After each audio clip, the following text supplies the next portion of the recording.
battles on the track. Speed that pushes the limits. Racing against the clock. This is where drivers test their skill, endurance, and courage. Welcome to the heart-pounding world of auto racing, where every second counts. This is the TireRack.com ChampCar Endurance Series, bringing real affordable endurance road racing to you on North America's most prestigious road courses.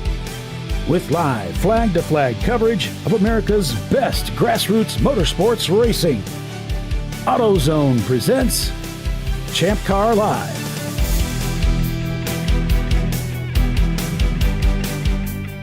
Hello everyone and welcome to ChampCar Live, presented by AutoZone.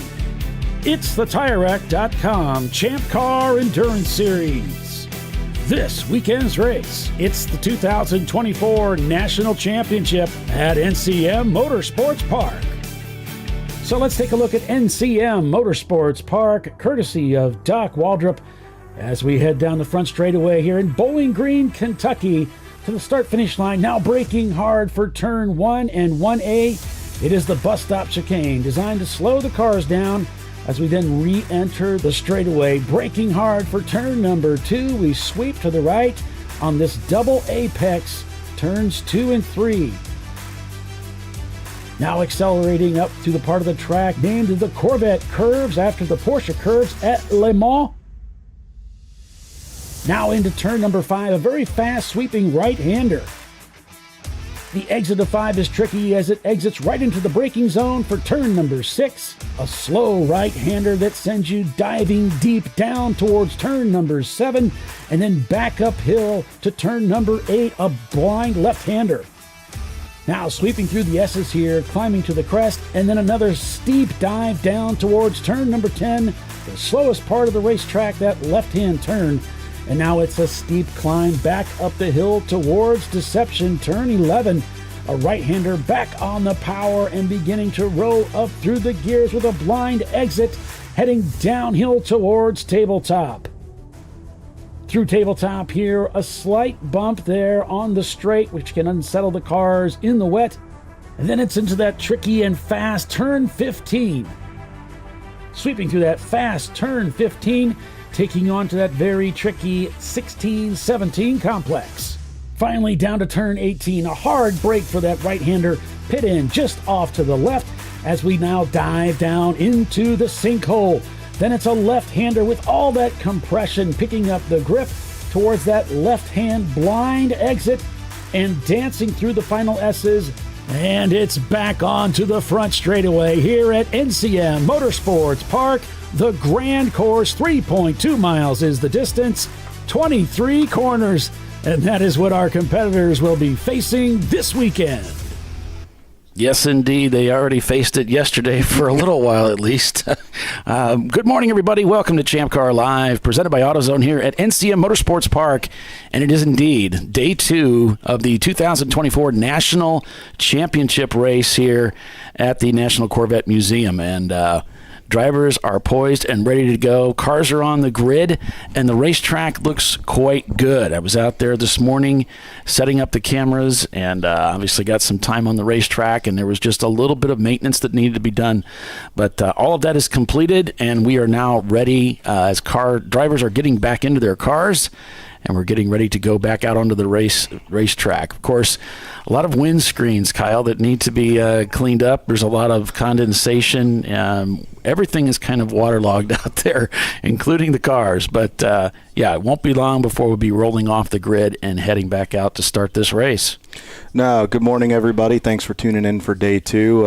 It is a gorgeous day out there. A little chilly, but we will take this over yesterday any time of day. No, we're really looking forward to this. The track, I think, as it dries out, I think we're going to be in for a great race. What we're going to have to watch today, Paulie, is we're going to start out on wet weather setups, everything from yesterday. They're going to have to transition it into today. But then what we're going to realize is as the cloud cover moves away and we get the sunlight, we're supposed to get, I think, some cloud cover throughout the day, but it looks like it might taper off. So the teams are going to have to, along with battling their competitors, they're going to have to deal with potentially transitioning into a dry weather setup if there's adjustability built into these cars. And depending on the tires that you brought with you, you might have to change tires if you have a wet weather combination on there. You don't want those things to come apart too quick, and then you're fighting a tire issue. So I think a lot of the teams have to keep that under consideration. Obviously, it's just going to be tiptoeing this first segment and just letting these guys get rocking and rolling. But I think we're in for a great race, and really looking forward to seeing this battle unfold. Well, you mentioned consideration, and we got a message from Michael Bowles this morning, of course, of Running Bulls Racing, the crowd favorite. And the message was they think they have all of the bugs worked out of it. That was good. I think they're just dealing with, unfortunately, like he talked about, those new car blues, just trying to get through those little gremlins that come out when you have that fresh build. So I think while the rain was an unfortunate situation yesterday for Michael and team, I think this is an opportunity for them to hit the reset button, do a deep dive into those issues, and now they can fire off and be very competitive today. It's really an exciting day for them coming back with a fresh build here at NCM. Probably one of the more exciting stories is the Parts Badger camp racing for the championship. Parts Badger came here today. They led the race early on and were surpassed by that very fast Miata from It's Coming to Me. It's coming to me. It is not coming to me. I believe you're talking about Flat Out Nemesis, correct? Yeah. And I wanted to see if you could get it. I was testing you to see if you're awake this morning. Well, the testing isn't necessary. I mean, it's if you don't know me by now. But yeah, Flat Out took the lead in the dry. As the wet weather, though, started to come in, things changed, and that tire wizard, Roy, with his Miata, got by and led the race there as we went to red flag because of the lightning that came in. And with the lightning came a lot of showers. Tremendous amount of water was dumped on the racetrack, and it was relentless. It just never, ever let up.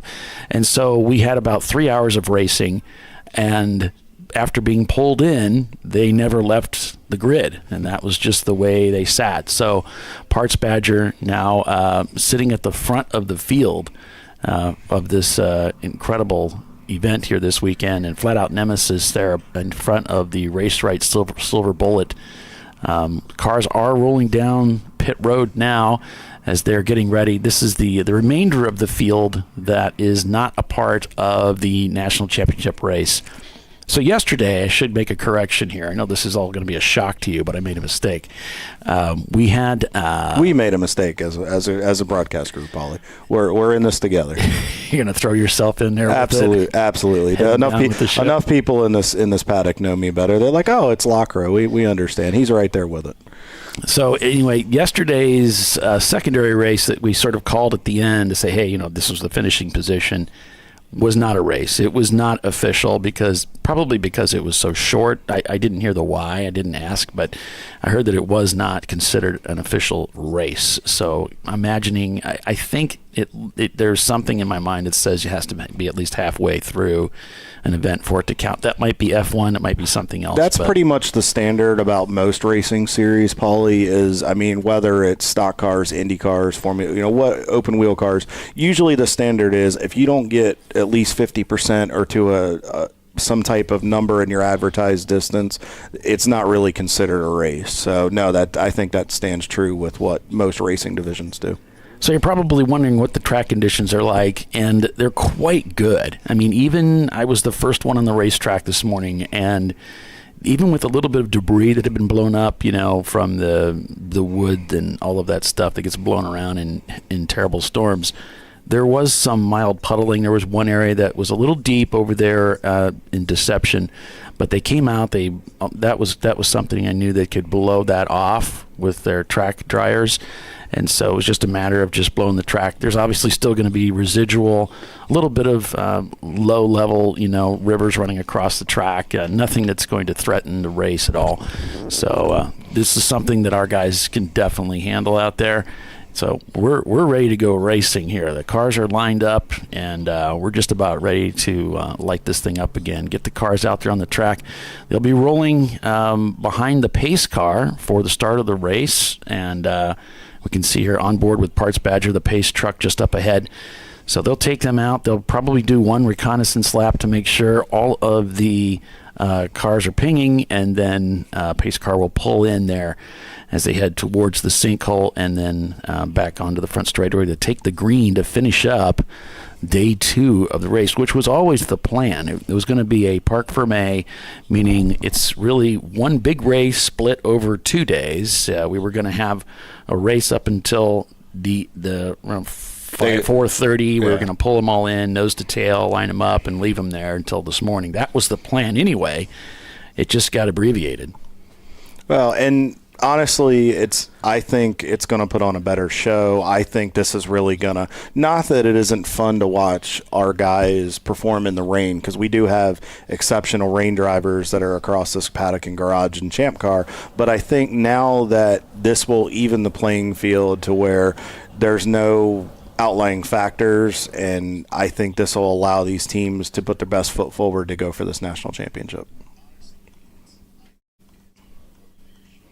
I really think too, Paulie, now I will say this, until this track dries out, if you do happen to have wet tires on, the puddles, obviously we don't want major puddling because that can lead to hydroplaning, but the trick is, if you do have a wet weather combination on as the track dries out, finding that wet part of the racetrack to keep that tire temperature down until you can get to your window to get in to potentially change tires. Depending on, again, what I mentioned a little bit ago, the combination these teams may run with those wet weather tires, with being the softer compound and being that require that water, that's the way they're designed. That's something that teams might have to do when they come down the front straightaway. You might notice teams running offline or off to what would be the driver's right a little bit to try to find that patch of water to keep those tires cool, and you might notice that even in some of the corners. So we'll have to keep an eye on that and see as it unfolds and see how long that plays as we transition into a dry race. Yeah, we shall see. I'm hoping that most of the teams are just queued up and ready to go here with what they have, but that is part of this. They're not allowed to work on the cars, so they had to have known going in it was going to be a challenge because we were expecting the wet on Saturday and we were expecting dry today. There's actually about a 50% chance of rain throughout the day, off and on. So I don't know if that makes sense, throughout but off and on. But anyway, you know what I'm talking about. There is a chance of showers throughout the day, and of course, since the track area outside of the actual paved road course, all of the grass area are completely waterlogged. Any rain that comes down is going to go right onto the track. So they will get that puddling, and they will have to cope with that. There is some drainage issues on certain areas of the racetrack for sure, but surprisingly, as much rain as we got, and when I woke up this morning and I opened up the curtain in the hotel, it was like 5 a.m., it hadn't rained in a while. It was beginning to dry spot out there on the parking lot, and then came down for breakfast, and we got hammered. And I thought, well, this isn't good. We're probably going to have some problems. But no, when I got out here, the rain had lifted. And again, as Jackie and I went around the track and checked it, it looked really good for a race today.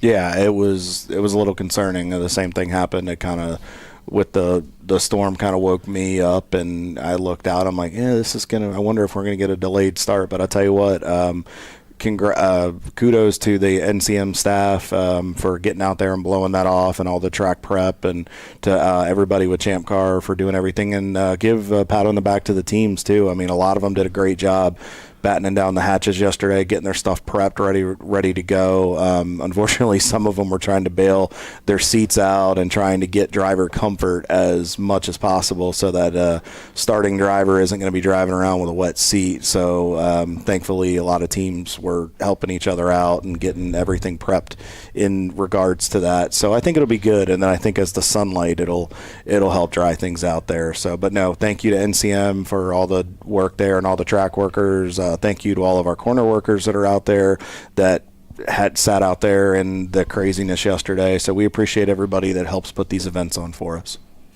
Yeah, we got Les with us again today down there in the pits as the cars are rolling off the grid. So as you can tell, folks, for those of you that may not have tuned in yesterday or have not really watched a race that rain is a factor, you'll notice that the pavement it's relatively wet. Now that is pit out. You're not going to be carrying a lot of speed through that section, but the track is going to be damp for a period of time, which, as we talked about yesterday, you as a driver have to adapt and have to make adjustments in your driving style, your driving line to become adjusted to what is out on the racetrack. But as we develop a dry line, you'll start to see that grayish color come in. So then and the lap times will increase too. So you'll start to see them get faster and faster as the track dries out, and you'll see that shininess on the racetrack. So a lot of the drivers will just have to find out what the grip level is, and you'll see them moving the cars back and forth. What they're doing there is they're warming their front tires up, especially for your rear-wheel driving cars. They're warming the tires up, scrubbing them, getting heat into them, and then you'll see the car move forward, lunge forward, and then stop suddenly. What they're doing then is they're generating heat in their brakes to where you want to make sure that they're up to a proper temperature to where these systems work and they make sure the car stops. And then you also want to make sure that there's no air in the systems and the lines to where you potentially have a spongy pedal. But what they're also do, you'll hear them lunge and you'll hear the RPMs kick up. What they'll do is they'll spin the rear tires a little bit to generate heat there. And that's what you're seeing here as we're on board with this Wittenauer Motorsports, their Mini Cooper entry right here. That's Ron in the car. He's just getting heat in the tires, heat in the brakes, doing what he needs to do to be ready for the green flag here in just a couple of minutes. Yeah, good morning, Logan. Thanks, everybody, for joining us here on ChampCar Live. If you're just tuning in, this is day 2 for the National Championship 2024 for the TireRack.com ChampCar Endurance Series, as car number 903 also rolls down pit road. They are getting ready to head out and join in the fun as well. Looks like rolling a little slow, so not sure what's going on there. But we should probably talk about this Toyota team that's out here this weekend. Yeah, these guys were pretty cool. First of all, the scheme they have on there is pretty cool. We're hoping that we can get these guys in the booth later today to give us a little bit of their story. So the team is TMMI. It's Toyota Motor Manufacturing of Indiana. These guys are based out of Princeton, Indiana. They're driving a 1999 Toyota Camry. So this is engineering staff that has affiliation and works with Toyota, and it's a recruitment and retention program. They're trying to help encourage people, kind of give them an outlet for their job to kind of take away from that workplace stress. But what they're also trying to do is they have 9 co-ops, and they work with intern programs within the organization of different engineering departments to where they have engineering working at different components to teach incoming kids and future generations of auto mechanics how to work on these things. But what they also want to do is they want to use this as an opportunity to teach the engineering staff, this is why you need this engineered this way, but also in reverse of that, of why you don't want something engineered this way as to why it becomes a problem. So while there's a lot of R&D going on, these guys are very competitive. James Nichols, I was talking to him yesterday, and Kelly Esser are a big part of that program. They have a 5-driver lineup. It's Nathan, Andy, James, Joel, and Kelly, and then they have a lot of their co-op staff that has come in for support this weekend. They're looking to do a few races this year along with NCM. I believe Ozarks is on their calendar as well, based on my conversation, and then they are looking at the championship race at VIR in December, pending scheduling and everything. So we're glad to have them be part of it. They've done a lot of racing in Lemons. They're looking at some 24s. So we're glad to have them as part of ChampCar. Yeah, it's really cool that they're with us this weekend, along with all the other competitors that came out. So, and we've had some great communications with the teams. We have had quite a few people come in yesterday. I lost count. I think we had probably close to 10 different interviews yesterday. Oh, we were definitely double digits, but we had a blast yesterday. We learned a lot about a lot of the stories, a lot of people, and had some laughs, shared some stories, and that's a lot of what this series is about. There's a lot of stories that make ChampCar what it is. But we didn't talk about me that much. Well, we'll have to change that today. You interviewed me. You interviewed Les. We'll have to find out. We'll have to find out the world of Paulie Velton. Yeah, that is exactly what everybody needs to know. All right, so the cars are coming down the front straightaway here to to finish their to start a recon lap, finish a recon. I don't know. This is when they ping everything. We are going green. Green flag is out, Paulie. Here we go. Here we go. Parch Badger leading them to the green here. Welcome to Sunday morning, folks. As they fan out, coming past the start-finish line here, headed into turn 1. Look at all the mist as the cars go whistling through 1 and 1A, headed towards turn number 2. Now, as you see the cars climbing the curbs a little bit there, folks, that's okay in the wet. Now, Paulie did mention that the way these curbs here at NCM, they have what was it, Paul, you were talking about yesterday? Well, this is an FIA paint that's used, and it has crushed media within it. There's some crushed glass in it. It gives you quite a bit of grip. So it's unlike a typical painted surface that would be wicked slippery. You would not want to be on it.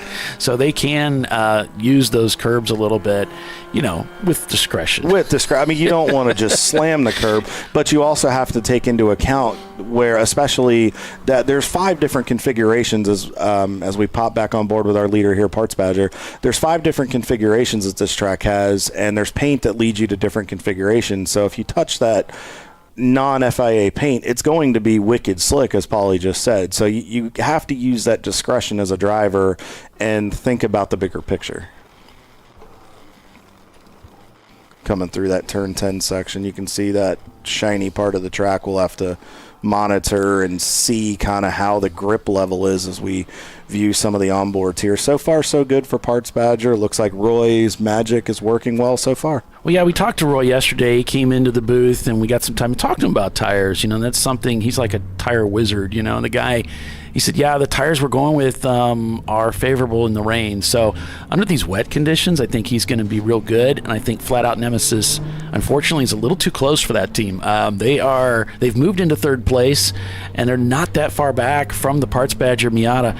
So it's just a matter of the track, I think, drying up a little bit. Remember, the teams were not allowed to change anything. No. These cars were parked on pit road, nose to tail, covered, and they were not allowed to work on the cars.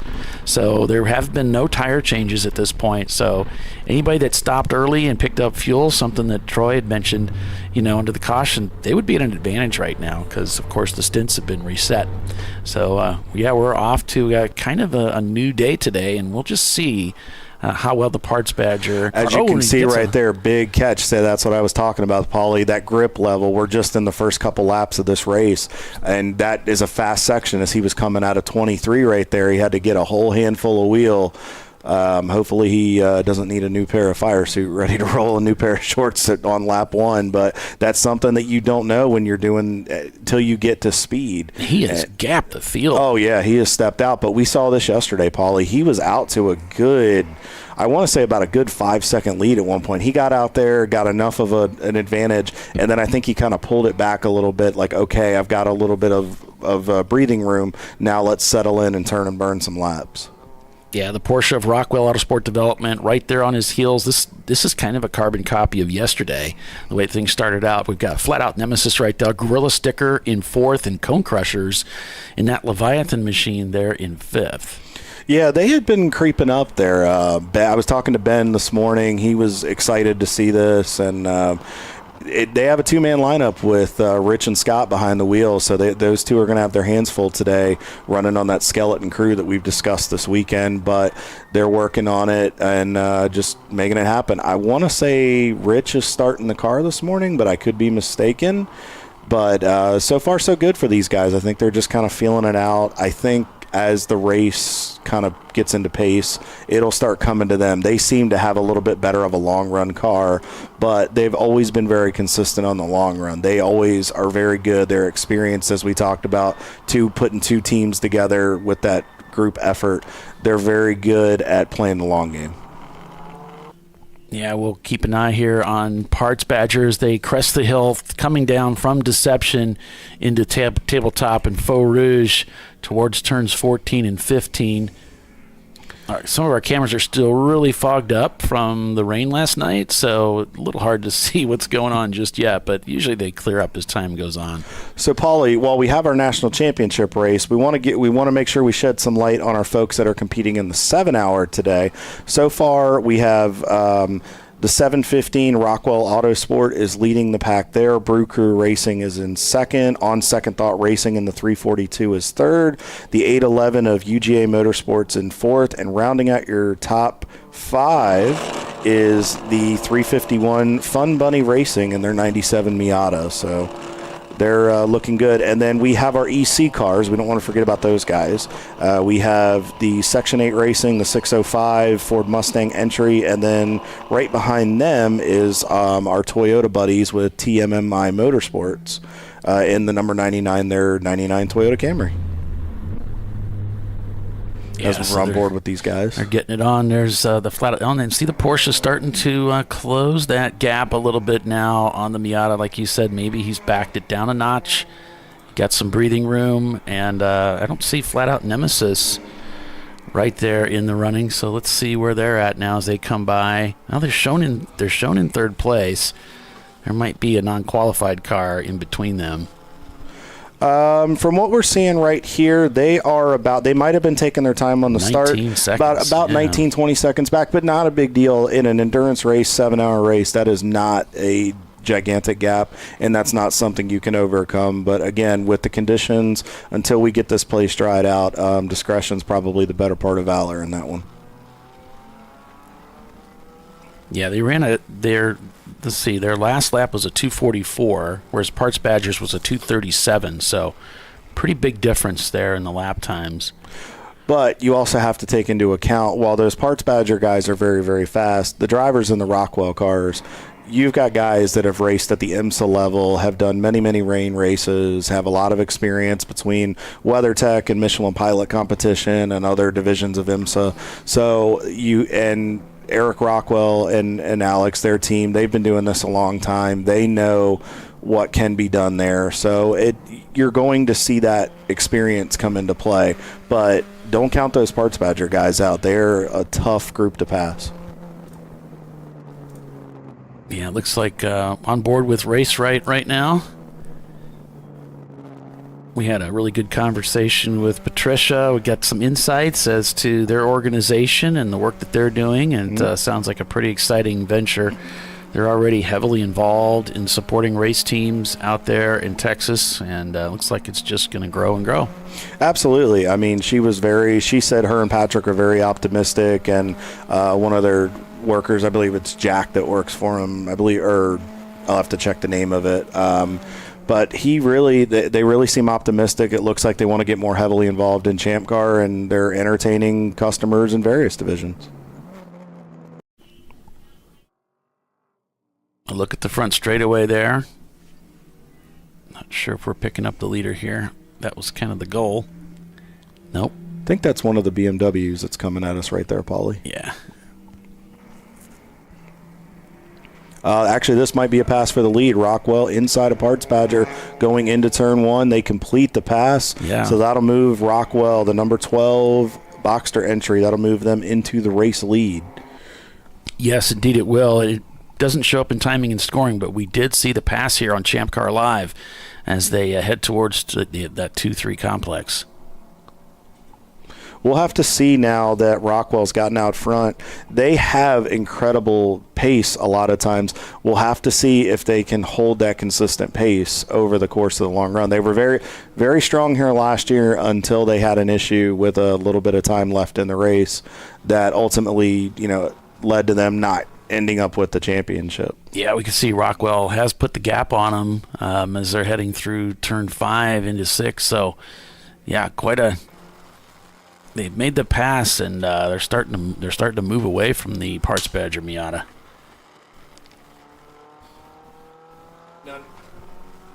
Knowing those guys, they're probably just taking it easy. Again, we're just 15 minutes into this race at this point. That's fine. They'll probably let them get out there. Hey, if they get out there and use their stuff up, doesn't mean they can't reel them back in. Plus, we have a number of pit stops ahead of us today. So, but we'll have to see. Again, the wet weather conditions really make a difference.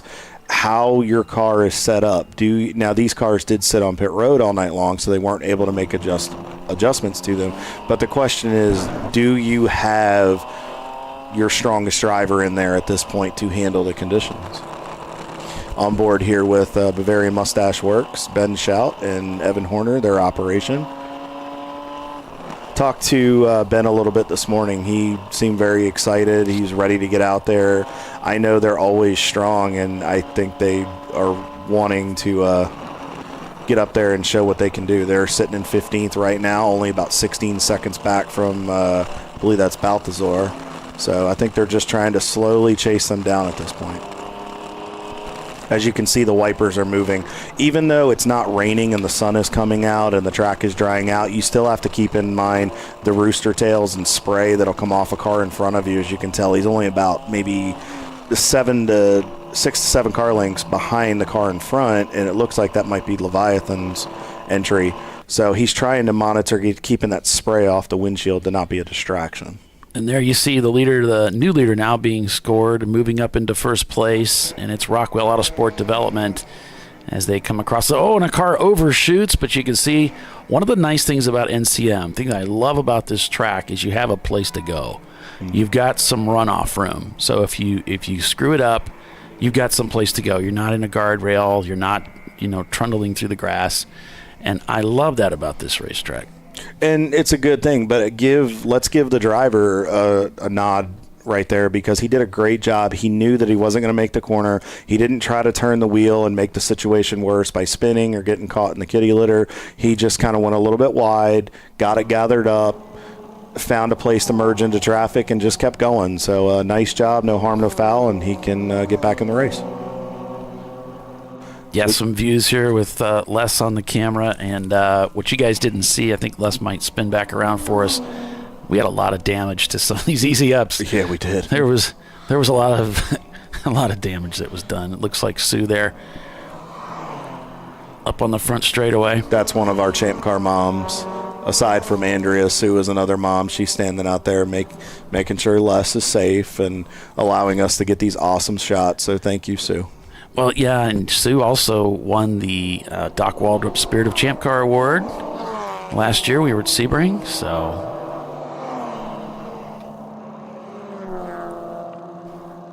that shot that Les has there, that really gives you you're carrying a lot of speed down that straightaway. I think from the camera that we have looking down the front straightaway as the cars come at us toward turn 1 and the start finish, yeah, there's a little bit of that damage right there. This was it was not good. The easy ups did not fare well with that weather.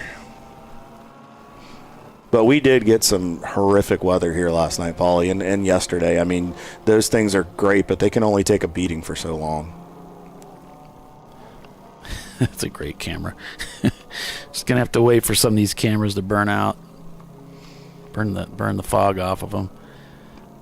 Just envision race cars coming at you, and just make those pretend sounds, and you can pretend make shifts, and just use your imagination until we get the camera back. And I do have to send out a thank you to all the teams that are sending me links for their in-car video too, not just our cameras, but we've got a number of teams that are really faithful sending me their links so that we can include them in the show.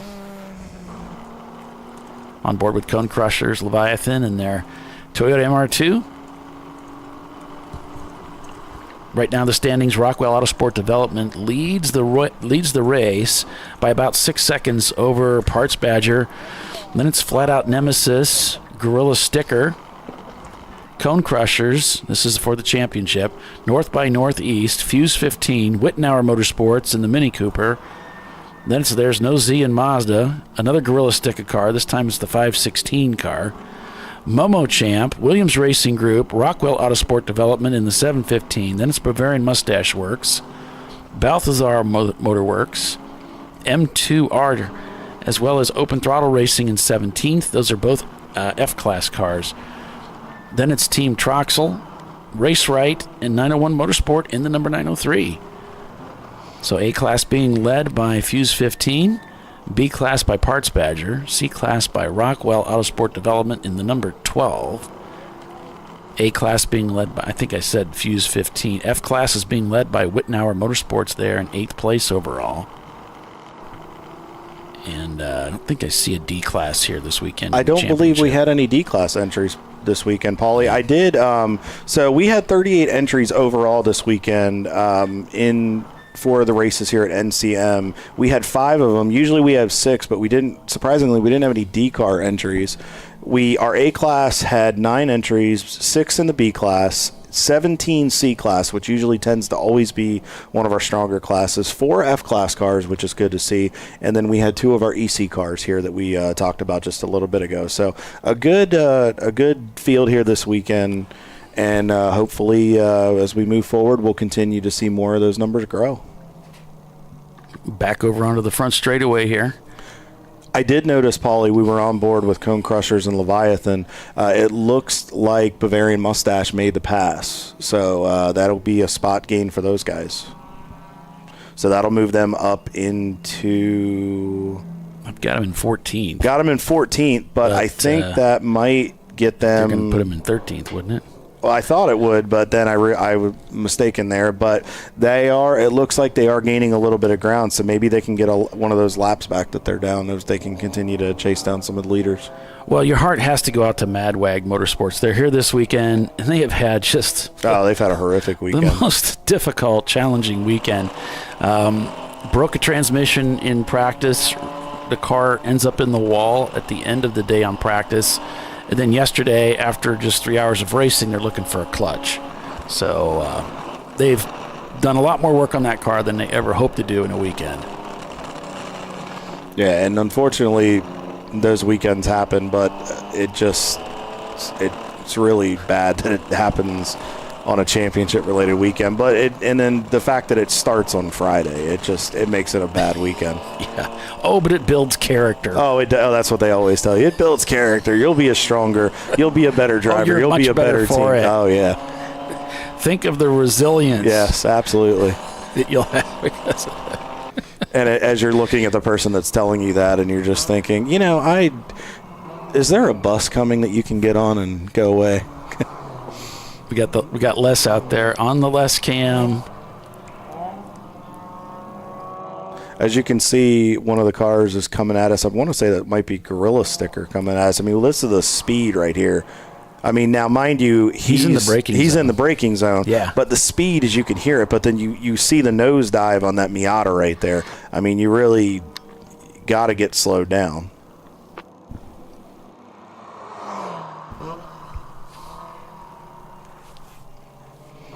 But it just gives you right here, you can see the nosedive there on Momo Champ as he gets into the brake zone to turn into the right-hander.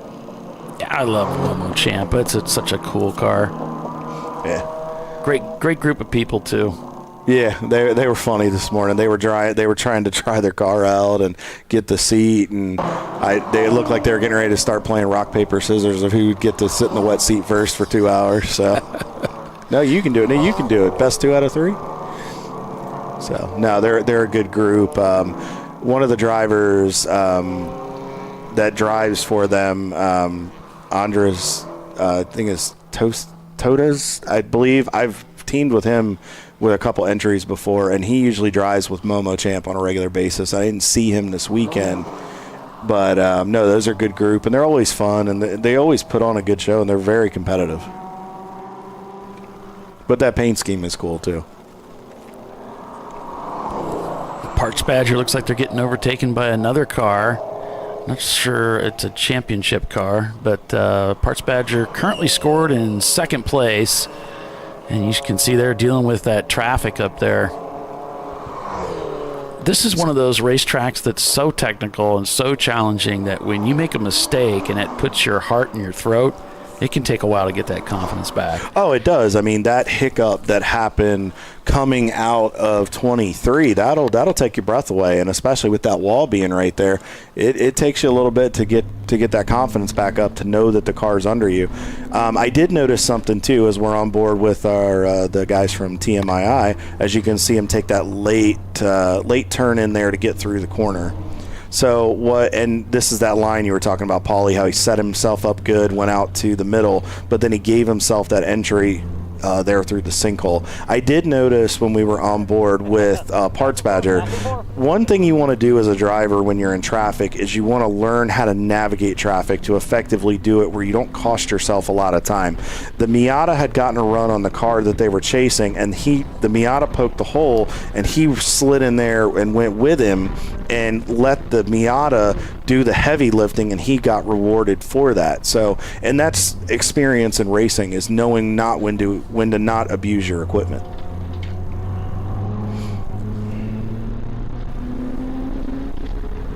Yeah, it's always exciting to see these the experimental teams, development teams come out. We had Willwood Brakes racing with us for many years when we would go out west to Laguna Seca and what was Sears Points, not Sears Points, Sonoma Raceway. So we it's always fun to have these development teams come out. We've had Honda racing with us, and so a number of other teams, so it's always pretty cool. Well, and then the My Races Live folks, the ones that are providing some of the camera systems for some of the teams, they were with us at Road Atlanta. They were a lot of fun and very friendly, and they're trying to work on their racing program. So, I mean, we do get quite a few people, and we do get a lot of people that come in R&D, and I mean, that's the great thing about ChampCar is it's open. If you can find a car, get it where it needs to be under the rule book, get it approved, get a set of drivers, you can come out here and be pretty competitive. And then you have folks like Race Right or Parts Badger and Roy's experience. You can meet these people, develop a relationship, and lean on them a little bit, and then find those advantages to develop and get faster and better. Yeah, it looks like one of the 901 Motorsport cars is back in the paddock area. And this might be the one that was rolling slowly down the pit lane that Les caught up with here. So not sure what the story is. It seemed like yesterday too. We kind of talked about this a little bit, that one of their cars was out and the other one was back in the garage area and just kind of stowed away. So I don't know. We'll have to talk to Frank and see what the story is here. Maybe it's turning into, it looks like both cars are in there. So maybe it's just turned into, a test weekend for them. And we know that they're going to run. We talked about them a little bit at Daytona, at Road Atlanta. We know they're going to run a majority of the schedule with some races. So, and that's the thing too. You've also got to look at the point system moving forward later in the season, and you want to make sure you're getting those points and getting yourself qualified for VIR in December. But if you know that your weekend isn't there, if you have the opportunity to take this and use it as a track test to get ready for future races, this might be something you can take that translates at Watkins Glen or at CMP or even in the infield at Daytona that's coming up or others. So, I mean, you always want to be ready to go in that sense. Absolutely. I would concur. So as we're on board with Running Bulls here, so far so good for these guys. Mike's on board with the car right now.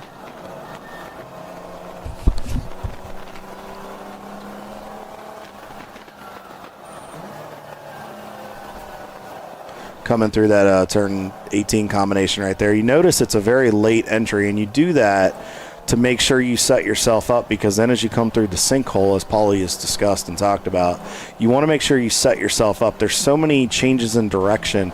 You have to think always 2 to 3 corners ahead. You don't want to just run one way in one corner. You have to think, okay, what's the way I can get through here that's fastest? Because then you're trying to carry that speed as you come on to the front straightaway at a 23 as he was passing one of the Miatas as he's getting ready and coming past our broadcast booth right here. And then he'll cross the start-finish line. And then right there at the line, heavy braking to get ready for turn 1. Probably, you'll notice he backed off a little before the start-finish line, the track with the dampness. You can notice it's starting to dry out a little bit. We're getting a touch of a dry line, but we're not there yet. So you have to back those brake zones up. You have to think about the long run there. So far, he's running very consistent times. So far, his best lap is a 2:44.62. Last lap was a 44.79. And that's the thing. In this type of racing, consistency is key. You don't want to go be fast for a lap and then be 5 seconds off. So if you can consistently be within about a second and a half, obviously dealing with a little bit of traffic, as we see one of the Rockwell cars go by him, that consistency is what pays off over 2 hours. And then as your other co-drivers do that, that pays off for 7 hours. And I'm just noticing the lap times here. And it looks like those lap times are gradually improving. A 2:32 for Rockwell, 2:34 for Parts Badger, and a 2:39 for Flat Out as they just come across the start-finish line. Flat Out still losing some ground to the leaders here today. Interestingly, their fastest lap times, though, are all very similar. 2:20, 2:21, 2:19 for Flat Out, which carries over, I'm sure, from yesterday when we were racing in the dry. It does, but you notice the fact that they're so close together, and even some of the cars behind it, the 383 that's in ninth place right now, their best lap yesterday was a 2:22. They're down the order a little bit in ninth place, but if we get some dry track here, and if they can turn laps like that, I mean, they're already down to a 2:33.87. So there's some cars back there that may not be in the top 5 right now that I think are going to surprise us later in the race. Yeah, going on board with Whitnauer Motorsports in that Mini Cooper as he heads down into turns 2 and 3 here. You can see using all the racetrack there, so just making sure he's getting everything out of that race car, even though the track conditions are still damp. As the Gorilla Sticker number 517 comes down pit lane to head back out onto the racetrack. I did notice this too, Paulie. I was looking at the order. Gorilla Sticker in the 517 entry, it looks like they're on pit road. They might have come in. Now, I wonder if they were, because we're just over the 30-minute mark into this 7-hour contest today for the 7-hour, but obviously continuation for the championship. But I did notice that their sister car, the 516, has now worked itself up into the top 10. They've just cracked into 10th place. So it sounds like Gorilla Sticker is working on getting things together here. Well, you figure we raced till 11:30ish yesterday.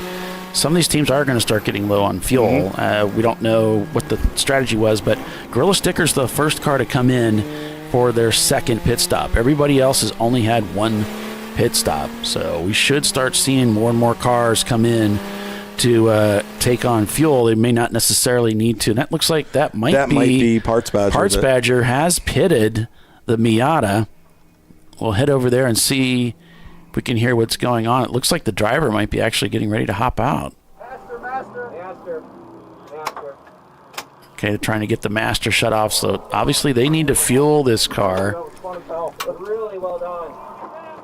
So he had a good time. It's a lot of fun out there. I'm telling you, man, this place is a riot, even in the wet. Absolutely. I mean, it just looks like it's a fun place to race, and you're busy. I mean, you're in there. You've got to be elbows up on that steering wheel. So what he was doing there is you have to, when you come into the pit stall, you have to come to a complete stop. If you're fueling, the car has to be completely shut off. So what he was doing is he was turning the master switch off to make sure that nothing electronic or anything is running that could potentially, while fueling, that could light up and cause a bigger problem. So, and you'll notice with your fueler there, he is fueling the car as we're with the less is more cam here. So you'll notice the fueler, he hands it to him, but then you have the gentleman to his left is holding the fire bottle, and you want to make sure he has that up in a good position and that nozzle ready to go. Obviously, we don't want things to happen, but we did talk to Ray Frank yesterday, and Ray has said he has talked about making sure that we are ready to go and making sure everything is set. Now, you'll notice the gentleman just jumped over the wall there.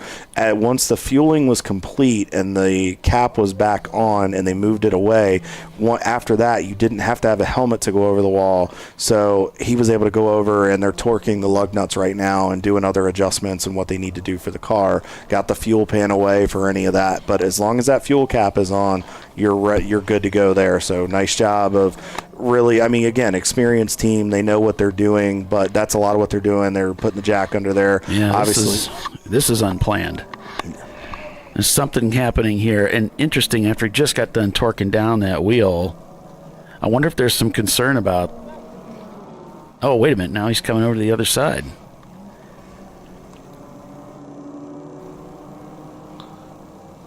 Not sure what's going on. They're looking at the right side of the car. They're actually checking, apparently, wheel bearings. There might have been some concern of something being loose, maybe a hub or a bearing, and it looked like it was just a quick check, Kyle. It looked like it, but what you have to consider is these curbs here, especially coming through certain sections, they're very rough. And depending on the durability of your hubs and bearings, if you hammer on those curbs too much, you can stress those parts where they can break. So they might have just been doing a courtesy check. That's probably what it looked like. I mean, knowing this team with their experience, they're just doing their due diligence. But if you're hammering on it really hard and pushing it, you have to keep that into consideration to make sure you don't break them. Well, I even saw what looked like a tire pressure check, and they've got so much time. The team is so efficient that they have time to get out to check tire pressures and do all these other things to make sure the car is fit and ready to go back out onto the racetrack. And that's the thing. A lot of teams, they come in, they're like, 5 minutes isn't a lot of time. But if you have experienced people, and the longer you do this, and as long as you have fuel jugs that can get the fuel in there efficiently and effectively. Oh, flat out's in too. But yeah, go ahead, Kyle. No, that's a good call. It's important to know that they're there. But you want to make sure that and that's things that you learn. There's a lot of teams that when they try to fuel, they feel like it's not going, but a lot of times it's managing the flow of that can to make sure that they've got what they need to get the fuel in there. Listen to this. And then when I started the car again, it reset. Okay, go ahead. Yeah, okay, thanks. There was some discussion there. Not sure exactly what was going on, but there was some discussion apparently about the way that Parts Badger was handling things. Might have been on pit road. Oh, no. Whoa, we're attacking a little too hard here on this wet racetrack. Yeah. Tires are cold. New driver in the car. I think he just doesn't know what the track's got right now. He's trying to, and that's the thing, emotions, this is where you have to keep yourself in check, and as race car drivers, we're all guilty of it. Paulie, I just got word, it looks like Rockwell's on pit road, the 517 still on pit road. We said flat out, so looks like we're in that window of guys that did not come down pit road yesterday, as we can see Rockwell right here. Yeah, but Rockwell crossing that pit loop. Go ahead. What we were saying is when you get that new driver in the car and emotion and things happen and you have that, you have to keep those emotions in check and drive smart, because that could have essentially cost them a championship. So as we're looking, as we're still on board with Parts Badger here, what you got to do too is you have to think about it. You're on a wet racetrack. You want to go hard and make up time, because you just saw these guys come into pit road. I'm sure they're watching our broadcast and they're seeing that Rockwell's on pit road. But you also have to take into consideration, you got to get the heat back in the tires. You got to get a little bit of brake heat back in it. And, this driver hasn't been on track yet, potentially this weekend in the wet. You don't know what you got. So you really have to keep that in mind.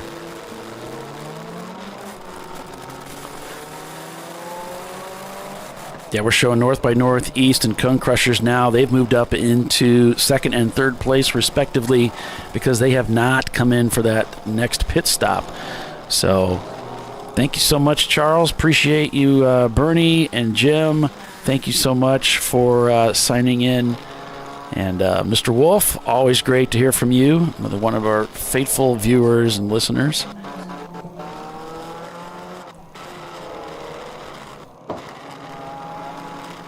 All right, so with that, we'll take our commercial break and be back in just a few minutes, so stay with us. You're watching ChampCar Live, presented by AutoZone. We're at NCM Motorsports Park. The race is back underway here today. We've got 7 hours on tap to determine the national championship for the TireRack.com ChampCar Endurance Series. Stay with us. We'll be right back.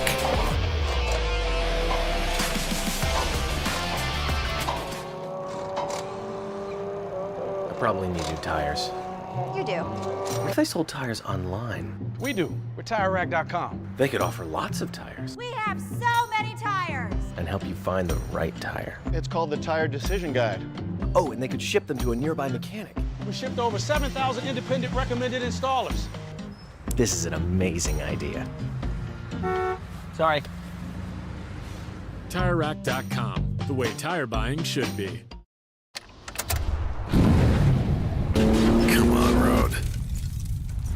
your worst. We'll be at our best.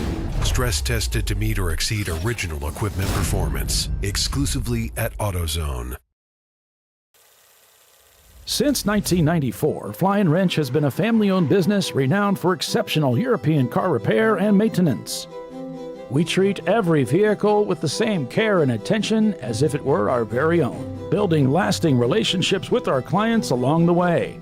We specialize in high-performance vehicles, offering a range of services that include fabrication, construction, custom wiring, and much more. Visit us at flyandwrench.com. Discovery Parts is a veteran-owned racing and safety equipment company.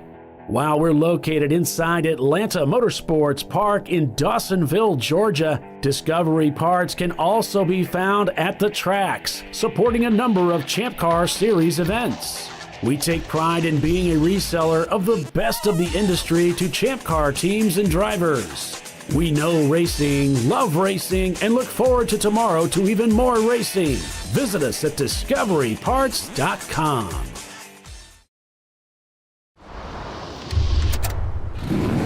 Bring on the frozen tundra, the grinding gravel, the cratered concrete, the rain-soaked streets. Come on, road. Do your worst. We'll be at our best. Reliable performance in unreliable conditions. Designed to meet or exceed original equipment performance. That's why more auto technicians choose Duralast parts. Exclusively at AutoZone. At Parts Badger, we're not your typical machine shop. When a market-leading mountain bike manufacturer was looking to reshore their hardware components, they turned to Parts Badger. Within weeks, we had deployed a dedicated manufacturing cell, ramped up production, and had guaranteed capacity to meet their demand. We're looking to be your manufacturing partner. See what we can do for you and your company at partsbadger.com.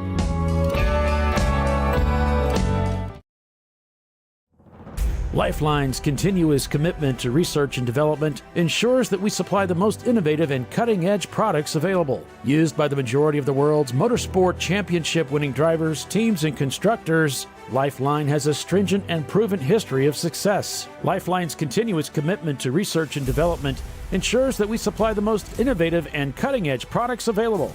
Lifeline's 0360 systems are the result of over 7 years of intensive research and development using 3M's Novik 1230 environmentally safe gas extinguishant. Lifeline uses only the finest quality components. For more information regarding our fire safety equipment and fire safety systems, please contact us at info@lifeline-fire.com. Sentinel is a comprehensive motorsports video solution incorporating live streaming, local recording, 3 cameras with picture-in-picture, flag status, and much, much more. Stop playing with multiple solutions. Sentinel handles it all, including timing and scoring, vehicle data, graphic overlays, adaptive bitrate encoding, network bonding, and more. Sentinel is the solution to sharing your motorsports experience with your friends, family, sponsors, and the world. What are you waiting for? Get your Sentinel today and never miss an on-track moment. www.sentinel.racing. Duralast, designed to meet or exceed OE performance, with 2-layer shims and OE-style slots and chamfers to eliminate noise. Backed by a noise-free guarantee when professionally installed. That's the Duralast difference, only at AutoZone.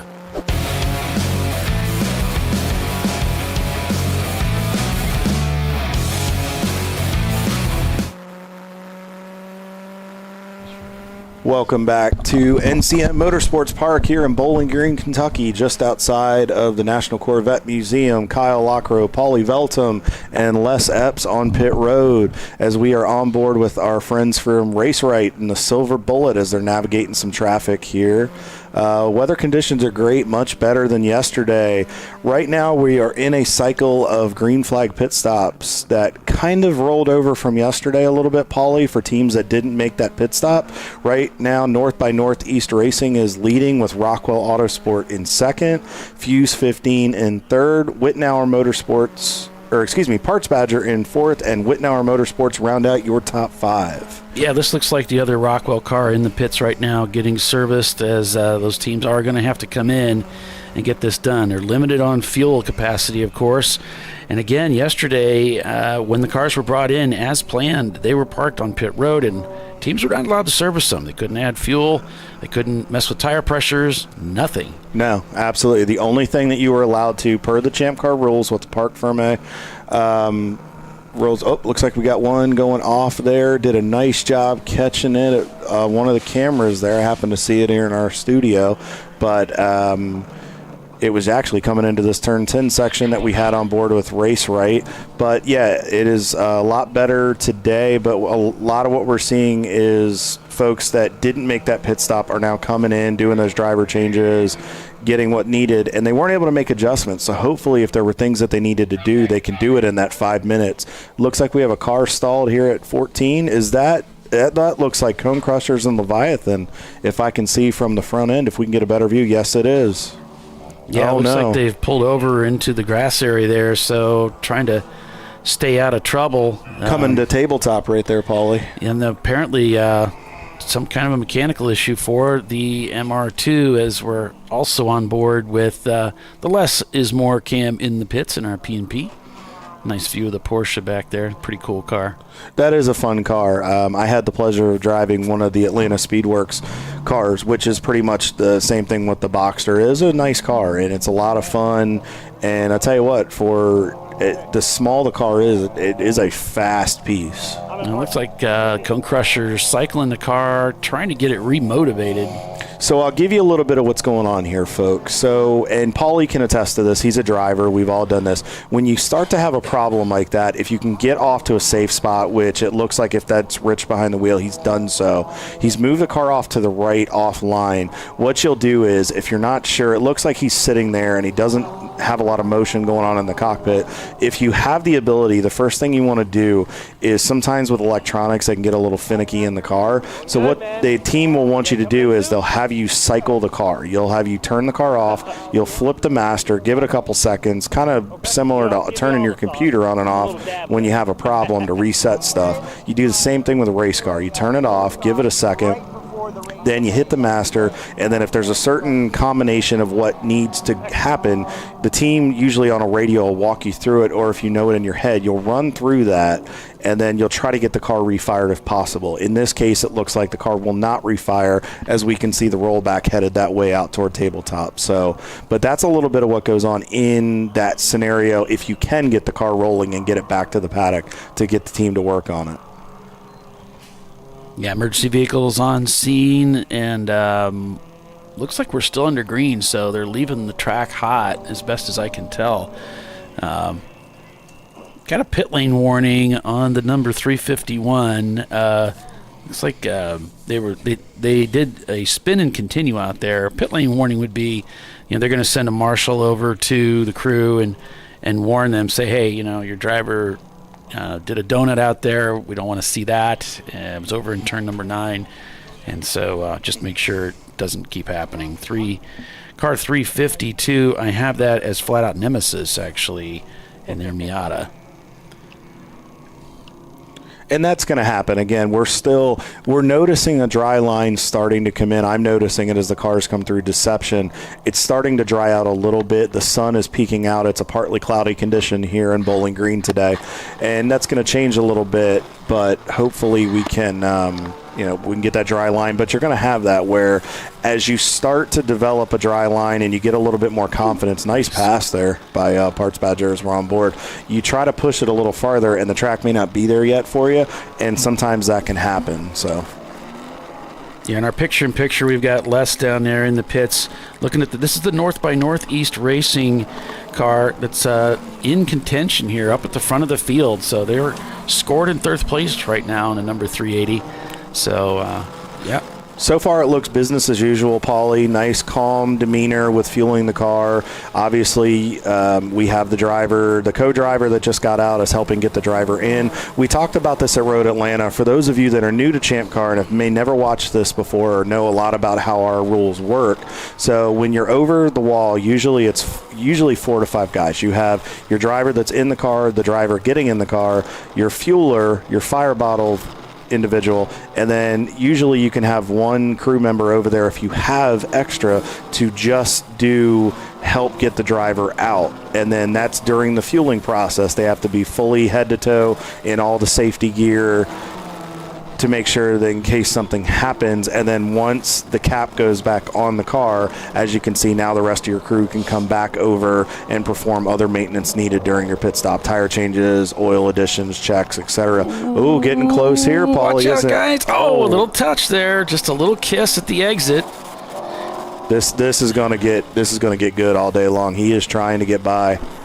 Well, we saw that coming. I wish he would have been just a little more careful there, but there was some contact and could have been ugly, actually. But we saw this when he came off pit road, Paulie. He's the adrenaline's up. They're in contention for a championship. This is where if I was your team principal or on that radio, what I would be doing. Oh, good catch right there.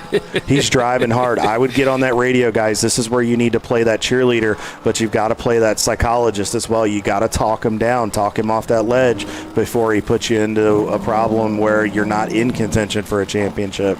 Just, talk to him, get him off there, calm him down, let him know we got a long way to go. He's got a good opportunity right here. Rockwell used that lap car as a pick. And that's a lot of what it is. Like I talked about, folks, it's strategy, using that traffic to your advantage and making sure right there Rockwell's watching the mirror. Again, experienced team. I'm not sure who's in the car. Maybe we could find out if Todd or Eric or Alex or anybody's listening. Let us know who's in the 12 car right now. And, this is a great battle, but you're using that traffic as a pick to your advantage right here as he's coming up on the Mustang. Yep. Right here, the Parts Badger may use him as a pick right here. Here he goes. This is so crazy tight through here. I don't know how he's going to work through this. This is single file only through the S's here, heading up onto the front straightaway. And he managed to muscle his way through. That was very impressive. Oh, a nice move to the right side to come down the front straightaway. Wow. Talk about do-si-do. That was incredible. I'm looking outside our broadcast booth, Paulie. It looks like Rockwell is to his inside as we're coming into the brake zone here. We'll see if he outbrakes him. It looks like he's going to try. Yep, he got him. Wow. The Porsche back into the lead here at NCM for the championship. Now, the only thing is, while this battling is phenomenal, there's cars behind them that are going, come on, guys, come on, keep battling side by side. If you keep fighting like you are in some of these sections where you're going to lose a lot of time, you could bring some other players into the fight. So we still have almost 6 hours left in this race. And they're using all the racetrack and then some, straddling the gators at the exit of some of these corners as they head down the Corvette curves towards turn number 5. I just got word from Todd Lamb, who's working with, he's the team principal and owner over Atlantic Speedworks. He's working with the Rockwell organization this weekend and driving with them. John Allen is in the car right now, so John's putting on a phenomenal show. If the Parts Badger guys can give us a heads up of who's in the car, we'd love to know because they're putting on some phenomenal racing right now. Oh, got a little loose there. The Porsche gets loose on the outside. That's turn 8. That's no man's land. You don't want to be out there, and you can bet Parts Badger saw it coming and said, I got you. Paulie, I noticed that dry line is developing. He got his tires out and where some of that junk is, and I think the car just stepped out. He got hit. There's contact for sure. Absolutely. Must have got tagged in the back end, but he's still going. Well, these two guys are it's nip and tuck out there, and they are fighting tooth and nail. I mean, this is going to be, we still got a long way to go, but I tell you what, you can tell they want to win this championship. Right now, they are separated by about 1/10 of a second. The last time we saw him at the line, we'll have to see. It looks like it's legged out a little bit there. Paulie, I don't know if he got him in the corner. He might have, which might have caused Rockwell to lose their momentum when he tagged him. Might have disrupted him getting back on the throttle, but it looks like Parts Badger's got about a 7 to 8 car length lead. John Allen dives in there to try to get a little bit of ground under braking. Yeah, Parts Badger heads down now into the sinkhole. And so as they climb out, they'll come back onto the front straightaway through the S's here. Gets that fourth gear pull. Yeah. Rockwell's trying to chase him back down.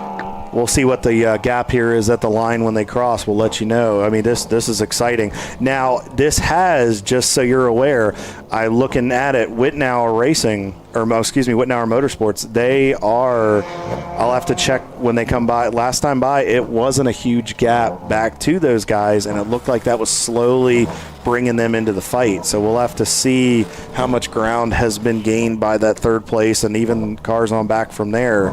Into turns 2 and 3, 1 and 2 here for the National Championship. The Porsche beginning to close that gap again. They're not giving up. 1.6 seconds separated, Paulie, last time when they hit the start-finish line through timing and scoring. And we can see Roy just double-checking those brakes, Kyle, as he heads down through the Corvette curbs. And that's something you got to take into consideration, too. I mean, we're just getting to the 1 hour mark in this race. You don't want to, while you need to stay out there and fight and you want to make sure that you stay up there, you also don't want to do anything foolish and use up and burn up your equipment to where you have nothing left when we get to the final hour. So he might just be doing a courtesy check. If you see him do a slight pump, that's a driver security thing, just making sure he's got a stiff pedal and there's nothing spongy, but you don't want to abuse those things to where you don't have them later. Well, that turn 8 is my favorite passing spot on the whole racetrack, and we just got done with turn 8 as we head down into 10 here. That is the spot to get somebody. I love taking them down the inside, and Parts Badger executed it beautifully. So Parts Badger back in the lead, back in command of this race. Rockwell Autosport Development in second. Whitnauer Motorsports is in third place in that Mini Cooper, and just got a message back from Stephen Cox. He said, "We like the wet stuff in our little four-banger. We want that." Fuse 15 in fourth place. Flat Out Nemesis, though, they're still lurking about in fifth. There's no Z and Mazda is sixth. Seventh is Bavarian Mustache Works. And then we've got Momo Champ in eighth, Gorilla Sticker in ninth, and North by Northeast in the number 380 in 10th. I'm looking a little farther back in the order, Paulie. And there's Leviathan. Les has got him on the camera. They're in the pits, but go ahead. I was just saying here, I noticed that there are a few teams that are just outside the top 10 here. Team Troxel has now worked themselves up into 12th position, and from what I can tell, they are slowly gaining on Balthazar and North by North. It is going to get interesting. There's some cars that are looking to creep into the top 10, but back on board here with Parts Badger, and man, he's passing. That's another pass on Flat Out. These guys are putting on an incredible pace. I mean, last lap for both cars, Parts Badger ran a 2:28.52 with Rockwell just about 0.3 up to 2:28.19.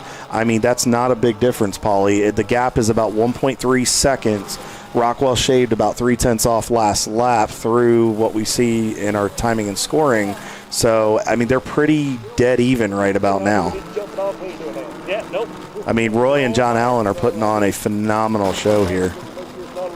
Yep. You guys killed it this weekend. You said you had a crew with you, so you're doing a thing, man. Yep. It looks like it might be the end of the championship for Cone Crushers and Leviathan this weekend. Right, that's the way it goes. That's racing.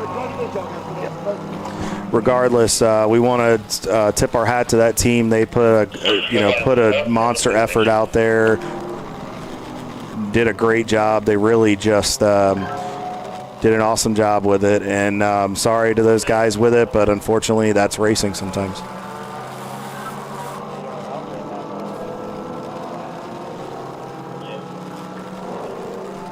So the word coming back from Les, it's a fuel leak that's taking them out.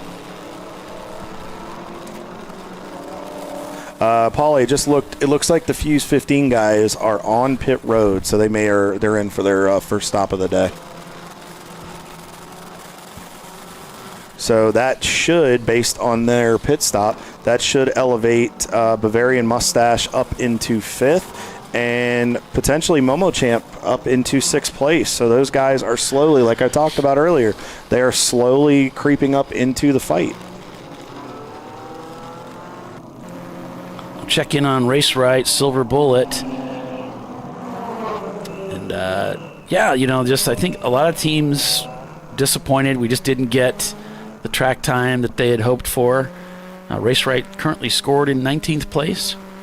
And their goal this weekend, while they were in contention for the championship, and they still are, I think their goal for this weekend was just to learn, continue to develop their program, and I think they were hoping to use the weather yesterday a little bit to their advantage. But I think as some of these teams that we know tend to be up at the front a little more, I think this is where Race Right will have that advantage, where if they just be smooth and consistent, I think they can surpass some of these folks. You see Parts Badger in the mix with this group, and back there behind them, several cars, is second place Rockwell Autosport Development. So the race is still on up there at the front. There's so much racing yet to be had. And folks, it's getting exciting. We've got a lot of racing, though, remaining in today's event. So make sure you stay with us. We're at NCM Motorsports Park this weekend for the National Championship 2024. Stay with us. We'll be right back.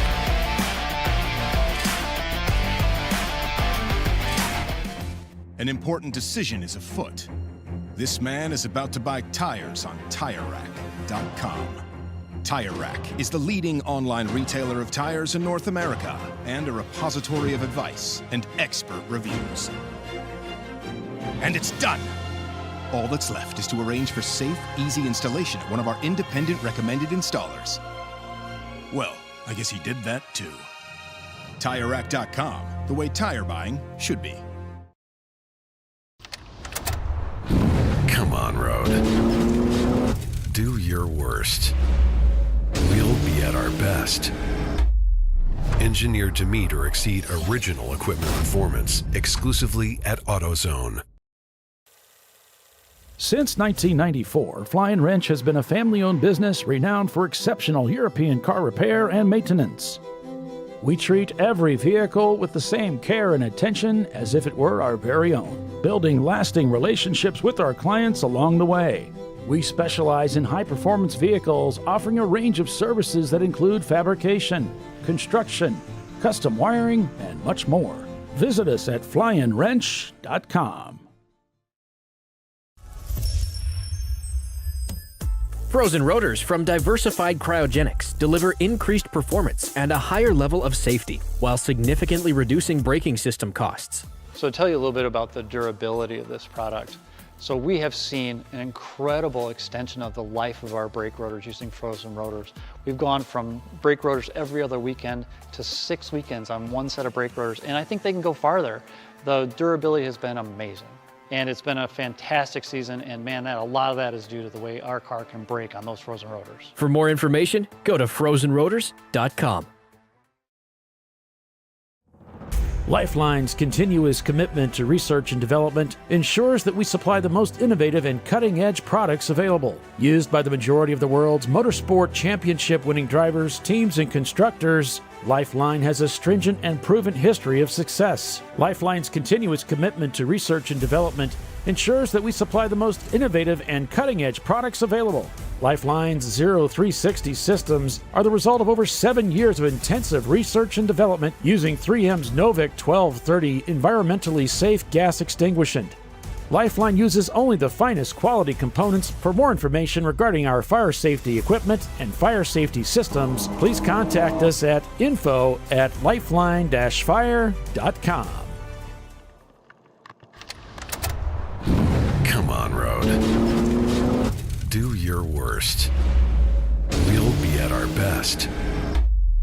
Engineered to meet or exceed original equipment performance exclusively at AutoZone. At Parts Badger, we're not your typical machine shop. An aircraft manufacturer had to deliver a new interior in just weeks. With hundreds of line items and tens of thousands of parts needed, they turned to Parts Badger.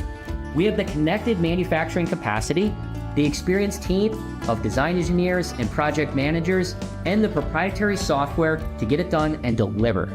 See what Parts Badger can do for you and your company at partsbadger.com.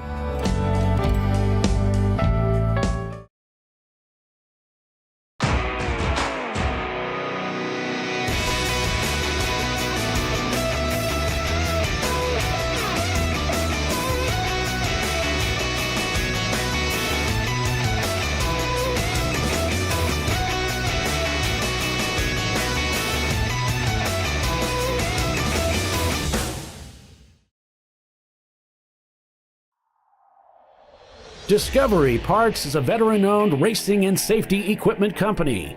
While we're located inside Atlanta Motorsports Park in Dawsonville, Georgia, Discovery Parts can also be found at the tracks, supporting a number of ChampCar Series events. We take pride in being a reseller of the best of the industry to ChampCar teams and drivers. We know racing, love racing, and look forward to tomorrow to even more racing. Visit us at discoveryparts.com. Sentinel is a comprehensive motorsports video solution incorporating live streaming, local recording, 3 cameras with picture-in-picture, flag status, and much, much more. Stop playing with multiple solutions. Sentinel handles it all, including timing and scoring, vehicle data, graphic overlays, adaptive bitrate encoding, network bonding, and more. Sentinel is the solution to sharing your motorsports experience with your friends, family, sponsors, and the world. What are you waiting for? Get your Sentinel today and never miss an on-track moment. www.sentinel.racing. Duralast, designed to meet or exceed OE performance with OE matched friction formulations and fitment for 97% of cars on the road. Backed by a noise-free guarantee when professionally installed. That's the Duralast difference. Only at AutoZone.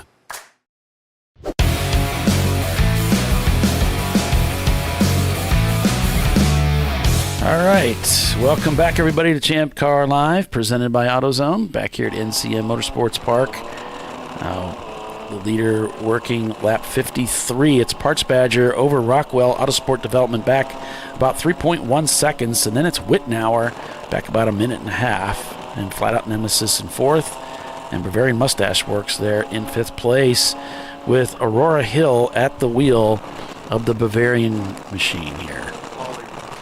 Sorry. No problem. So, Paulie, really quick, I need to make a correction. I want to apologize to the Rockwell team. I had gotten a message from Todd about who was in the car. I apologize. Right as I had gotten in and was talking about it, we had gotten into the heat of that battle. So, what it is, Doug Oakley was in the 12 battling with Roy and he has just gotten out because I had seen him walking through the paddock. So I want to apologize. I had mislabeled that, and then so I want to make sure to clarify the driver that got credit for that awesome battle. And then John Allen was actually in the sister car, the 715 entry. So I apologize to those guys. I didn't read the full message correctly. So, but great job on both entries, and wish them the best for the rest of the race.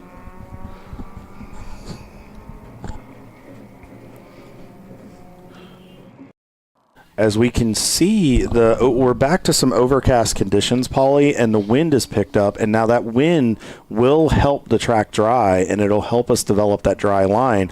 I am noticing over near Deception, we are getting a decent dry line over there, especially toward the top of the hill. Some of the lower sections are not there yet, but I'm noticing as we're seeing the lap times come down, I think we're starting to get that racetrack back. Now the wind will play a factor, getting into corners, coming out of corners, headwinds, tailwinds. So drivers are really going to have to pay attention to what it's doing, especially as they burn off fuel and the car gets a little bit lighter in weight.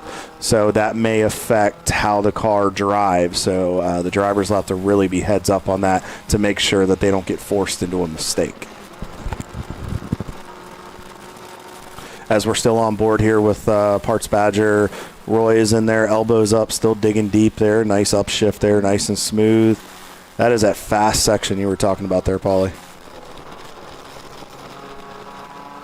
Yeah, you know, when I first came here, you know, I was a little late getting here. Evan Horner was, I was racing with Evan at the time in a Miata, and he went out, walked the track, and messaged me. He said, "This track is fast, man. This track is fast." And I'm like, okay, cool. I had no idea what we were getting into. So went out and walked it. Yeah, it feels like a pretty quick track, so it's a lot of fun. So I hope you guys get an opportunity to visit out here. We're out here every year, same time of the year. So if you haven't been to NCM Motorsports Park, you're really missing something that's really great, especially if you're somebody who likes a driver's track, really likes the challenge of a more challenging racetrack, more technical racetrack, and this is a place to come for sure. 23 corners, 3.2 miles, and it's just one interesting challenge after another. I mean, it really is, and we've stated this multiple times. It is a driver's racetrack. If you like to stay busy and you like the challenge of having to put sections of track together and figure out where you can be fast, this is definitely the place for you to come. Oh, nice move there. I was watching out of our broadcast booth. Wittenauer was navigating some lap traffic there. Great move right there. Straddling that rumble strip coming through Deception and headed up toward tabletop. So that was a great move, Ron. Hats off to you, buddy. Yeah, that little four banger's moving. Yeah, I mean, that straddling that exit there in Deception is a common move that guys make. I didn't really use that too much because it just hammers up the drive line quite a bit, but you see quite a few people taking that advantage. And here we're going into 18, and you hear that Mini Cooper squalling as the tires protest. Oh, we're heading down to 18. We're not there yet. I don't think Ron cares that they're protesting. I think the driver always wins in that one. Still see some of the damp spots out there, so the drivers have to be a little bit careful about driving offline. It's going to slow them down. You can see, the dry line there starting to pick up. You can see how that track is starting to gray up a little bit there as they dance through the S's. You can see he's definitely leaning on it. I mean, he's having to burp it a little bit to get through there just to move that weight around, make sure it's transferred, the car's settled. But you notice he didn't lift very much, where earlier in the race we were hearing more on and off the throttle, so the track is really starting to come back. Now, what you're going to notice here as he goes into the brake zone, well, that just blew my theory out of the water there. I figured he would just lay back and get him on the exit, but that was a nice move. He knew he could outbrake him, and that was very smooth. And he had so much speed going into that. Obviously, the Mustang braking way early to get that heavy car through the corner, and the Cooper's like, I got this. But you can see where this is that difference between those bigger cars and the smaller cars, and where sometimes that Mini Cooper shines is he can go deeper in that brake zone. He can get that car turned with that shorter wheelbase, and then he can, with the way that combination is and the way they have it set up, he knew he could throttle up and get through there as he needed it. And that's the important part about drivers knowing your race car. And I know I sound like a broken record, or somebody might say that I know, like, oh, that's a stock car thing. We hear that in racing. No, that's a race car driver thing. You have to know your race car, where you want to feel it through the seat of your pants, because that's what input, and you know when that car's ready. When that car squats, you know it's ready to rock and roll. Well, it's absolutely true. And I remember having a conversation with my buddy Evan Horner, who's, I'm this tall, gangly guy, and Evan is not that, and he's much smaller in stature. And I don't know, we were racing a car, or maybe it was a car that he was with a team, and they couldn't move the seat, so they padded it to get him located properly. But I mean, they really padded it to the point where he can't feel the car anymore. He said, "This is really difficult to race. I cannot feel the car." And sometimes there's places where you can't get a feel for it. There's some tracks that suit drivers better than others. I just got a message from Todd again from Rockwell. He said this track is a ton of fun. It's very technical. It's very much a driver's track. But he said the one thing you do need to be mindful of is, depending on what it happens, it's very much like a cheese grater, to where it can be very abrasive on your tires, and it can take a lot of that grip away if you're not careful. I remember last year they went through quite a few tires on that car with his entries en route to that championship. So no, Todd, thank you for bringing that up. That's a great point, and sometimes you don't really think about that when we go to places that don't always tear up tires, but you have to keep that into consideration on your checklist. As we're looking at it, I love that 18 shot. That is so cool. Yeah, I mean, this turn is just, I like it because it's kind of a settling point. You come through as you're coming out of Deception, this is all wildfire all the way till you get to here, and you finally get to brake. And the car, straighten the car up, settle it up. And, Parts Badger, a little frustrated with the whip car. and actually shouting inside the car, just frustrated. Yeah. Might have had a little bit of trouble getting through the S's, and sometimes I think you do that. You just drive the S's, drive your line. Yeah. Because it's tight through there. You don't expect, nor do you really want anybody muscling their way through. And sometimes as a leading driver, when you're up there in that top 5, you really would hope that the traffic is watching the mirror and really respecting the leaders and seeing them coming. But sometimes you don't know who's in the – obviously you never know who's in that car unless you know their gloves or their suit. But if you're paying attention to that kind of stuff, you're not watching what you need to be watching.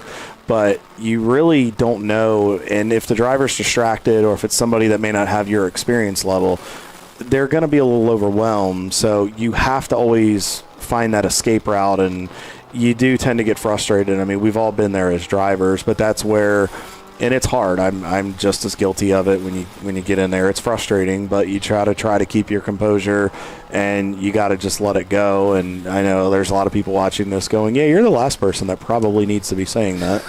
Well, and I think it does go. When I get into a race car, when I was racing, I would look at the top runners. If I was not in that hunt, I would look at those top runners. I want to know who the guys are that are going to be coming up, so that when I see them in that rear view, I know they're racing in a race that I'm not racing in. Yeah. I mean, they're fighting a fight that I'm not. And so when I would see them coming, as much fun as I'm having and as much of a good time I'm having battling XYZ car for 12th place, I'm going to make sure I open up a nice path for them to get through.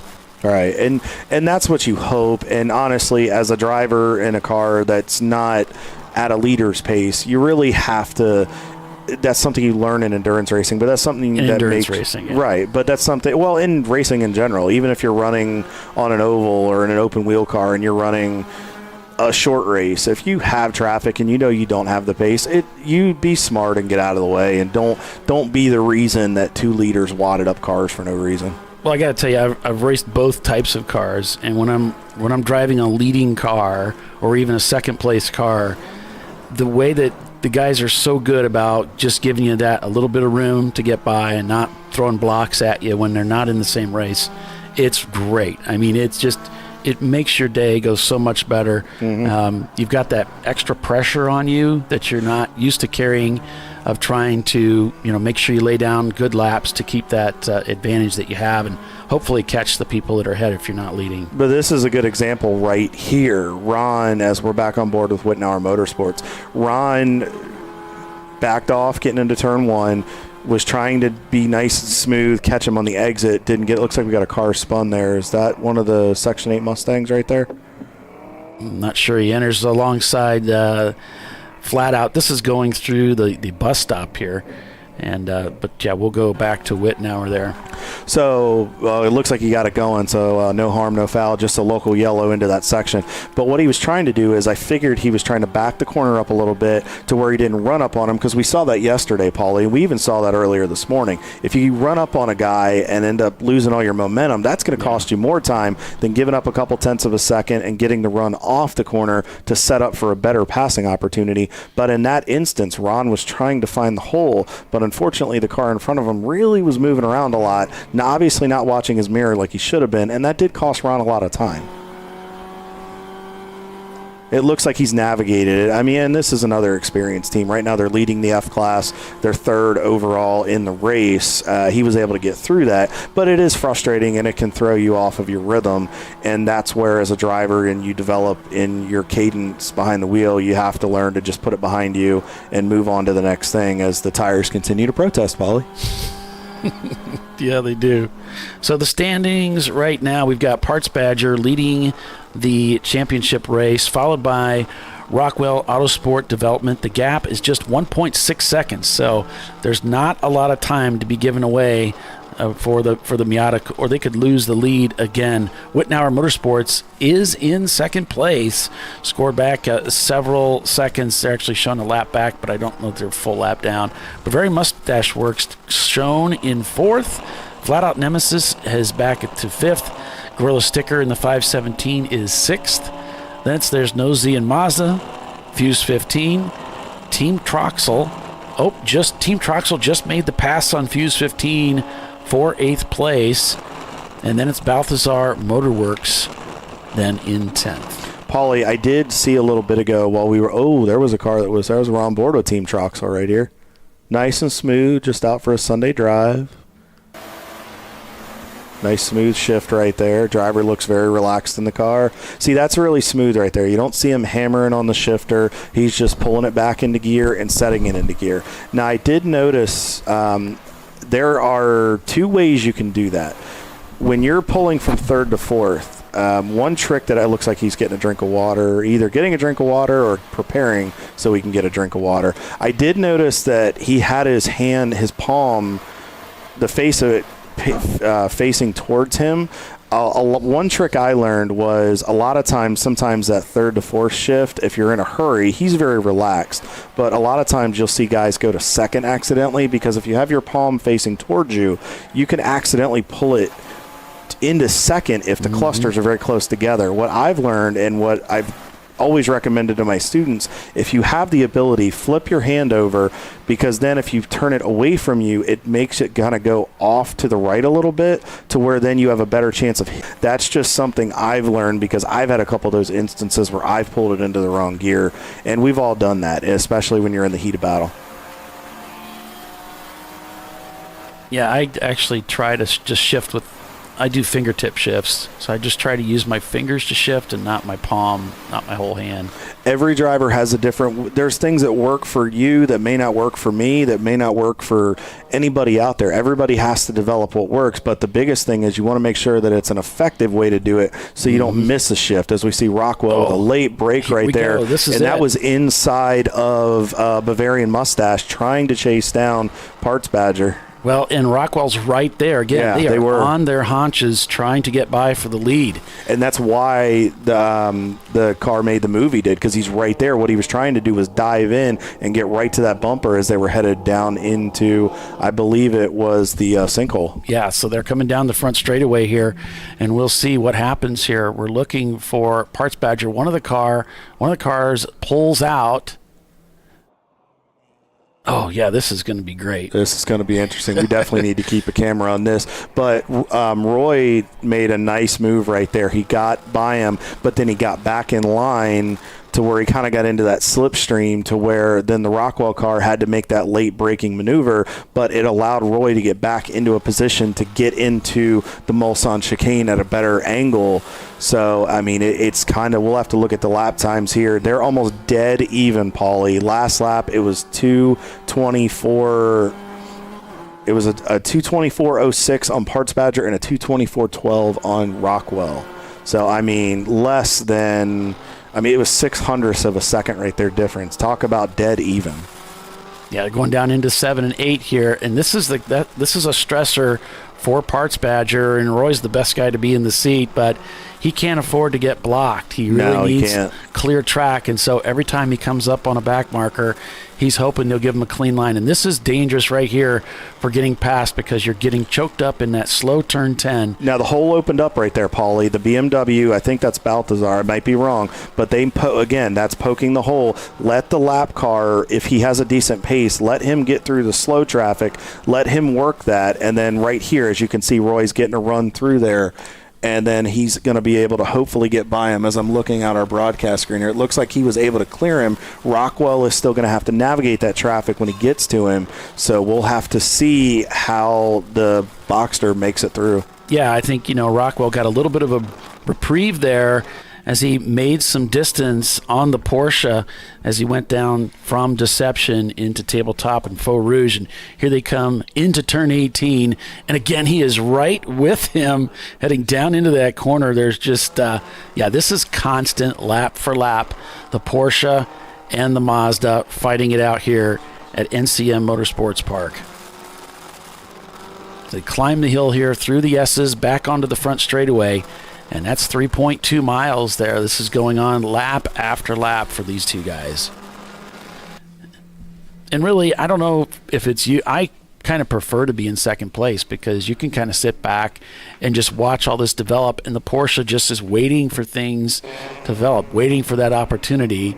And he's right on him. So the only way you stay with somebody like that, lap for lap, working your way through traffic, is when you do have the faster car.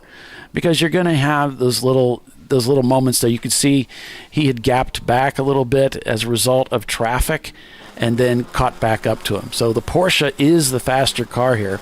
But sometimes, although your car is a little bit faster, it may not be fast enough to just pull up alongside and breeze on by. It's not always that easy. So that's probably the situation where the between the Parts Badger and the Porsche now stand.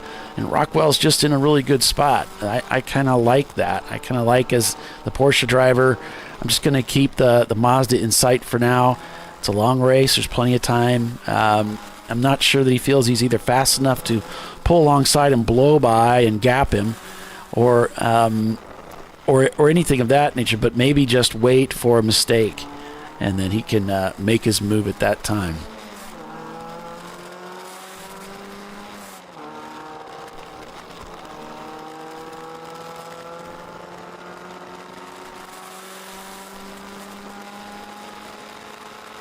Lots of great camber turns out here, off camber, some blind areas as well.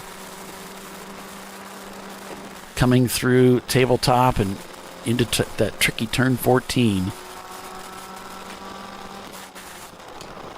We'll get a chance to see what the gap looks like here as they come down into 18 again. Nice out-braking maneuver right there. One of the BMWs trying to get by some traffic.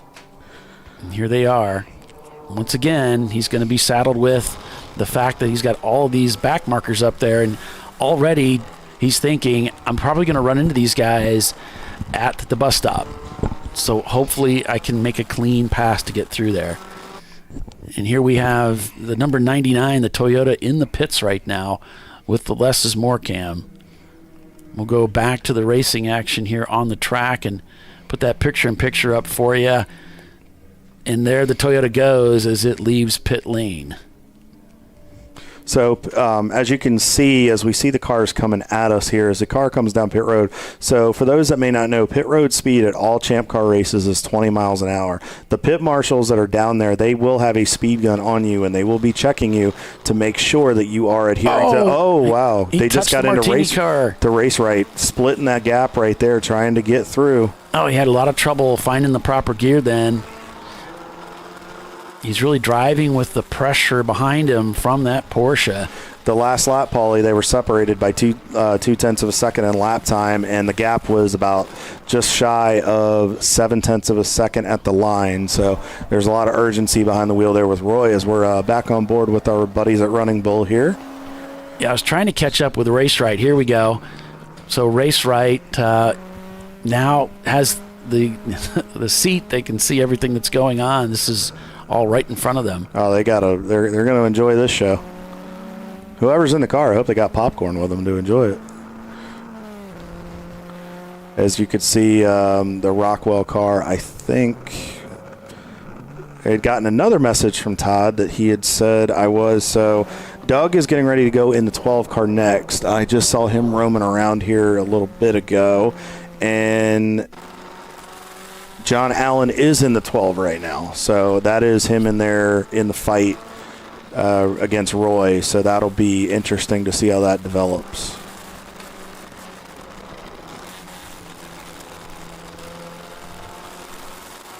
And we have a car that stopped on the racetrack in turn number 12. And it's listed as the car number 286. And that's the 45th parallel machine. And they were in the 45th parallel guys were, let's see here. They were in fifth, because they're in contention for the 7-hour race. They were in fifth, so unfortunately, if they can't get that rolling, that's going to hurt their chances a little bit. But that may elevate the Running Bulls car up into fifth spot right there for the 7-hour contest. Yeah, the leader coming down the front straightaway here again. Again, it's Parts Badger separated by less than just a little over half a second.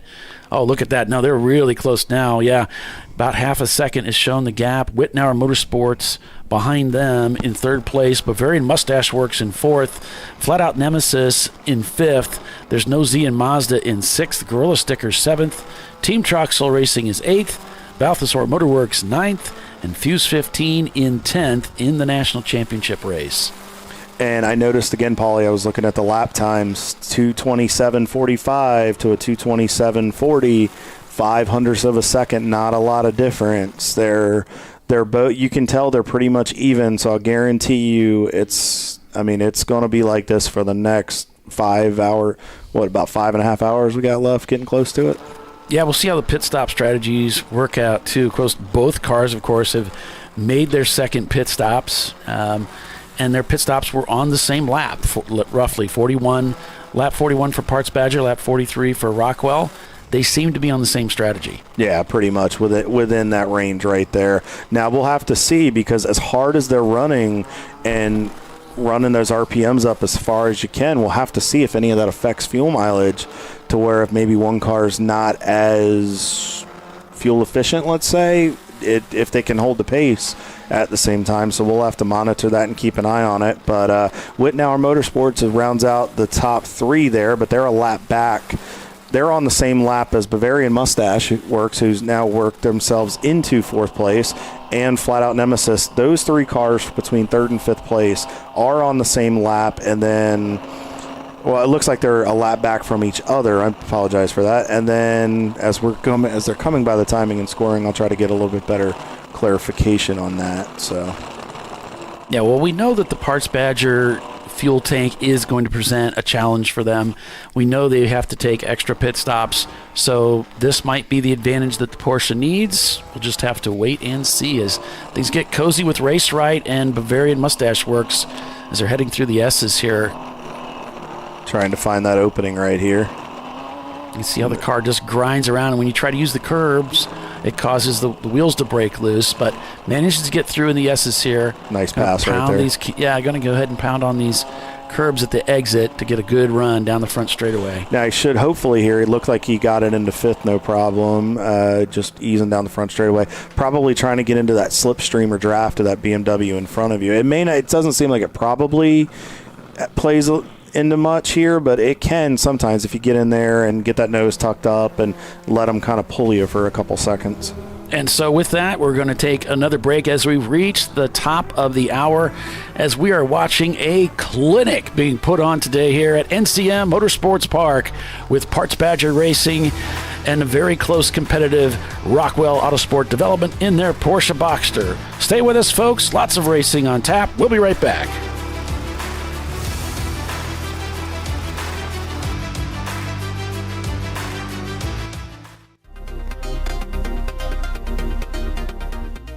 Welcome to TireRack.com, revolutionizing tire buying since 1979.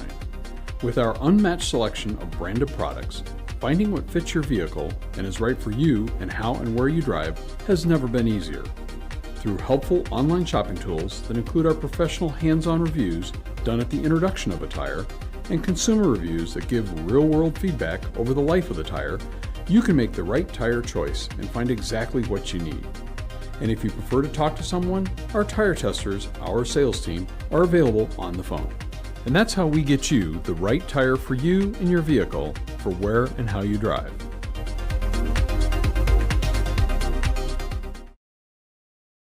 At AutoZone, you get what you need when you need it. Got a today job? Pick it up free same day at your local AutoZone. More of a tomorrow project? Order as late as 10 p.m. with free next day delivery. Getting the job done just got easier. Since 1994, Flying Wrench has been a family-owned business renowned for exceptional European car repair and maintenance. We treat every vehicle with the same care and attention as if it were our very own, building lasting relationships with our clients along the way. We specialize in high-performance vehicles, offering a range of services that include fabrication, construction, custom wiring, and much more. Visit us at flyinwrench.com. Discovery Parts is a veteran-owned racing and safety equipment company. While we're located inside Atlanta Motorsports Park in Dawsonville, Georgia, Discovery Parts can also be found at the tracks, supporting a number of ChampCar Series events. We take pride in being a reseller of the best of the industry to ChampCar teams and drivers. We know racing, love racing, and look forward to tomorrow to even more racing. Visit us at discoveryparts.com. Lifeline's continuous commitment to research and development ensures that we supply the most innovative and cutting-edge products available. Used by the majority of the world's motorsport championship-winning drivers, teams, and constructors, Lifeline has a stringent and proven history of success. Lifeline's continuous commitment to research and development ensures that we supply the most innovative and cutting-edge products available. Lifeline's 0360 systems are the result of over 7 years of intensive research and development using 3M's Novik 1230 environmentally safe gas extinguishant. Lifeline uses only the finest quality components. For more information regarding our fire safety equipment and fire safety systems, please contact us at info@lifeline-fire.com.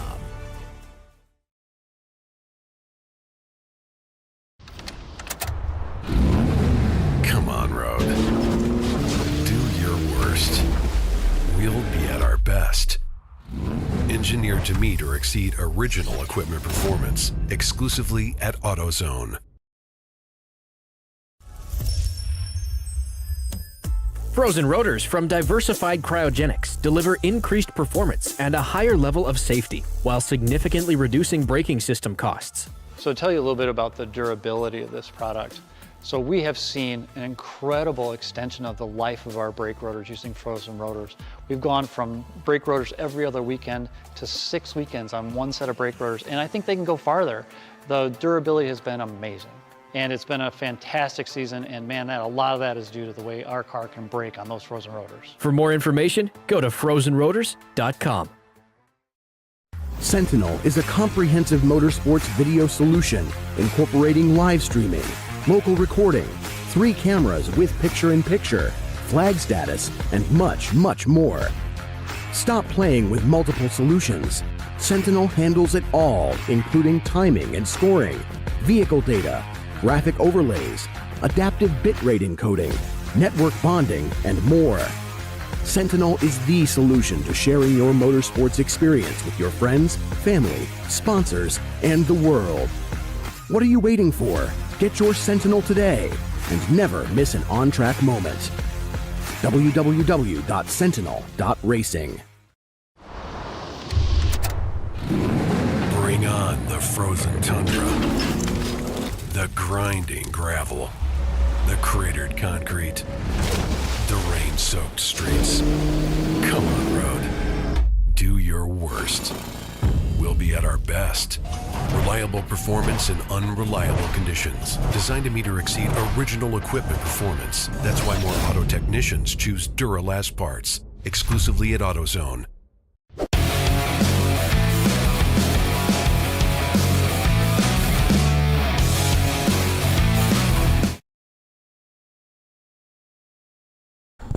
Welcome back to NCM Motorsports Park. Kyle Lockrow with Paulie Veltum here. We are live for the National Championship races. We are on board with our friends here from Race Right with the Silver Bullet as they are navigating part of the course here. We'll go ahead and give you a review of the top 5. Parts Badger still out front of Rockwell Autosport. Right now, the gap is about 14 seconds last time by the scoring loop.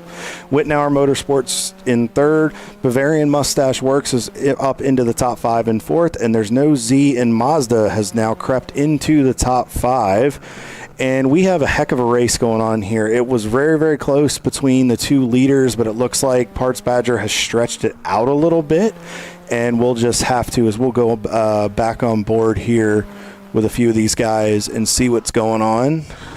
Roy's still hard at work there in the cockpit. Coming out of turn 23 down the front straightaway. So still working really hard at it here as he's getting ready to cross the start-finish line. And we had talked about this a lot before the break and at other parts earlier in the race as we were just over the 90-minute mark, approaching 5 hours and 20 minutes left in this race. It was getting pretty heated and contested up there, but it looks like it has kind of calmed down now. To round out the rest of your top 10 for the championship, as we just had, looks like Bavarian Mustache is on pit road. This might be their first pit stop. I'm not sure if this is unscheduled or not. We'll try to find out. But that will move Gorilla Stickers 517 entry up into 5th, Team Troxel up into 6th.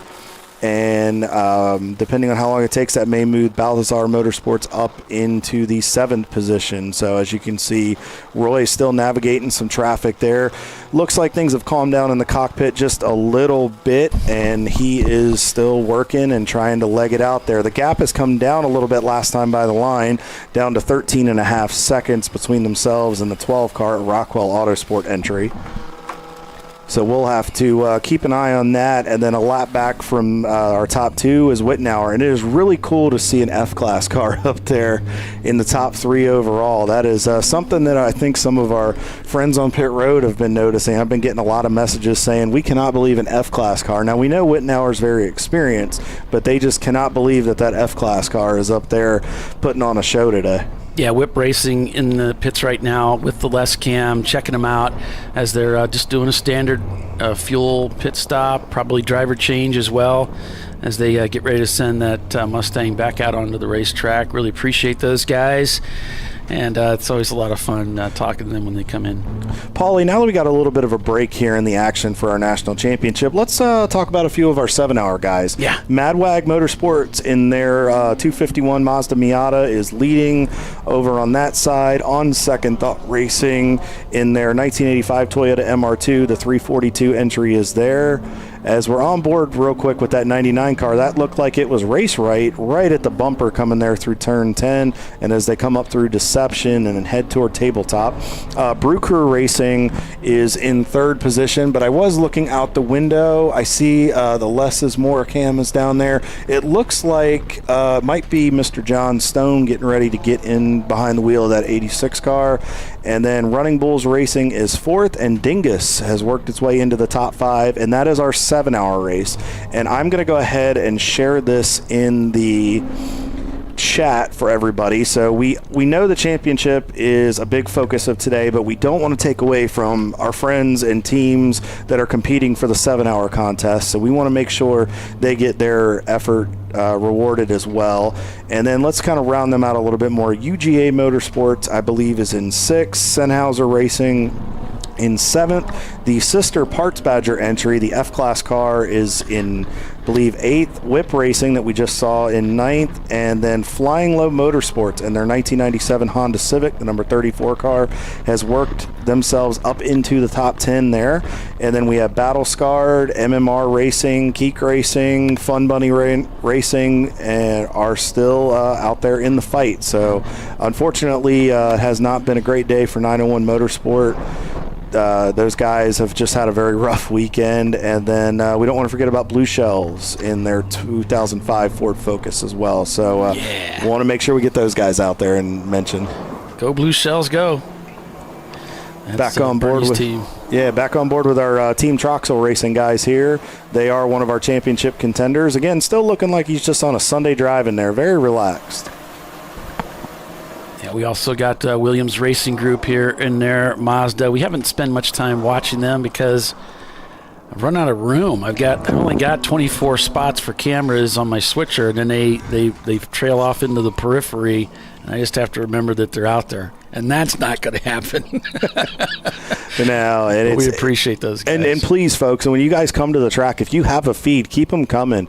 I mean, we'll try to cycle them in here and there as we can. We can't make any guarantees, but we are really excited that so many teams have started running their own feeds. And make sure you guys are throwing that stuff out there on YouTube. Make sure you're tagging AutoZone. Make sure you're tagging Tire Rack. Make sure you're tagging Flying Wrench Motorsports. All the sponsors, hashtagging, everything to get these things trending, and we'll try to get you as much TV time as we can.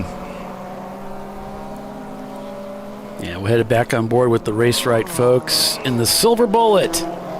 It is a 93 Mazda Miata, car number 21. They've got that really cool martini livery on it, and even their uniforms, you see the sleeve there, he has it there as well, and it's a really cool color combination. I always love seeing that. It reminds me of Jackie Ickx when they used to have their entry, because they always had those martini colors. But when I hear Silver Bullet, we're not far from Nashville, Tennessee, and around that area. That reminds me of Sterling Marlin in the 40 car, the old Coors Light Dodge, and the NASCAR, what was then the Winston Cup Series, and That's what reminds me. When I hear Silver Bullet, I start thinking of that 40 car or that train rolling by. So maybe we'll have to get him. We'll have to get him one of those Coors Light Sterling Marlin stickers to throw on there.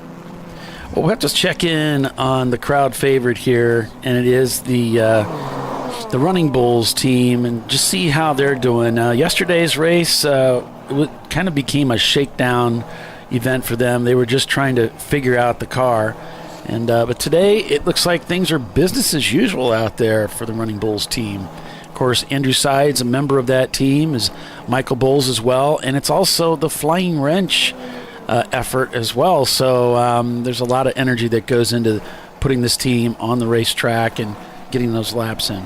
And they have had a hard winter. I mean, the work and the effort and sweat, blood, and tears that have gone into putting this build together has been monumental and heroic by these guys. And the fact that they're second in C-Class and fifth overall in the 7-hour contest, I mean, really speaks volumes for these guys about the work that they've put in, and they've done a great job. And I mean, they're putting on a good showcase, and Mike right now is just turning and putting some laps in as we see Les in their pit stall as they're waving to us. It looks pretty relaxed down there right now. It looks like they've dried out pretty well, as a lot of teams have. I'm looking out of our broadcast booth here, Paulie. We're starting to get a little bit a cloud cover off toward the Corvette Museum on the other side of I-65, so maybe we'll have to check and see if there's any other wet stuff that may be coming our way. Hopefully it'll skirt us and go around, and this thing will stay dry.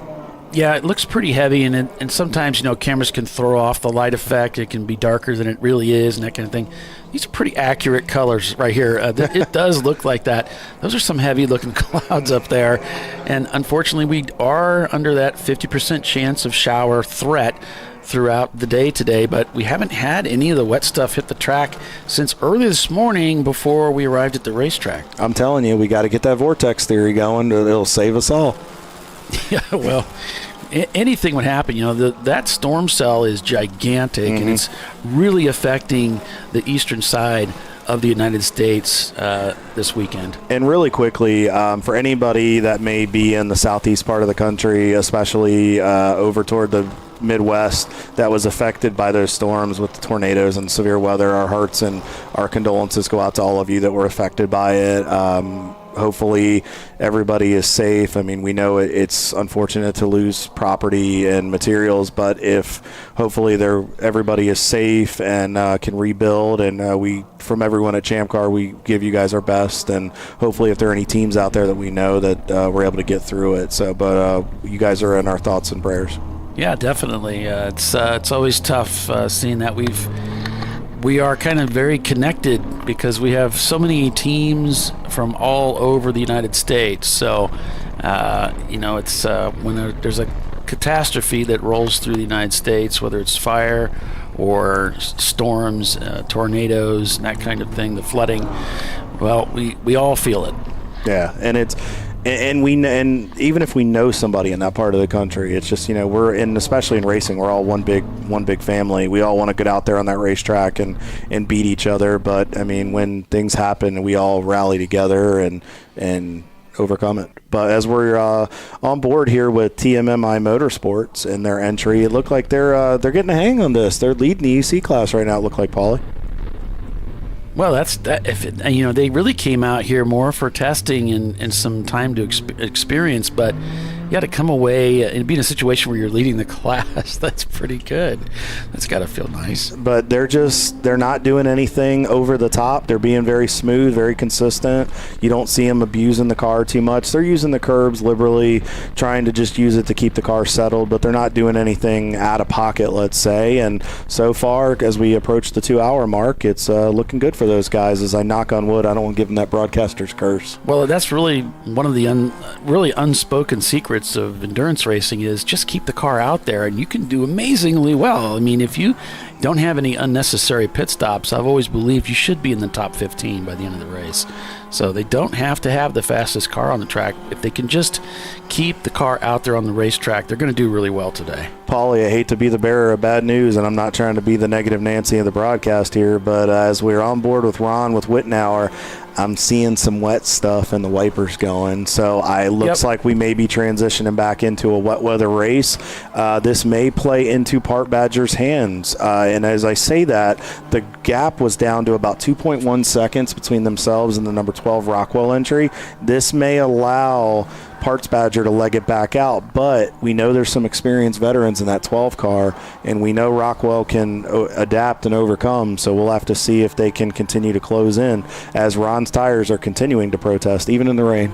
Well, as we've been going through this segment of the event, Rockwell actually dropped back quite a bit. They were back nearly 10 seconds from something that must have happened on track, and they have been gradually reeling the Parts Badger Miata back in, which again plays into the theory that the Porsche really is the faster car. Now, with this rain coming down, that's certainly going to play into the mix here, and I think it's only going to help Parts Badger out.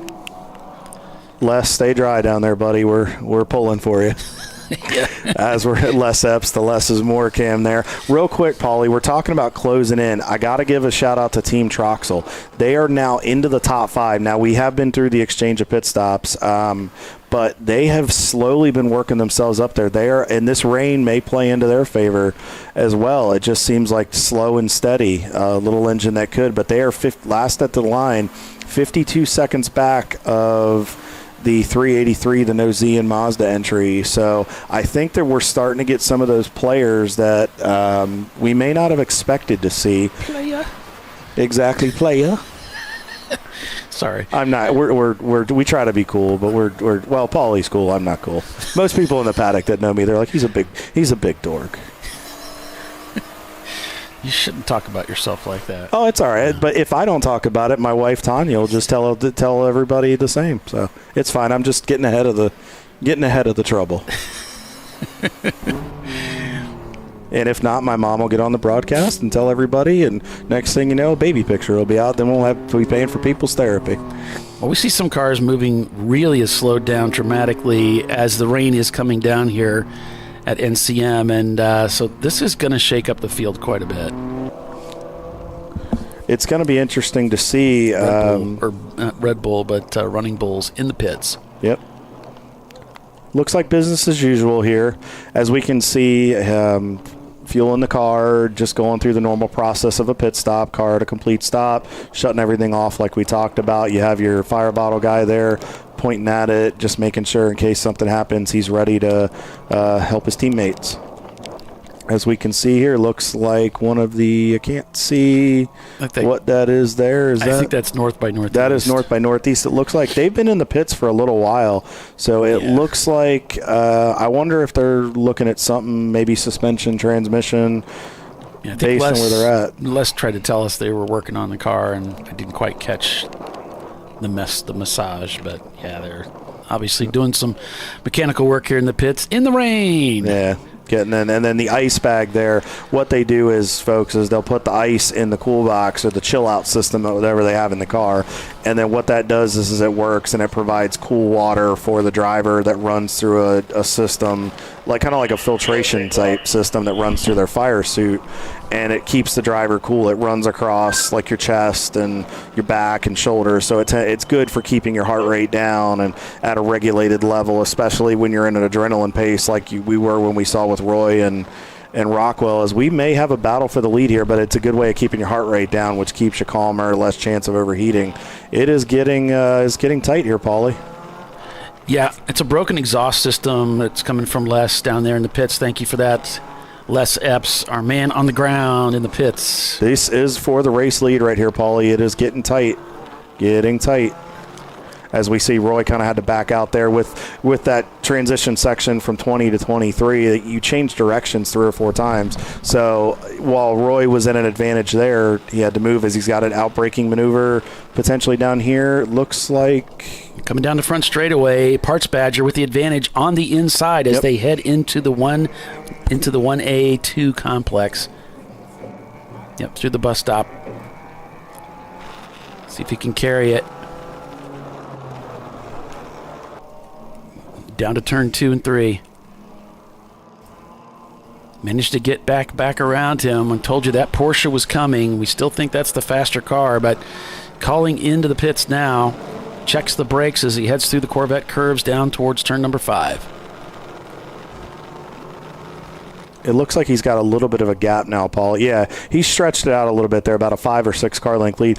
Like I said a little bit ago, I wonder if this rain's going to start playing into their advantage a little bit. I wonder if he's a little wide there. A little bit. But he might be experimenting with the rain line a little bit there too, Paulie. As we're starting to lose that dry line, Roy might be going, all right, I might need to try something to get the max grip that I can, make sure I keep this thing going in the right direction. So he may have been trying something there. Could have been a mistake. We're not really sure. Only the guy that only knows is Roy behind the wheel. So yeah, I mean, just a classic ride the rim. Might have been just the medicine he felt he needed to deliver. So a little bit of a catch right there, just trying to get, and that's as the racetrack is changing again, those conditions where you're starting to get into the wet, a little bit of wheel spin there, so Roy will adjust to that next time he comes through that section there in turn 10. Coming down the hill from Deception with the Porsche in tow as they head over towards turns 14 and 15. The gap starting to open up a little bit more now for the Mazda, giving them a little bit of a reprieve. Looking about 10 car lengths right now, Paulie, but when they come toward us out of 23 toward the broadcast booth, we'll get a little bit better of a designation of what it is and have a better idea to kind of know what we're looking at here. Wrong one. Oh, that's all right. Well, we got some guys coming through the turn 2 camera as we see one of our favorite turns here, turn 18, that fast braking zone that you're talking about, Paulie, where you said you're going all out, and then you got to get that thing stopped, and then that late turn in as you go through there, and then prepare for the sinkhole combination. A little bit of a catch there. Yeah, I think I missed them down in the sinkholes. They come back onto the front straightaway. It's the Mazda and the Porsche still dueling after the Porsche got by momentarily and now has fallen back again just a little bit. And it's sitting about 1.7 seconds right now. So from what I could tell outside the booth, I'd say about 9 to 10 car lengths maybe, but that's not a lot. And they have about 2 laps up on Wittenauer, who is the 3rd place overall car. And then a lap back from Wittenauer is there's no Z and Mazda. Those guys have crept up. We haven't said a whole lot about them, just briefly, but I tell you what, they have absolutely come out of nowhere. Well, we know this car is quick, and I think what we're seeing here is this car is really handy in the wet, too. Mm-hmm. And that's not good news for the other teams. No. They're already up at the front of the field, and if they can hang with the top players up there, being the Porsche Boxster of Rockwell Autosport Development and Parts Badger, they could be a real threat for the win of the championship this year. Absolutely. I mean, while Parts Badger and Rockwell have gotten out to a bit of a gap, 2 laps from on back, that's not a lot of time. Realistically, that's probably a green flag pit stop, Paulie. So if these guys can continue to put this together, as we are just moments away from crossing over the 2-hour mark in today's for the 7-hour, and then as we're another 2 hours down in the national championship, we'll have to see what happens here. Looks like somebody went a little wide there. I think it's getting slick down there. Wittenauer maybe trying. Are they coming down? Are we coming to pit road, it looks like, maybe here? Yeah, it does look like he's come in. He's crossed over here the line, so he's bringing that car into the pits, and I'll let you ride with him here. It's a really unusual move into the pits. There's a lot of this back and forth, and to get into pit road. Now, I'll give you a little bit from a driver's perspective, and Paulie and I can say this. ChampCar is very different. The entry here is very unique. So the way ChampCar works is you have to come into the entrance of pit road. You will stop. There's a pit marshal right there that will put a timer, or with the Flagtronic system that is in the car, the timer will then start. You run your 20 miles an hour as far to the right as you can. Usually we run at places where there's a transition lane and then the drive lane for pit lane. And then you don't want to run right up against to driver's side because then you could potentially hit a crew member. It can get dangerous. You don't start to transition over for another couple of minutes or a couple pit stalls away till you get closer to your box. As you see Ron coming in here about his 20-mile-an-hour pace, and then you'll see as he gets close to his box farther down toward pit out, you'll see him slowly move to the transition and then ease into his pit stall. It's a little bit different than some of the series like IMSA, NASCAR, or others, or IndyCar, where it's a little more controlled at this level for the safety sake of it. And then the same thing will work on the way out. He'll transition out, watch his mirror out to the drive lane, and then from there he'll check in with the pit marshal. And then as long as everything's good and they're at their 5-minute limit, if they've taken fuel, you only have to adhere to the 5-minute limit if you take fuel. If you do not take fuel, then you can go out onto the racetrack. And we've got Wittenauer in the pits here. Les, our handyman, dashed over to their pit stall to catch this on camera for you. So make sure you type in a thanks to Les for doing such a great job. He's doing a phenomenal job this weekend. He's awesome. He's very good. He's getting us some phenomenal shots. And you can really see here what these guys are doing. I know I keep talking about it, but it's just so different. And the nice thing is 5 minutes is a long time, Paulie, where you don't have to be stressed. And you have an experienced team like Wittenauer right here. You don't see panic from the drivers scrambling to get the belts. You can see him loosening them up. Hopefully the driver was able to loosen him up before he climbed out of the seat. I'm sure they have a system that works for them as Ron is helping get his co-driver in the car. It's like Dingus has come into the pits too, checking out those cool wheels they have on the Mini Cooper. This is the team that Stephen Cox is racing with this weekend, or he's slated to at least. He's on that reserve role, but he did mention that he thought he would get a stint today, so we'll have to see what happens here as we get closer to the latter stages of the race. So he may get called into action. We'll have to find out. Back on board with Parts Badger as we keep an eye on the 732 in the pits.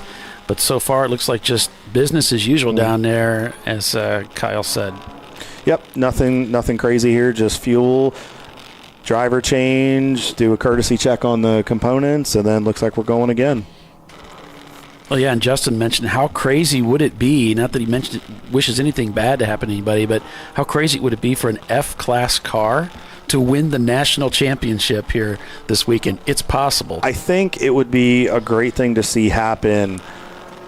We still have 5 hours to go, but I think it would be vindication, and what I think that would do would be, because a lot of people sometimes are like this F-Class, but what I think it would do is prove that F-Class cars can be competitive, but I think it would also encourage more people to maybe bring a second entry with F-Class, or even if teams are looking to come over and run the F-Class. There's so much racing yet to be had today. Sure glad you're joining us this weekend. It's a great day for a motor race, as Doc would say. Stay with us, everybody. We'll be right back.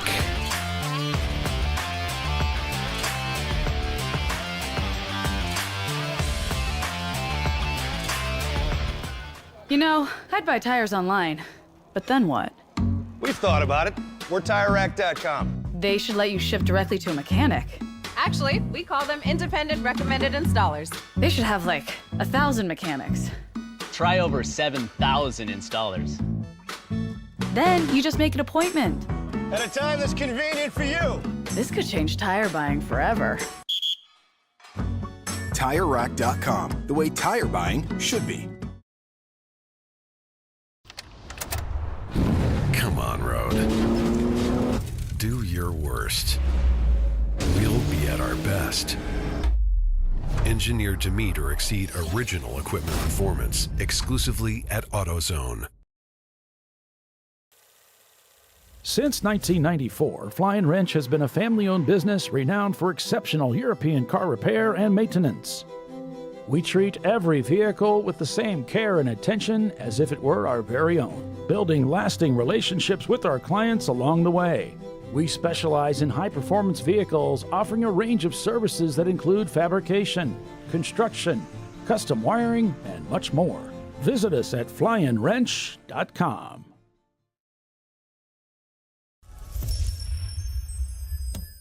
Frozen rotors from Diversified Cryogenics deliver increased performance and a higher level of safety while significantly reducing braking system costs. So to tell you a little bit about the durability of this product. So we have seen an incredible extension of the life of our brake rotors using frozen rotors. We've gone from brake rotors every other weekend to 6 weekends on one set of brake rotors, and I think they can go farther. The durability has been amazing. And it's been a fantastic season, and man, a lot of that is due to the way our car can brake on those frozen rotors. For more information, go to frozenrotors.com. Come on, road. Do your worst. We'll be at our best. Stress tested to meet or exceed original equipment performance. Exclusively at AutoZone. Welcome to Parts Badger, where we want to be your online machine shop. Through our online platform, we connect our global manufacturing capacity to your fingertips. You can request a quote, place an order, manage your parts, and even share that information with a colleague right online. If you prefer, you can work with our experienced team of sales representatives who are supported by our design engineers and project managers as well. Whether your project's big or small, simple or complex, Parts Badger can get it done. See if we can help your company at partsbadger.com. Discovery Parts is a veteran-owned racing and safety equipment company. While we're located inside Atlanta Motorsports Park in Dawsonville, Georgia, Discovery Parts can also be found at the tracks, supporting a number of ChampCar Series events. We take pride in being a reseller of the best of the industry to ChampCar teams and drivers. We know racing, love racing, and look forward to tomorrow to even more racing. Visit us at discoveryparts.com.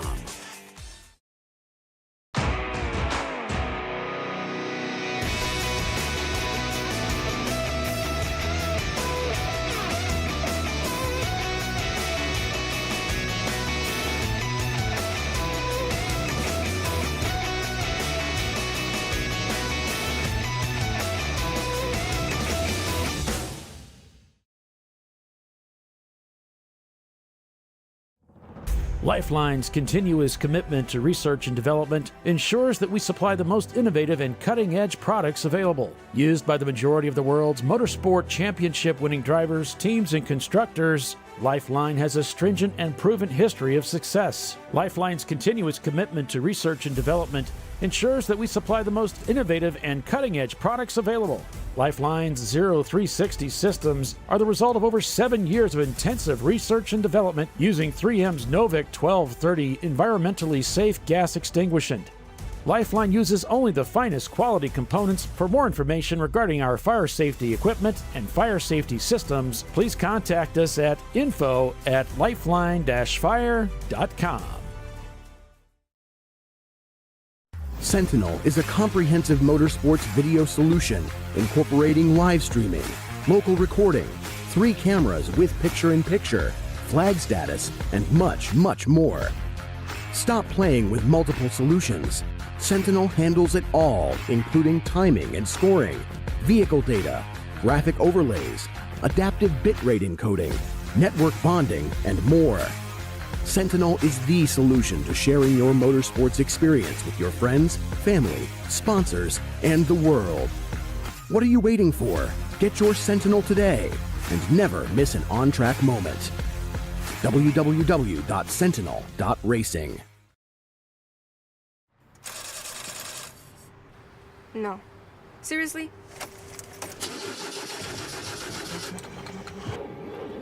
Come on. No. You for real? Dale. Really? Wow. So maybe just a cable?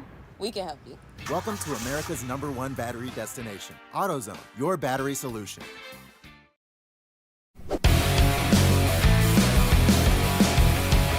All right, welcome back, everybody, to ChampCar Live, presented by AutoZone. As you see from the Lescam, Parts Badger in the pits getting serviced along with Team Troxel.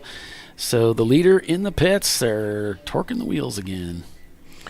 Yeah, and this just looks like a standard stop, and that's normal where you'll see the teams. They will torque the wheels, just give them that extra little bit of tightened assurance, making sure when you're leaning and putting a lot of load on those wheels to make sure that nothing's going to break or come loose on you. As we see the 325 car right there, they're just in, it looks like, for a standard stop here. They're just getting the window net secured back up, and looks like he may be headed back out into the fight. Looks like Parts Badger's ready to rock and roll, so another pit stop down and out of the way for that team. So that'll transition Rockwell, the number 12 entry, up into the lead. We'll have to see. And we noticed that the 383, No Z and Mazda, has now worked themselves up into third. And Team Troxel, we noticed, was on pit road. That was the 325 car, so everything looks business as usual there. Wittenauer was just in a little bit ago, so it looks like we may be transitioning into that second set of pit stops. So because we're running a 7-hour contest today, your pit cycle is going to be a little bit different. While your car may go 2 hours on fuel, you try to sync up your strategy to where you're only doing, let's say, maybe an hour 40 minutes or hour 30, but you also would play it potentially. We've been pretty green so far today, so you may burn a little more fuel. We're not having those code 35s, as I knock on the wooden table in front of me, so far that have come into consideration. So the teams are probably adjusting to that. Plus, if the driver is trying and doing any type of fuel saving, that will affect your fuel strategy as well. Yes, you cannot go longer than 2 hours in Champ Car, but with it being 7 hours, you have some flexibility in your strategy. So you take that into consideration as well to make sure you can get to the distance. As we're still on board with Parts Badger as he navigates another driver change. Look like Roy has hopped out. We'll have to find out who's in the car now. And that's a good point. Bernie Myers, thank you for bringing that up. So on front-wheel drive cars, they check the front axle nuts on each stop as well. That's another checklist for the front-wheel drive guys. So Bernie, thank you for bringing that up. I'm not the most I'm the last guy you want working on a car. So I'm sure Paulie, who is more mechanically inclined than I am, and others can attest that, yes, that is obviously a very important part of it. Unfortunately, I'm one of those, I just sit in it and I turn left and right and hope it goes fast. Well, for some teams, they'll tell you the cardinal rule is you never touch those lug nuts or try to retorque them when they're hot. But I think experience teaches you different things, and the type of material that you're using, you might, I'm sure, Parts Badger, those guys know, now this is something in our application, we do need to check those. And it's different on every car. It depends on what they're running, what their combination is. We don't know. Only those teams know. So they have to do what works best for them. What may be good for them may not be good for Rockwell. That may not be good for, there's no Z and Z. Every team in this paddock is different. And with different types of cars and OEMs, everything has to be treated differently. Yeah, so Parts Badger obviously pitted, and they're back on the racetrack now. They're shown in second place with Rockwell in first. Both show that they have done 3 pit stops, and we'll just see how things shake out here. Chris from Money Shift, thanks for tuning into the broadcast. Everybody that's been contributing, if you have a question or you want to know about something, throw something in the chat. We'd love to hear from you. We'll try to get an answer. If we don't know it, we'll try to reach out. Maybe if there's something going on pit road you're curious about, we'll see if Less is More can provide us some information on it, and he can contribute to the broadcast. So no, we greatly appreciate the continued support and all the positive messages that we've gotten about ChampCar Live this year. Thank you again to AutoZone for continuing to support this, and we're carrying on Doc's legacy and trying to continue to make this bigger, badder, and better. So real quick, Paulie, while got a little bit of a lull as we go through these pit stop cycle, let's check back in with our 7-hour folks here. Madwag is still out front. I tell you what would be cool is we're inside of 5 hours to go. After the disastrous weekend they've had, Paulie, if they could turn it around to potentially get a win today, that might cure something for them. And Brew Crew Racing has worked themselves up into second. On Second Thought Racing is third. Yuga Motorsports in fourth. And Running Bulls rounds out your top 5. And our friends at Toyota are still leading the EC class over Section 8 Racing. So I'll tell you what, I don't think that was on our bingo card. Yeah, and you can see here on the screen, we've got the lightning strikes indicator there is well off to our east. And but yeah, absolutely. This is, gosh darn it. Sorry about that. I got distracted. I was going to say, that's the beauty of the double races, and this is getting back to the idea that they could come off, do really well today, whereas yesterday it just didn't work out. That's the beauty of these double races, is that you can have a lousy Saturday and you get another swipe at it. But how many times do we see that, Paulie, especially for teams that have been in the paddock a long time and have been there, and they know that the racing gods sometimes just don't shine on you that day. But if you use Saturday as a test and you work the kinks out, as we see Mark is behind the wheel we got of the Brew Cars. Running Bulls is another prime example. I mean, yesterday was disastrous for them. Mind you, we didn't get a ton of racing, but they're third in the C class and sixth in the race. And, I mean, what would be a solid debut for them moving forward as they prepare to go to their next event at Watkins Glen at the end of May, Memorial Day weekend. So this is a good test for them, and I think this will give them a good baseline to go up to northern New York and put on a show. Yeah, Bernie pointing out, he said, I think aluminum wheels need torquing more often than the steel ones, not so much, and I would agree. When I worked as an auto mechanic, I'd run into that. I'd put a set of wheels on, torque them down, test drive it, come back and retorque, and they would be loose. They would be much looser than torque spec.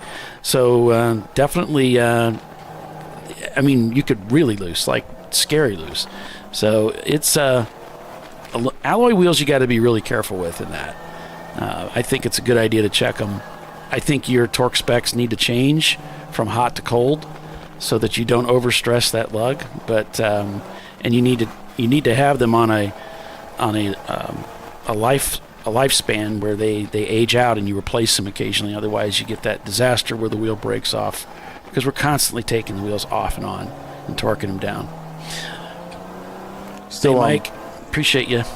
Yep, absolutely. Yep, absolutely. Appreciate everything. Got all the Focus guys in here. Is there anybody else we're missing, Bernie? We got Mike. We got you guys.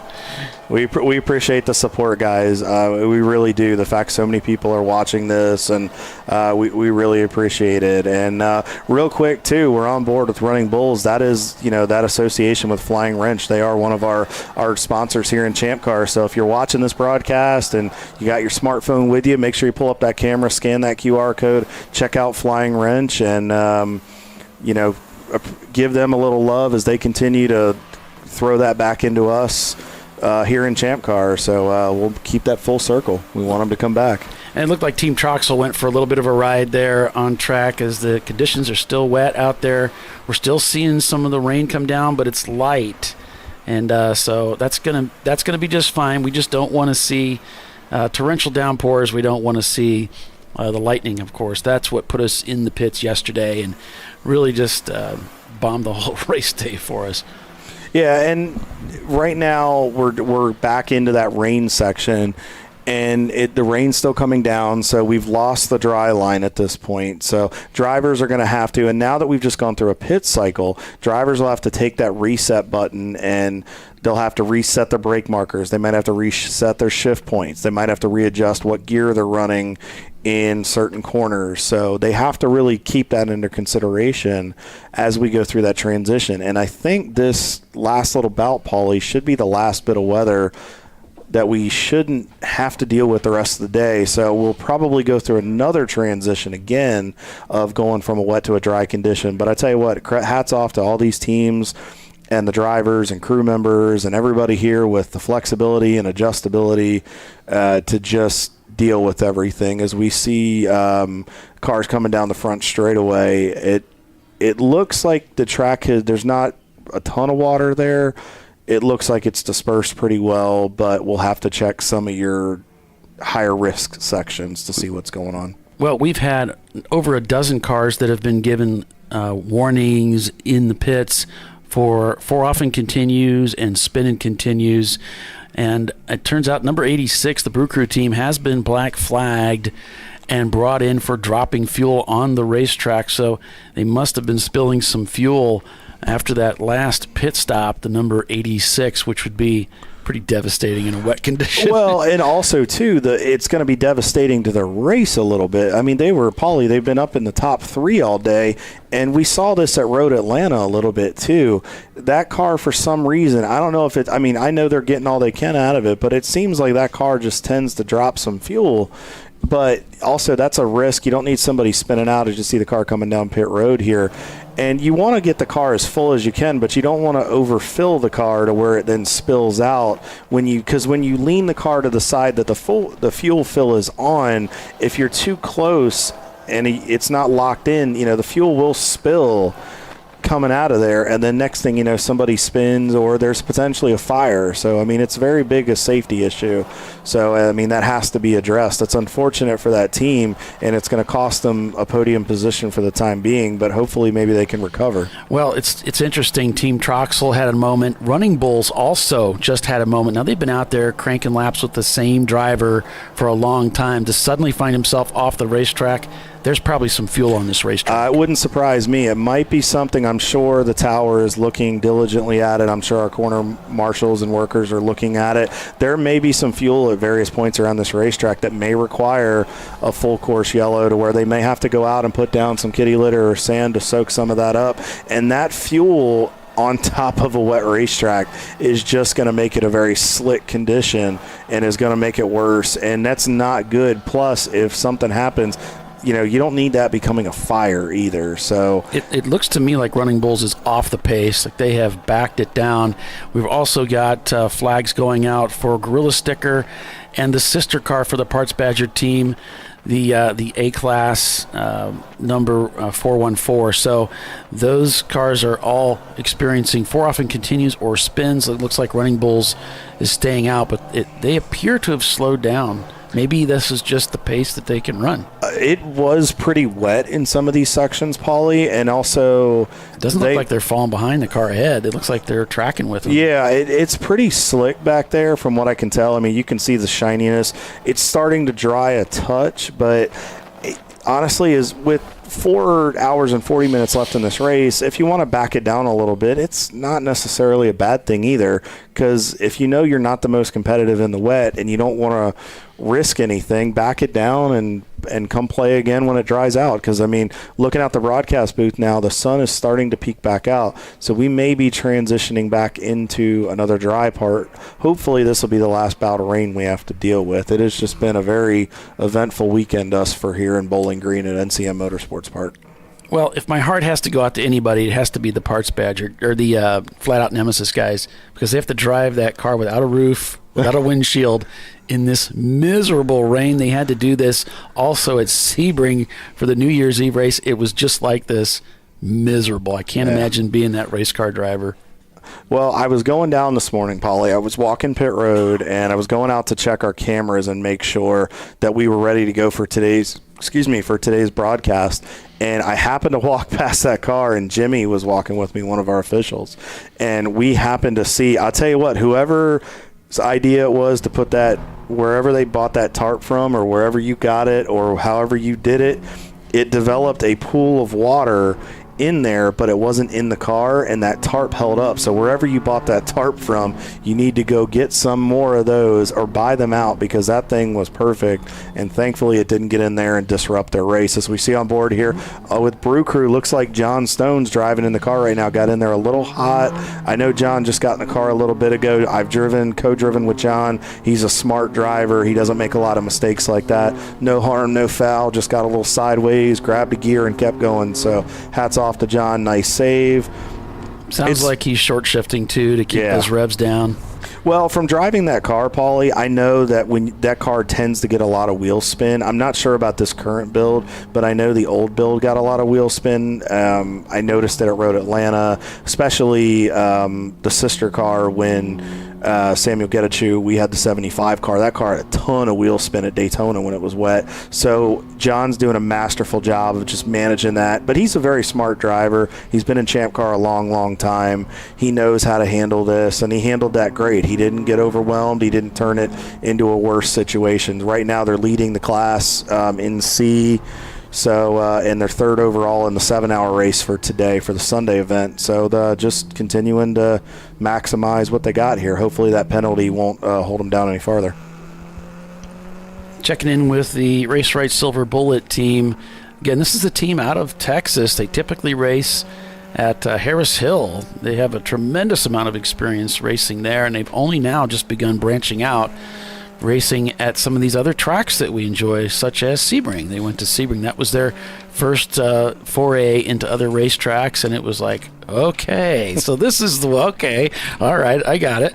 So yeah, this is a really kind of a new thing for them, despite the experience they have in motor racing and supporting other teams. And now this is what they're doing. So they're out here with us this weekend in the wet at a very challenging and very technical racetrack, NCM Motorsports Park. And that's the thing, Paulie, you've talked about. This is a driver's track, but if you've never been here before, this can be a very daunting racetrack as they come down toward turn 10 here to that sharp left-hander, as it looks like the BMW in front of them, that might be Bavarian Mustache Works, but I give them credit. Race Right has done an exceptional job so far. They're very smooth. They're not doing anything out of pocket. In learning this racetrack, for some drivers, it can take a little bit of time because there's so many technical sections to put together, but it looks like they've done a good job. They haven't had any issues. They're just not putting a wheel wrong, and they've worked themselves up into the 17th position. And it looks like they're fourth in their class right now. So just turning and burning laps as we're approaching 4.5 hours to go. And that's the biggest thing. We talked about this. You don't have to be the fastest car out here to win these races. Consistency wins races. Yeah, absolutely. As we just listen here, folks. We'll kind of let you hear that, as you can just hear the throttle input and just listen to how smooth the driver has to be in these wet conditions, just how gingerly he gets onto that power.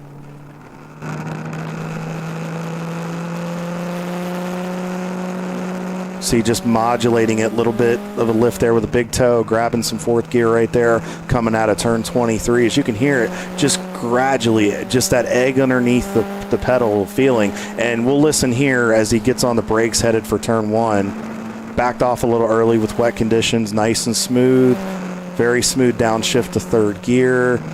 Letting the car roll the center of the corner right here, letting the car settle. Take a squat, lets you know when the car's ready to apply throttle. Make sure that wheel's settled the way you need it. Just very, very smooth driving right now. A little slick right there. Might have had to catch it a little bit there. Slight adjustment with the wheel. Sometimes that's just having to readjust to how you get in the corner. Nice smooth pull back into fourth gear right there. But if it just, you can really hear it, and we'll stay on board with them here a little bit longer. Just listen to how smooth he is with that. Lifting a little bit, turning in, track's wet right there. Want to make sure you don't get the car upset off track. Nice and smooth downshift, letting the car roll. Nice and smooth under power, not doing anything crazy. Just squeezing onto that power. Don't want to upset the back end of that car and end up going for a spin.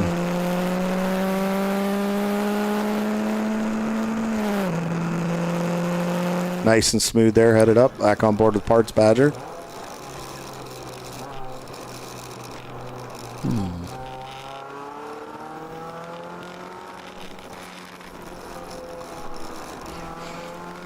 Paulie, we have a new player in the top 3. There's no Z, and Mazda has worked themselves up into the 3rd position. And it looks like the gap has changed a little bit here. I know Parts Badger pitted. I don't know if Rockwell has made another stop, but there's a 2-lap gap right now between 1st and 2nd. But that 383 entry has worked themselves up into 3rd. Wittenauer is still 4th, and they're still leading our F class. And Flat Out is still 3rd in the B class and in the top 5 for the national championship. Yeah, great job, guys. As we're on board here with Balthazar Motor Works, as Zach behind the wheel, getting the job done here. As they're going by, I think that was Whip in their Mustang. Nice and smooth here, just taking it easy, grabbing second gear right there. He's a little bit offline, and the reason for that is he just knew he would bog down in third gear, so he went down a gear, and it can be a little risky in the wet, but he did a good job of just going down really, really smooth, modulated, eased into the throttle, and then quickly got up to third gear. So nice job right there. As he's getting ready to go by, it looked like the 34 car of the Flying Low Motorsports and their Honda Civic entry. Nice and smooth through here as he's headed down to take a look here. Looks like now he's headed down toward turn 18, coming through the back part of the course as he goes a little bit downhill into that brake zone.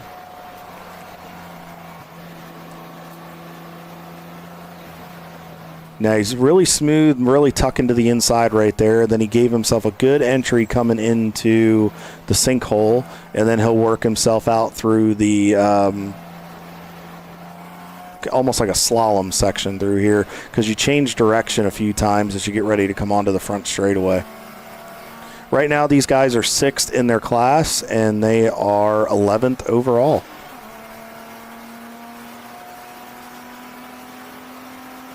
So putting on a good show right now.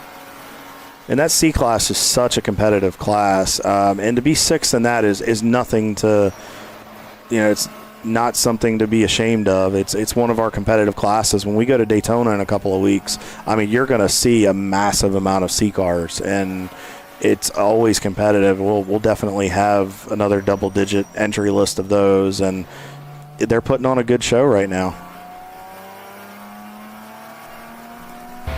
Yeah, it looks real good. So we're going to take a break as we've reached the top of the hour, 11 o'clock here at NCM. 4 hours and 30 minutes remain in this very competitive race for the National Championship title. Not to mention we have another race taking place at the same time. So stay with us, folks. We'll be right back.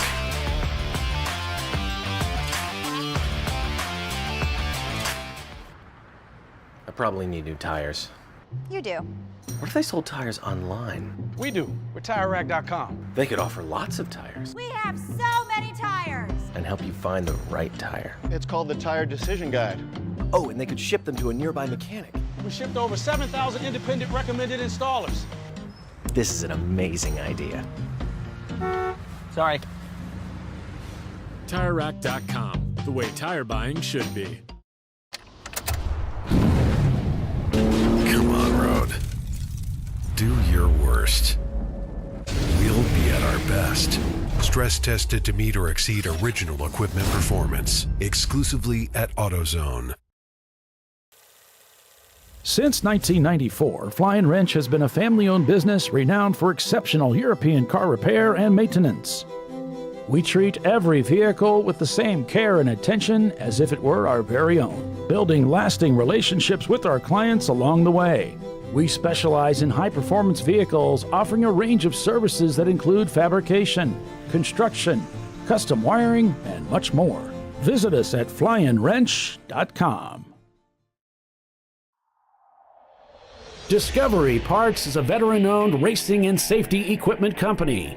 While we're located inside Atlanta Motorsports Park in Dawsonville, Georgia, Discovery Parts can also be found at the tracks, supporting a number of ChampCar Series events.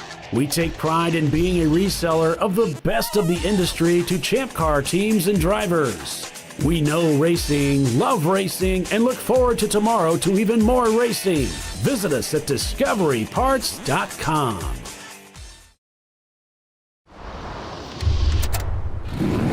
Bring on the frozen tundra, the grinding gravel, the cratered concrete, the rain-soaked streets. Come on, Road.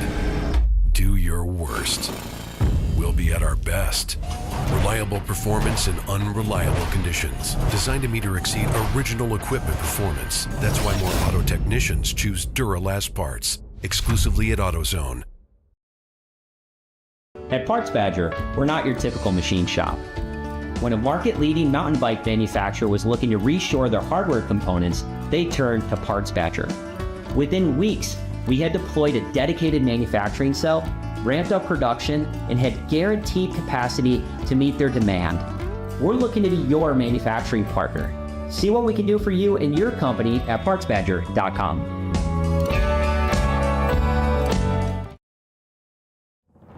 Lifeline's continuous commitment to research and development ensures that we supply the most innovative and cutting-edge products available. Used by the majority of the world's motorsport championship-winning drivers, teams, and constructors, Lifeline has a stringent and proven history of success. Lifeline's continuous commitment to research and development ensures that we supply the most innovative and cutting-edge products available. Lifeline's 0360 systems are the result of over 7 years of intensive research and development using 3M's Novik 1230 environmentally safe gas extinguishant. Lifeline uses only the finest quality components. For more information regarding our fire safety equipment and fire safety systems, please contact us at info@lifeline-fire.com.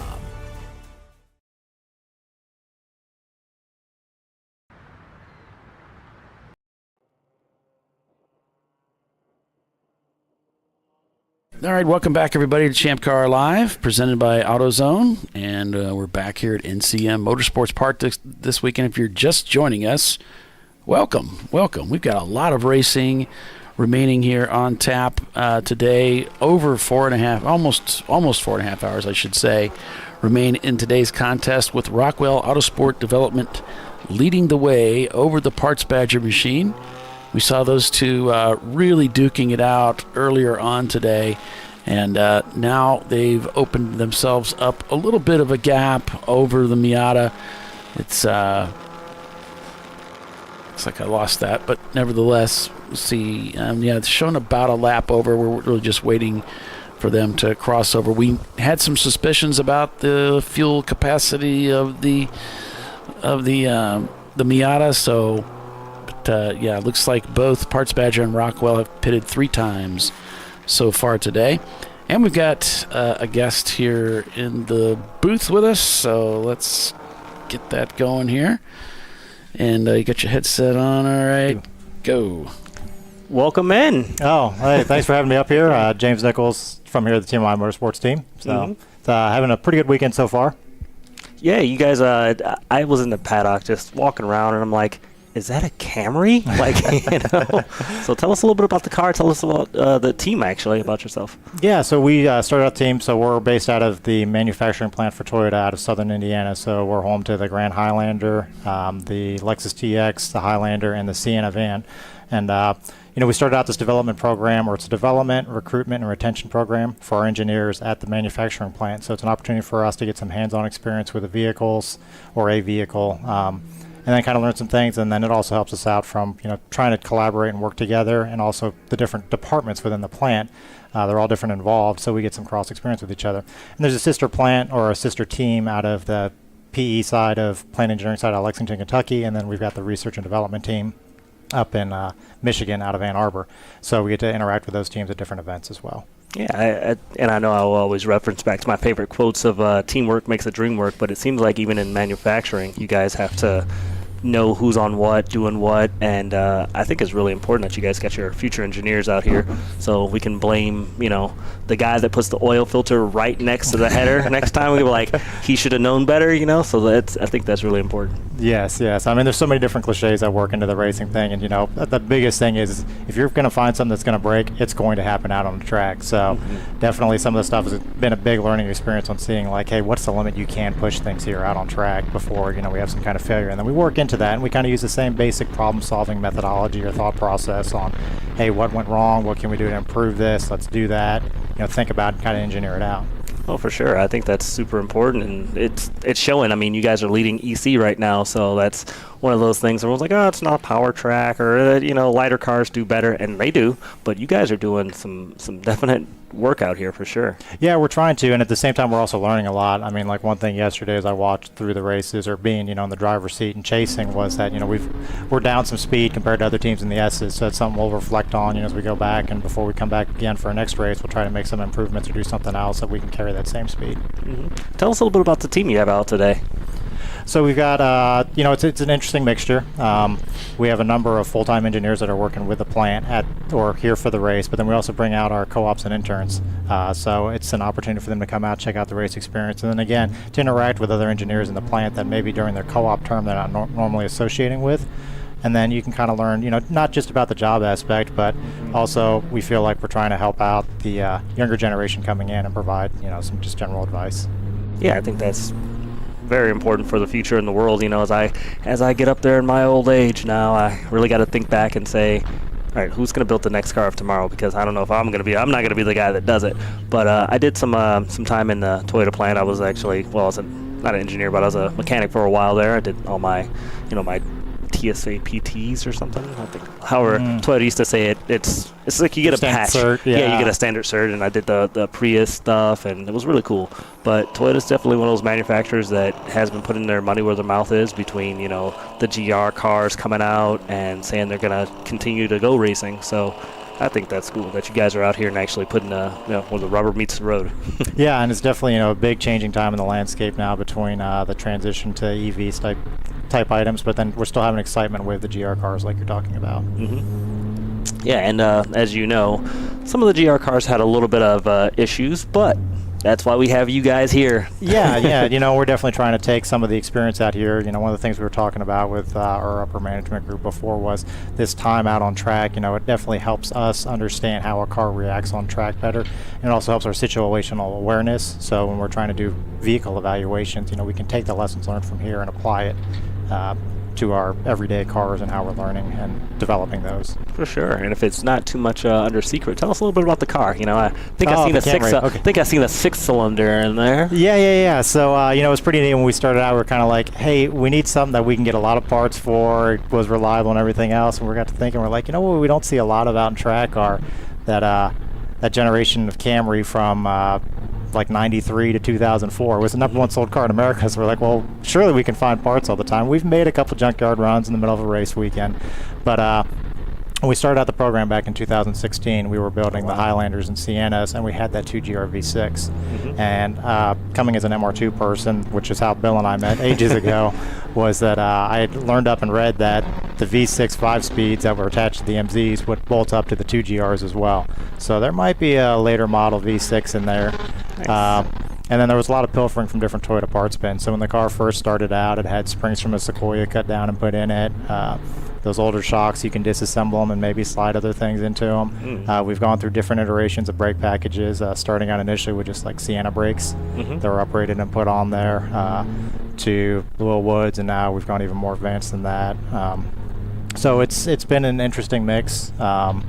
And yeah, just different hodgepodge of parts from different Toyota parts bins in there. Yeah, but that seems like if something goes wrong on a race day, you can go to AutoZone and grab something. Yeah, one of the big things with the program is we try to do everything that we're producing in the car in-house. So like we built the cage internally ourselves. Oh, wow, we that's do all really the different cool. wiring. We do all the other stuff. Yeah, the cage was quite an undertaking and a learning experience for us the first time through.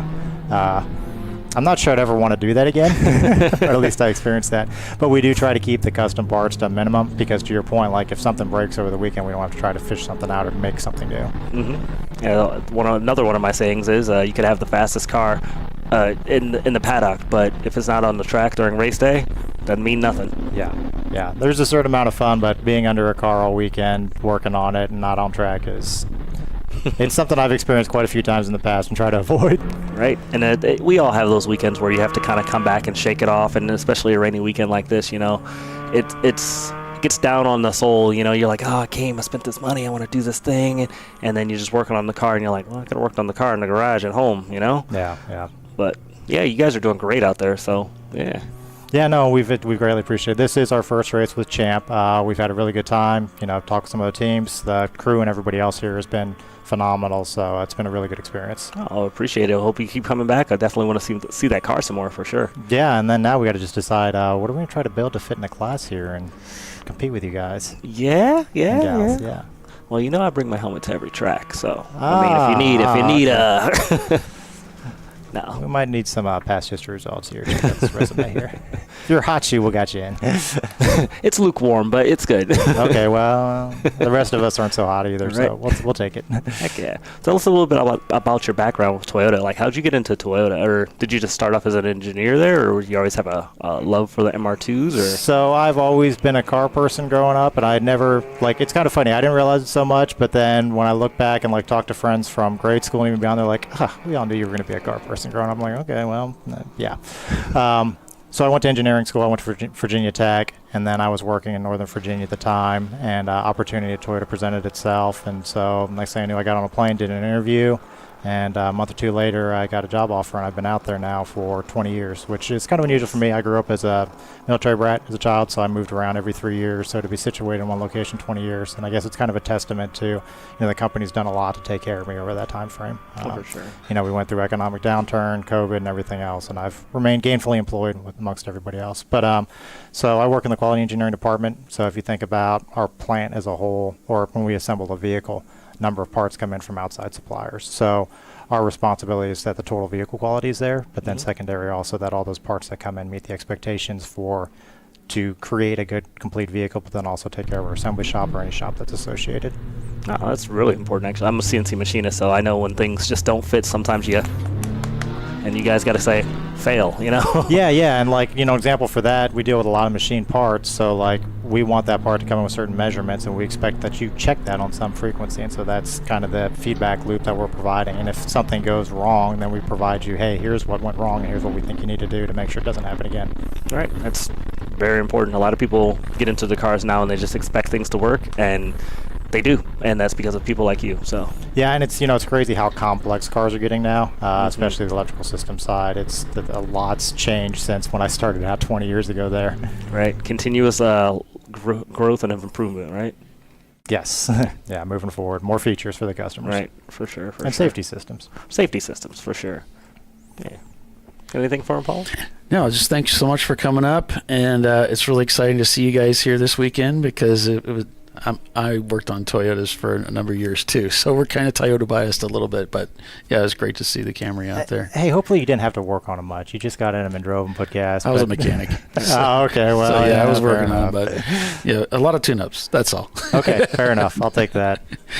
Yeah, no, I worked at a Toyota Lexus dealership for quite a few years, and so I was with them for about 14, and so yeah, it was a really great product, great experience, and so it's kind of like, what? He's got a 90s Camry? No way, that'd be great.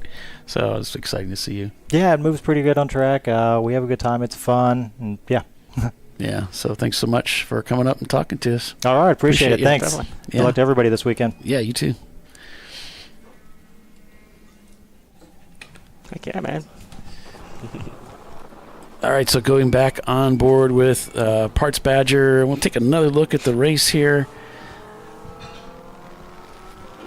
And it looks like Rockwell leading the way by about a lap over Parts Badger. There's no Z and Mazda there in third place. Then it's Flat Out Nemesis, Whitnauer Motorsports, I should say. Bavarian Mustache Works, Team Troxel, Gorilla Sticker, Rockwell Autosport Development in the number 715, and Fuse 15 in 10th.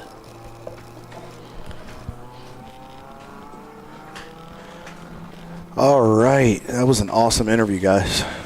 So good luck to the rest of the TMMI Motorsports guys and team, and hopefully they can stay dry. Paulie, I was wrong. Looks like we've got more wet stuff. So it looks like we're going to be going through another wet section of this race, which is going to wreak more havoc on these teams. So, yeah. But so far it looks like Parts Badger is still hanging on. Madwag is still leading our 7-hour contest today. On Second Thought Racing is in second. Brew Crew, even after the black flag and the cool slide by John, is still hanging on to third place. Papal still getting it done. John, hopefully you're running well in there, and I'm sure the family and the grandbaby are proud of you. So go Papal.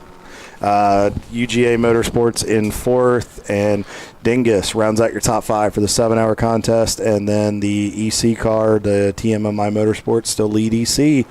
So definitely getting interesting. So I did notice here, Paulie, Rockwell is still leading in the winner take all for the national championship, but Parts Badger is now back within a lap of them, and then there's No Z in Mazda is gotten down to within a lap of Parts Badger. So we may have a new player coming into the fight here very, very shortly. And it looks like the tape is starting to come off the Parts Badger car. I'm not sure what's going on here with tape all over the place, but it's not faring well in the weather, I guess. Hopefully they don't have body parts that start falling off the car. That might be a decal, too. With all the rain that we've had, whoever their decal supplier is, it's getting tested this weekend. It's definitely hurting. Yeah, it's a great way to get your sponsor out there. If need be, get that Badger logo looking right at us. That is marketing as its finest. Maybe it was created by Roy. Maybe he's like, if I get that flapping, they'll get talk about that Badger a little bit more. It's like the guys that hang their billboards upside down. Yes. Try to get you to look at it. Absolutely. Looks like Rockwell is in the pits here, Paulie. I just looked on our timing and scoring. Now, this might be their stop. They might be on a little bit of a different strategy than Parts Badger, so I wonder if this will close them back up. Yeah. Maybe they're trying to get off sequence here. Again, I brought this up a little bit earlier. With this being 7 hours, even if the car can go 2 hours on fuel, you have to adjust your strategy because, you're not just doing 3 2-hour segments, plus you want to make sure you're not right on fumes at the end of the race. Yeah. Still on board here with Parts Badger as he's chasing down some traffic in front, just trying to be smart here. Getting pulled a little bit there, but I think he just backed off a little bit, give himself some room, getting down into 10. Whoa, big slide right there. Big catch. Nice job. Quick hands. Give us a heads up, guys, of who's driving that car. Give him an attaboy. That was a great save right there. That could have been really bad really quickly, but he still in the fight. As we're going back through, Whitnauer Motorsports is still in the top 5. That F-Class car will not quit, Paulie. They are still leading F-Class, but up there with some of these more powerful cars that you wouldn't think they could hang with. But I'll tell you what, those guys continue to fight, and they're only 25 seconds off as of last time by the scoring loop, 25 and a half seconds off of Flat Out Nemesis. So they are not out of the fight, and looking back at it, they're only 3 laps off the lead. So they're not out of this at all. Bavarian Mustache Works in 6th. Team Troxel 7th. Gorilla Sticker in the 517 entry in 8th. The sister car for Rockwell, the 715, has crept up into 9th position. And they are only 35 and a half seconds off of Gorilla Sticker last time by. And rounding out your top 10, which is your A-Class leading car, Fuse 15, and they are a lap off of Rockwell. And then Balthazar is only 33 seconds back from them in 11th. And Momo Champ still running strong here in 12th position. So still have a long way to go as we approach the 3-hour mark of today's race. And we'll have to see what happens. It seems like I'm not going to say anything else. Every time I feel like I say it's going to stop raining, it goes, yeah, try again there. Just stop talking. Well, and Lila here is watching, saying that Ryan is in the Parts Badger car. Remember, these cars are largely driven by the people that work at Parts Badger, at Rugged Parts. So Ryan, great driving, and have Roy buy you, have him give you a little bit of a raise and a new pair of shorts after that one, buddy. So he's doing a good job, and it's great to see. Everybody's kind of keep it in the family, if you will. Yeah, and that's the thing. You notice it's a lot of teams that, well, they have a company that is helping kind of pay the bills or is part of this. We just talked about that with James Nichols with TMMI, how it's retention and it's training, and a lot of this, it's a way for these guys to blow off steam of your 9 to 5. I mean, those jobs get very stressful, and this is a good way for them to come play, but it's also a good way for the company to market and drum up new business. I mean, we all know the benefits of motorsports and how the loyalty of fans there. Good big catch there by Troxel coming out of 10 there. Yeah, I noticed he just did a big catch, and that's why I switched to his camera. It looks like he's fighting the car a little bit. Also, Williams Racing Group has been it's a pit lane warning for them for a 4 off and continue in their Miata. Yeah, we're seeing a lot of that. I think these guys are really starting. These teams are really starting to push the limit here, but unfortunately, I think as we've had this continued moisture, they're really having to be very, very careful. And I think they want to push it. They see a little bit of light at the end of the tunnel as the wet, but then you get into a section of the track that's not there yet, and I think that's what breaks up your rhythm, and it's hard because you want to start picking that pace up, but that part of the track or section just may not be ready yet. Well, I think one of the things that frustrates a driver is that you see other guys passing you in this condition. You think, well, I'm just not pushing hard enough. If he can go through there that fast, certainly I should be able to also. We're both driving similar cars, but that is definitely not the case. No, and it's difficult because in your mind, and we're guilty of this as drivers. I mean, Paulie and I have both done this, and Les as well. You see that, and in your mind, like Paulie said, you're not pushing hard enough. But what you don't realize is they may have a different combination.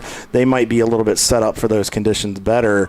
But as a driver, you're going, no, I suck. I'm horrible. I suck. I have to keep going. I have to push harder. But that's where you get yourself into trouble. And I've been in that position before. It's not something that I'm proud of, but we all do it, and it's just something you have to learn as a driver to drive within the limits of your car. As big little slide right there for Parts Badger. Yeah, I don't know if he noticed himself passing the Rockwell car in the pits there. I don't know if he could even see over that wall. That wall's pretty high here at NCM, but yeah, that was a key moment there for the Parts Badger car, and got a little crossed up there. But I don't know. It could be also, as the track is puddling in certain areas, they're running into water in areas where they aren't accustomed to. Maybe some hydroplaning as the tires are wearing down too. That is a great point, Paulie. It's something that we probably haven't talked about. And as we're now almost 3 hours into today's race, you're starting to get into that point where guys have slid. They are running really hard in these cars. And these are probably the only tires that they'll put on these cars today. You really have to keep that under consideration that, hey, I got to get these things to the end. I got to give my driver something to contend with here when we get to the final stint. So you really have to be smart about it, as we see Bavarian Mustache Works rolling the outside there on the Brew Crew entry with Papaw John still behind the wheel. Yeah, and that's the thing. They're both BMWs. Now, the Bavarian car is an E36, whereas the Brew Crew car is an E30. But that's exactly the kind of feeling you get when you're in the car and you're in this situation. You're thinking, it's wet, I'm having to slow down and be very careful with the car, everything's ginger, but these guys are whistling by me, so why can't I just drive their pace? And you find out quickly, yeah, it doesn't work that way. Right, and it's that combination. They have something different that your team probably doesn't have that may work a little bit better for that, and it's frustrating. But also, too, as we're on board a race right, as they're going by as well, the Brew Crew entry, you'll notice Bavarian, which is the car ahead now, they have aerodynamics on the car. They have a big wing on the back of the car. I know the previous build with Brew Crew on the 86 had wings and front splitters, and those are great. Now, the only downside to those front splitters is they're phenomenal for downforce, but when you get to places like a Watkins Glen or a here where you kind of have to use those curbs, if your ride height is lower, you can risk damaging it, or if you run into somebody, and then it becomes more of a parachute in the front, especially if a piece breaks off. So that also plays into effect too, where that car might have a little bit more of an aero advantage through the corner that the Brew Crew car for this current build with the new one may not have. So that's something you have to take into consideration too, because he's got that aero advantage with those tires that the 86 doesn't. So it really, when you're watching this, you think, well, why can't he just catch him? But there's so many more components behind the scenes that you don't realize. I'll tell you what, and I think the wet conditions, Paulie, are playing into Race Right's hands. They are now up into the 16th position, and from what I can tell, I'll have to check next time they cross the line, they are catching Bavarian Mustache Works. Now, they may have just backed off a little bit, knowing that we've got some wet weather around the racetrack, just trying to take care of themselves here, but again, smaller car, the Miata, not the high horsepower, not as much wheel spin. This might be right in their wheelhouse to gain an advantage. Right here through this technical portion, you see what I'm talking about as they're going around some traffic here. It looks like one of the Mustangs. Car wide out there. Yeah. Maybe going into the pits. But you see Race Right stays right with them, Paulie, and because they're not getting that wheel spin that I think, because we know Ben and Evan's car, we know that car's lightning fast, and we know that car. It's very well driven. Oh, too. Absolutely. I'm no discredit to their driving talent, not saying that at all. What I'm saying is for the conditions that we have right now, they're having to be very ginger with the car. They don't want to overstep and abuse their stuff.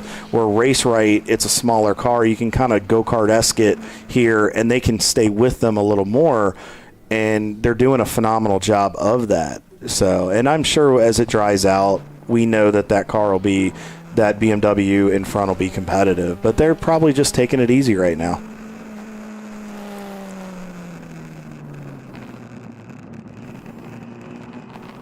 As we see there, yeah, he kind of caught him in the worst spot, and that's the thing.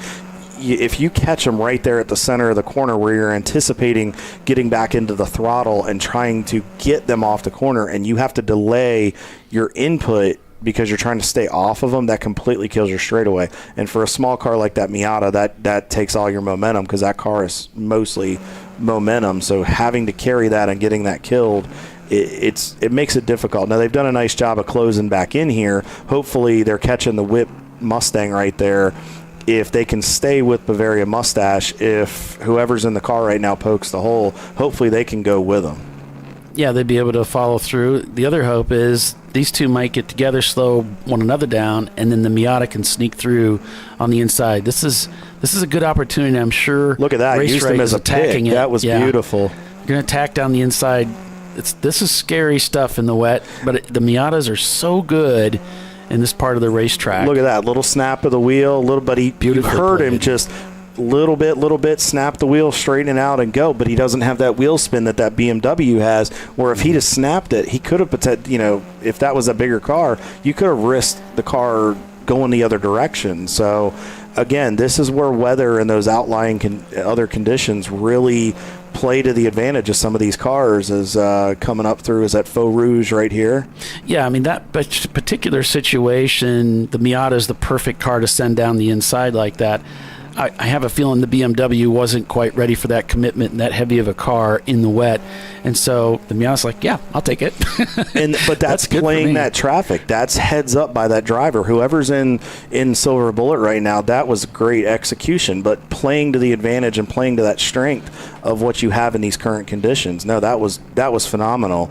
And we know those guys in that BMW can drive. We've both driven with them. We've seen them around the paddock. They've won races and been on the podium many, many times. But unfortunately right now, when you're in these type of conditions, you also don't want to tear a car up either. Right. My hat's off to the BMW guys. Absolutely. Because of that particular discretion. They could have covered the inside line, tried to force the issue down the inside. They let the Miata go, and it was really the right thing to do. It kept all three of them out of trouble, and then they can go on to race in the next corner. But they're experienced, and we talk about that. We said that at Road Atlanta. We've said that here this weekend.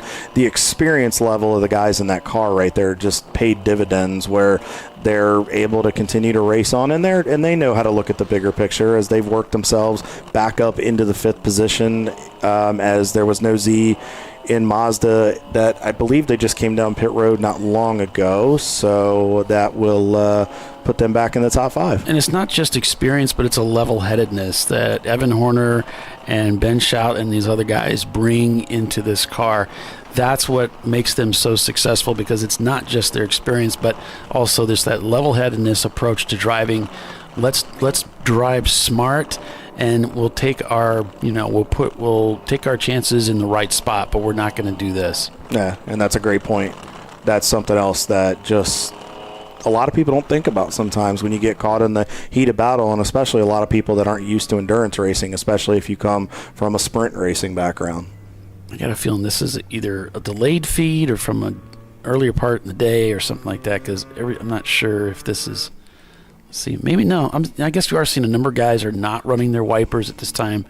The rain has subsided, And we're out here turning laps and trying to open up another dry line. Of course, there's going to be a little bit of rooster tailing, a little bit of spray coming up, being kicked up. So some of the guys might still run some wipers. Now, this shot that you're seeing that looks very fogged over, that's just the camera lens.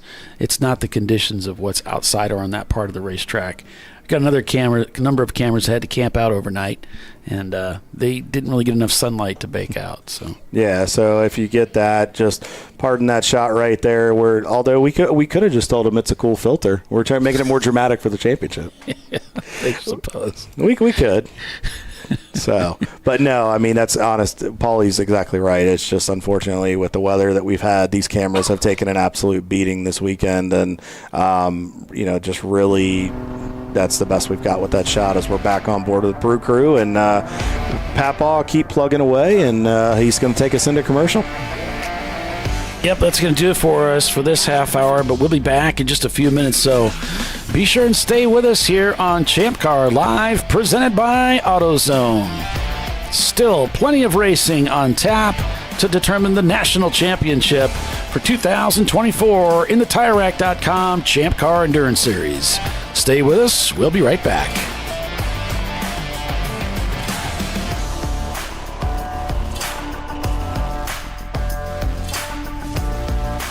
An important decision is afoot. This man is about to buy tires on TireRack.com. Tire Rack is the leading online retailer of tires in North America and a repository of advice and expert reviews. And it's done! All that's left is to arrange for safe, easy installation at one of our independent recommended installers. Well, I guess he did that too. TireRack.com, the way tire buying should be.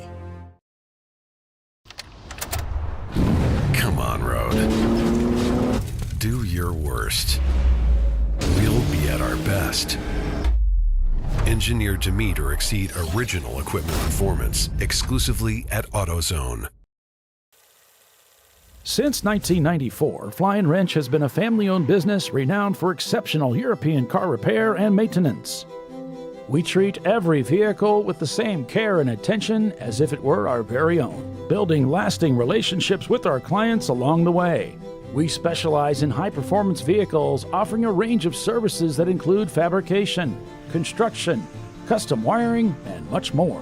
Visit us at flyinwrench.com. Frozen rotors from Diversified Cryogenics deliver increased performance and a higher level of safety, while significantly reducing braking system costs. So to tell you a little bit about the durability of this product. So we have seen an incredible extension of the life of our brake rotors using frozen rotors. We've gone from brake rotors every other weekend to 6 weekends on one set of brake rotors, and I think they can go farther. The durability has been amazing. And it's been a fantastic season, and man, a lot of that is due to the way our car can brake on those frozen rotors. For more information, go to frozenrotors.com.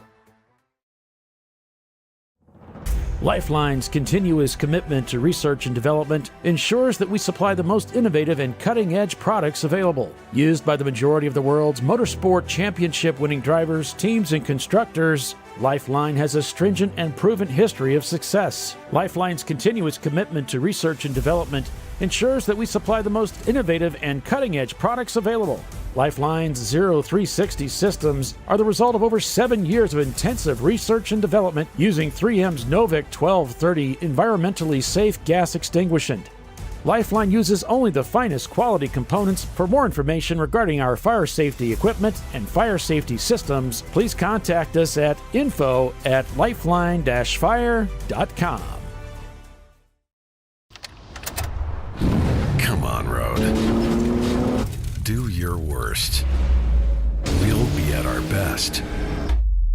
Engineered to meet or exceed original equipment performance exclusively at AutoZone. At Parts Badger, we're not your typical machine shop. An aircraft manufacturer had to deliver a new interior in just weeks. With hundreds of line items and tens of thousands of parts needed, they turned to Parts Badger. We have the connected manufacturing capacity, the experienced team of design engineers and project managers, and the proprietary software to get it done and deliver. See what Parts Badger can do for you and your company at partsbadger.com.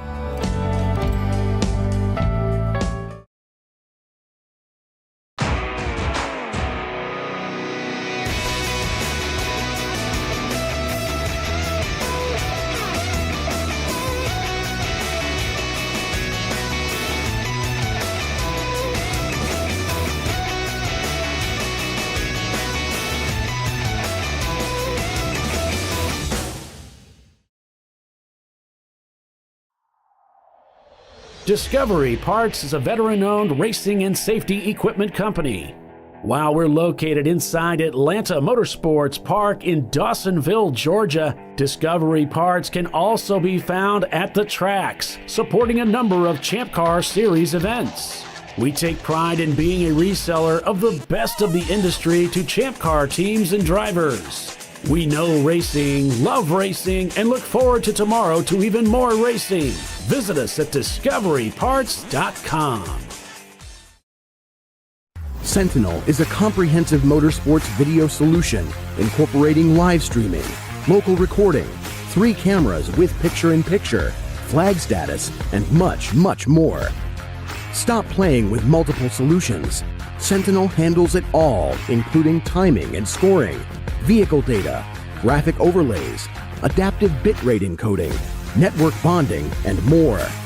Sentinel is the solution to sharing your motorsports experience with your friends, family, sponsors, and the world. What are you waiting for? Get your Sentinel today and never miss an on-track moment. www.sentinel.racing. Duralast, designed to meet or exceed OE performance with OE-matched friction formulations and fitment for 97% of cars on the road. Backed by a noise-free guarantee when professionally installed. That's the Duralast difference, only at AutoZone.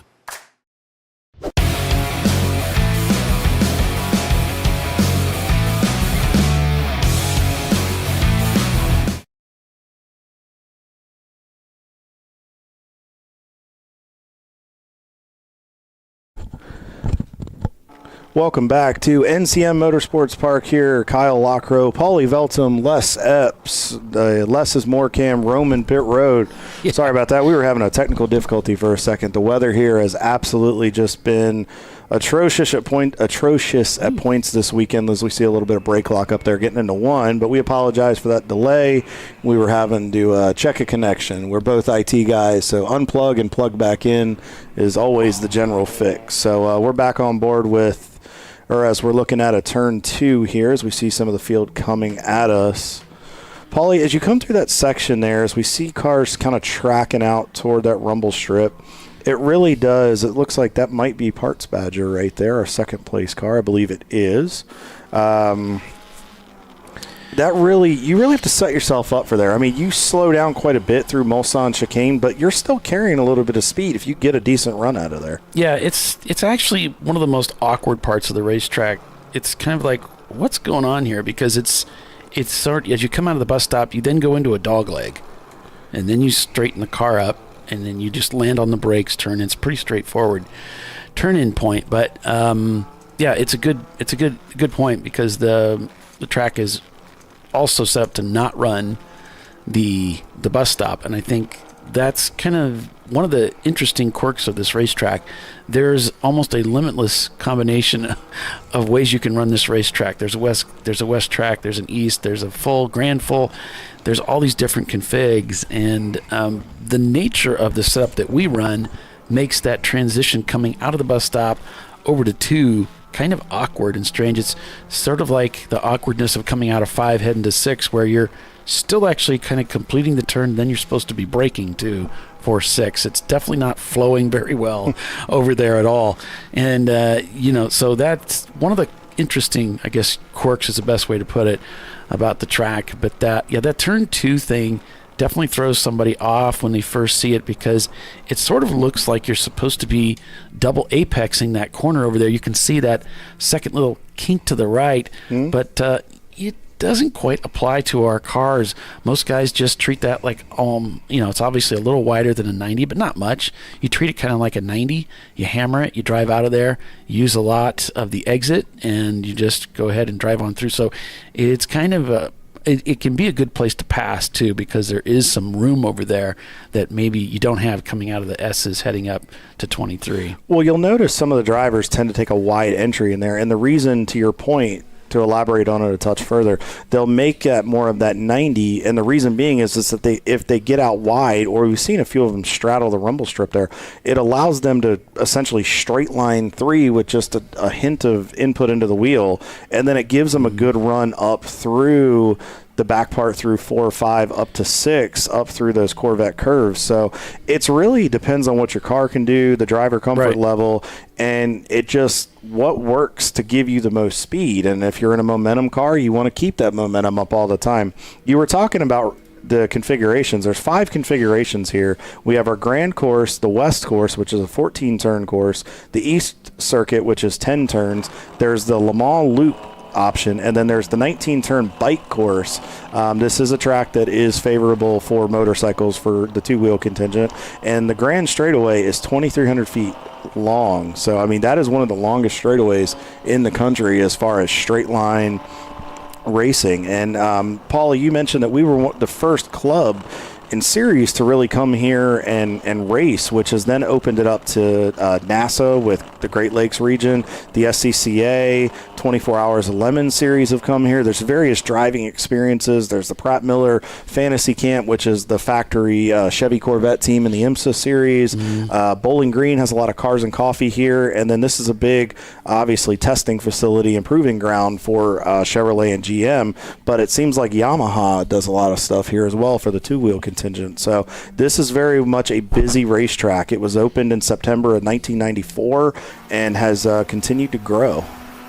Yeah, and I think as you look at the racetrack, you have to one of the things you have to do as a driver is look at your racetrack and think about where your car has its advantages and its disadvantages. So this is one of those racetracks where you have to think about when you're in contention with somebody. Like a great example is between the Porsche and the Parts Badger car. Mm-hmm. That's kind of a good example. Maybe a better example would be something between a Miata and a Mustang, a higher horsepower car.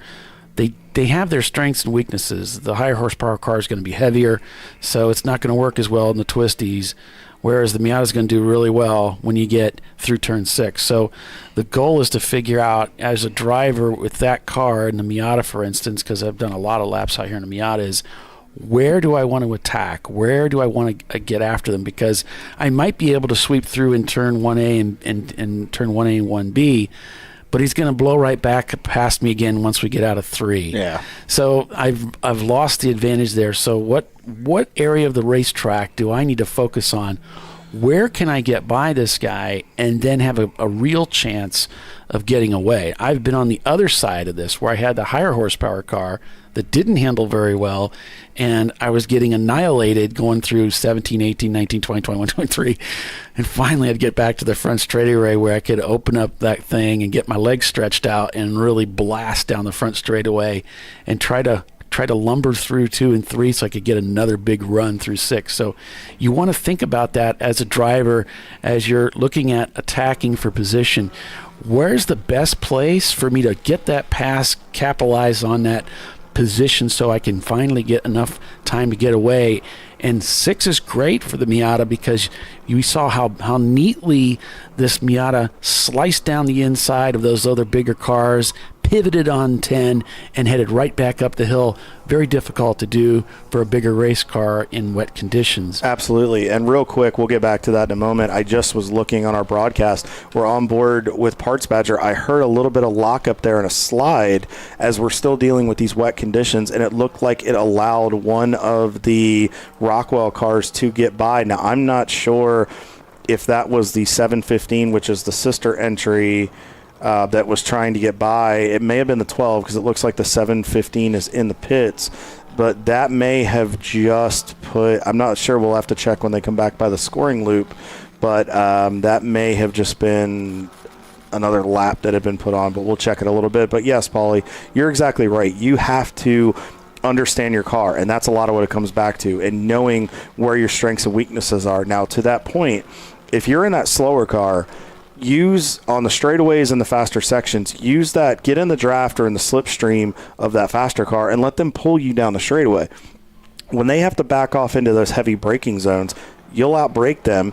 And what you can do in the heavier car is you flip rolls. And I remember doing this at Charlotte, my first ever Champ Car. It was ChampCar back then in the old ChampCar days. I remember I was in the Martin McClure MR2, and there was a Corvette that I believe it was a Corvette or Camaro that was just lightning fast. And that was back when we were running the old Charlotte configuration. I would pretty much, he would pull me all the way around the Charlotte Oval because we didn't run the chicane at that time. But then in the infield, he would fall into that role of I would be his rabbit through the infield. And what it would do is it would let him back his corners up a little bit, and it would allow him to not work himself into that. As we're going to a double yellow condition, I'm looking outside of our booth, Paulie, and I can see it straight across. It looks like it's the number 34.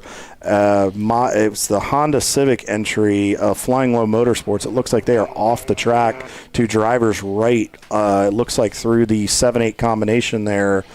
Might be turn 9 that we're looking at. So we're going code 35. I think first one we've had today, correct? Yeah, I think it's the first one we've had all weekend. Really, they've done a lot of hot pulls. The track has done a fantastic job of keeping us racing to the best of their ability.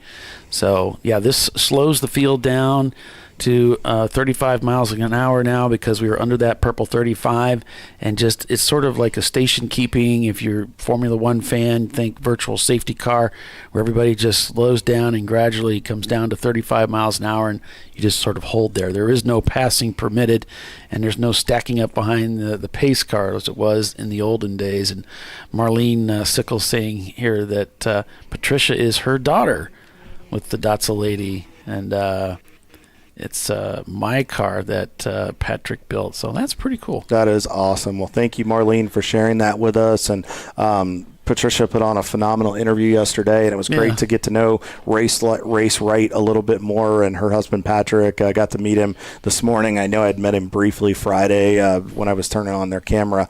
Really great people. She was carrying her little daughter on hip, everything she was doing over the wall. I mean, it's very much a family effort with that group. So we're very blessed to have them here in the ChampCar paddock, and we'll look forward to having them more as we see the safety crew is working to get out to that Honda Civic entry.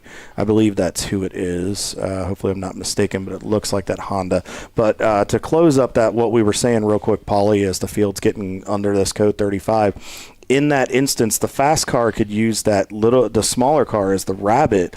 But what it does is knowing in that instant, he can back himself up a little bit and the goal could be to find where he could be faster without abusing his equipment until he gets to that section, and then they just keep reversing rolls. And that's part of that working traffic again, and understanding your car and the strengths and weaknesses to where you don't put yourself in a position trying to chase something down that you can't beat in that portion of the racetrack.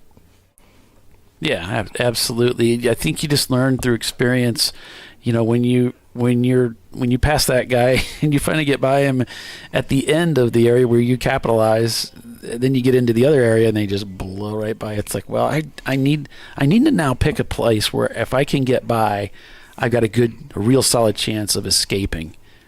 And this car has almost come to a stop on the race. Oh, he has come to a stop. We have a car that has come to a stop on the racetrack over at turn 15. So it looks like we have two stranded two pieces wounded soldiers, here. yeah. And we had a car sweep into the pits. Looks like flat out Nemesis has pitted. Momo Champ, I saw it on Les's camera. Bavarian Mustache just came in, Paulie. So looks like everybody, and that's to be expected. So we have about, if I can look at the clock here, because are we inside back underway? Huh. Are we inside of 4 hours yet, Paulie, or are we still... What's our unofficial time? Yep. Yeah. We are inside of 4 hours. We're approaching the halfway mark here. So now you start running the race backward even further. You're trying to think, how far can you go? How many pit stops do I have to do to make this work properly. So, I mean, you really just have to be smart about it. You want to try to stretch it as much as you can with the one to then limit what you have to do for the final stop, but you don't want to stretch yourself where you're in fumes coming to the end of the race. As we see, it looks like it's business as usual here as Les is on top of it.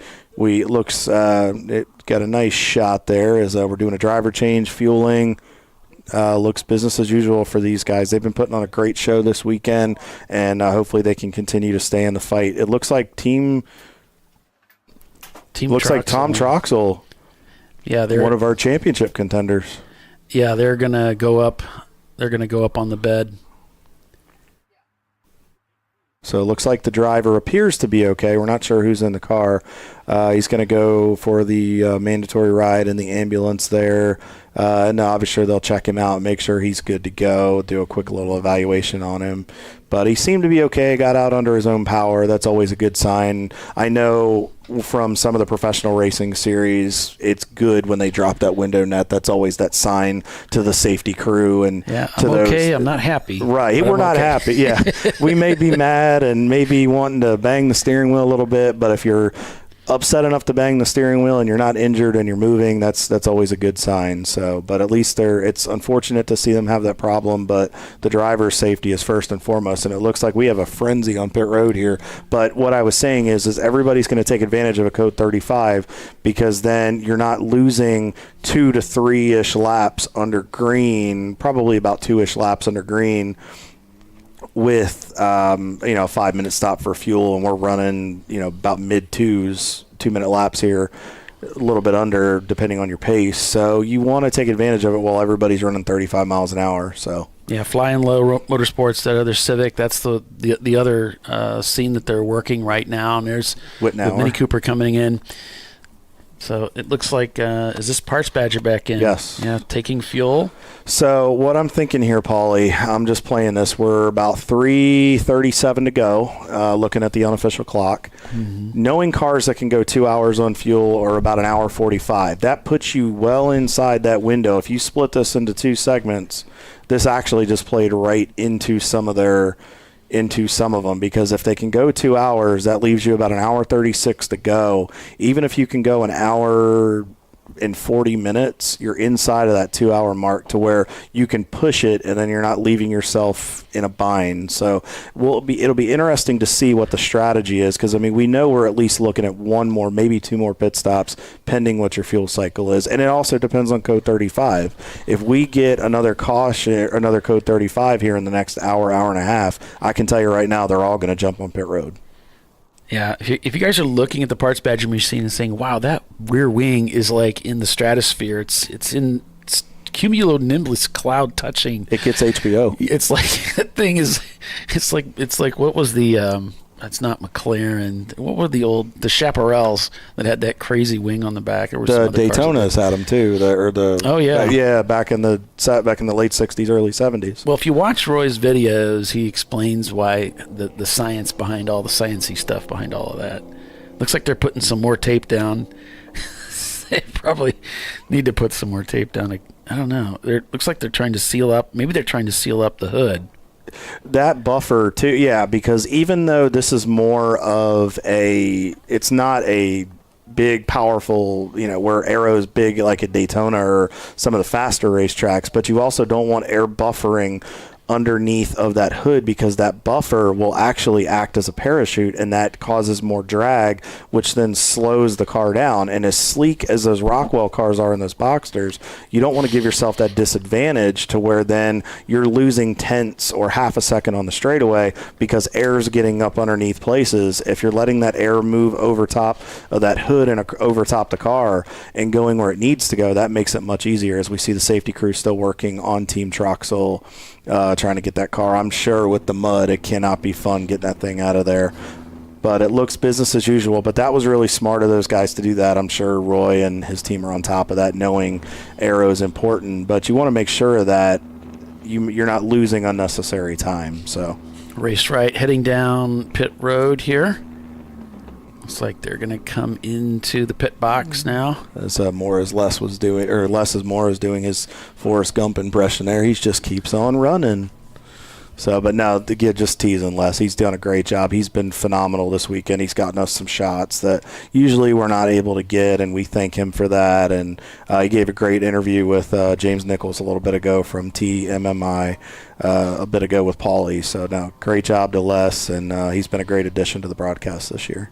This is definitely the time to get into the pits. You see there were 2 cars out on the racetrack, and we were talking to Troy Trulio yesterday, and he said this is the time to, you want to, when you see those incidents happen on the track, that's the time to call your pit box and say, hey, I see something. This is probably going to be extended, or it could be.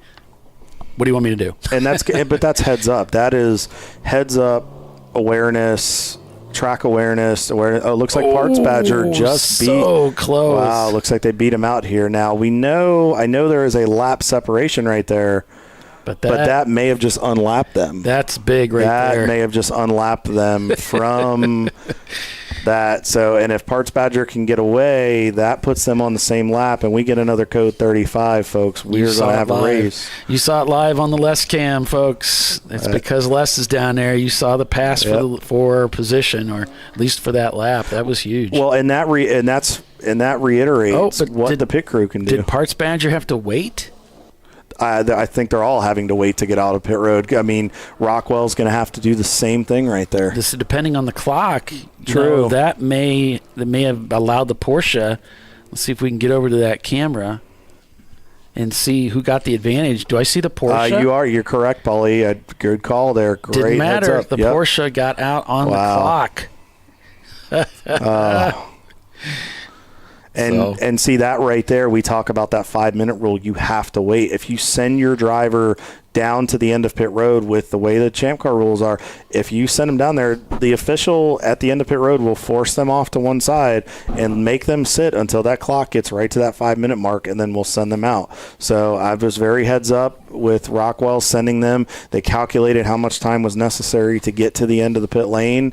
Looks like Parts Badger may have misjudged it a little bit. They probably saw Rockwell, knew they needed to get out, and unfortunately that advantage was just taken away a little bit. But they're not far from each other, and hopefully the code 35, with this being a little bit, they're going to be right on each other's bumper, maybe with a car between them, so we'll have to keep an eye on that.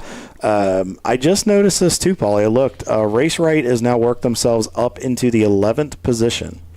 Nice. And they are on the same lap as Fuse 15. Now, we'll have to see when we come back through the timing and scoring loop, but they're just slowly working up through the field, working up toward that top 10. So, I mean, we're starting to see some folks come into the fray.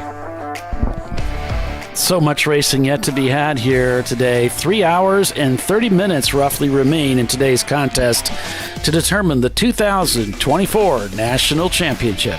Stay with us, folks. We'll be right back.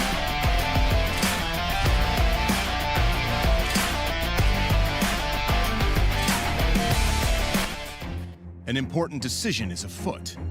This man is about to buy tires on TireRack.com. Tire Rack is the leading online retailer of tires in North America and a repository of advice and expert reviews. And it's done! All that's left is to arrange for safe, easy installation at one of our independent recommended installers. Well, I guess he did that too.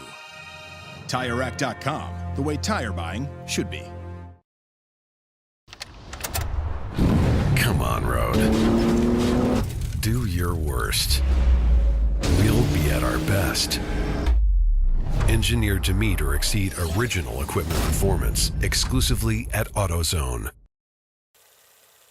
Since 1994, Flying Wrench has been a family-owned business renowned for exceptional European car repair and maintenance. We treat every vehicle with the same care and attention as if it were our very own, building lasting relationships with our clients along the way. We specialize in high-performance vehicles, offering a range of services that include fabrication, construction, custom wiring, and much more. Visit us at flyandwrench.com. Frozen rotors from Diversified Cryogenics deliver increased performance and a higher level of safety while significantly reducing braking system costs. So to tell you a little bit about the durability of this product. So we have seen an incredible extension of the life of our brake rotors using frozen rotors. We've gone from brake rotors every other weekend to 6 weekends on one set of brake rotors, and I think they can go farther. The durability has been amazing, and it's been a fantastic season, and man, a lot of that is due to the way our car can brake on those frozen rotors. For more information, go to frozenrotors.com. Lifeline's continuous commitment to research and development ensures that we supply the most innovative and cutting-edge products available. Used by the majority of the world's motorsport championship-winning drivers, teams, and constructors, Lifeline has a stringent and proven history of success. Lifeline's continuous commitment to research and development ensures that we supply the most innovative and cutting-edge products available. Lifeline's 0360 systems are the result of over 7 years of intensive research and development using 3M's Novik 1230 environmentally safe gas extinguishant. Lifeline uses only the finest quality components. For more information regarding our fire safety equipment and fire safety systems, please contact us at info@lifeline-fire.com. Come on, Road. Do your worst. We'll be at our best. Engineered to meet or exceed original equipment performance, exclusively at AutoZone. At Parts Badger, we're not your typical machine shop. An aircraft manufacturer had to deliver a new interior in just weeks. With hundreds of line items and tens of thousands of parts needed, they turned to Parts Badger. We have the connected manufacturing capacity, the experienced team of design engineers and project managers, and the proprietary software to get it done and deliver. See what Parts Badger can do for you and your company at partsbadger.com.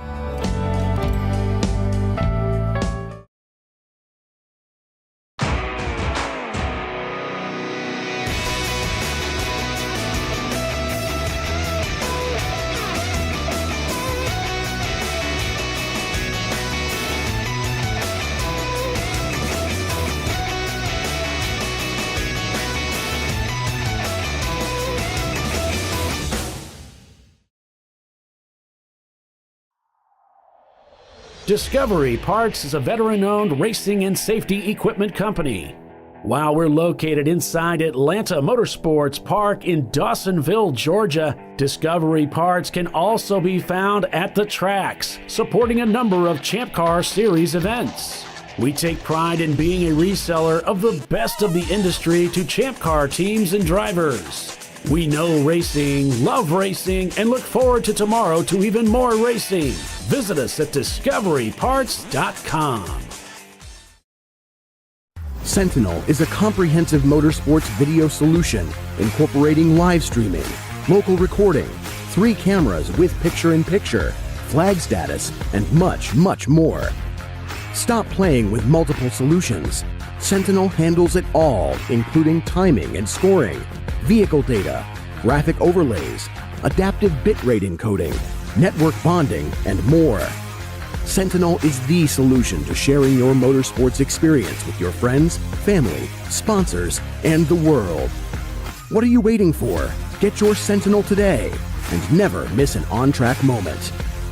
www.sentinel.racing.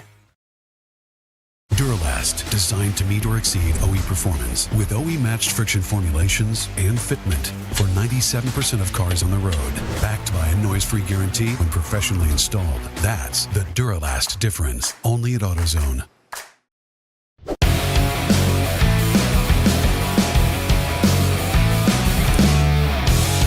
And welcome back. Welcome back. Of course, we were kind of hoping that we would be back to green here, but that didn't quite work out. There's Les. No, that's not Les. It's somebody else. Les has got this killer scooter that he uses. It's pretty funny.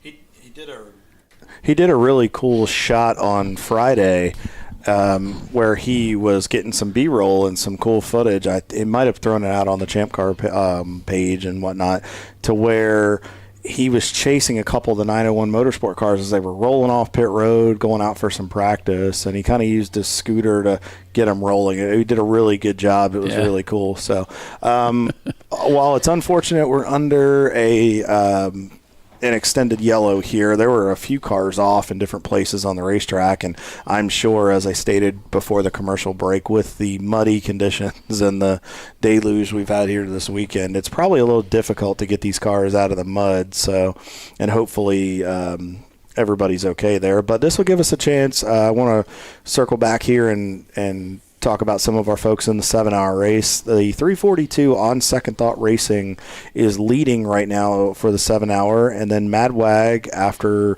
a crazy weekend, is hanging on for second right now, and Brew Crew Racing is in third over there with Yuga Motorsports in fourth, and Dingus round out your top five. And the TMMI Motorsports guys are still leading that EC class, so, and that gap is getting bigger last time I checked, so good for those guys. Hopefully they can hang on and get a victory. Yeah, absolutely. Still under code 35 here. That means all the cars hold 35 mile an hour speed limit around the racetrack. There's no passing that's permitted, and so they're just circulating, and this allows the emergency crews to get out there, do their work, and be more efficient at getting the work done without the safety issue of cars whizzing by at high speeds. But it also keeps the field from getting bunched up, and it also seems to add in getting back to green more quickly. We don't have to wait for the pace car to trundle back around. Once we're ready to go and peel off into the pits, we can just lift the 35, go to double yellow, and then a few moments later go back to green, and that's what we've just done. We are now green back here at NCM Motorsports Park. As we see some of the cars coming down the front straightaway, that looks like the race leader. Wow, nice move through there, slice in the middle as he goes off into, I believe it was turn one right there. If I'm not mistaken, that should be Doug Oakley in the car right now. Todd Lamb just got out of it. I just got a report from the team during that last pit cycle. So Doug in there getting it done. And a lot of those guys have done some IMSA racing, and they understand how to get through that traffic. So using that experience to get there, and that was a really, really nice move there that was made, very heads-up driving. But they're out front and still up by about a lap on Parts Badger, but this is not over yet. We still have 3.5 hours to go, and one wrong move, we've seen a lot of cars get sideways, and if we get any more weather, I did get a heads-up note from Chris from Money Shift. He is telling me he thinks there's some rain circulating the racetrack, so I said thank you for that weather report, Ollie, and he's telling me it's going to rain. Yeah, it's starting to, the weather, we were told it's going to be off and on. Yep. We're going to get some of that stuff. So 50% chance roughly throughout the day of spotty rain. And it's already impacted this race from the get-go. We had, if you didn't join us at the beginning, we started on a wet racetrack. The jet drivers were out there. They were able to push the water out of the way for the most part so the teams could race without any issues there. We did start to develop a dry line for a time, and then the rain came, and that did change the complexion of the race. It slowed the race down, and the track has remained wet since then. We're still waiting for a dry line to develop, but now we've got news that just a few minutes from now, we're expected to get some more of the stuff. So it looks like the teams that are going to do really well here this weekend are ones that prepared well for the rain, and the cars work really well in the rain. And the teams have to be ready for that. We've known the forecast. It has been changing a little bit throughout the weekend, but hopefully teams took the necessary preparations to be ready for this, and they were able to be prepared and make sure that they could adjust to this, knowing that you were going to go from a wet to a dry and back, vice versa, multiple times throughout the weekend. And that's something the drivers have to be ready for. You have to be ready for any condition when you get in that race car, and you have to figure out how to adapt to it to be fast. As we're on board with the Williams Racing Group, they're part of our championship contingent this weekend. Right now, they are 4th in A-Class, 16th in our championship feed here. They're doing a nice job. Not the weekend that they've wanted so far, but right now I'm looking, they're about a lap lap back as of right now from North by, I believe it's North by Northeast Racing. Those guys were up toward the front earlier. I think they've run into some hiccups here, so unfortunately, but it looks like Williams may capitalize on that. Actually, they're about 12 seconds. They're a lap back to the next car in their class, which is Race Right. So I read that wrong. Apologize there, folks. But so far, they're just continuing to plug away. As you can see, doesn't look to be anything crazy here. Taking a little bit of a wide entry. That's another option for that corner there. If you want to give yourself a little more straightaway, you sacrifice your entry, you turn in a little bit later. That's more of a road racer's entry. See that from guys that primarily race on road courses, and knowing that that gives you that extra mile an hour, where if you do that, you can get to the throttle a little bit quicker, which then gives you a bit of a better run, especially if you're trying to chase down, as you can see, probably trying to chase down the car in front, but at this point just trying to run their own race, and they're doing a great job right now. And it looks to me like we are starting to get a bit of a dry line, Paulie, but nice. We'll see what happens if this next band of showers does come through and pay us a visit. But right now it looks like we may be starting to see some times come back down. Well, F class being led by Whitnauer Whitnauer Motorsports. It has been a long weekend for us. Hang on a second. Pause. Deep breath. F-Class now being led by Whitnauer Motorsports as we go to their camera. We work with each other up here. We coach each other. Even through the good times, the bad, and when we absolutely are trained just to rails, we absolutely coach each other. So, and we appreciate all of you that are still with us. God love all of you. So more hard news for the Madwag team. They're being black flagged for speeding under that code 35, as well as Balthasar Motorworks. Both teams being black flagged in for speeding under that code 35. And the way they work this in the series, and it makes sense, is they're not going to black flag it till we go back to green. So they may have violated that early on in the purple 35. You might be thinking, why didn't you just bring them in then? Well, that would kind of be unfair to the other teams. So we try to, those black flags typically would come out under green conditions. And where is it going to hurt you the worst? Green conditions. So, no, that's a great point, Paulie. As we can see, Adrian driving right now on board with Whitnauer. He's had a little bit of, looked like he was a little bit of a slip there, but we're starting to see some moisture on a couple windshields here. That might just be some spray from the car in front, but we may be getting a little bit of a sprinkle here. This may be that next shower rolling in a touch early, but so far Adrian just doing a nice job here. Now you can see where the BMW, he might have just flipped his lights on there, but he might be trail braking a little bit to keep the nose of that car settled to get through there, but Adrian kind of had to adjust for it, which kind of broke his momentum slightly. As we see him coming down the front straightaway here, coming toward our camera as they're into a heavy brake zone. Just watch here. You'll see those noses dive down to that racetrack, getting the car slowed down to make that first corner to go through that Mulsanne chicane. Back on board with Adrian here.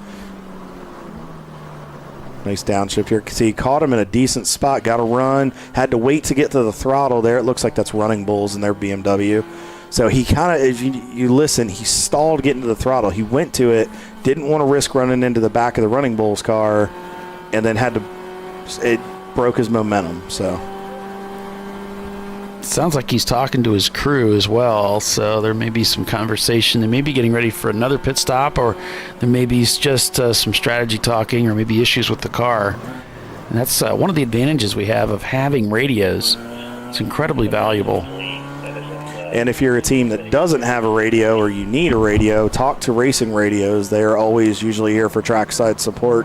If not, reach out to them. It's worth having the system in the car, especially if you have an issue when you go off track. It's a great way to communicate, find out where you're at, but also too, if you have a family member or a buddy that's coming out for the weekend and you need some help, especially if you're in some heavy traffic, give them a headset, have them go out there and spot for you and keep you out of trouble. Sometimes having those eyes in the sky make a big difference, but radio communication is key. But if you need that, talk to our friends at Racing Radios and tell them Kyle and Paulie sent you over. Now we see we were talking about the faster cars and the slower cars, Paulie. Here's that situation firsthand. Running Bulls is good on the straightaways, but you notice Adrian kind of eats him up in the slower sections in those technical portions. Right, and that's exactly what's going through his mind. It's like, if I can hang with somebody lap for lap, like they don't really get away. No. I'm probably a little faster. So now, and I'm getting choked up with them in my momentum because of the corners. I'm better in the corners, and they get slowed down. If I can just get away in the right spot, that's the next thought. If I can get away in the right area, then maybe I can get enough of a gap to where they can't nice move catch right back there. up to me in those fast areas where they're strong.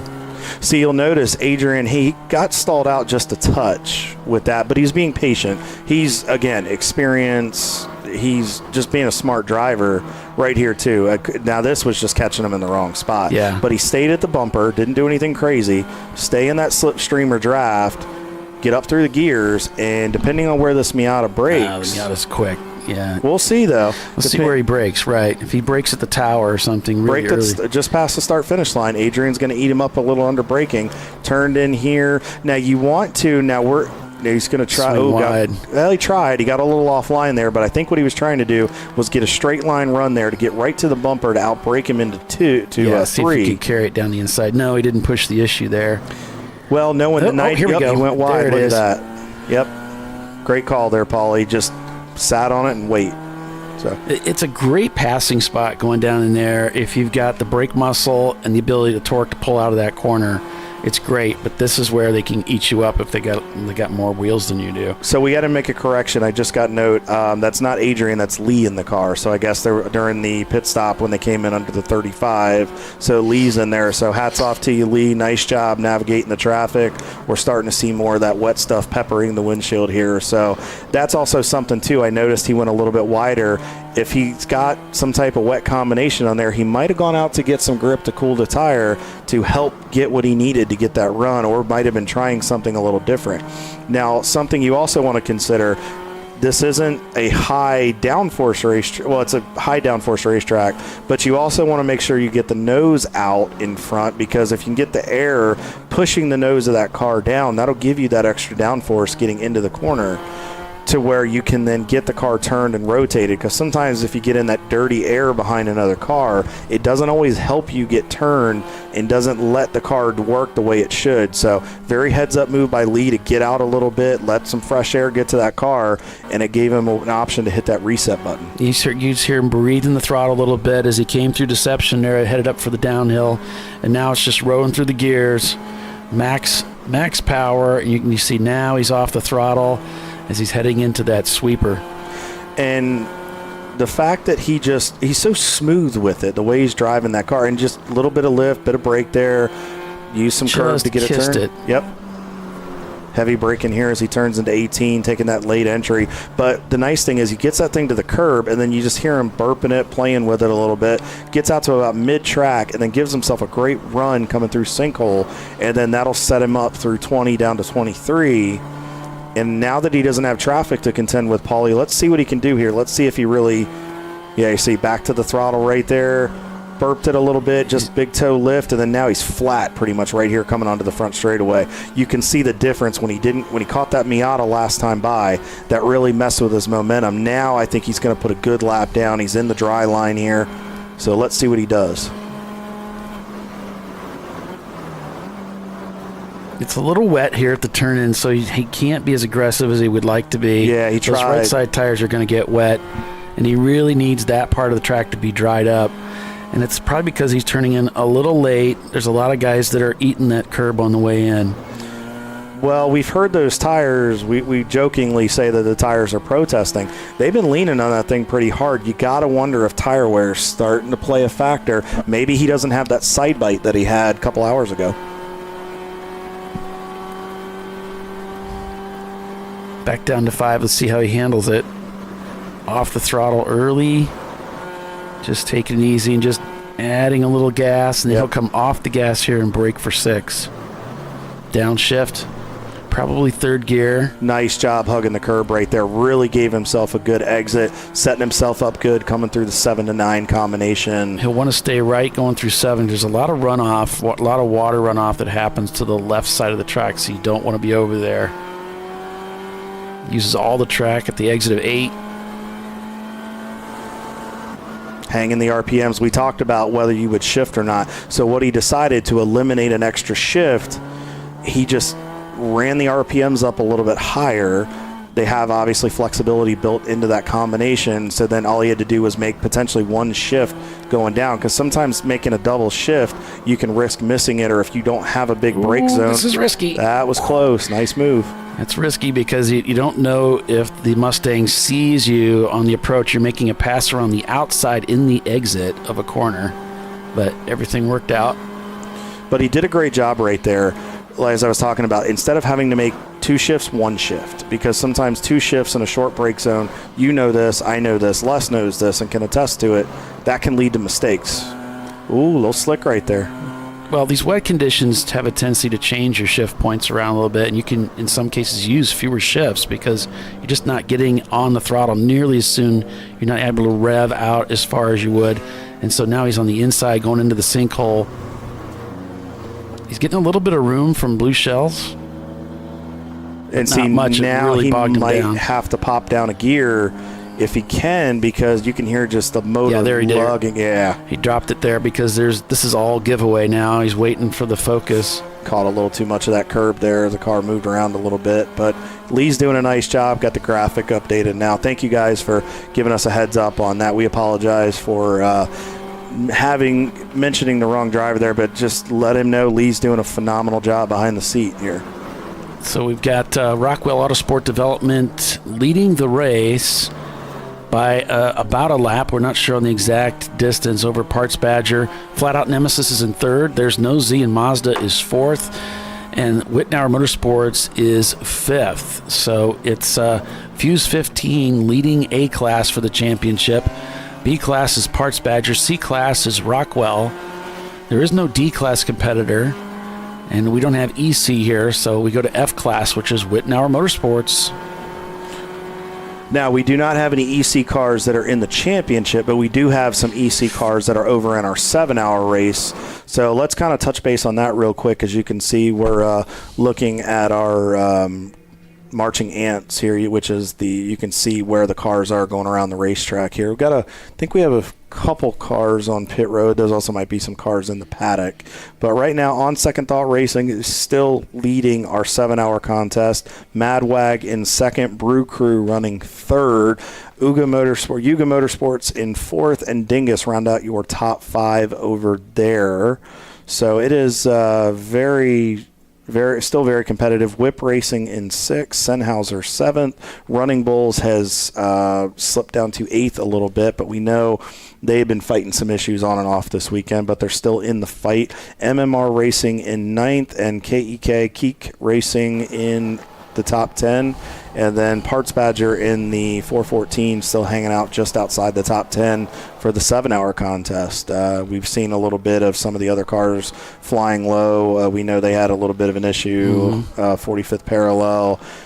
So it's been a tough fight today, but 2 races in 1 today, and hopefully we'll be crowning a champion here in about 3 hours. Yeah, somebody's going to get that championship title. We just had to get past the halfway point of the race, and so now we're at a point where we've got ourselves an official race here. We'll just have to see who comes out on top. It's going to be exciting. It's going to be interesting. We've had some teams such as RVA Graphics and Wraps that have won multiple championships. Arbank Racing comes to mind. Atlanta Speedworks comes to mind. So there's been quite a few over the years that have risen to the top, and then they seem to fall to the wayside, and we have other teams come up to the front. And that happens sometimes, but if you think about it this way, when you get these teams that win these championships, they're just fighting, but then you have teams doing R&D and development in the background to find out what they were missing to get there. Sometimes as that championship team, while you're focused on that, you're not focusing on continuing to stay ahead of those competitors in the long run, so you have to you kind of fall behind a little bit unless you it really depends. And we see that in various forms of motorsports, and we see it in ChampCar. But I do find it's ironic, though, that Todd Lamb is on board with Rockwell going for a championship, helping go for it in that 12 car.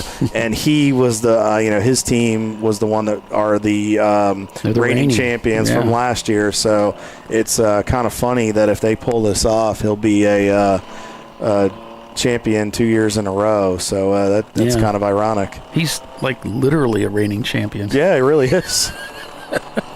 And in the rival that they were fighting tooth and nail with last year for that. So it'll be interesting to see how things go here for the final 3 hours. Both 901 Motorsport and Momo Champ have been given warnings for off and continue on various parts of the racetrack.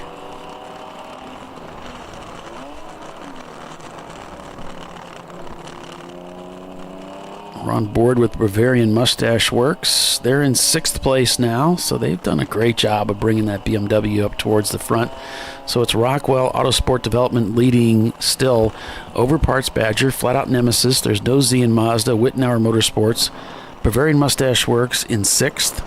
Then it's Gorilla Sticker in the 517. Balthasar Motorworks in 8th. Fuse 15th and 9th. And 10th, it's Race Right Silver Bullet. Those guys have crept into the top 10, and they're still plugging along. Now, we are seeing the raining has increased a little bit as we see the cars come up over Deception, as we see it straight across from our broadcast booth, Paulie. We're noticing those wipers are going hot and heavy on these cars, so I think we're dealing with a bit of rain, but this may play into some of those Miata's advantages there, and we'll see if maybe Parts Badger can use this as an opportunity. We know they've been strong in the wet. If they can keep the car from sliding and stepping out, they might be able to chase down Rockwell. I checked their last lap, they were almost a second faster than Rockwell, so we'll have to see if that consistently happens. Maybe they can use that to make that lap up. If they get code 35, maybe it'll help there. M2R is just 0.3 seconds behind Race Right for this 10th place position, so this is a really close battle between these two cars. Absolutely, and I think we're going to start to see that. It looks like the rain's increasing even a little bit more here. We're definitely starting to lose that dry line we had developed, Paulie, so this is going to be another transition period where drivers are going to have to be very heads up about adjusting those shift points, those brake points, turn-in points to coincide with the grip level that they have with their tires and their combination. So we'll have to see how this plays out. So we're still on board here. Whoa, massive big downshift there for Race Right. Looked like he downshifted twice there, probably going from 5th to 4th and down to 3rd.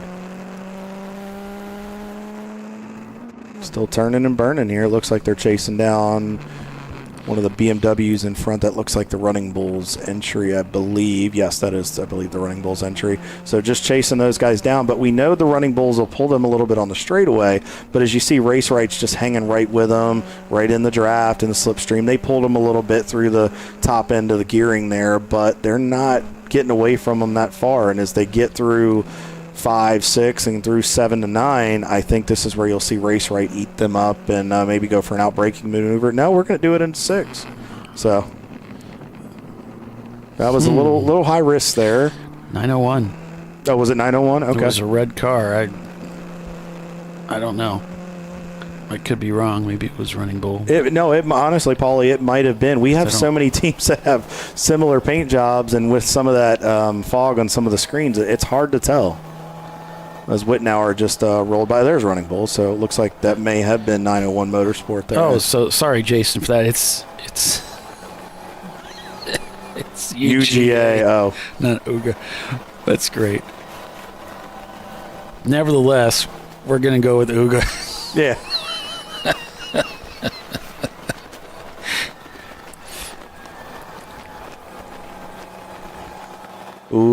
Ooga. And they're probably going to come up, and I'm probably going to get jumped after the race after this. So I apologize, Jason. So funny. UGA Motorsport. So it reminds me of the horns they have on the old Model Ts. The Ooga. Yeah. Okay then, Jason. Well, UGA Motorsports, but if you put an UGA horn on there, that can be your call sign for the race team now. Yeah, that'd be perfect. That would be perfect. That would be. And you can tell them that it was all our idea. Absolutely.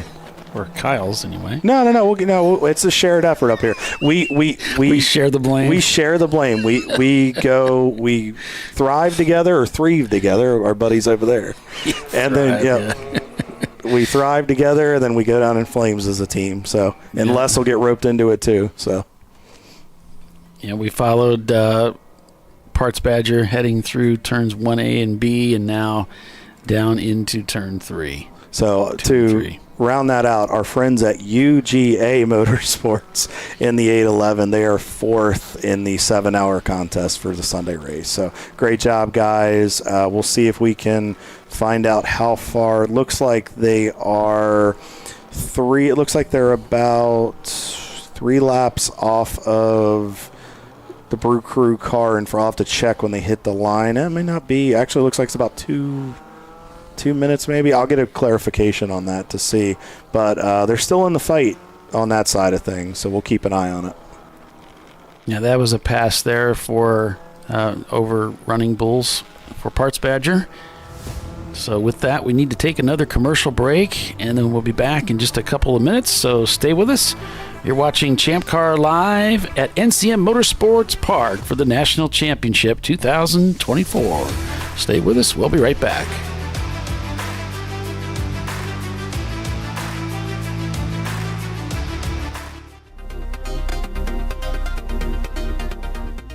Welcome to TireRack.com, revolutionizing tire buying since 1979.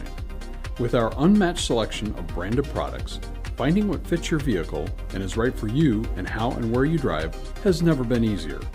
Through helpful online shopping tools that include our professional hands-on reviews done at the introduction of a tire and consumer reviews that give real-world feedback over the life of the tire, you can make the right tire choice and find exactly what you need. And if you prefer to talk to someone, our tire testers, our sales team, are available on the phone. And that's how we get you the right tire for you and your vehicle for where and how you drive.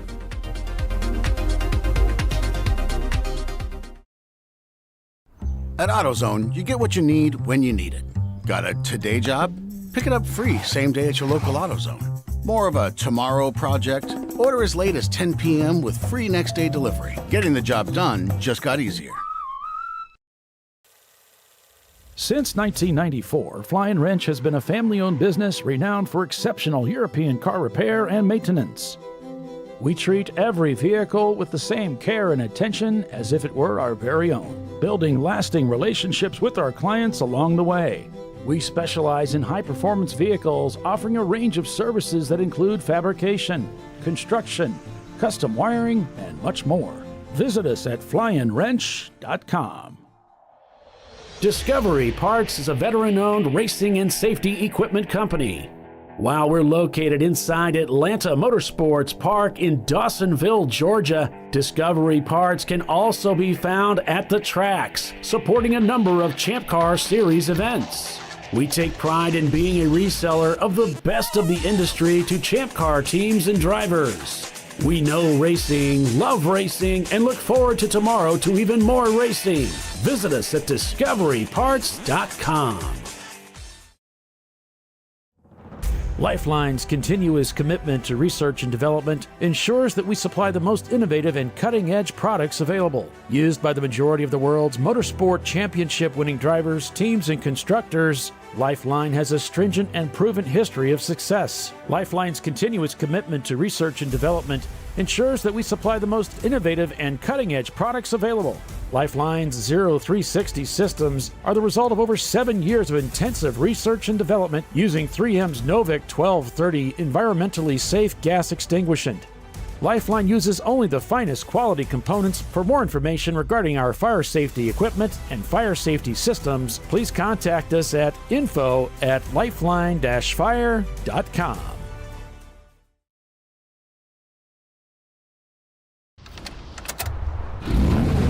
Come on, Road. Do your worst. We'll be at our best. In engineered to meet or exceed original equipment performance, exclusively at AutoZone. Frozen rotors from Diversified Cryogenics deliver increased performance and a higher level of safety, while significantly reducing braking system costs. So to tell you a little bit about the durability of this product. So we have seen an incredible extension of the life of our brake rotors using frozen rotors. We've gone from brake rotors every other weekend to 6 weekends on one set of brake rotors, and I think they can go farther. The durability has been amazing. And it's been a fantastic season, and man, a lot of that is due to the way our car can brake on those frozen rotors. For more information, go to frozenrotors.com. Sentinel is a comprehensive motorsports video solution incorporating live streaming, local recording, 3 cameras with picture-in-picture, flag status, and much, much more. Stop playing with multiple solutions.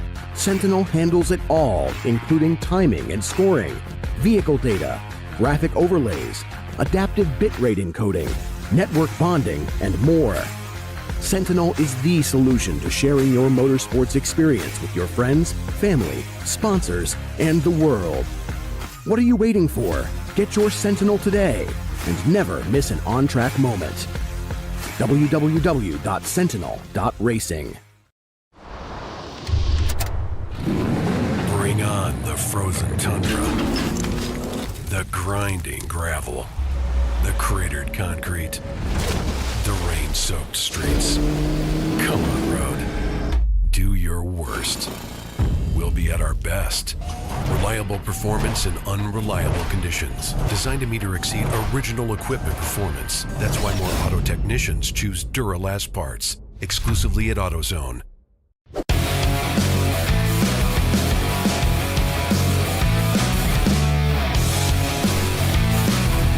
All right, welcome back to ChampCar Live, presented by AutoZone, back at NCM. We are on board here with Bruker Racing. Team principal Arjun is in the car right now, and I know he's a pretty solid rain driver, so smart move of that team to put him in the car, as looks like he just went up to 5th gear right there as he goes through, I believe that is up through turns 5 and 6, going through the Corvette curves. So they are in 3rd place overall in the Sunday 7-hour contest and putting on a good showing. They've been in the top 3 pretty much all day. Good quick hands right there by Arjun, having to catch up. No, that is actually up toward 18. Downshifts to 3rd. Little bit of a late entry in there. Now, he's pretty good about finding the rain line. That's a good example of it right there. He went in a little bit later looking for a rain line to get the most grip, but it also gave him a good entry into the sinkhole. And as you can see, his wiper's moving pretty good, so he's probably dealing with a bit of moisture. Yep, had to catch it there. I know he's got some experience from some off-road racing he's done. I think he's had some involvement with Dakar and whatnot. So he's got quick hands. He understands what it takes when you don't always have that grip there. So doing a masterful job as he's getting ready to go up to 5th gear, coming down the front straightaway at us and turning another lap there. So. Yeah, I've driven with Arjun too, and he's a very fast driver, and we drove here together, in fact, and the two of us had some great conversations, sharing some secrets and making both of us faster. It was fun. Yeah, they're leading the C-Class over on that side right now, and looks like I think they are 4th or 3rd. I want to say they're 3rd overall. They're a little bit of a skip over the curves, but you can hear that in that engine in that car, just the wheel spin. It's got incredible pull off the corner. So having as you see, our race leader. Paulie, let's get back to that real quick. But kudos to Bruker. Let's get on board with that parts badger, because I think he has chased down that Rockwell entry, and if I'm not mistaken, this is potentially getting them back on the same lap as the leader. And I think with the red gloves, I think Roy's back behind the wheel, I want to say. Yeah, they've got a shot at getting back on that lead lap. Still a lot of work to do. Looks like, both of them had a big slide right there. Yeah. I saw the 12 car go a little bit over the rumble strip sliding, but then underpowered to come off the corner. Roy had a huge slide there. Great quick hands to catch that. He was in much better shape than the Porsche. They were past the rumble strips into the runoff, and so fortunately both of them got through there all right. Now you wonder if going over those rumble strips, you wonder if that will institute a penalty or a call from race control. We'll have to find out. Yeah, it's up to the Oh yeah, absolutely. But it's something you got to keep in mind here in these conditions. You want to be fast, and you see these guys coming, but you've got to mind those track limits. So yeah. Yeah, we have had races here where we were warned up front at the exit of the bus stop that as you start to move through from 1A to 1B that they didn't want you over the gators. He's catching that focus here in a horrible spot. Had to grab a gear there. Yeah, see, that's just, unfortunately, that's the downside of catching traffic, because you look at the gap now that the Rockwell entries put on Parts Badger. That cost him at least 3 or 4 car lengths right there, but still doing a good job of chasing him back down, so we'll have to watch it here and continue to see what happens as they navigate through that Mulsanne chicane. Still on board with him. We'll catch him coming down here in a Porsche. Got a little bit more gap coming through the bus stop there, it looks like. Oh, no. A little bit of cross up there. Yeah, he's really fighting with that thing. You got to wonder if it just the weather conditions maybe they're not playing in the favor of that Miata anymore. I think it's also a little frustrating when they're getting away from you and you feel like they shouldn't be able to get away from you. You're coming through that corner. You know this is a weak spot for you, and you decide to try to really get more out of the car than what's really there, and putting power down a little too soon. The car can loosen up on you, and you make it worse for yourself. And that's a tough fight, too, because you want to go get it. And you in your mind, you can beat him. You feel like you can beat him, but then you just ask too much of that car, and it's not ready yet. And with these conditions where we've been peppered with this all day long, and some parts of the track are going to be a little more wet than others, you don't know what you're getting lap by lap, corner by corner. So it's really a judgment call every time you go through different sections of the racetrack. And I want to commend everybody out there. They're doing a masterful job of getting through it. We've had very minimal issues today, Paulie, with only one Code 35 so far all weekend. It's been a fairly clean race. Yeah. And just getting back to that point, someone asked me once some years ago who knew nothing about racing. It's like, oh, well, how fast do you go? That's always a common question they ask you. They don't know anything about what you do. How fast do you go? And I came back with this great answer to really land the point. It's as fast as that car can possibly go. That's how fast I go. And that's exactly what they're doing. It depends on the rain, depends on the conditions, depends on the car. As fast as I can possibly go, that's how fast we'll go. And that's a great point. I mean, you are at that limitation of what the car can give you. I mean, you couldn't have said that any better. And that was a great response to that, because you really have to. You can only go as much as the car will let you. So.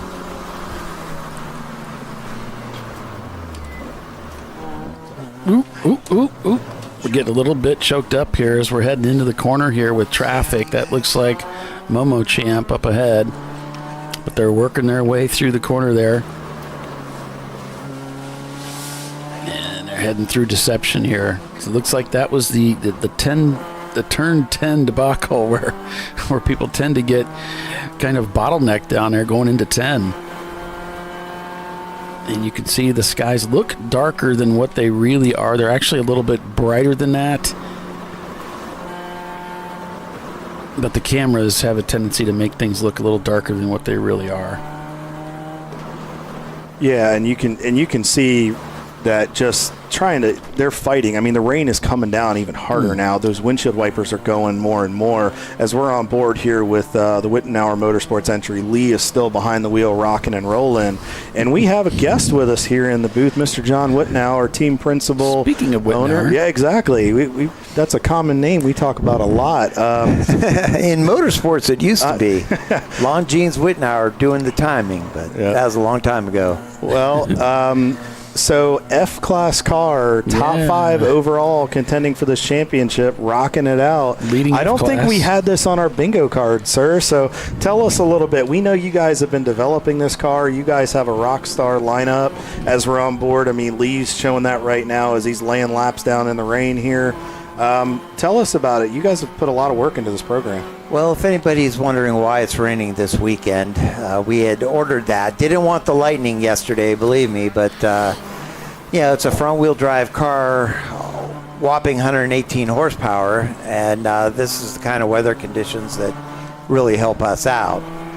But we've been running ChampCar for 7 years now, and I've been running minis for over 6 years of that. So we've put a lot of effort into getting this car to where it handles beautifully, and you can put it just about anywhere you want on the track, which really helps out in traffic. Yeah, we watched Lee and Adrian and Dylan, and I mean, we've just watched them. They seem to where if they need to go offline to make an adjustment, whether it's conditions, getting some air to the nose of the car, it just really seems like this thing you can put it, Ledge, to your point, you put it wherever you need it, and yet the car responds when you would think any other type of car, you put it out there and it's going to slide away on you. I mean, the balance is incredible on this car. That's what everybody says when they get in the car is how well balanced everything is.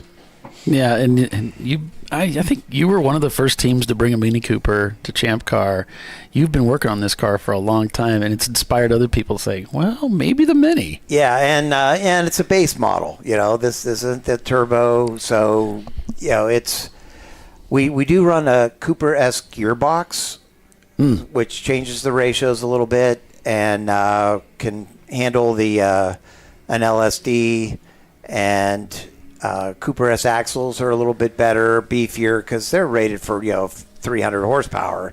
Yeah. So it's a very good, reliable car. Now that said, driver's reporting a little clicky noise from the front right when he's going under a code 35. So I don't know, might be a CV joint starting to go, but we're going to nurse it on home here. Yeah. So what led to the Mini Cooper? Because, I mean, that's the last car you would expect to be a race car. Yeah, so our first Champ car we tried was called the Supra. It was an LS-swapped Supra. It was insanely fast but horribly unreliable. And our first Champ car race was the 24 hours at Nelson's. And we spent more time, in the paddock than we did on the track. Meanwhile, we had bought an B-spec Mini for our son to use for track days because we didn't like the crap cans that he was out there in, wanted something safe.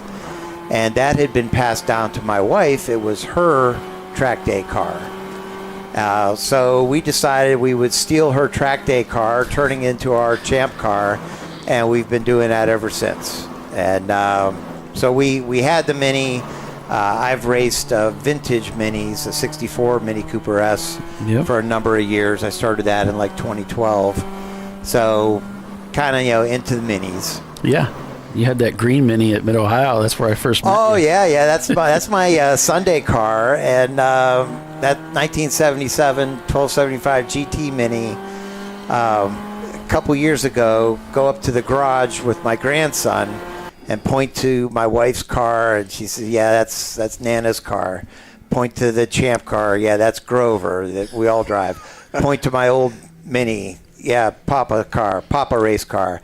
I pointed to that green Mini, and then he pointed to himself. So when he was 3 years old, my first grandson has laid claim to that car. It's cool looking. So it's very pretty. I love it. Yeah, his dad actually drove that one in high school. So, oh, okay. So you mentioned your grandkids. This is truly a family effort with Whitnauer. I mean, you guys, you mentioned your wife Kelly. Yep, and she'll drive too. I believe it. I've seen her in a fire suit out there, and she takes no prisoners, I've heard, on that racetrack. So. Yeah. It's funny, too. Vintage races, she'll come in with her car after a race, and some driver will walk over to who he was sparring with, wanted to say thanks, for some good fun. And they'll look at me, were you in the yellow car? And it's like, no, that was her, and they're pretty impressed that 4'10" can wheel a car like that. So it's a family effort. So obviously we have another Whitnauer generation that's going to be coming up here soon, and and you guys have been around for a while, and we appreciate the support that you give to ChampCar. So looking into 25, obviously the focus right now is on this championship, but looking in further into 2025, what is the outlook for Whitnauer Motorsports? What's your schedule looking like, and where will we see you next? A month from now, you'll see us at Gingerman, and then Father's Day weekend, we'll be at Autobahn. Nice. That'll be our first ever trip to Autobahn. You'll love it. I hear that's a good mini track. Yeah, you'll love it. Kind of undecided from there whether we do, well, let me put it this way. I have reserved a pit road garage for VIR North in December. Oh, okay. So we'll see if we qualify this year or not. It's getting tougher and tougher. Yeah. To break into that top 75 with an F-class car, you gotta, you need top 10 finishes. Really. You need to be usually around 13, 14 points. Yeah, when this year 15, was a little better. You're This on the year bubble. I think it was like 18 this year, but previous 2 years it was 14 points. So if you just get a couple sevens, you just get in there. Yeah, but your consistency too. Your consistency with that car.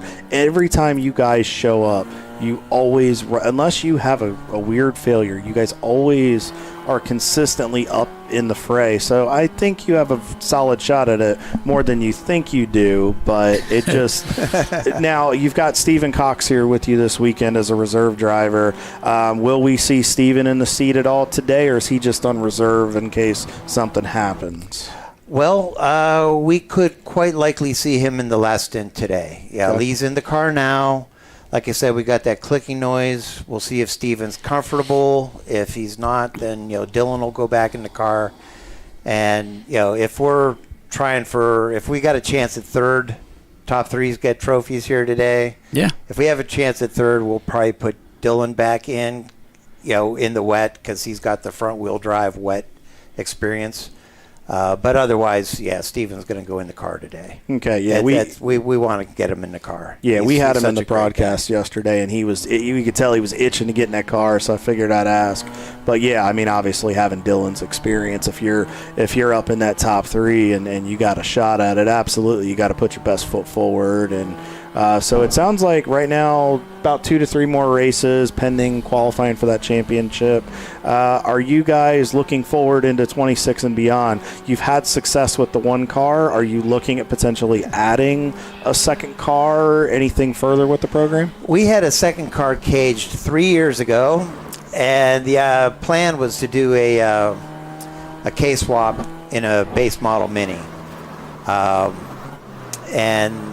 then, grandson 2 came along, and Dylan's schedule has been pretty busy when you got 2 little boys at home. So there's one in the wings waiting. And then Ron Morris, who drove the first stint today, it set our fast time of the weekend probably.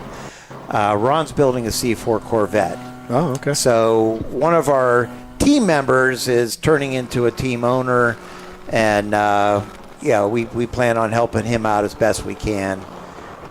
So in a way, we're spawning another team there. So kind of having, again, kind of similar to the Cone Crushers and Leviathan, kind of merging 2 households in a sense and having 2 different types of cars. So.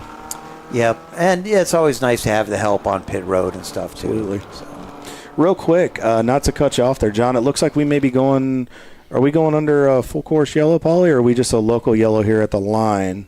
Because I'm seeing our says full course here as of 12:53. We don't have any information yet as to why, and we do go to code 35. So our second code 35 of the day here. Just real quick, before we get back to John, Rockwell Autosport is still leading the championship fight with Parts Badger 1 lap behind them in second. Flat Out Nemesis 2 laps behind them in third.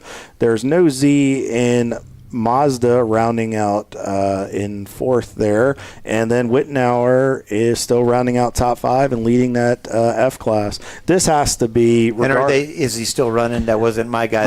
No, it was Williams Racing Group is off the track. Yeah, your guy's still going. I checked. I always got to check that. No, absolutely got to take care of it. But regardless, I mean, we know you guys want to win this championship, but you guys have got to be absolutely tickled pink with the result and just how competitive you've been up against some of these powerhouse cars and some of these teams that have that kind of leg up advantage. I mean, I don't think anybody expected an F-Class car to be doing what you guys are doing. Well, I guess one advantage is I retired a few years ago, and my day is spent on working on race cars. So, that's kind of an advantage some teams don't have is the ability to have one person responsible for the car that has the time to do everything on the car. And I've built these motors. I've had gearboxes open, and so getting that responsibility down and having a car with a home really helps. Absolutely. We love racing and getting out here with, the big name teams and big name drivers. And, I like the more unrestricted aspect of ChampCar. And it just gives us something to shoot for. No, absolutely. Now, we know we were talking to some folks about this at Road Atlanta, and you're very heavily involved with the series. I believe you're still on the board, if I'm not correct, board of directors. So we talked to Ray a little bit about this. He's on the board. You guys are always looking at safety and looking forward. Is there anything, the series seems to be in a pretty good spot right now. The fact that we're growing in all aspects. What are your aspirations for the series moving forward? And then do you feel that this tire rule that's going to be implemented, do you feel that that's going to continue to be an equalizer? Well, I think it'll help, but teams that have the money to spend are going to spend it on something. If they're not spending it on tires, then they're going to do driver development or something else. So, you're always going to have some team out there that is going to use their resources the best they can. I think the tire rule helps for the regular guy like me that's just a family team and keeping things reasonable. I certainly wouldn't object to more of a spec tire for F-Class to just again, keep the entry low for new people coming into the organization, to just keep F-Class in that as basic as you can get it. Right. And which is what that class is supposed to be, is lower cost. And obviously we saw that because I remember at Road Atlanta, we had Open Throttle was a good example. They had a driver who does some Spec Miata stuff in that car to get that driver some seat time. So I think, to your point with the driver development, hopefully it'll keep those costs down, but we continue to see that grow, and that'll help. But it'll be an equalizer where you can get a family team like yourself to compete against some of those powerhouse organizations. Yeah, I do not plan to go buy a Boxster. The rear brakes on this Mini will last 2 years or more. Wow. The guys don't use them much to begin with, but you just don't. Yeah, I put a new set of front pads on for this weekend just because I don't want to risk it. At Road, at VIR 24, a set of pads lasted the whole race. Wow. Now, they would have probably gone only a couple more hours, but front pads lasted the whole VIR 24. So you're not screwing with that during a race. Right. And that can be, 5-10 minutes. I think it's just nice. Yeah. Well, and it's convenient because come here to race. Right. And to your point, Paul, you come here to race. You don't want to spend extra time. We know having to have spares and racing is always a necessity. But if you can eliminate a hassle on a pit stop that can lead to a bigger problem if gone wrong, or especially in a tense situation. That just gives you an advantage. And I mean, today's a prime example. You guys have knocked it out on pit road. You've been smooth, and you're in the top 5. And Keep you're in it on the track. Exactly. And you're staying off the Kentucky Bluegrass, which is a mud pit right now. Yeah. So real quick, John, so you said you're a family operation. Are there any sponsors, anybody that helps you out that you guys want to give a shout out to that really make this program go around? Well, if you're in the northern Kentucky area and you need any engine work done or work on a diesel, there's a company there called Bluegrass Diesel in Burlington, Kentucky. And when I need a head shaved or something, those guys fix me right up. Really appreciate Bluegrass Diesel. If you need mini parts, Adrian Willoughby is one of our drivers today. Mm-hmm. He owns Wilmec Automotive. They're up in the Akron-Canton area. And the guy's got a warehouse full of mini parts. So that's a good place, a good guy to call. Awesome. And so we really appreciate that. So we're really looking forward to seeing it. And so what's your outlook here? You're 5th, leading the. What do you think for the last 2.5 hours? Well, we've got one more fuel stop, and we're just making sure that car stays together. Keep an eye on that front right feeling, and make sure that we're good. So awesome. Well, we'll let you get back to it. We know you want to get Thanks, back down John. there and everything. Thank you so much. Thank you for what you do with our board of directors, and best of luck to your team the rest of the day. All righty. Thank you much. Good seeing you again, John. All right. John Wittnauer with Wittnauer Motorsports. It's always good to see that guy.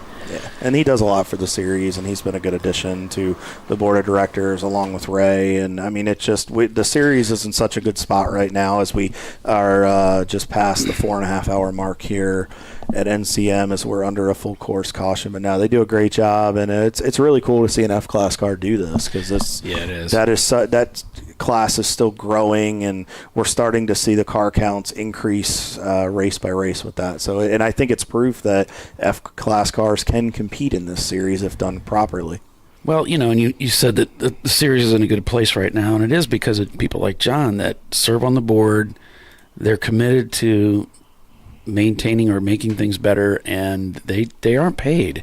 This is something they're bringing their experience and their level-headedness to help the sport, help the club, and it's we should all be grateful for that. And we need more people like that. And if you have contributions and you want to be part of that, I mean, absolutely, put your name in the hat when the next election comes around later in the year.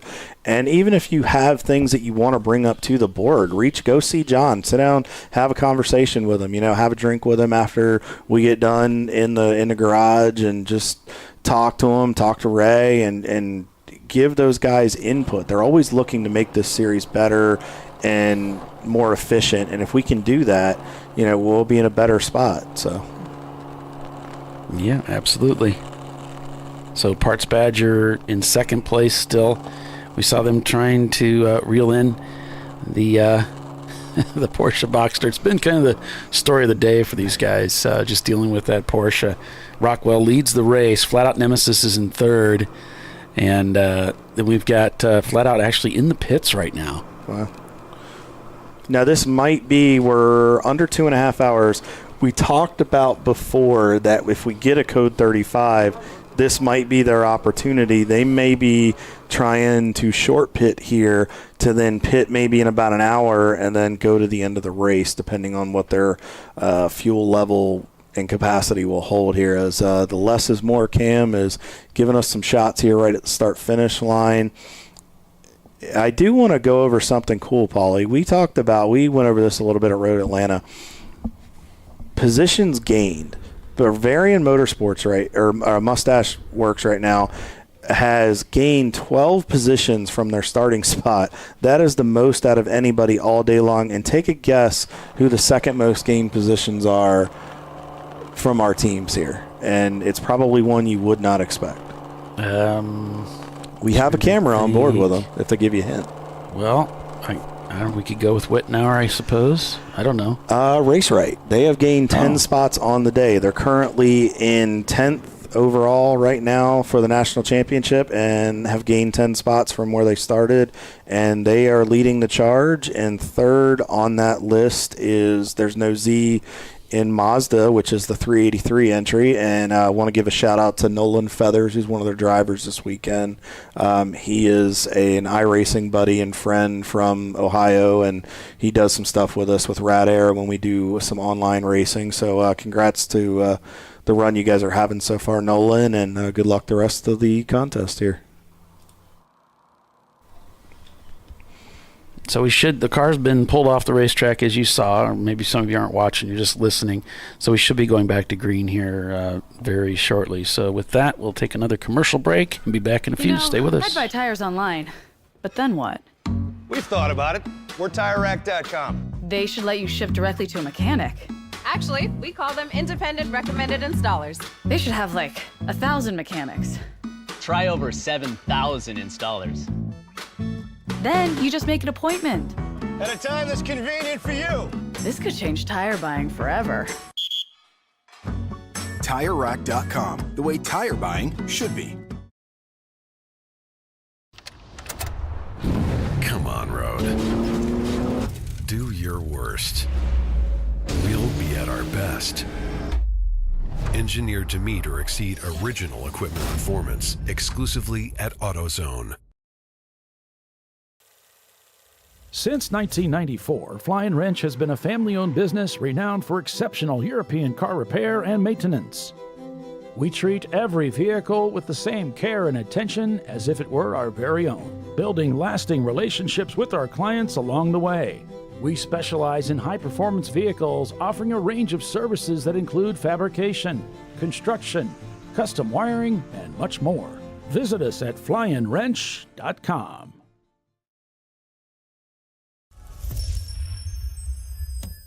Frozen rotors from Diversified Cryogenics deliver increased performance and a higher level of safety, while significantly reducing braking system costs. So to tell you a little bit about the durability of this product. So we have seen an incredible extension of the life of our brake rotors using frozen rotors. We've gone from brake rotors every other weekend to 6 weekends on one set of brake rotors, and I think they can go farther. The durability has been amazing. And it's been a fantastic season, and man, a lot of that is due to the way our car can brake on those frozen rotors. For more information, go to frozenrotors.com. Come on, road. Do your worst. We'll be at our best. Stress tested to meet or exceed original equipment performance, exclusively at AutoZone.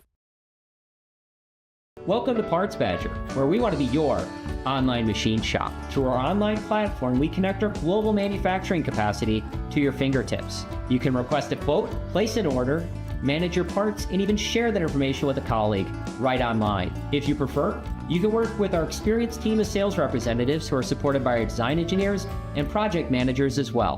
Whether your project's big or small, simple or complex, Parts Badger can get it done. See if we can help your company at partsbadger.com. Discovery Parts is a veteran-owned racing and safety equipment company. While we're located inside Atlanta Motorsports Park in Dawsonville, Georgia, Discovery Parts can also be found at the tracks, supporting a number of ChampCar Series events. We take pride in being a reseller of the best of the industry to ChampCar teams and drivers. We know racing, love racing, and look forward to tomorrow to even more racing. Visit us at discoveryparts.com.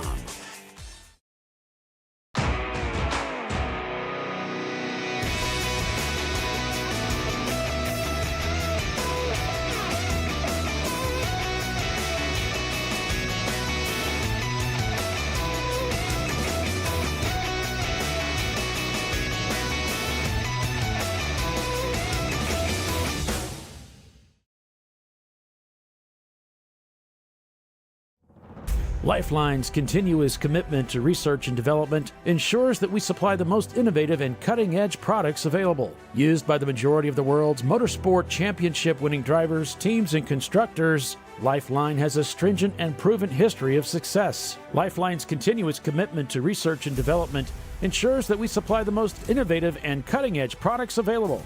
Lifeline's 0360 systems are the result of over 7 years of intensive research and development using 3M's Novik 1230 environmentally safe gas extinguishant.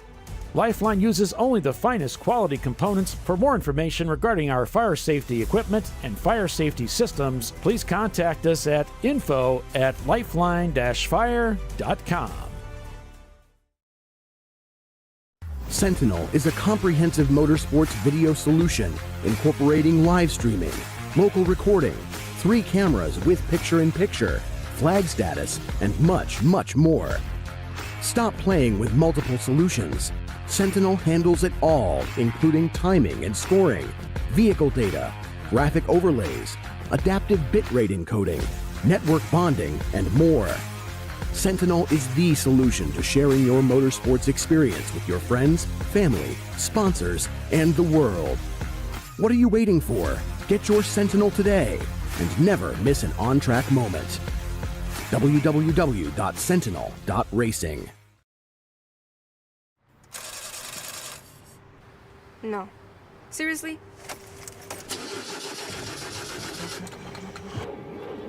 Come on. No. You for real? Dale. Really? Wow. So maybe just a cable? We can help you. Welcome to America's #1 battery destination, AutoZone, your battery solution.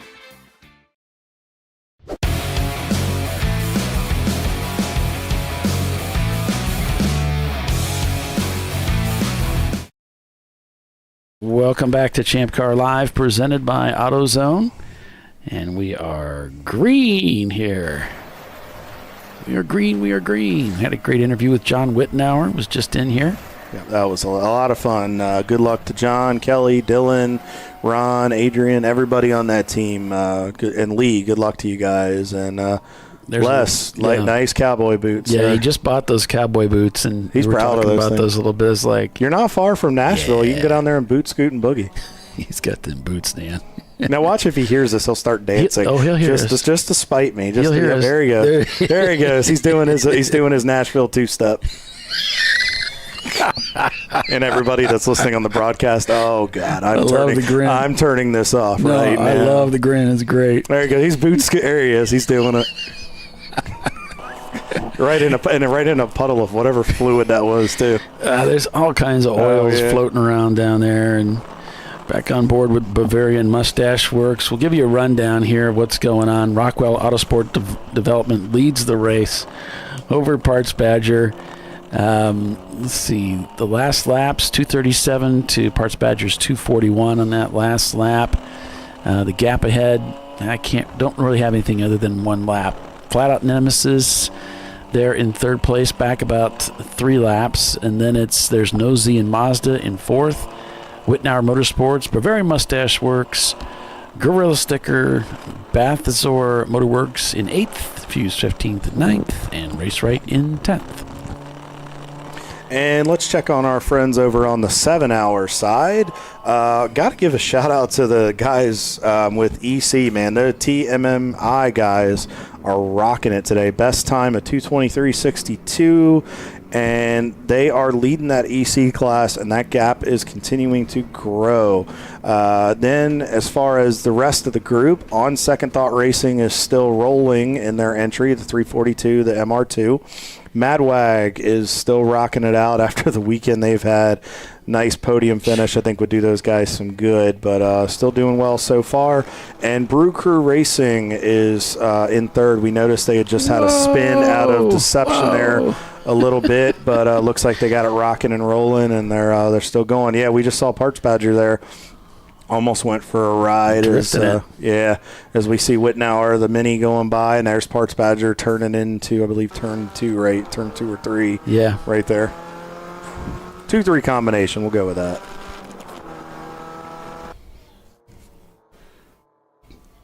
trying to chase down the Mini Cooper here, but really they, in second place, really are trying to chase down Rockwell. Yeah.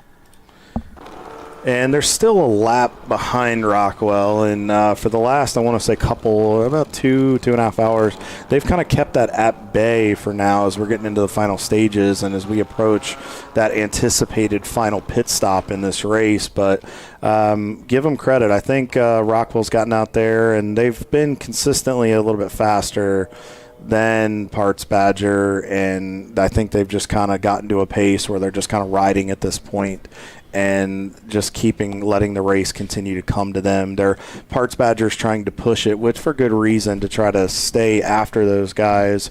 And then now I did notice there's no Z in Mazda, Paulie.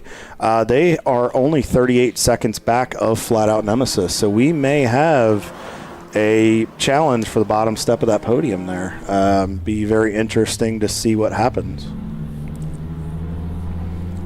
as we're back on board with the Toyota entry.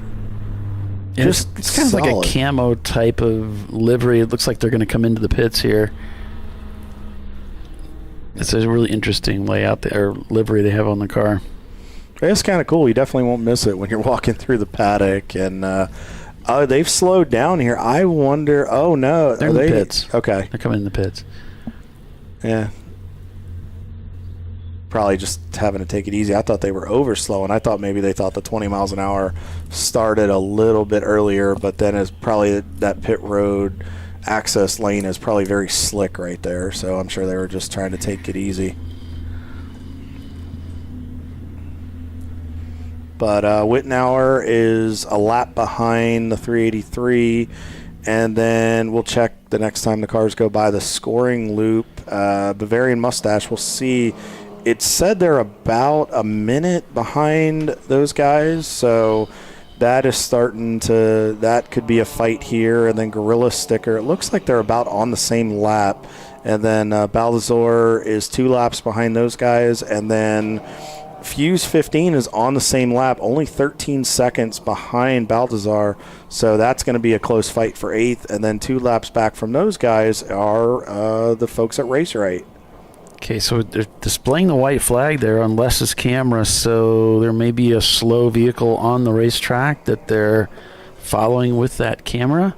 And for those of you that are new to Champ Car, if you're used to any type of circle track racing, usually, or even in IMSA, let's say, the white flag traditionally is used as the final lap symbol.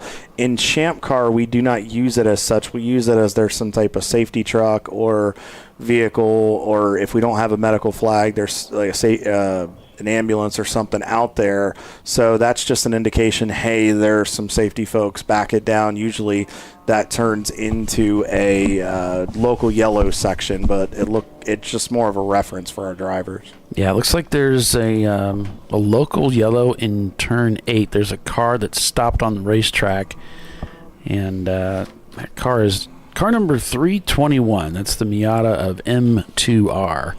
That's one of our championship running cars. It has not been good for some of our championship folks here lately in the last hour or so, Paulie. They are starting to fall off a little bit. Yeah.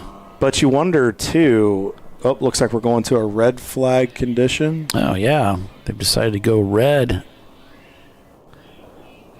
So red flag condition means all of the cars will pull over to the side of the racetrack and come to a stop, a controlled stop. This allows emergency vehicles to more quickly get to the location and work uninhibited. They don't have to be concerned about traffic coming through and putting them in danger. And a lot of this, and this is different again from other series such as an F1 red flag, but the idea here is that we've got somebody on the racetrack. We have one of our champ racers is in trouble. And so this allows us to, the emergency crews, that is, to get to them and work more quickly. And usually the protocol is we'll slow the drivers. We don't want them to just slam on the brakes, because we almost saw there, thanks to the less is more cam, there were a few cars that got really, really hairy, especially in the wet, but the drivers did a nice job of getting to one side of the track or the other, and you want to come to a controlled stop, and the goal is to try to get, if you can, thankfully with Flagtronics it's not as big of a necessity, but get off the racetrack. If you can try to get within shot of a flag station, it usually helps. And then that allows the safety crew, as Paulie stated a moment ago, to get through the middle uninhibited to get to the incident to take care of our fellow competitor that may be in trouble. Hopefully it may just be that the car stalled out and can't get running. So hopefully this is just more of a precautionary measure. So while we're under red flag here and we're waiting to get some more information on what's going on, for those of you that may not have been on the broadcast yesterday, we do have car-to-car contact that's been indicated between Flat Out Nemesis and Dingus. Uh-oh. So that's the report that's coming up, and it's a hard hit into driver's side door. And so that's probably why they decided to red flag. They want to go out and make sure the driver's A-OK. Absolutely. So, go ahead. So for those of you that may not have been on the broadcast yesterday, we're going to go ahead. Let's keep it on a positive note here. Think positive things as we go out until we get information. As we're looking ahead, we looked into the schedule yesterday going forward. The next race is the infamous World Center of Racing at the Daytona International Speedway, which is hallowed ground for us Champ Car drivers and those of anybody that gets to race there. We have the Hawk Performance 14 Hours at Daytona. We have a maxed out house there. Going to have a full group of champ racers that come down. That's always a popular event. And then a couple weeks after that, we'll head up to Gingerman. John Wittenauer said that'll be his team's next event up there in South Haven, Michigan for the Cookie Cutter Classic. That Daytona event is a 14-hour, so that's a single-day event. And then we'll transition after that for the next few events back to the double headers. So Gingerman will be an 8-hour on Saturday, 7-hour on Sunday for the Cookie Cutter Classic. And then about a month and a half after that, we will head up north to the Finger Lakes region of upstate New York to the infamous Watkins Glen International. That is the double 7, the double down at the Glen back-to-back 7s. That's always a popular one where we get a heavy car count. And then about 2 or 3 weeks after that, we'll head out to the Midwest and go to Joliet, Illinois, to the Chicagoland area. Les, that's your home area, buddy. To the Audubon Country Club for that double 7, and then on into the summer race at Sebring for the overnight 14-hour. There's Nolan on camera here. That's Nolan Feathers right there. I'm sure he's down there stirring up problems and causing issues, and there's that smirky grin. Nolan's a good guy. He's down there having fun. We're getting an interview here. Meaning I probably hit a couple curves I shouldn't have and broke it up, and it was dragging a bit, so the balance has been off, but in this weather it's okay. So yeah, it's been a good time. Yep. So, anything else about the car? How did it feel out there? Pretty good. I mean, even driving on dry tires the whole time, I mean, the car's pretty manageable, predictable, and it's been a fun day. I mean, managing the challenges of the weather continuously changing. Like, when I got in the car, it was a little bit wet, and then it started to dry out a little bit, and then the rain came and made it damp again. So, trying to adjust back and forth the whole time, it just complicates things, but I guess that's what we're here for. It's fun. That's that driver's bandwidth that you got, that 360 awareness. Yeah. That's out of Ohio. Yeah, just doing it for Dale, baby. Just doing it for Dale. You guys got one more stop left, or? Yeah, Eric's trying to get in the car, and he's going to bring him on home, so. Gonna bring it on home. Excellent. Thanks, Les. So, Appreciate you doing Great that. job, Les. Please give me the best. I guess that's up to Eric and how much I want to pay. Gingerman, Audubon, Mid-Ohio in the fall. We'll see from there. Excellent. Yep. Short arms, deep pockets, right? Yeah. Hopefully we'll see him if they qualify. Hopefully we'll see him at VIR for the race in December. Yeah. All right. Les down there with that interview. Appreciate that, Les. And we still have some smiley faces down here, even in the cold. So, Les, you're doing a great All job, right, man. So, real quick, let me tie this up. So, I was just saying that'll be our summer race at Sebring, which is the overnight 14-hour. And then I'm going to throw a link in here into the chat. If you guys are interested or have a car and a team and you want to register for an upcoming ChampCar event, that is the link. Or if you want to see what it's all about and where we go on this schedule, check it out. Make sure you read, and a note to all the drivers, read your sups. That comes from Ray and Jimmy. Read so you know what's going on. But thank you to everybody there. Thank you to those guys with There's No Z and Mazda. Les, great interview. Yeah, we're under red flag condition right now. Thanks, everybody, for hanging with us. They are working the scene at this time to get it cleared up for us so that we can get back to racing here. It looks like not getting a corner indicated as to where this took place, and I don't see it on any of my cameras. But, yeah, there's probably back in the – it's going to be back in the around that turn 6, 7, 8, somewhere over there. Looks like we're over. If you look outside our broadcast booth, Paulie, it looks like we're over near Deception, straight across here. Yeah. So, and it looks like they're getting one of the cars on the rollback. So, hopefully everybody's okay, and hopefully we can get back racing here very, very shortly.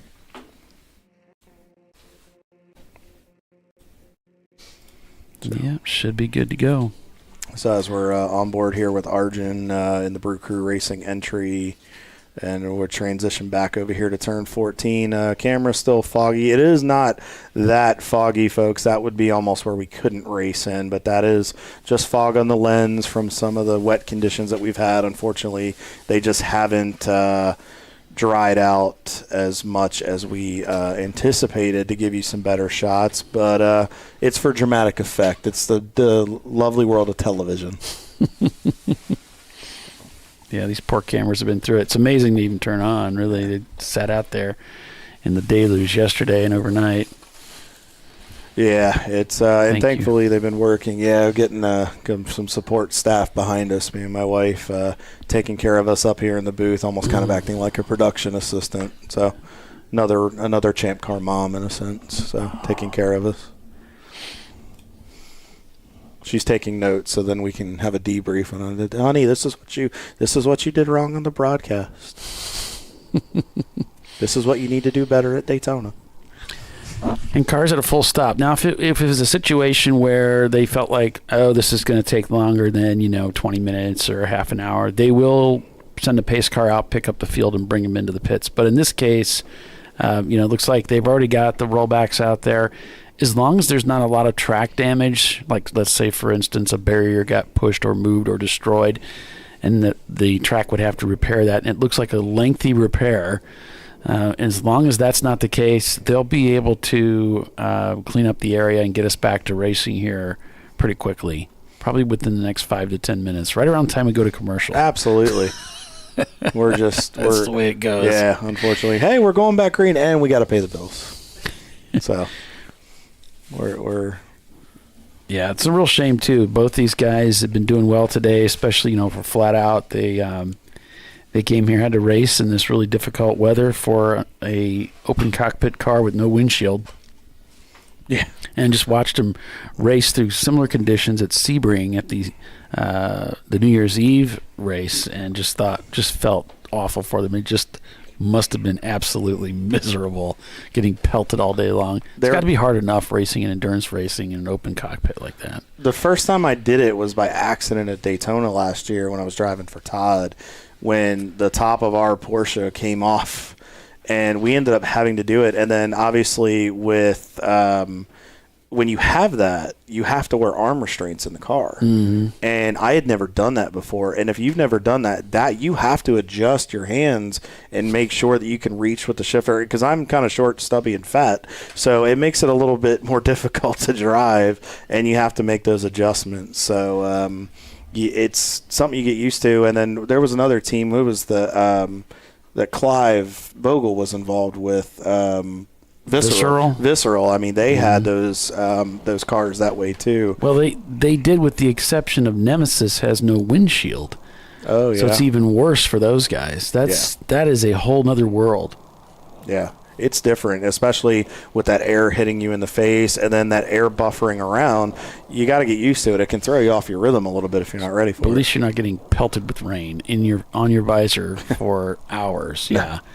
That's rough. Well, it looks like the emergency vehicles have cleared the scene of the crime, and they're heading out. So hopefully this won't be too much longer, as we just saw one of the ambulances and the safety team going through turn 15 there, hopefully working their way back to the pits here very shortly. And we mention this every show. We just mention it again because it's the right thing to do. The ambulance going out doesn't mean that there's a concern that somebody is hurt. It's standard procedure. Anytime they have something like an accident, they'll just send it out there just so they can have a medical professional check the situation and make sure that they're okay. Absolutely. I've been in an accident once, and I'm sure Kyle has been in several racing in the NASCAR type circuit where, I had him come back to me in the paddock and say, "Hey, are you doing it?" It's like, "Well, I banged up my hand a little bit." "Well, we can take you over to the shed and give you, a shot for what is the metal, what is it they give you a shot for?" But just to make sure you're okay and give you a Band-Aid for your boo-boo and get a cold pack and send you on your way. Yeah. Now, as we're going back to a double yellow here, so hopefully we'll be going back green here in just a few minutes, which that's good. Hopefully this won't take too long. But in some of the bigger series like NASCAR that you just mentioned, Paulie, and IMSA, a lot of the drivers, like myself, we actually have to go and do concussion testing prior to the season. When we do our annual evaluations, we get checked by the doctor, and I have to do this with NASCAR, and the NASCAR and the IMSA teams work very closely together with the safety, with AMR and whatnot. So we actually have to go in and take what's called an impact test, and it tests where your cognizance is at that point, and then you have to do a King Devic, which is a baseline test. And you sit with a tablet, and the doctor or physician will say, "Okay, you have to read this, and you have to do it repeatedly." But what they do is they use that to get you to a baseline to where when you have that accident, if you're displaying signs of concussion or any type of issues, and we've seen this with drivers like Dale Earnhardt Jr., Steve Park, Jerry Nadeau, where he had his brain injury, it's something and even drivers in other series. I think there was a driver that drove for, was teamed with Alex Gurney, the 99, the Gainsco car back in the day. They took a vicious hit at Daytona during the Rolex one year, and I forget who the driver was, but he took a while to come back. So you really have to pay attention to that kind of stuff, and it's amazing what they've done with safety. So you have to pay attention to that, because there have been drivers that have raced with concussions and not known it, and thankfully now there's further testing that requires you to have to go through that process. It looks like one of the Rockwell cars is coming in behind the safety vehicles and support vehicles. Yeah, it looks like I think because we have the field rounded up by the pace car that's coming down the front straightaway here. As you see him turning through turn 23 and coming towards us, but I think we're going to see a lot of teams take advantage of this full course, come in, get some work done. We're now down toward the 2-hour mark here.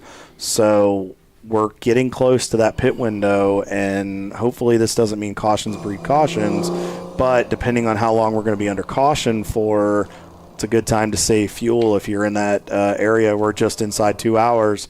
This may be the final stop for some of these teams. We see Wittenauer's on pit road right now, and we saw John said, they were coming up on their final stop. And if you're close, this is a good time to pop it into a higher gear and save some fuel or step on the clutch. And we have some downhill sections. You can kind of coast and keep those RPMs at a minimum.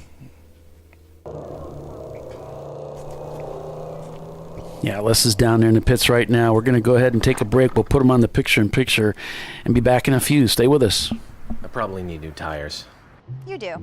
What if they sold tires online? We do. We're TireRack.com. They could offer lots of tires. We have so many tires. And help you find the right tire. It's called the Tire Decision Guide. Oh, and they could ship them to a nearby mechanic. We shipped over 7,000 independent recommended installers. This is an amazing idea. Sorry. TireRack.com, the way tire buying should be.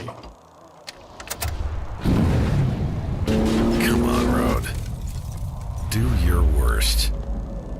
We'll be at our best. Stress tested to meet or exceed original equipment performance. Exclusively at AutoZone. Since 1994, Flying Wrench has been a family-owned business renowned for exceptional European car repair and maintenance. We treat every vehicle with the same care and attention as if it were our very own, building lasting relationships with our clients along the way. We specialize in high-performance vehicles, offering a range of services that include fabrication, construction, custom wiring, and much more. Visit us at flyinwrench.com. Discovery Parts is a veteran-owned racing and safety equipment company. While we're located inside Atlanta Motorsports Park in Dawsonville, Georgia, Discovery Parts can also be found at the tracks, supporting a number of ChampCar Series events. We take pride in being a reseller of the best of the industry to ChampCar teams and drivers. We know racing, love racing, and look forward to tomorrow to even more racing. Visit us at discoveryparts.com.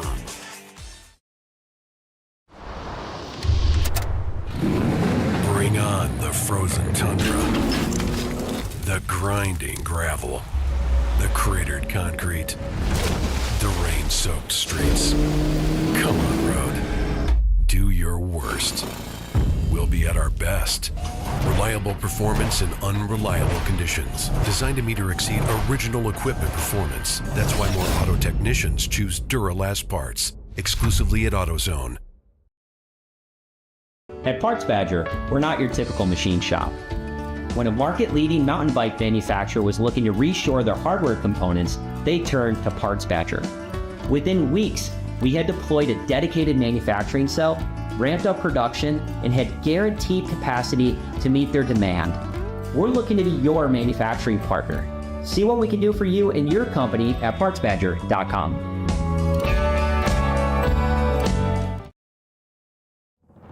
Lifeline's continuous commitment to research and development ensures that we supply the most innovative and cutting-edge products available, used by the majority of the world's motorsport championship-winning drivers, teams, and constructors. Lifeline has a stringent and proven history of success. Lifeline's continuous commitment to research and development ensures that we supply the most innovative and cutting-edge products available. Lifeline's 0360 systems are the result of over 7 years of intensive research and development using 3M's Novik 1230 environmentally safe gas extinguishant. Lifeline uses only the finest quality components. For more information regarding our fire safety equipment and fire safety systems, please contact us at info@lifeline-fire.com. Sentinel is a comprehensive motorsports video solution incorporating live streaming, local recording, 3 cameras with picture-in-picture, flag status, and much, much more. Stop playing with multiple solutions. Sentinel handles it all, including timing and scoring, vehicle data, graphic overlays, adaptive bitrate encoding, network bonding, and more. Sentinel is the solution to sharing your motorsports experience with your friends, family, sponsors, and the world. What are you waiting for? Get your Sentinel today and never miss an on-track moment. www.sentinel.racing. Duralast.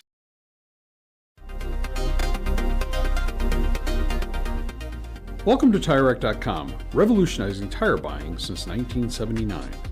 With our unmatched selection of branded products, finding what fits your vehicle and is right for you and how and where you drive has never been easier.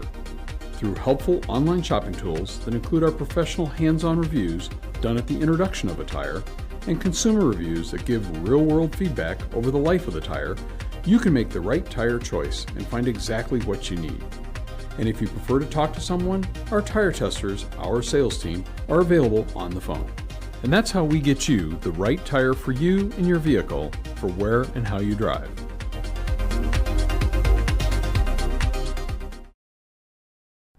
At AutoZone, you get what you need when you need it. Got a today job? Pick it up free same day at your local AutoZone. More of a tomorrow project? Order as late as 10 p.m. with free next day delivery. Getting the job done just got easier. Since 1994, Fly & Wrench has been a family-owned business renowned for exceptional European car repair and maintenance. We treat every vehicle with the same care and attention as if it were our very own, building lasting relationships with our clients along the way. We specialize in high-performance vehicles, offering a range of services that include fabrication, construction, custom wiring, and much more. Visit us at flyandwrench.com. Discovery Parts is a veteran-owned racing and safety equipment company. While we're located inside Atlanta Motorsports Park in Dawsonville, Georgia, Discovery Parts can also be found at the tracks, supporting a number of ChampCar Series events. We take pride in being a reseller of the best of the industry to ChampCar teams and drivers. We know racing, love racing, and look forward to tomorrow to even more racing. Visit us at discoveryparts.com. Lifeline's continuous commitment to research and development ensures that we supply the most innovative and cutting-edge products available, used by the majority of the world's motorsport championship-winning drivers, teams, and constructors. Lifeline has a stringent and proven history of success. Lifeline's continuous commitment to research and development ensures that we supply the most innovative and cutting-edge products available. Lifeline's 0360 system. Welcome back here to NCM Motorsports Park for the TireRack.com National Championship event. We are right across the I-65 from the National Corvette Museum. I am Kyle Lockrow. He is Paulie Veltum, and we have our buddy Les Epps on pit road, braving the cold, the wind, and the rain. So as we're on board with our second place car, Parts Badger, in their Miata. They have done a great job today. It has been a fight for these guys. Rockwell Autosport still leads in the number 12 Porsche Boxster entry.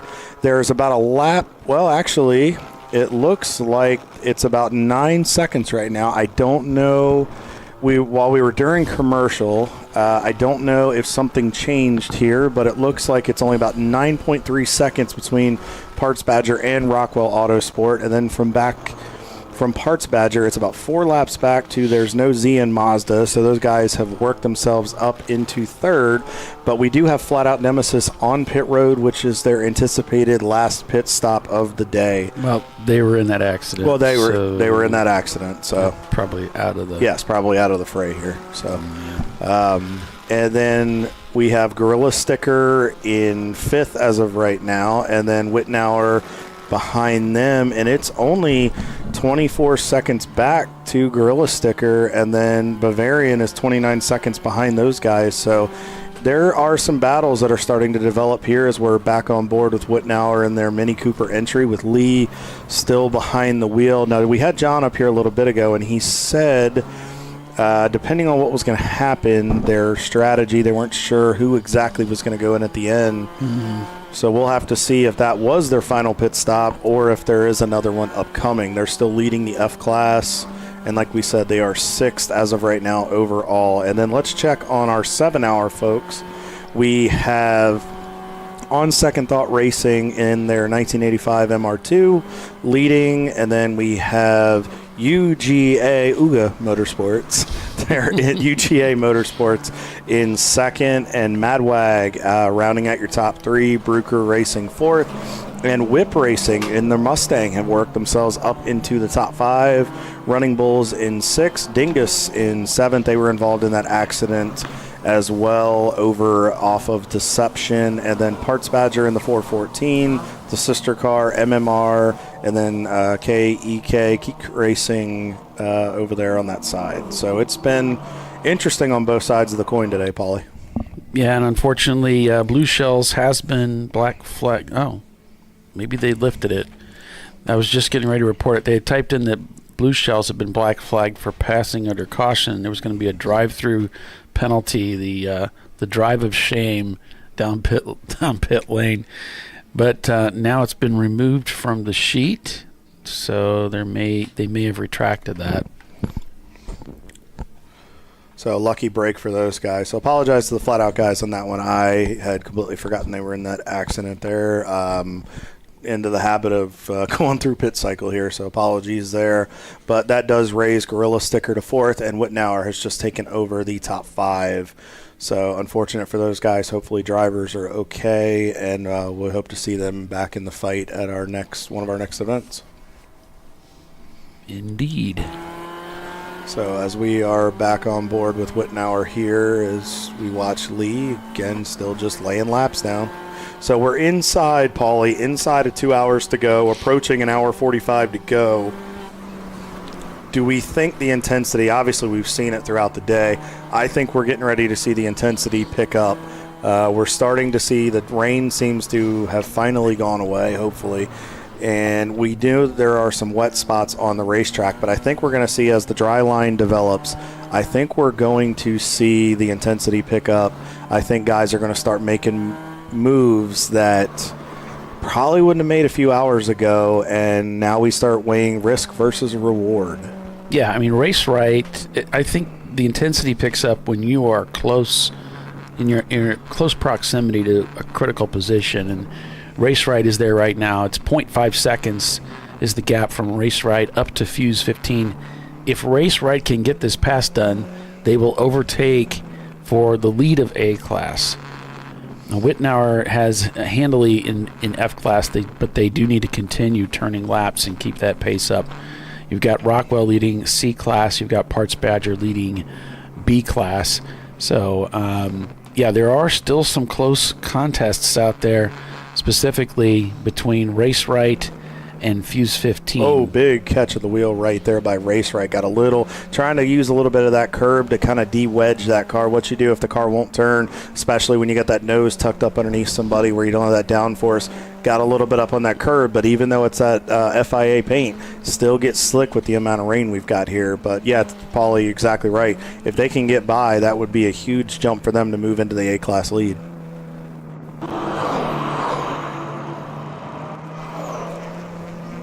Right at the bumper, within a car length right here. This is going to be interesting as we head down. A little bit of water and moisture there on that camera lens, so a little bit of a distorted shot here. Let's see if a crossover can happen. A little bit of snap of that wheel there. Track is still pretty slick in some sections, and you have to monitor and minimize wheel spin as much as you can.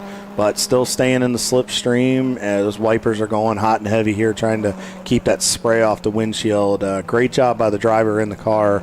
Just being really smooth, being smart, not trying to put the car in any bad positions. Might try to outbrake right here. We go, Paulie, sticking a nose in there. Not there yet.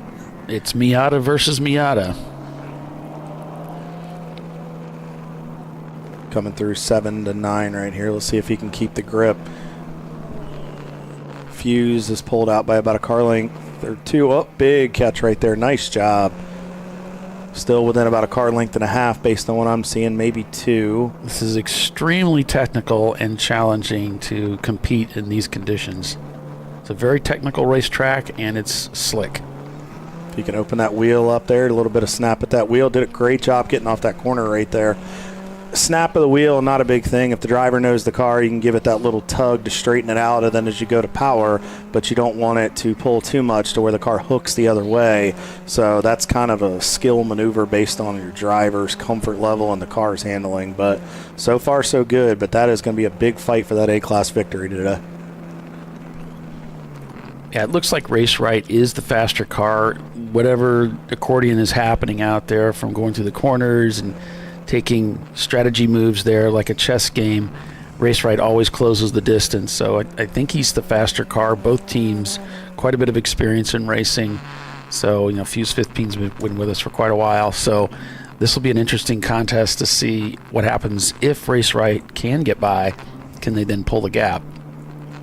So I'm checking the chat here, Paulie, as we're watching this intense battle. Happy birthday to Dale Rye, one of the drivers with Race Right Silver Bullet. Another run around the sun there as it's getting kind of tight through here, catching specs in not a very good section of the racetrack there, but nice job navigating that. It actually gave Race Right a little bit of a run there, kept them within a couple car lengths. And we also just got word that the Blue Shell car I guess there was something going on there. We'll have to get further clarification, but Lee just told us who was on board with driving the Wittenauer entry. Stephen Cox has gotten his turn behind the wheel, so that may be him taking her to the checker or to the next stop. MMR racing in the pits there on the left cam. It's kind of a pretty looking Miata there. Absolutely. Kind of Easter appropriate. Absolutely, as we get into that Easter season. And we'll check out, see how Mr. Cox is doing here. Must be having a good time, even though it is wet out. We talked about this before. Some cars work really great in the wet compared to the competitors. It can be a real joy.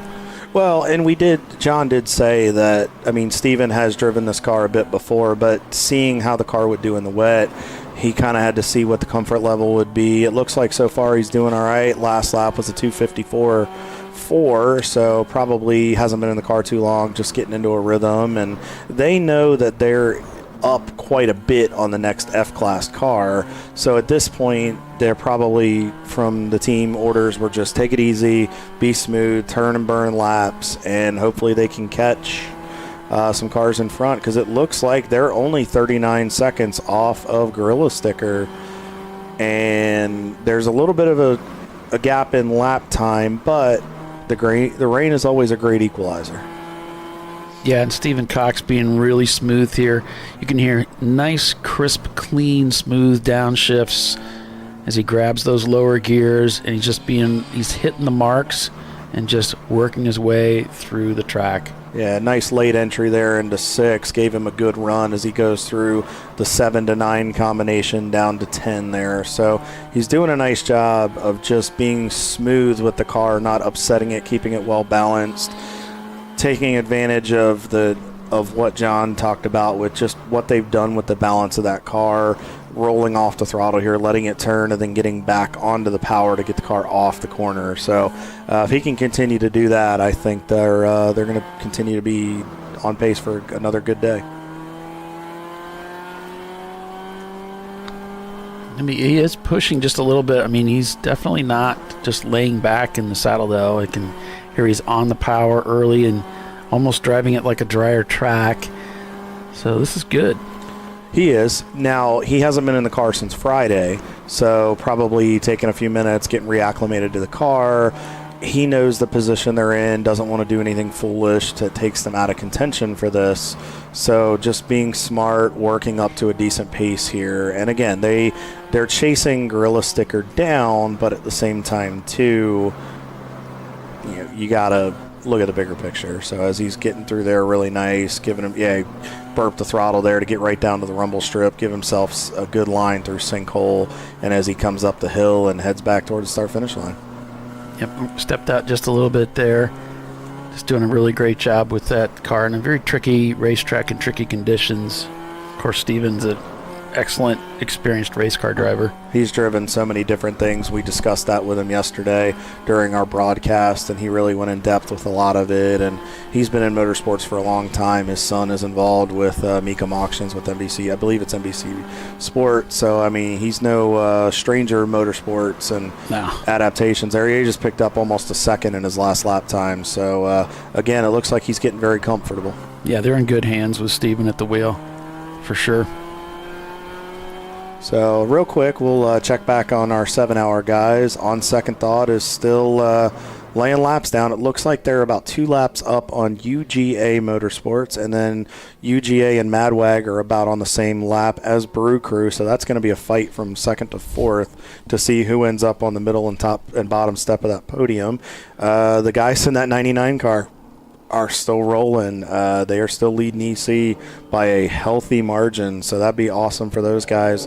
And Whip Racing in their Mustang is still hanging on to the top 5 for the 7-hour race. So it'd be interested to see how that unfolds over the last 90 minutes.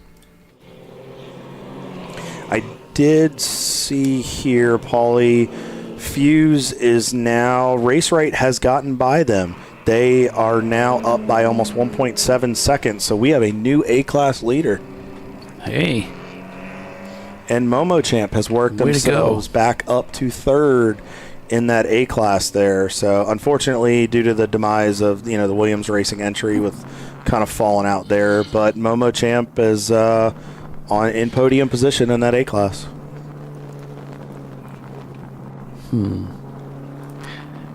Yeah, and that's kudos to Race Right for getting that done. We know it was looking pretty challenging there, but it looks like they're able to get by. And now they've gapped 1.6 seconds, so they can't really take a breath and get too relaxed. But I do think they were the faster car. And it looks like he got it done.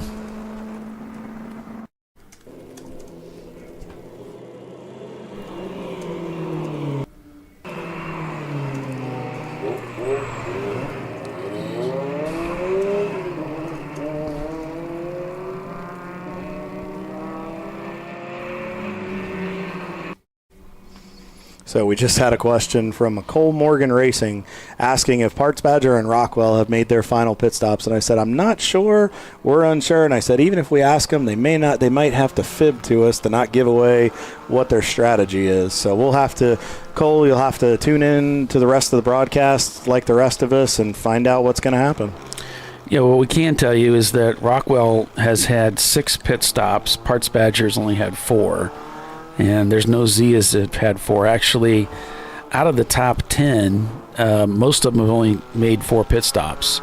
So it's Rockwell has made the most pit stops, and yet they still lead the race by quite a bit.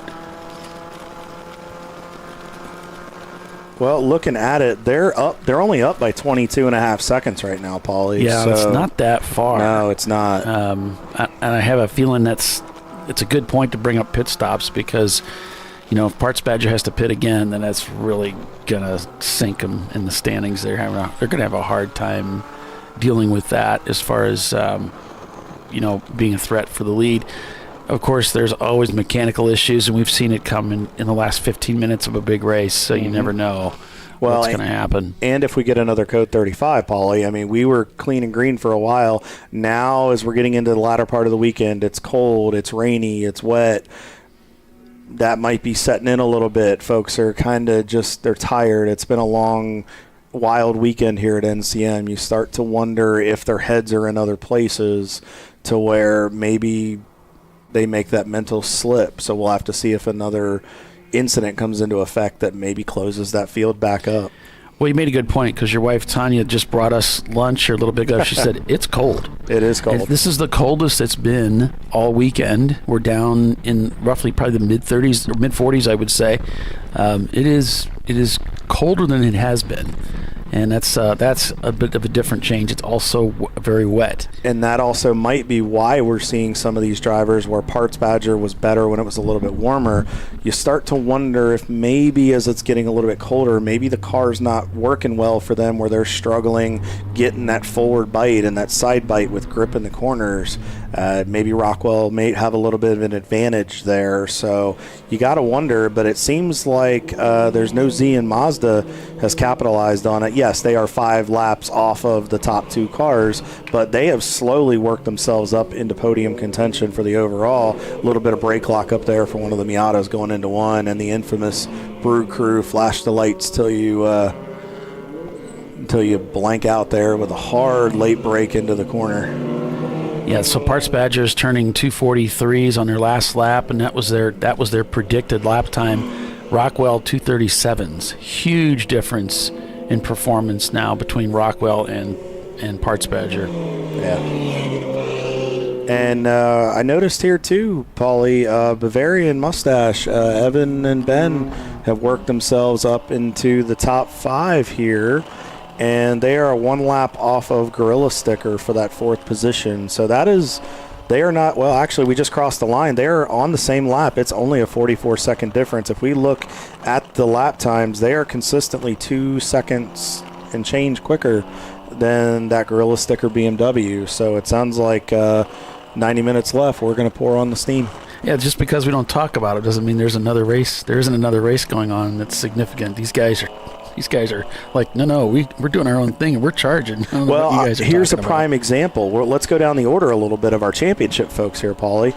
If you look at M2R and Northeast, the M2R is only 18.1 seconds off of those guys for 13th. And you're probably thinking, well, why are you talking about that? Because you're looking at championship, looking at the long term, accumulating those points. You got to get in and stay in that top 75 to be eligible for that championship.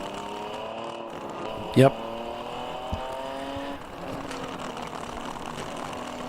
Anytime you go to the racetrack, you're going to want to make sure you get down as many points as you can, so that way you're not wishing you would have done it later in the year when you're trying to get into that championship run. Right.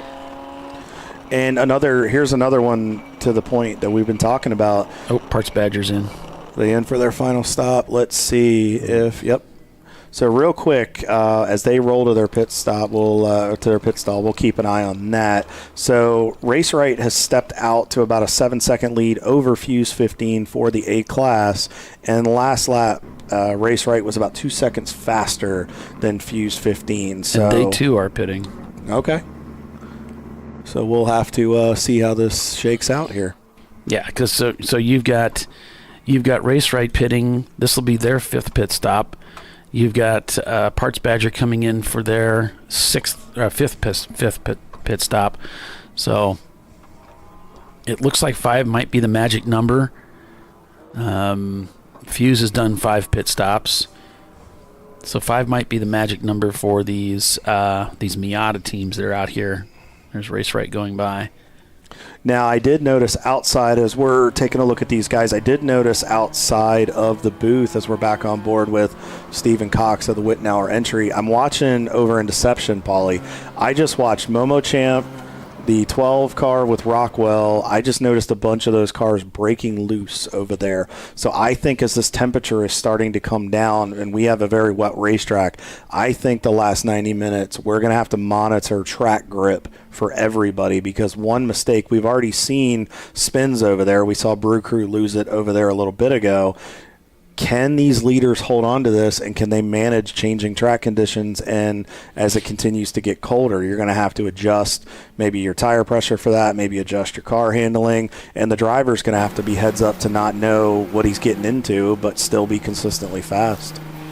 Here's one of the teams we really haven't talked about too much either, Whip Racing in the Mustang in the wet. Probably not the most ideal situation for them as they work a heavier car that's mainly a point-and-shoot type car. But they've done a great job. I mean, they're in the top 5 overall for the 7-hour contest, and I'm not sure where they're running in their respective class. Well, actually, here we go. They're 3rd in their class, the Boneheads behind the wheel. And then it says 6, but we have an EC car mixed in there. So, and they're the 5th. So they're actually 5th in the overall there, but 3rd in their class. So, I mean, they're still, even with the conditions and the weight of that car, the drivers are doing a great job of managing what's going on in the weather, and they're overcoming and beating some cars that probably should beat a point-and-shoot car in these conditions. Yeah, they really are. Sounds like it's a V6 to me. So that's why it's not a D-class car. When I saw it, I'm like, wow, it's a C-class Mustang. Yeah. Would not expect that. Usually we see a lot of our Mustangs in D or EC, but they're that consistently smooth. Oh, a little bit of curb there. Well, this is the kind of setup that Mike Chiswick was going to build, and I was going to drive it. He was going to build a V6 Mustang for ChampCar. This is all about that trade-off, weight, fuel, performance. So, yeah, so it's interesting to see how that package performs, and it's actually pretty good in the wet. It's not bad. I mean, as you can tell here, he's catching some traffic in front and just doing a good job. The car looks pretty balanced. Even with that weight, you notice he kind of turned in. He lets the car track up about a car length or so, but then he kind of points and shoots, to your point, Paulie, to get a good run out of the corner because he comes into the sinkhole as he's chasing this traffic. I mean, you can hear the tires kind of screeching a little bit and rebelling, but that's normal. A little bit of screech is okay. That's at that limit It's when you hammer on them and you hear the consistent, that's when sometimes you have to figure out, all right, are you stressing the tires to where you may not have that grip later, but with less than 90 minutes to go at this point, you need to use up what you have. Well, and I think, a lot of Mustangs traditionally have rear leaf springs, solid axle beam. I don't know what this car has underneath it in the back end. It'd be interesting to find out if is it an independent rear suspension or is it a solid beam? Because then I start comparing it to the BMWs, which are independent rear suspension with CV axles. And the weight-wise, I just wonder what's the weight difference between a BMW, say an E30, versus the Mustang Fox body. It'd be interesting to know what the differences are. I'm not sure this is a Fox body as a 2000, but yeah, I'd like to learn more about this car. Well, to your point about the BMW, the Running Bulls entry is right behind them by about 2 laps in the 6th position. And the last lap times, now mind you, we're in wet conditions, so that plays a factor.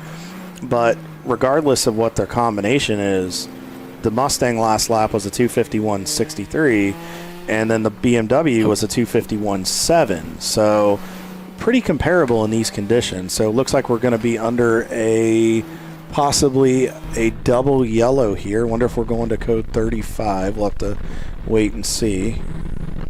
Yeah, it looked like caught something on camera. Might be a car off track left in the backstretch area.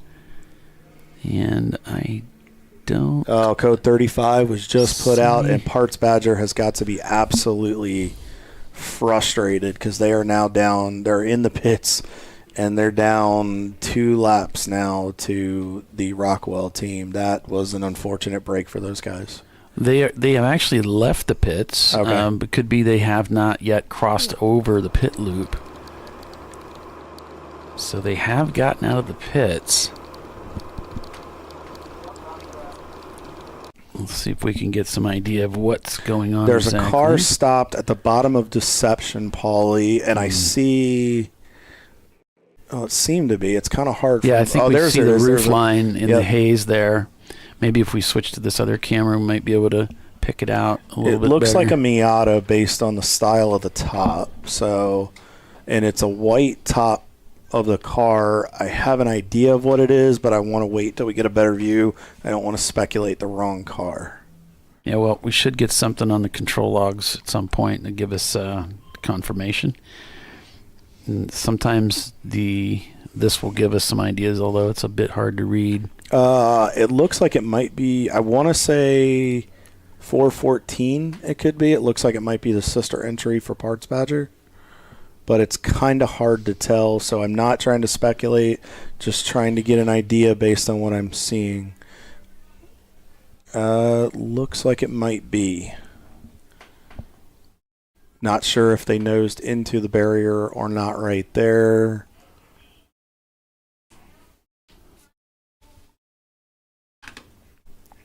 So as we're back under a code 35 here, we are less than 90 minutes to go. We're about an hour and 23 minutes left in the kind of double header almost here as we're getting ready to head to commercial and pay some bills. Rockwell Autosport out front by 2 laps over Parts Badger. We'll be back.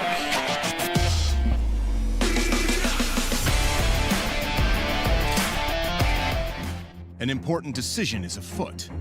This man is about to buy tires on TireRack.com. Tire Rack is the leading online retailer of tires in North America and a repository of advice and expert reviews. And it's done! All that's left is to arrange for safe, easy installation at one of our independent recommended installers. Well, I guess he did that too. TireRack.com, the way tire buying should be. Come on, Road. Do your worst. We'll be at our best. Engineered to meet or exceed original equipment performance, exclusively at AutoZone. Since 1994, Flying Wrench has been a family-owned business renowned for exceptional European car repair and maintenance. We treat every vehicle with the same care and attention as if it were our very own, building lasting relationships with our clients along the way. We specialize in high-performance vehicles, offering a range of services that include fabrication, construction, custom wiring, and much more. Visit us at flyandwrench.com. Frozen rotors from Diversified Cryogenics deliver increased performance and a higher level of safety while significantly reducing braking system costs. So to tell you a little bit about the durability of this product. So we have seen an incredible extension of the life of our brake rotors using frozen rotors. We've gone from brake rotors every other weekend to 6 weekends on one set of brake rotors, and I think they can go farther. The durability has been amazing, and it's been a fantastic season, and man, a lot of that is due to the way our car can brake on those frozen rotors. For more information, go to frozenrotors.com. Lifeline's continuous commitment to research and development ensures that we supply the most innovative and cutting-edge products available. Used by the majority of the world's motorsport championship-winning drivers, teams, and constructors, Lifeline has a stringent and proven history of success. Lifeline's continuous commitment to research and development ensures that we supply the most innovative and cutting-edge products available. Lifeline's 0360 systems are the result of over 7 years of intensive research and development using 3M's Novik 1230 environmentally safe gas extinguishant. Lifeline uses only the finest quality components. For more information regarding our fire safety equipment and fire safety systems, please contact us at info@lifeline-fire.com. Come on, road. Do your worst. We'll be at our best. Engineered to meet or exceed original equipment performance, exclusively at AutoZone. At Parts Badger, we're not your typical machine shop. An aircraft manufacturer had to deliver a new interior in just weeks. With hundreds of line items and tens of thousands of parts needed, they turned to Parts Badger. We have the connected manufacturing capacity, the experienced team of design engineers and project managers, and the proprietary software to get it done and deliver. See what Parts Badger can do for you and your company at partsbadger.com.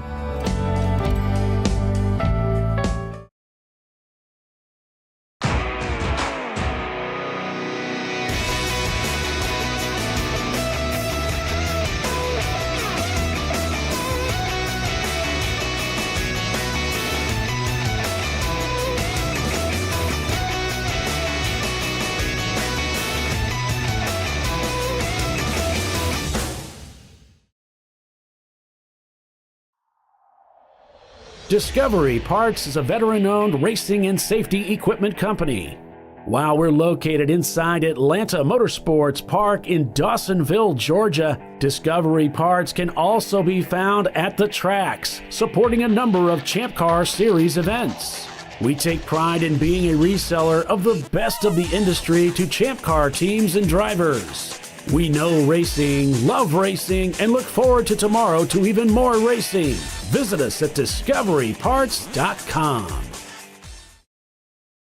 Sentinel is a comprehensive motorsports video solution incorporating live streaming, local recording, 3 cameras with picture-in-picture, flag status, and much, much more. Stop playing with multiple solutions. Sentinel handles it all, including timing and scoring, vehicle data, graphic overlays, adaptive bitrate encoding, network bonding, and more. Sentinel is the solution to sharing your motorsports experience with your friends, family, sponsors, and the world. What are you waiting for? Get your Sentinel today and never miss an on-track moment. www.sentinel.racing. Duralast, designed to meet or exceed OE performance with OE-matched friction formulations and fitment for 97% of cars on the road. Backed by a noise-free guarantee when professionally installed. That's the Duralast difference, only at AutoZone.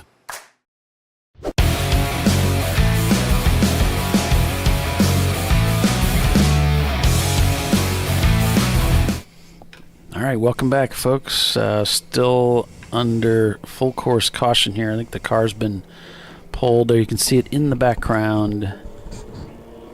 And it did look like one of the Parts Badger machines.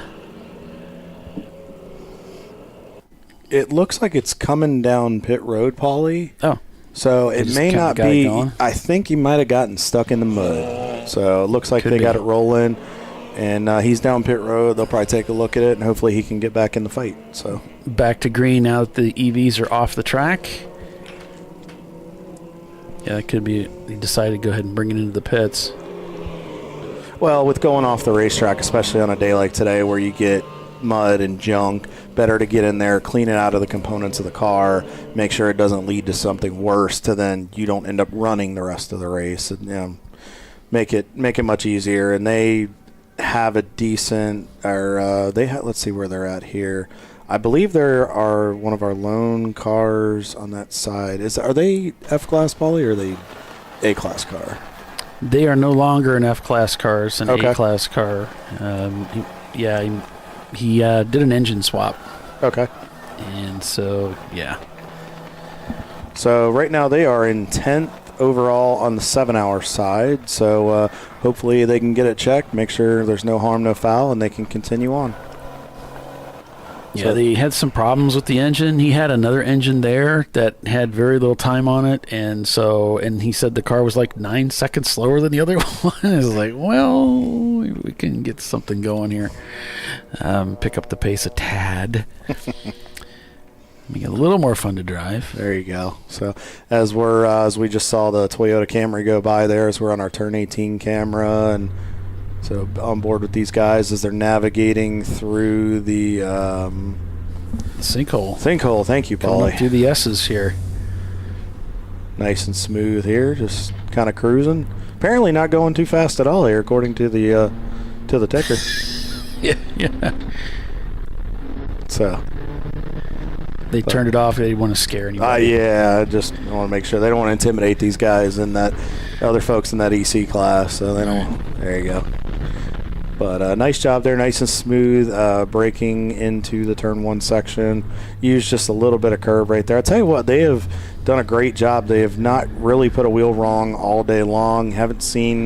We've talked about them, but not for the wrong reasons, as they good straight line brake into the corner. So about 75 minutes to go, and we're going to crown a champion here, Paulie, as Rockwell Autosport is now 3 laps up.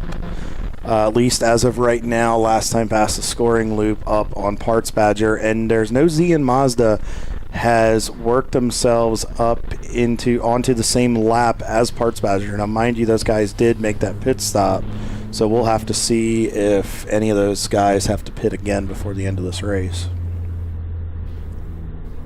Bavarian has worked their way up into 4th position overall, and it looks, from the last I saw, it looks like they're about on the same lap, about on the same lap as those guys. No, I'm sorry. Misread that. So No Z is 2 laps back from Parts Badger, and then Bavarian is 1 lap back from those guys.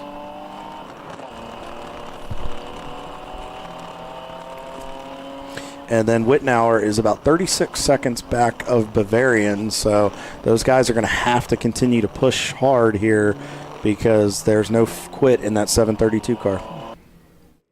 Yep, Bavarian coming down the hill.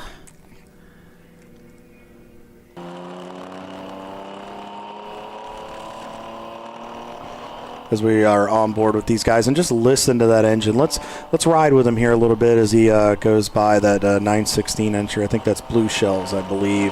Just listen to the input. Now we listen to Race Right, which isn't a high horsepower car, but just listen to a little bit of a slide there. Great catch. But see, that's the risk of going through that section. We're getting to that risk reward. Listen to that engine and you'll see what we're talking about. Oh no. He got slowed up big time going through there.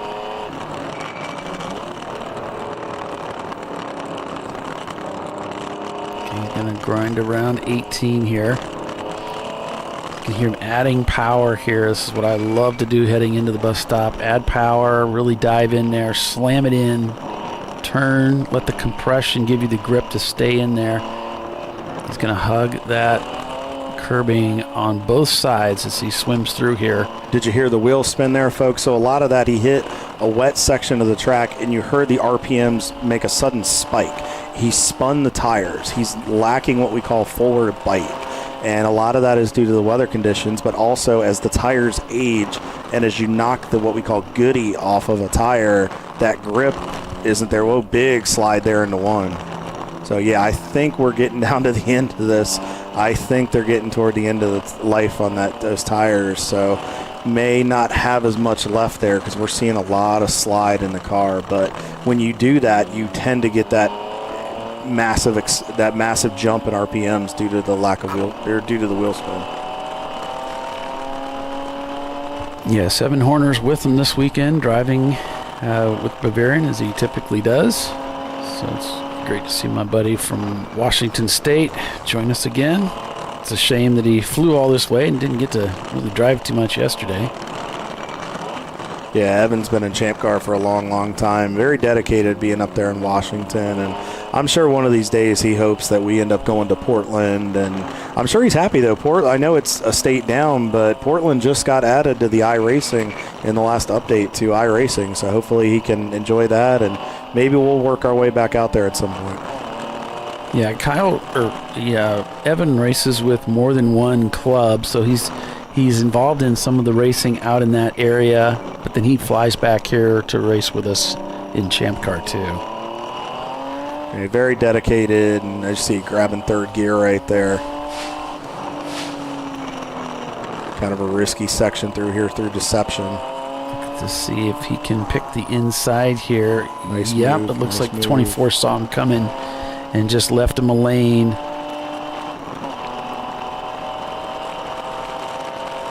I think Evan might have been in the car previously because if I remember right, he's all black on the suit, so not this driver. Big slide right there. Yeah, he's getting a little twisted up coming through this 14, 15 section of the racetrack, and he got a little wide there. Didn't really want to be out that wide. And got passed again by the Porsche. I know they're pushing really, really hard right now. If they've got radio communication, best thing they could do at this point is to maybe get on that horn and just, calm that driver down a little bit. Just remind him, be smooth. Sometimes being that cheerleader and just giving him those reminders and talking to him can back that driver down to a good pace. And we get it. It's the end of the race. You're getting to an hour to go, but you also don't want to throw your race away. So you want to make sure you keep your driver at bay, keep him pumped up, but keep him smart too.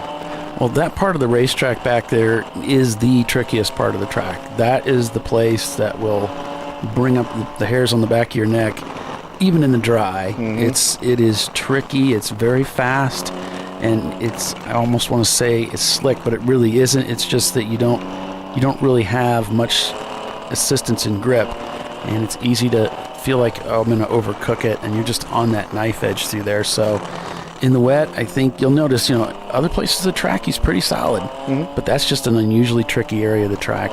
No, absolutely. All you can really do is just slow down, and it's really frustrating. Oh, it is, absolutely. But at the same time, too, you're fourth overall. You're on the same, from what we're seeing, you're about on the same lap as third.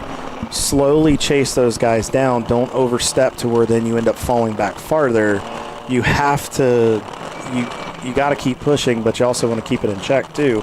It's very, very slick, but just be smart and take care of it. A little trouble with the gear change there and just rode the rim going through 6. He looks like he's using that as a wet line. It looks like it works a little better. A little twisted there. Yeah, he's running. Put him out wide. He's running that outside line, Paulie, I believe, because then the car looks like it's just developed a loose condition. Yes, the track is very, very wet, but if you notice, he swings out kind of wide to where he doesn't have to put as much input into the wheel, and then he can open the wheel a touch quicker. Now, this is a 10's a weird section because it's just so tight, but you'll notice he goes out there, can open the wheel a little faster as he goes to the power, and it makes it a little easier for him to where then he's not pinching the corner off, which makes that loose condition worse. Yeah, the Miatas are good at pivoting. The bigger cars like the E36, if you can just kind of make everything a sweeper, it's going to work a little better for him. So, and that looks like what he's doing. He's just getting that car to take a little bit of a set and trying to carve through the corner that way. And I liked what he did there. He kind of eased up a little bit because he knows he's catching the Miata right here, and he doesn't want to catch him in the wrong spot. We've seen them catch traffic in bad spots. He's probably going to outbrake here. You got a signal there from the car ahead to pass him on the right with that turn signal. Now he's going to head back down into the sinkhole. You just got to be patient here. You hear him playing with that throttle to make sure that not necessarily point and shoot, but just to let the car roll and get it where he wants it and let the car just stay as settled and balanced as possible. And you're right, as you can see, he's fighting the wheel there a little bit. He was very smooth through there that time, and if you noticed, he gained a little bit more on some of that traffic in front. So did a nice job there. I think he's realizing, okay, I'm adjusting to this condition. This is what I need to do to be quicker. And we'll take a look at his lap time here as he comes by the line. 2:42. Paulie, he's substantially quicker than that Miata in front, and actually he is gaining. He's faster than Parts Badger right now. So I think they have turned the wick up there on that. Yeah, a little bit, way wide there. A little bit, but he might he might be trying a rain line through there that works better. So we'll have to see if he continues to do that. But he's running these guys down. There's been some times, and I have experimented with that, running that line just like that, straddle the gators on the way out of 2, because you really do have to slow the car a lot, and you're coming in there at a decent clip, and it's sort of a little over the top of 3rd gear, more of a 4th gear. You'll see a lot of guys in the dry going from 3rd to 4th and back down to 3rd, so it's a high rev situation. You really hate to slow down that much when you're headed onto that backstretch. The Corvette curves, that's flat out through there all the way to 5. Yeah. I just found that in the car that I tested it with, in the Saab, the turbo Saab, it just unstabled the car so much it didn't make any sense, and it was really hard on the driveline, so I just stopped doing it. But if you could do it in a bigger car like this, maybe it makes sense. Got a good run-through deception right there. Yeah. Nice job. BMW saw the 516. It looked like saw him coming. Yeah, definitely, because that is the line to you want to go to the inside of that curbing, and so he's going so fast that would have been pretty catastrophic if he would have come down on him there. Now, I noticed something here. You notice that time he lifted off a bit, but he went a little bit more to the middle rather than down. Again, worked a little bit better. There's not as much junk down in that section than there is right near the rumble strip. So that rain line may be working in his favor. It looks like he's found a combination of the track that'll work. That's always just a tough section through there going into sinkhole. Well, that part back there going into 15 is if you come down too tight, you end up having to pinch more at the right-hander. So he's doing what I learned to do some time ago, which was go ahead and let the car step to the left a little. Don't worry about clipping the inside, and then you can just carve through there like a sweeper, and it's easier when it comes to making that right-hander down there. In these wet conditions, it's, again, less of a pivot, and it's just more of a sweep. Yeah, it looked real good there getting into 1A.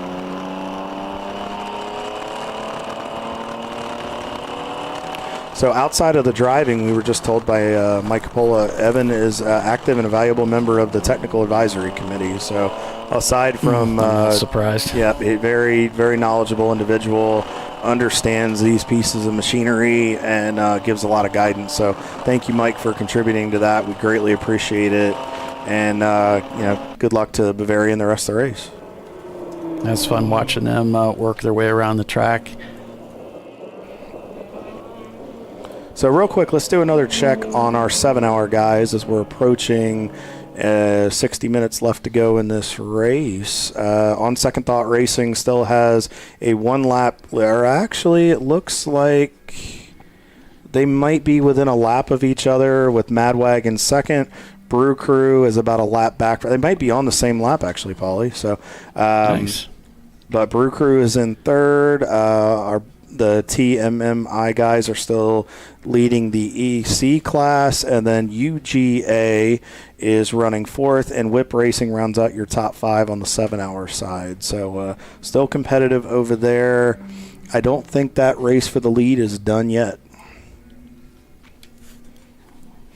And back over on the championship side, Rockwell still holds a 3-lap lead over Parts Badger, and then it's 2 laps back from there to there's no Z in Mazda, and then there is a lap back to Bavarian in 4th, and it looks like Wittenauer, last time by, they may be on the same lap as Bavarian, so we'll have to monitor that battle for the 4th position, and then there's another lap back.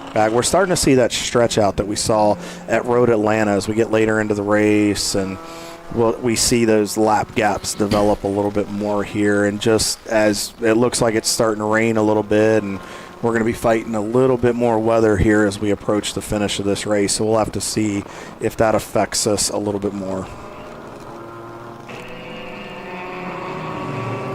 And I know that Code 35 probably threw some strategies off a little bit for some teams, but Fuse 15 is still leading our A class. Parts Badger, along with being in second, is leading the B class on the championship side with there's no Z and Mazda second there. And then we have Balazor in 8th position overall. Race Right in 9th, and then Momo Champ has worked themselves back up into the top 10 and 3rd in the A class. That is a nice recovery for those guys, and they are only 1 lap off of Race Right, so that could be tight. Now the battle we need to keep an eye on is Balthazar and Fuse 15. There is a 28.7 second gap between those cars for 7th place, so we'll have to see if the incoming weather helps that tighten that gap up. Yeah, we got a report that car 104, which is the battle-scarred Motorsports Miata, received a pit lane warning for spin and continue. They received 2 pit lane warnings, one for a spin in 1A and one for 6, which I'm wondering if maybe the spin started in 1A and it continued to pirouette around the track until they got to 6, where they finally got it straightened out. I don't know. I'm not sure. But it's kind of odd that it happened on the same, it happened at the same time. So I'm wondering, that's probably what happened. I'm sure that's what happened. 916, which is the Blue Shells, again in the news for a 4-off and continue with a pit lane warning for the Focus.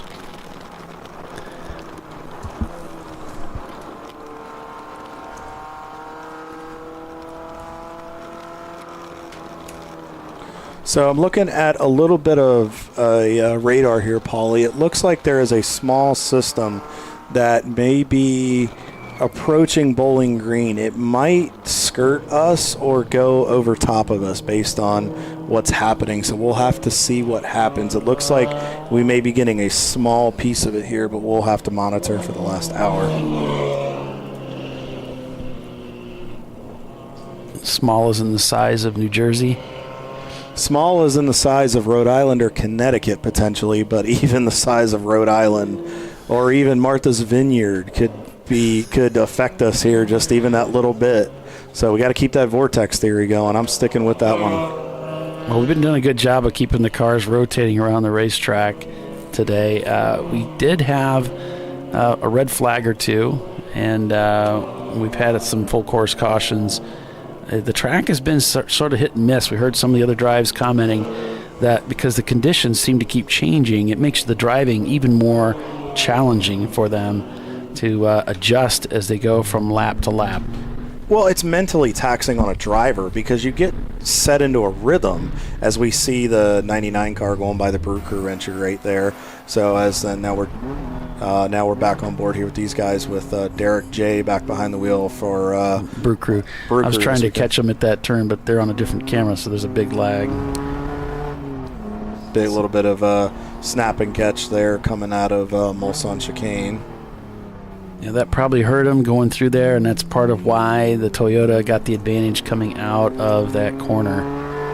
But it looks like this gave an advantage to Brew Crew as they came through the exit there and was able to get away more quickly. But you can see the Brew Crew car just twitchy as they're heading down into 6, towards 7 here. Yeah, and I think not having that wing on that car this year, I think those guys are trying to get adjusted to that because they're used to having that wing where they can stretch it out a little bit more. So I think getting used to that new combination is throwing them some fits this year. Yeah, the Camry sweeps by around the outside coming off of 8, which is a bit unusual, and then it has a clear shot for 10. to make the turn to head back up the hill here towards Deception. All right, so we're going to take another break here and be back in just a few minutes, so make sure you stay with us. We're running out of time. There's less than an hour left in this championship fight for 2024 for the TireRack.com ChampCar Endurance Series. Stay with us. We'll be right back.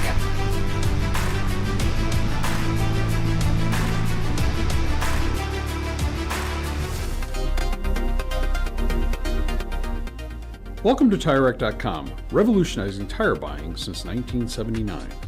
With our unmatched selection of branded products, finding what fits your vehicle and is right for you and how and where you drive has never been easier.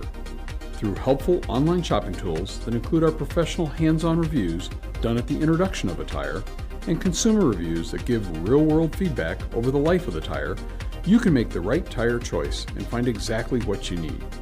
And if you prefer to talk to someone, our tire testers, our sales team, are available on the phone. And that's how we get you the right tire for you and your vehicle for where and how you drive.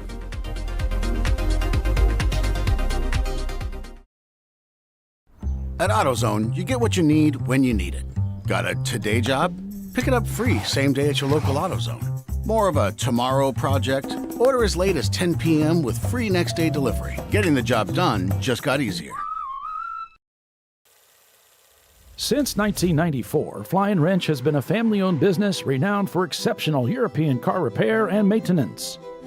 We treat every vehicle with the same care and attention as if it were our very own, building lasting relationships with our clients along the way.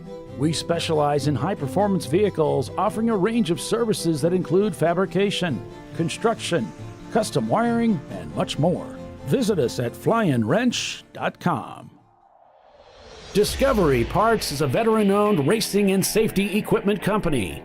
While we're located inside Atlanta Motorsports Park in Dawsonville, Georgia, Discovery Parts can also be found at the tracks, supporting a number of ChampCar Series events.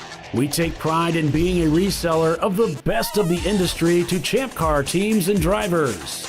We know racing, love racing, and look forward to tomorrow to even more racing. Visit us at discoveryparts.com. Lifeline's continuous commitment to research and development ensures that we supply the most innovative and cutting-edge products available, used by the majority of the world's motorsport championship-winning drivers, teams, and constructors. Lifeline has a stringent and proven history of success. Lifeline's continuous commitment to research and development ensures that we supply the most innovative and cutting-edge products available. Lifeline's 0360 systems are the result of over 7 years of intensive research and development using 3M's Novik 1230 environmentally safe gas extinguishant.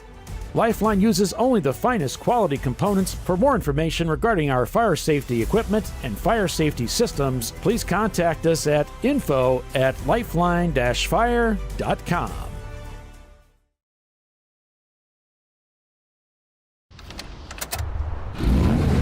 Come on, road. Do your worst. We'll be at our best. Engineered to meet or exceed original equipment performance, exclusively at AutoZone. Frozen rotors from Diversified Cryogenics deliver increased performance and a higher level of safety, while significantly reducing braking system costs. So to tell you a little bit about the durability of this product. So we have seen an incredible extension of the life of our brake rotors using frozen rotors. We've gone from brake rotors every other weekend to 6 weekends on one set of brake rotors, and I think they can go farther. The durability has been amazing, and it's been a fantastic season, and man, a lot of that is due to the way our car can brake on those frozen rotors. For more information, go to frozenrotors.com. Sentinel is a comprehensive motorsports video solution incorporating live streaming, local recording, 3 cameras with picture-in-picture, flag status, and much, much more. Stop playing with multiple solutions. Sentinel handles it all, including timing and scoring, vehicle data, graphic overlays, adaptive bitrate encoding, network bonding, and more. Sentinel is the solution to sharing your motorsports experience with your friends, family, sponsors, and the world. What are you waiting for? Get your Sentinel today and never miss an on-track moment. www.sentinel.racing. Bring on the frozen tundra, the grinding gravel, the cratered concrete, the rain-soaked streets. Come on, road. Do your worst. We'll be at our best. Reliable performance in unreliable conditions. Designed to meet or exceed original equipment performance. That's why more auto technicians choose Duralast parts. Exclusively at AutoZone.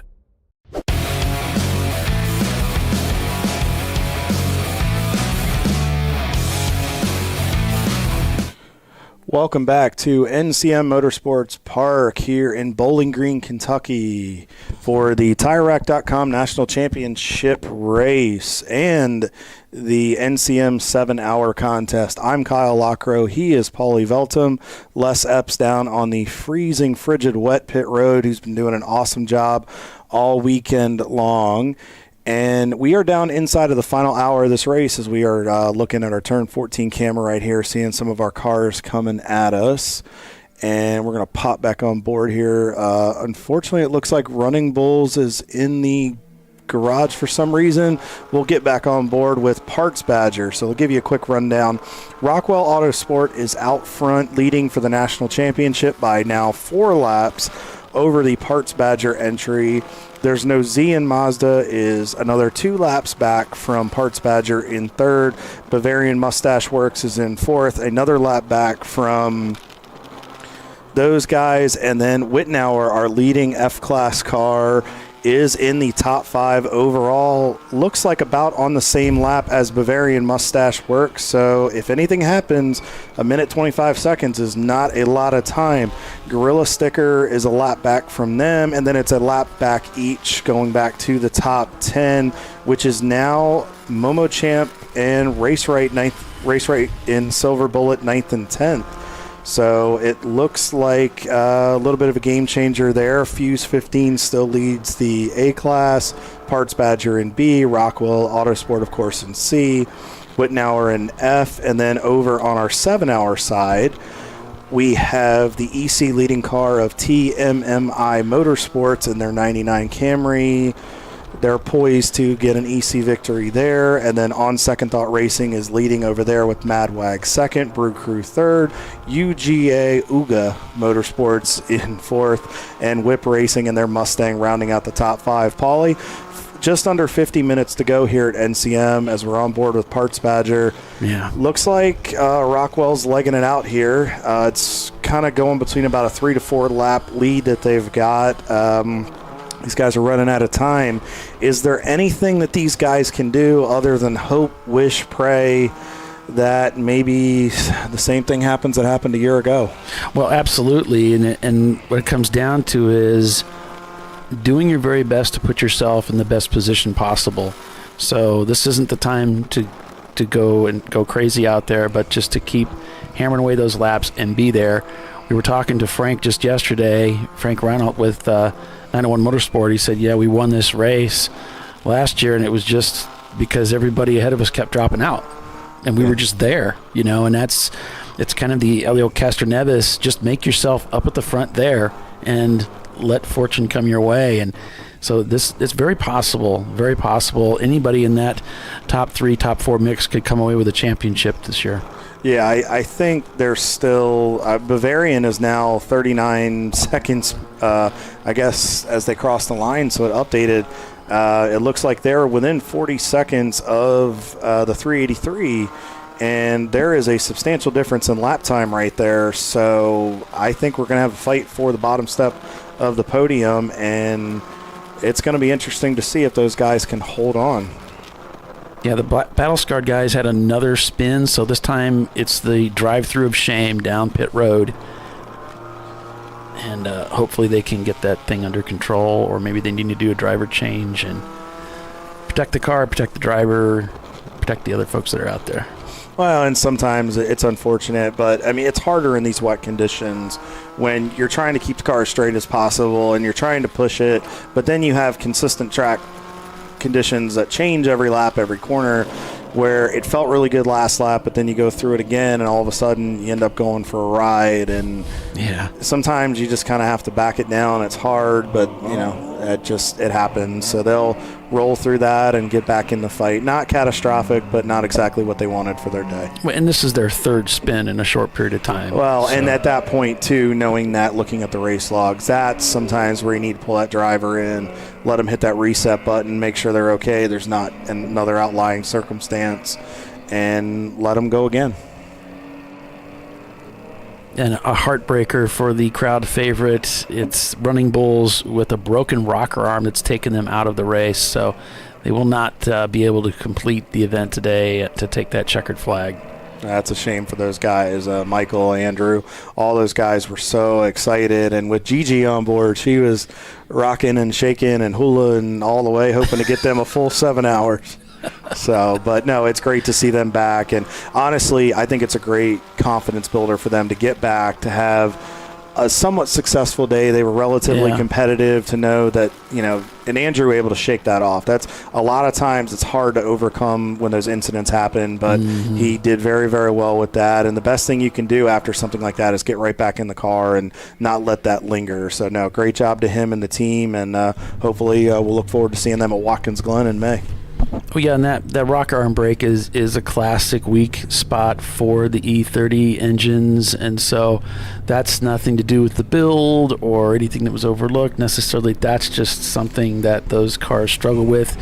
It's a part of racing those types of cars, so you're going to break some rocker arms over time, and that's unfortunate, but that is part of the advantage of using that car, is you have to deal with the disadvantage of those rocker arms that do break occasionally. Yeah. Now we're on board with TMMI Motorsports. We saw I believe it might have been the MR2. He tapped the brakes a couple times.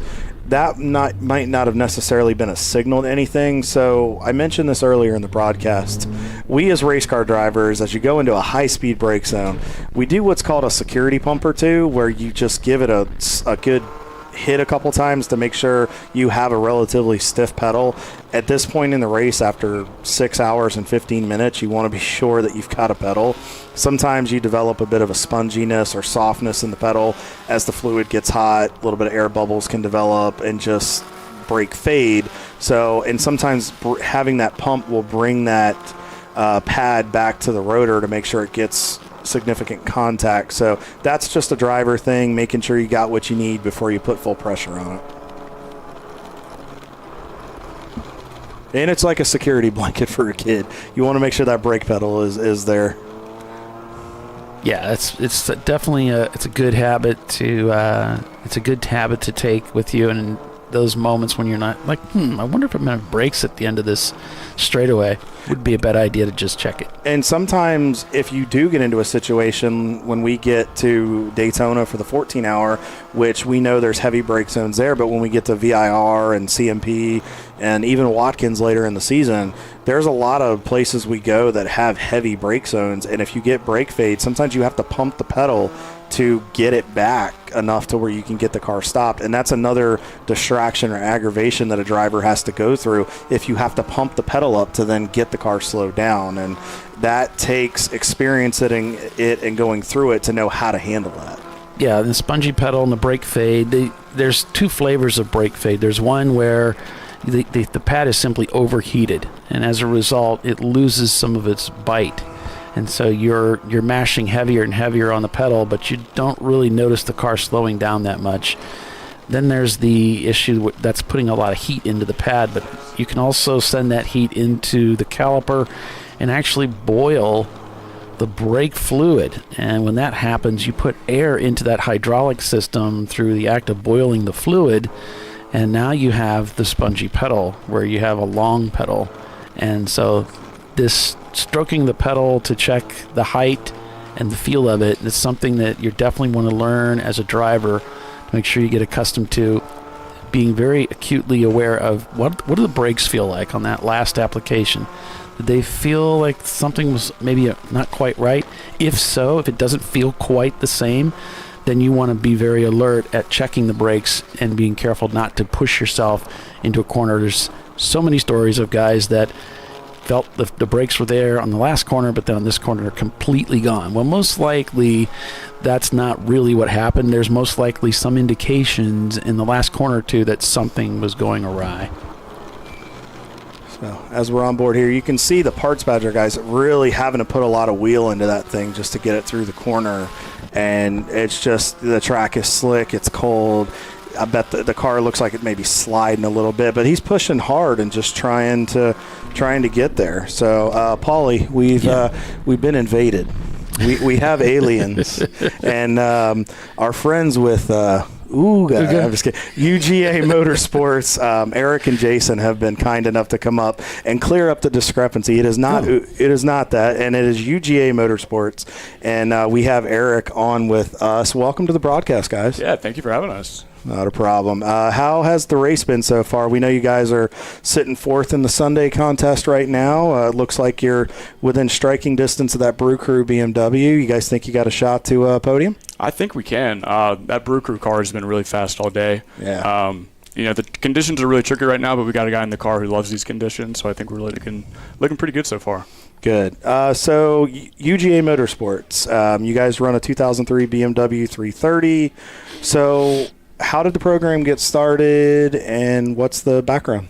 So I think back in 2014 or so, there was a group of students who wanted to start doing some sort of motorsport-related club team through the College of Engineering. So I think it started in just a little shop behind the College of Engineering, started building engines, and then we got a couple of cars donated to us. We had some New Edge Ford Mustangs that we ran for a little bit, and then we got this UGA BMW. And then after the Mustang kind of started getting phased out, we switched over to this platform, and it's been amazing. Nice. So you've been in ChampCar for a few seasons now, it sounds like? Yeah, so I transferred up from Georgia Southern, actually, but the teams have been running in ChampCar, I think, since 2018, 2019 or so. Okay. Just alumni coming through. They built up the program pretty quickly, from what I understand, but we've been just trying to get out as much as possible. That's awesome. So you guys have had a really solid race so far, and you're right off the top step or off the bottom step of the podium looking at it. So what is significant about the car? What is it that you guys liked about that 330 platform? It's so forgiving, I think, is the first thing. It's super easy to drive. Whenever you kind of push over the limits a little bit, the car is really forgiving, both on the front end and the back end. If you have a big moment, especially right now in the wet, it's really tricky. Our tires are kind of going off. But it's super easy to handle and is really easy to drive. So we have a driver development program, and so we actually threw 3 new people in the car for this weekend, 2 on the test day, and then one of our newer drivers drove for about 2 hours of this race.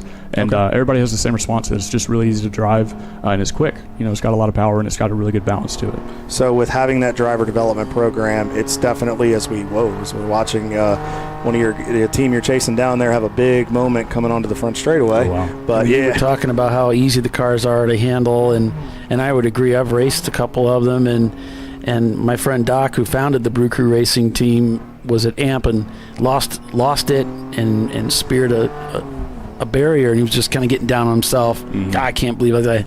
I said, Doc, I said, if you lost control of that car, it was not catchable. That was not a spin could be caught. Oh, yeah. Because this is one of those cars that is forgiving. It got that nice long wheelbase, and for whatever reason, it's just easier to work with. But go ahead. Oh, yeah. No, I've heard the same thing about the difference between the coupes and the sedans. The sedans are just so planted, and it's just really easy to catch. I had a massive moment coming into turn 1 earlier in the wet, and I'm pointed left into the wall, but it's just so easy to catch coming back into it. So, and that's a good thing, very predictable, especially for when you're instructing and teaching drivers. It gives them that confidence to learn, not overstepping, not overcatching to where you hook, and then proper, because it's rear-wheel drive, just being smooth, that egg concept under the pedal, making sure you take care of it. So with your driver development program, how you said 3 new guys, so what's your goal? Are you guys looking to eventually add cars? Are you still recruiting drivers? How's that working? Yeah, so the driver development program is a really voluntary thing. So I actually have people over to my house in Athens to run our simulator, and it's just teaching them all the basics and getting them really comfortable with driving dynamics. And then we try to transfer them over starting in autocross and then into track days. I think we've had a couple of discussions just this weekend trying to get another car started. we'll see if anything comes to fruition with that. But we also still have the Mustang that we had. So potentially building that back to bringing a second car into ChampCar. But nice. We really just want to get as many people out into the car because it's such a unique opportunity to have somebody else pay for you to drive. Yeah. So, none of us have spent a dime to come out here and drive for 7 hours today and the test day on Friday. Yeah. We didn't get a whole lot of running yesterday, but still, you don't get that very often. Yeah, that's great. That's great. I'm glad you guys get to do that. Yeah, if you could get that Mustang, I think it'd be great to have a 2-car effort going. It'd be super if you can get everybody together to do it. Definitely. More the merrier. Yeah. So moving forward, so you guys are based out of Athens, right? Down in Georgia. Okay. It's another group out of Athens. We're getting a lot of people out of Georgia. So what is the outlook for 2025 and forward? Obviously continuing to develop your program, but how many races are you guys looking to do this year? Really as many as possible. We're kind of limited on funding from the school. It's kind of tough to secure that funding, and that's part of the good thing about this weekend is that we've been able to run the entire race so far. Don't want to jinx anything, but if we can continue to put on decent performances and get a little bit more funding from either outside people or the school, just run as many races as we can. We've got a couple that we looked at on the calendar coming up in 2025, maybe running like 2 or 3 more races, but that would be great. Yeah, absolutely. What do you think? What's on your crosshairs? Certainly AMP, just because of how close it is. Yeah. I would love to run the VIR 24. I think that'd be a really fun one to run. Yeah. Plus, you get to throw so many more people in the car if you have that driver pool. Yeah. Give everybody a little bit more of a break. Yeah. Plus, definitely. I just want to drive VIR. Yeah, and a 24. It's pretty epic. So that'd be great if you guys could make that. Yeah, and the car's been really reliable. We had a couple of issues whenever we ran Road Atlanta last year. I think we were in the pits for about 4 hours, but we ran the last 6 or 7 hours of the race. We haven't had any issues this weekend so far. Again, knock on wood, but yeah, it's been a good platform to us. So this is an E30 you're running? E46. It's an E46. Yes. Okay. Yeah. It's a great car. All right. No, that's awesome, guys, and thank you for coming and hanging out and using ChampCar and really just really appreciate. Sorry, I was looking in the background. One of the bosses came in, and my wife's back there, so I was like, I'm on trouble on one of the 2 platforms. So, but anyway, no, we really appreciate you guys coming and using ChampCar as a platform. Thank you guys for having us. No, absolutely. Thank you for contributing to driver development. Are you guys using it for crew development as well, as far as working on the cars and pit crew? Yeah, so we do all of the work on the car ourselves in our little garage. So we had this car donated, and we built it up from just a normal street car. We put a cage and everything in, all the safety equipment and a couple of other things. But yeah, we do everything as students, and so we try to develop people for more than just driving as well, but trying to get them hands-on experience with the car. That's awesome. So give us again, what does UGA stand for? University of Georgia. University of Georgia. Yep. Go Dogs. Go Dogs. Go Dogs. So obviously you're associated with the university. How can, if there are students out there or folks that want to drive with you or get involved, where can they find you to become involved in it?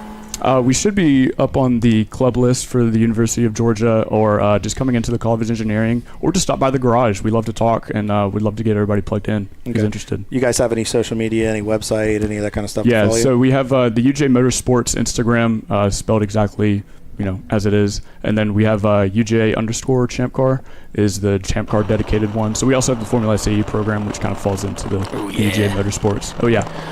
And if there's any companies out there that want to get a hold of you, or any, let's say, Go Dog alums that maybe want to donate to the program, that may be motorsports enthusiasts, what's the best way to get a hold of you there to maybe get involved in a sponsorship or partnership with the program? Yeah, either reaching out through Instagram, or what's the email? The website as well. I think it's UGAmotorsports.com. Reach out if you're interested and you want to put some funding behind these guys and help develop the next generation. That's what to do it, and that's awesome. And we just actually found out, I guess you guys have overcome a VPI and some penalty laps to be where you are. So congratulations, hats off to you guys, and wish you the best of luck the rest of the race. Thank you. I really appreciate it. Yeah, thanks, guys. I hope they do come by the garage and see the cars, because then they'll be, okay, I'm doing that. Oh, yeah, I hope so. The cool factor's too high. Oh, it really is. We were towing it up here, and the amount of people just on the interstate who just, rubbernecked trying to see what was going on with it. It's a really awesome program. I'm really thankful to be a part of it. Great. Well, we're grateful you're with us, so thank you so much for coming out, Guys, thank you so much. Thank Good you, luck guys. for the last 30 minutes, and appreciate we'll it. hope to see you out here soon. Yeah. Thanks, guys. We'll see you. All right, so that's UGA Motorsports. If you're interested, check them out on the internet, and we'll look forward to seeing them at another race here in the future. Yeah, they're thinking maybe VIR. They're thinking maybe AMP. So we'll see how it goes for them. Yeah, thanks, Mike, for putting that in there. Appreciate you. As always. All right. So the standings right now, as they are for the national championship, it's Rockwell Autosport Development leading this race handily over Parts Badger. And then there's No Z and Mazda, Bavarian Mustache Works, Whitnauer Motorsports, Gorilla Sticker, Fuse 15, Balthazar Motorworks, Race Right Silver Bullet, and Momo Champ, the top 10 for the national championship. We're going to take our final commercial break of the day and of this championship race and be back in just a few. Stay with us.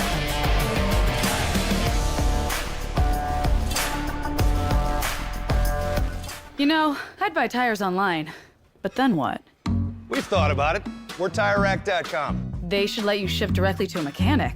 Actually, we call them independent recommended installers. They should have like 1,000 mechanics. Try over 7,000 installers. Then you just make an appointment. At a time that's convenient for you. This could change tire buying forever. TireRack.com, the way tire buying should be. Come on, Road. Do your worst. We'll be at our best.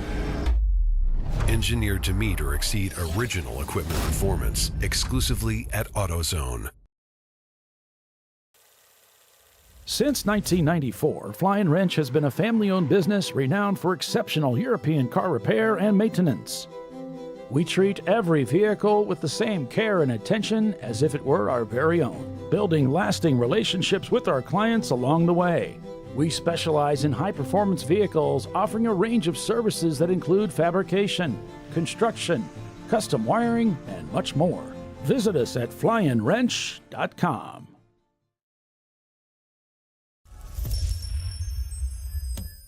Frozen rotors from Diversified Cryogenics deliver increased performance and a higher level of safety, while significantly reducing braking system costs. So to tell you a little bit about the durability of this product.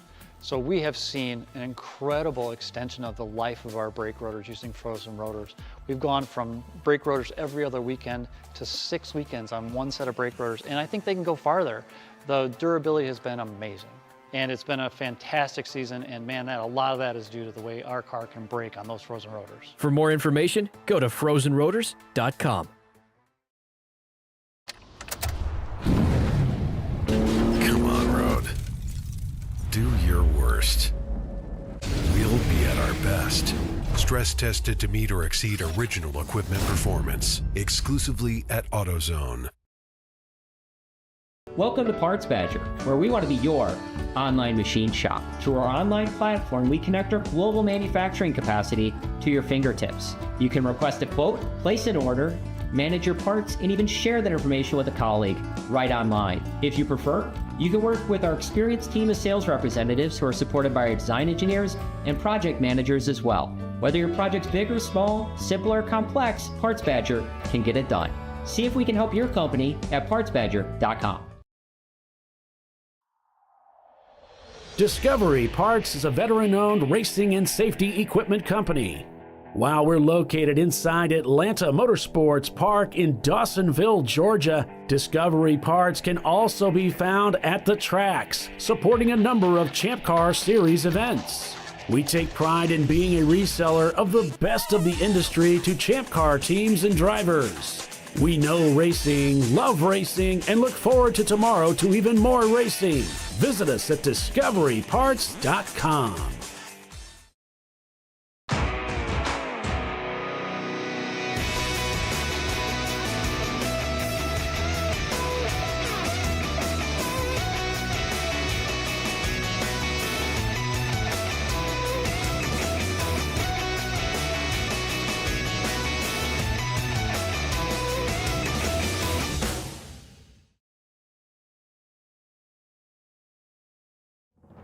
Lifeline's continuous commitment to research and development ensures that we supply the most innovative and cutting-edge products available. Used by the majority of the world's motorsport championship-winning drivers, teams, and constructors, Lifeline has a stringent and proven history of success. Lifeline's continuous commitment to research and development ensures that we supply the most innovative and cutting-edge products available.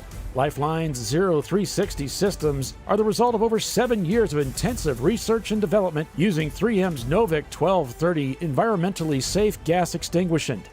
Lifeline uses only the finest quality components. For more information regarding our fire safety equipment and fire safety systems, please contact us at info@lifeline-fire.com.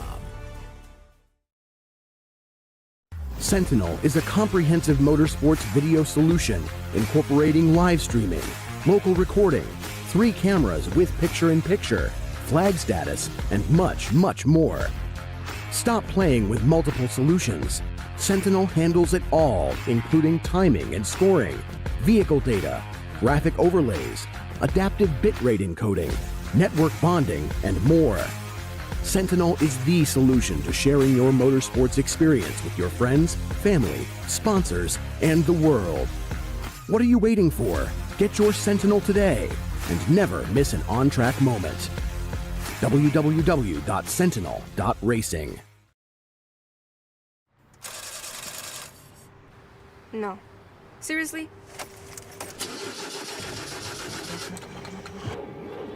Come on. No. You for real? Dale. Really? Wow. So maybe just a cable? We can help you. Welcome to America's #1 battery destination, AutoZone, your battery solution.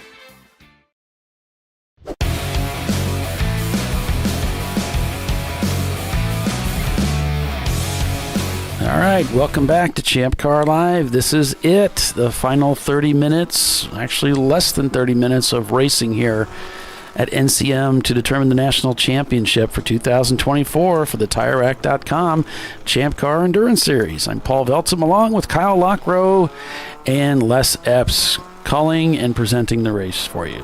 Thanks so much for joining us. Please hit that like, subscribe if you haven't already, and you'll be able to comment on our next race just 2 weeks from now. We'll be at the big one, Daytona International Speedway, for a nice 14-hour contest, if memory serves, which it often doesn't. But in this case, it does. 14 hours of racing there at Daytona. And that's always pretty epic. Oh, absolutely. Everybody's going to be there. Oh, it's going to be a packed house. Tech's going to be wild. It always is. I mean, 120 plus cars. Hawk Performance, 14 hours at Daytona. Thank you to Hawk Performance for continuing to be a partner with ChampCar and continuing to sponsor these races. We greatly appreciate it. Back here at the back at the ranch, Rockwell Autosport holds a very healthy 4-lap lead over Parts Badger. Bavarian Mustache Works has now worked themselves up into 3rd position, Paulie, and 2nd in C-Class. There's no Z, and Mazda is about 11 seconds off of them, so that lap time difference has made up a difference. Unless anything catastrophic happens, I don't think there's have a shot to get 2nd, but a very heroic drive by these guys to get up in the top 3, and they should be very proud of themselves. Ben, Evan, everybody else in the camp this weekend, they've done a great job. Yeah, they have, and I think we can say that about several teams, including the Wittenauer team. Absolutely. You know, it's just teams that manage to work through the race without putting a foot wrong. You don't see them in the race control logs. You see just guys that are out there turning clean laps and getting the work done. Yeah, and I mean, kudos to the Wittenauer guys. We have 3 cars, 3rd through 5th, that are on the same lap right now, at least that we've seen. We'll have to see if they come by the scoring loop next. And it's crazy. Well, actually, it just flipped back around. So having that one scoring loop sometimes throws it off. But, I mean, kudos to those guys leading the F class. They're in the top 5 overall, fighting against a lot of these bigger powerhouse cars. We talked to John earlier, and I mean, Stephen Cox has put in a great drive here at the end of the race, and he is poised to get another class win and another top 5 here in ChampCar. He tends to put himself in position with a lot of these teams he's driven with. So, little bobble there, but a good catch. So kudos to them and the team. And Steven, hang on to it, buddy. There you go. Still got 23 minutes to go. And then Gorilla Sticker rounds out your C-Class in the top 3 there.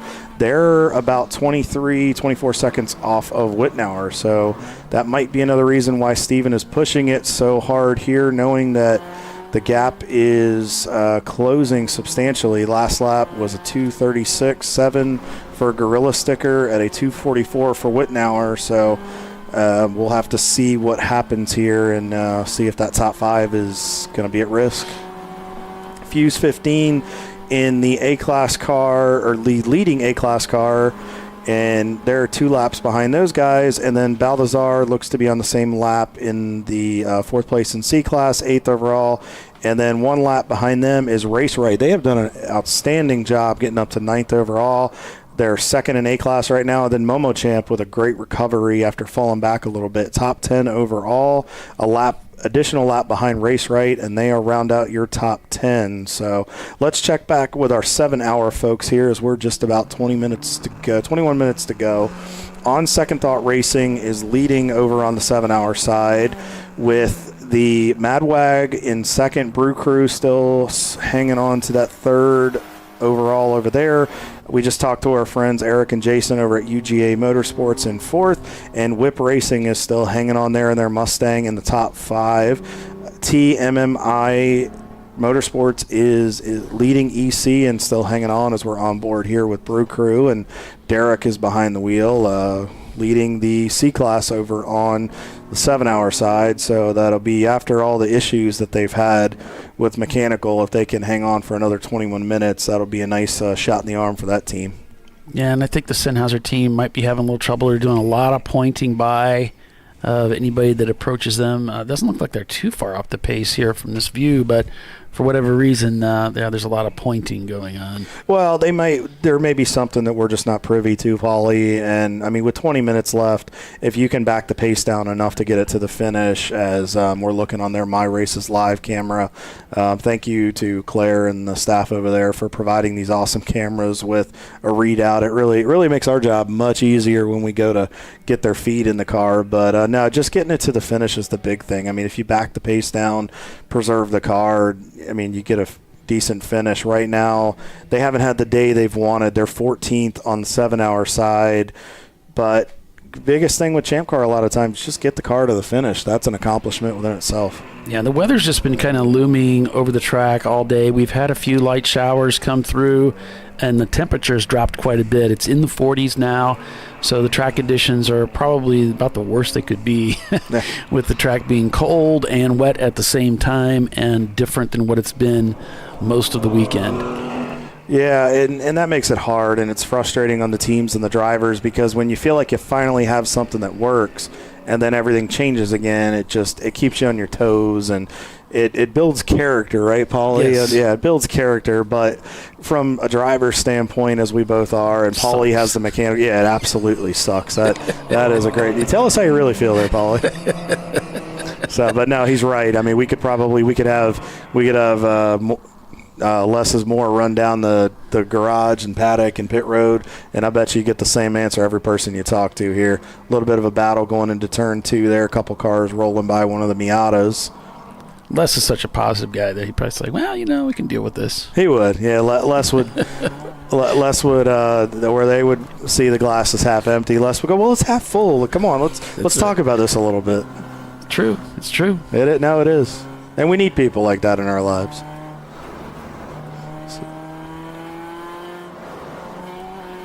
So as we're back on board here with Wittenauer, they've put on a good show this weekend. We'll have to keep an eye on that gap. Last we checked, it's just short of 15 seconds, 14.9.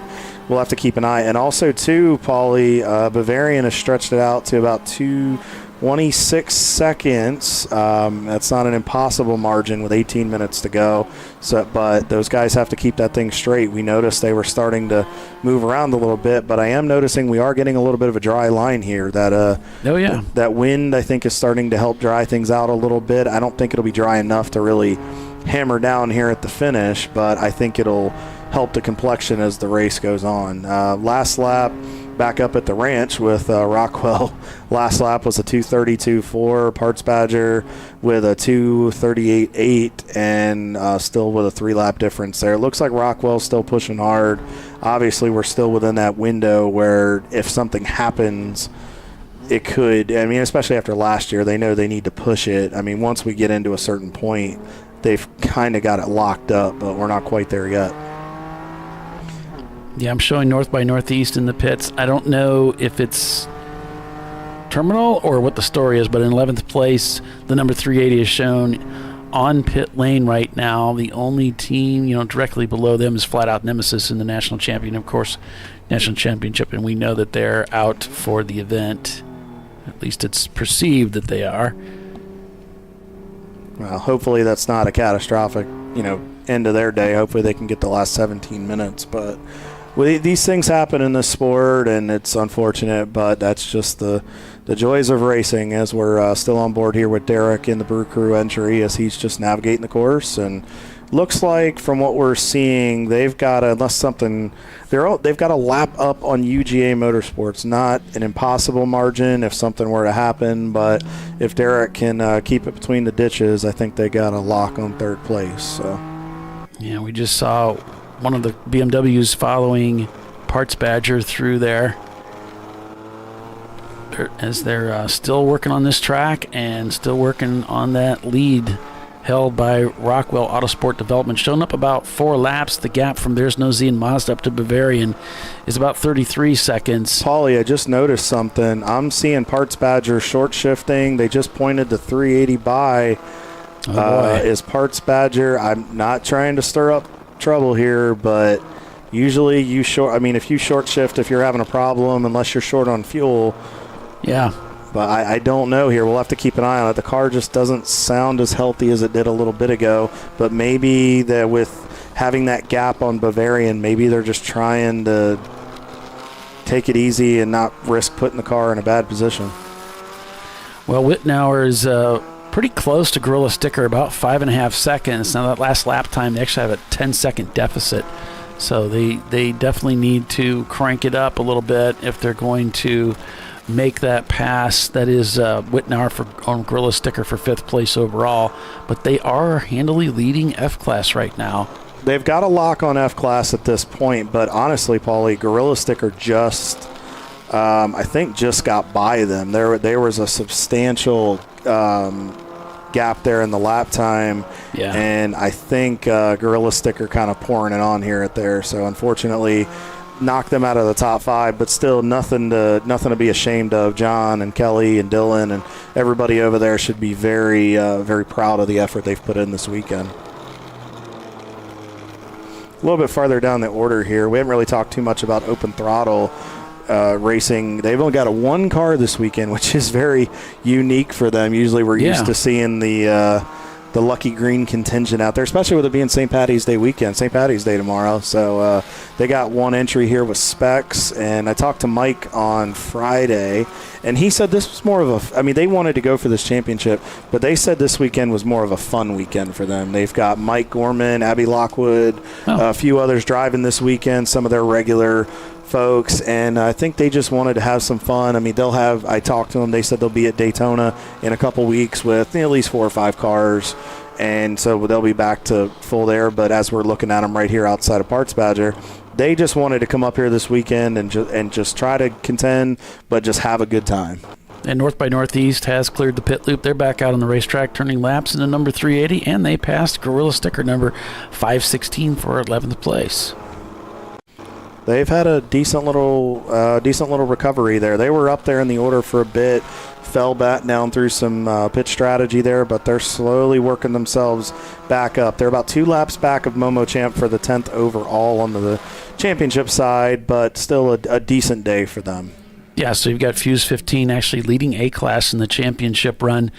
B-Class is being led by Parts Badger, C-Class by Rockwell Autosport Development, and F-Class is being led by Wittenauer Motorsports.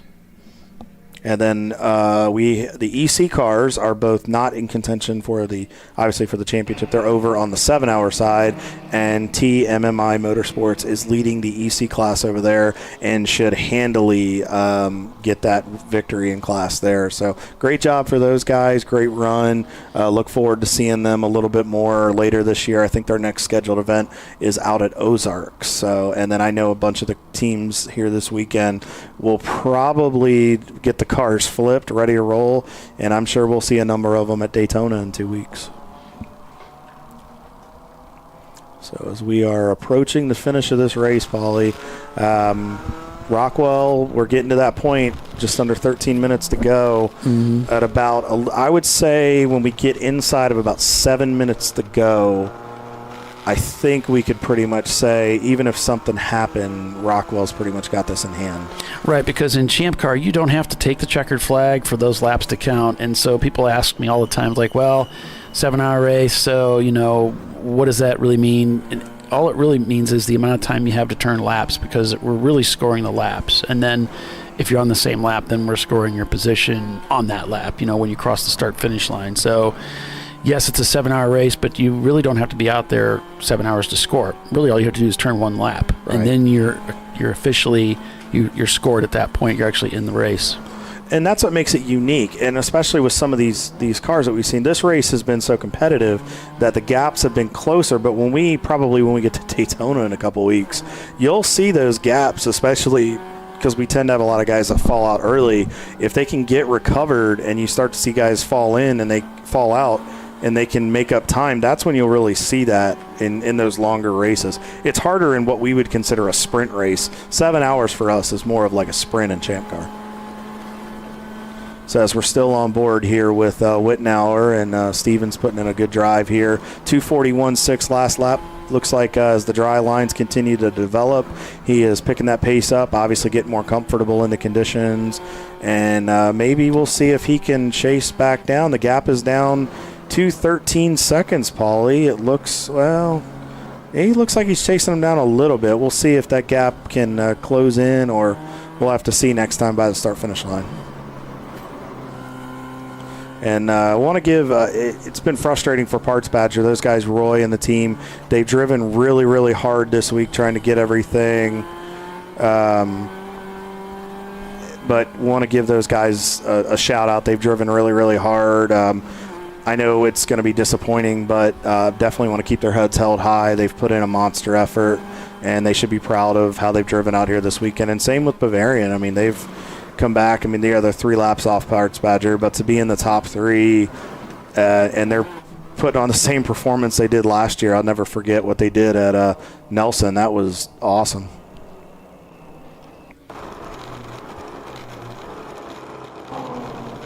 Our pit lane reporter down there to capture the action of the finish of the National Championship race for 2024. And things have changed for this year, so we're going to have a 2025 championship race also this year, and that's going to happen at the end of the year at VIR. Well, there's one more wrinkle to that, Paulie, because usually we run each configuration outside of the Grand Course, of course. We run the South Course in March. We would run the full course in August for the 24-hour. Right. The South is a 12, and usually the North Course in December is a double. Usually we do like a 7-7 or an 8-7. This year, the National Championship for 2025 will be determined within this calendar year and will be at VIR, but instead of it being on the North Course, we are running the full configuration for an 8-7 doubleheader that weekend. Yeah, it's really a cool thing, and I think everybody's pretty happy about that. So it'll be fun to go out there and wrap up the 2025 season there. Now, have they announced the format? Are we looking at the same Park Firm format down there at VIR, or have Mike and staff, have they yet to announce what we're looking at for the championship this year? Well, I haven't read up on it myself, but it's a logical conclusion that that's what it would come down to as another Park for May situation. That's what we've done in the past, and of course we're doing it today. Well, absolutely. But yeah, I would imagine that's what we're going to do, but I haven't read into it. Okay. Well, knowing the tendency of what we get at VIR in early December, we hopefully we're not looking at another cold one, and hopefully Jack Frost will stay away when we get there in December. Yeah, that would be nice, wouldn't it? Yeah, to not wake up and have frost and be scraping your windows to take the green flag. So there is Parts Badger coming down the front straightaway to start another lap as we are rapidly closing in. About 8 minutes remain in this weekend's race. I just noticed, I think it was one of the Gorilla Sticker BMWs that just went by Parts Badger. I wonder if they've just backed off, knowing that there's such a gap to Rockwell, if they're just trying to maintain, keep the car on the track, not do anything. It seems like they're letting some guys go. The car sounds healthy now, but maybe he was just short shifting to take care of it. There could be something that we don't know about. At this point, with less than 8 minutes to go, they're probably just trying to get it home. Yeah, we were talking to Roy yesterday here in the booth, and they run into problems just like anybody else. It's not a bulletproof car. None of them are.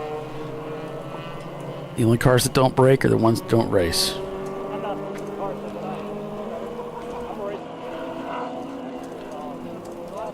There's Whip Racing coming down the front straightaway to start another lap. And that might be Momo Champ coming through. We'll have to see as it gets a little bit closer here. It appears to be, but not sure. It's kind of hard to tell from that camera angle and with those lights looking at you.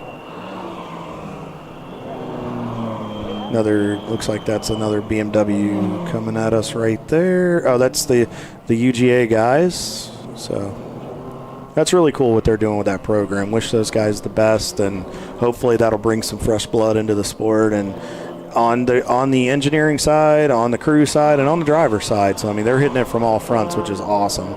So, real quick, as we've only got just a very short time to go here, on second thought, looks like they're about a lap ahead of Madwag. Looks like they are on point. Is it starting to sprinkle a little bit, Paulie? Yeah, there's a little bit of a mist, and your wife had said it seems like it's like a persistent, just annoying. Yeah, enough to be annoying. Crappy, yeah. So it looks like on second thought racing, if they can hold on, is poised to take the overall for the 7 hour. Madwagon second, and Brew Crew will round out. And Rockwell has pitted. Rockwell has come into the pits. According to our information, they have come into the pits. And we've got Les down there. I notice he's on the move. He may be going down there to find out what's going on. We'll have to see what's going on here. I see a car on our camera now coming into view. I wonder if that's the Rockwell Porsche. The leader has pitted with just moments to go in this race. Apparently, they are, from what we were told, they are pitting to change the driver. Alex apparently takes the wins. I guess that's an arrangement that they have in, I'm not sure. Maybe it wasn't Rockwell? Now it shows that they've cleared the pit loop. Huh. So I don't know if that was a glitch in our system or what the story is, but that's what we were showing on our system.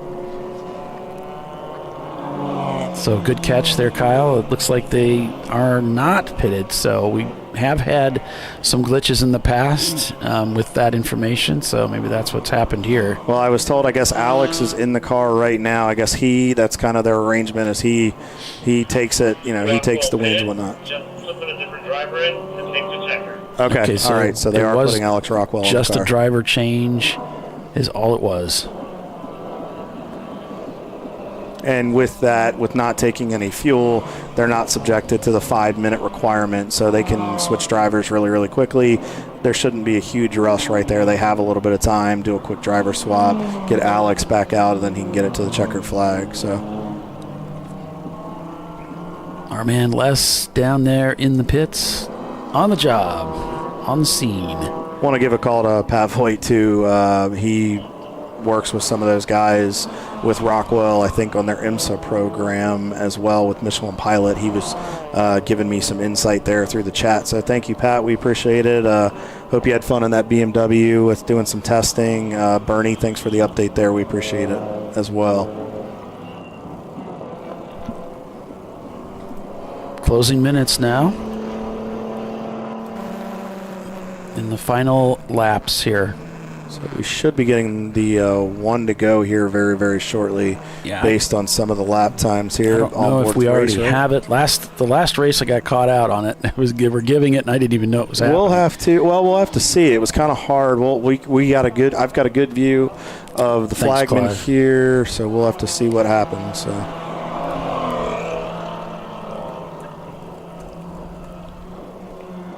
But Rockwell's driven a great race so far, and looks like we are going to have some sort of new national champions. We're going to have new national champions, but it looks like Todd Lamb's going to get 2 in a row here. So it looks, we just saw Rockwell, one of their entries, go by. It didn't flash on race monitor, so I don't think that was the leader.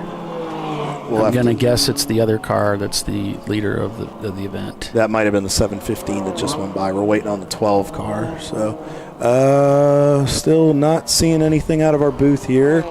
So we'll have to see. Unfortunately, we don't have a camera in that car, so we'll have to see if we can catch it at this point. Thanks, Kevin. Appreciate you.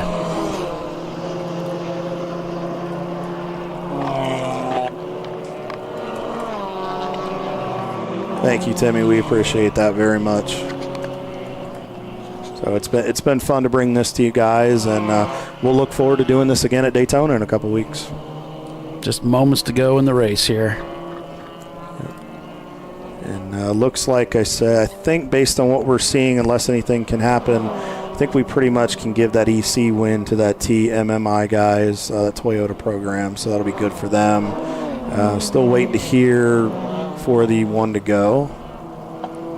Yeah, well, it's been quite a weekend for the Rockwell team and for everybody else out here as well. With big rain delays, with lightning strikes and flash flooding. All 4 seasons in one, right, Paulie? With the mud and the overcast conditions and reoccurring rain, changing track conditions, battles door to door with Miatas. The Rockwell Autosport Development Team looks to have pulled out a win here today to capture the national championship.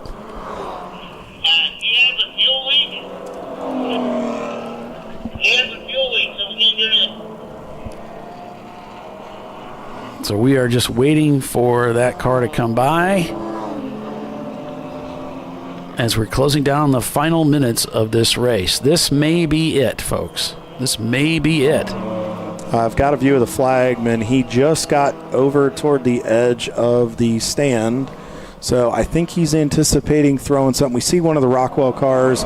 Yep, getting the one to go this time, Paulie. I see the Rockwell entry coming underneath the flag stand. Flag is up, furled, one to go this time. This is it. Final lap here to see how Rockwell secure this national championship. Well, this has really been a hard-fought race for them. It was not given to them in any way. Oh, no. Parts Badger absolutely hounded them for a long, long time, and just they persevered and have overcome some adversity and have put on a clinic here in the latter part of the race. Yeah, they really did. I mean, they earned this thing from the beginning to the end, as any of the teams did, because it was not an easy race weekend. This was tough. There was a lot of rain. There was a lot of temperature change. There were conditions kept changing, and it just got hard and harder throughout the weekend as things progressed. Yeah, and I mean, kudos to these guys for just overcoming all of these hurdles that have been thrown at them this weekend, and they've just persevered. And to all the teams and everybody that finishes the race this weekend, I mean, these guys have done a great job of just adjusting to it, and it's not easy. I mean, this is not an easy place to drive in the dry, Paulie. You've attested to that a few times, and this will be well-deserved and well-earned. Yeah, it's a tricky racetrack in the dry, and especially if you want to crank out good times, good lap times. If you want to win a race out here, you're going to have to earn it. So this is a huge accomplishment for Rockwell. They have a pedigree of winning races in multiple series, and this year it looks like they are on a path to capture the national championship for the TireRack.com ChampCar Endurance Series. And after last year, I mean, we thought they had it last year until they had an issue, and this is kind of redemption for this organization. And with their experience level and just the hard work that they put in, I think it's going to be they're going to celebrate. We'll put it that way. Coming out of the sinkhole for the final time, Rockwell Autosport Development in their Porsche Boxster.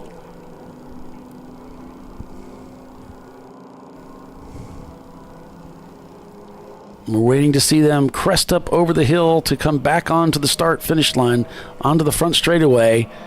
And here they come down the front straightaway now to take the checkered flag.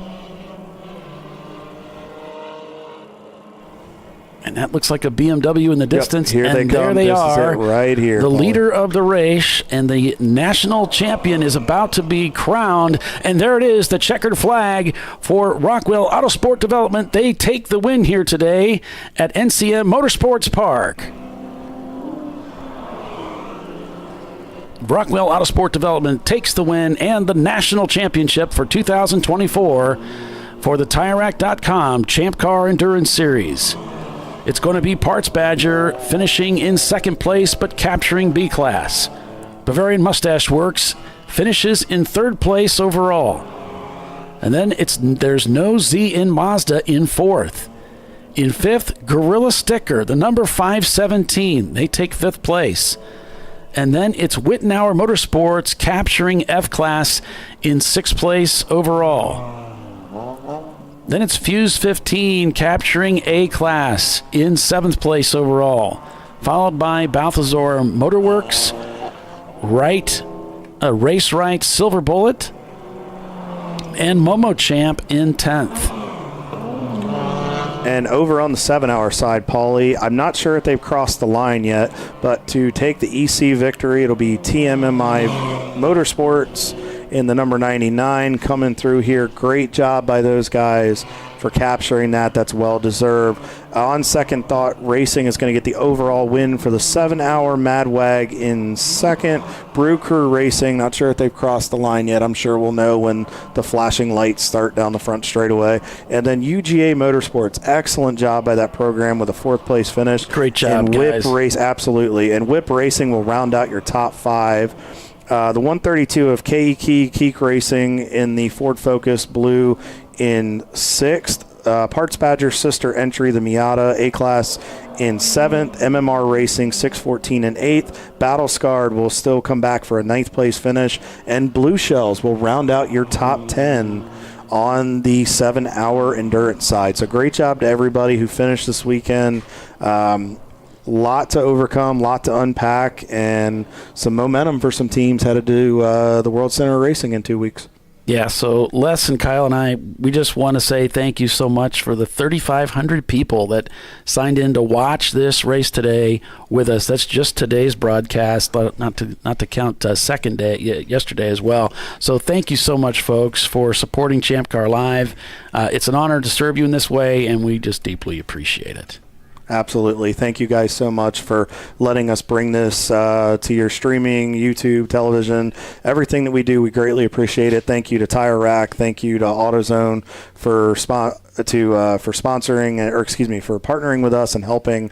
And thank you to all of our sponsors: Flying Wrench, Lifeline, Krispy Kreme, Hawk. Thank you to everybody that makes this happen. We really greatly appreciate it. Discovery Parts, who have been on site all weekend long, Marshall, and I know he comes with the van, and then we got Flying Wrench, all those guys. I mean, thank you guys so much. Money Parts Shiv, Badger. Yep. We really appreciate all the support from those guys for making this happen. And if you're interested in doing something with Champ Car, we'd love to get you on board. You'll have to talk to our marketing team to find out what's still available. And we've got positions available if you're interested in class sponsoring, as well as things available that we can do for you for the show. So if you're interested in advertising, sponsoring, supporting ChampCar.live, be sure and reach out to me. It's paul.veltum@champcar.org. as you see all the cars coming in. So now everybody's headed to post-race tech. They're going to tech these cars, make sure everything is legal. So unofficially, these are the finishers, and unofficially, Rockwell is your national champion. But we'll have to get through Notorious Tech to find out what's going on and how everything played out. Yeah, I mean, that kind of goes without speaking in a way that there's always tech to deal with at the end, but for the most part, this is how we call it.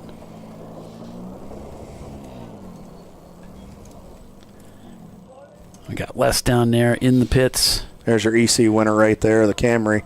A Camry can be a race car, Paulie. Yeah, I wouldn't have guessed it, really. That's, NASCAR, that's not a Camry. That's a full-frame tube chassis, with a shell on it. This is actually a Camry. And I'm like, okay. Well, that's cool. It's not just a 5-star body with a sticker on it. The Wittenauer guys got to be over the moon. Pretty excited right Absolutely. Now.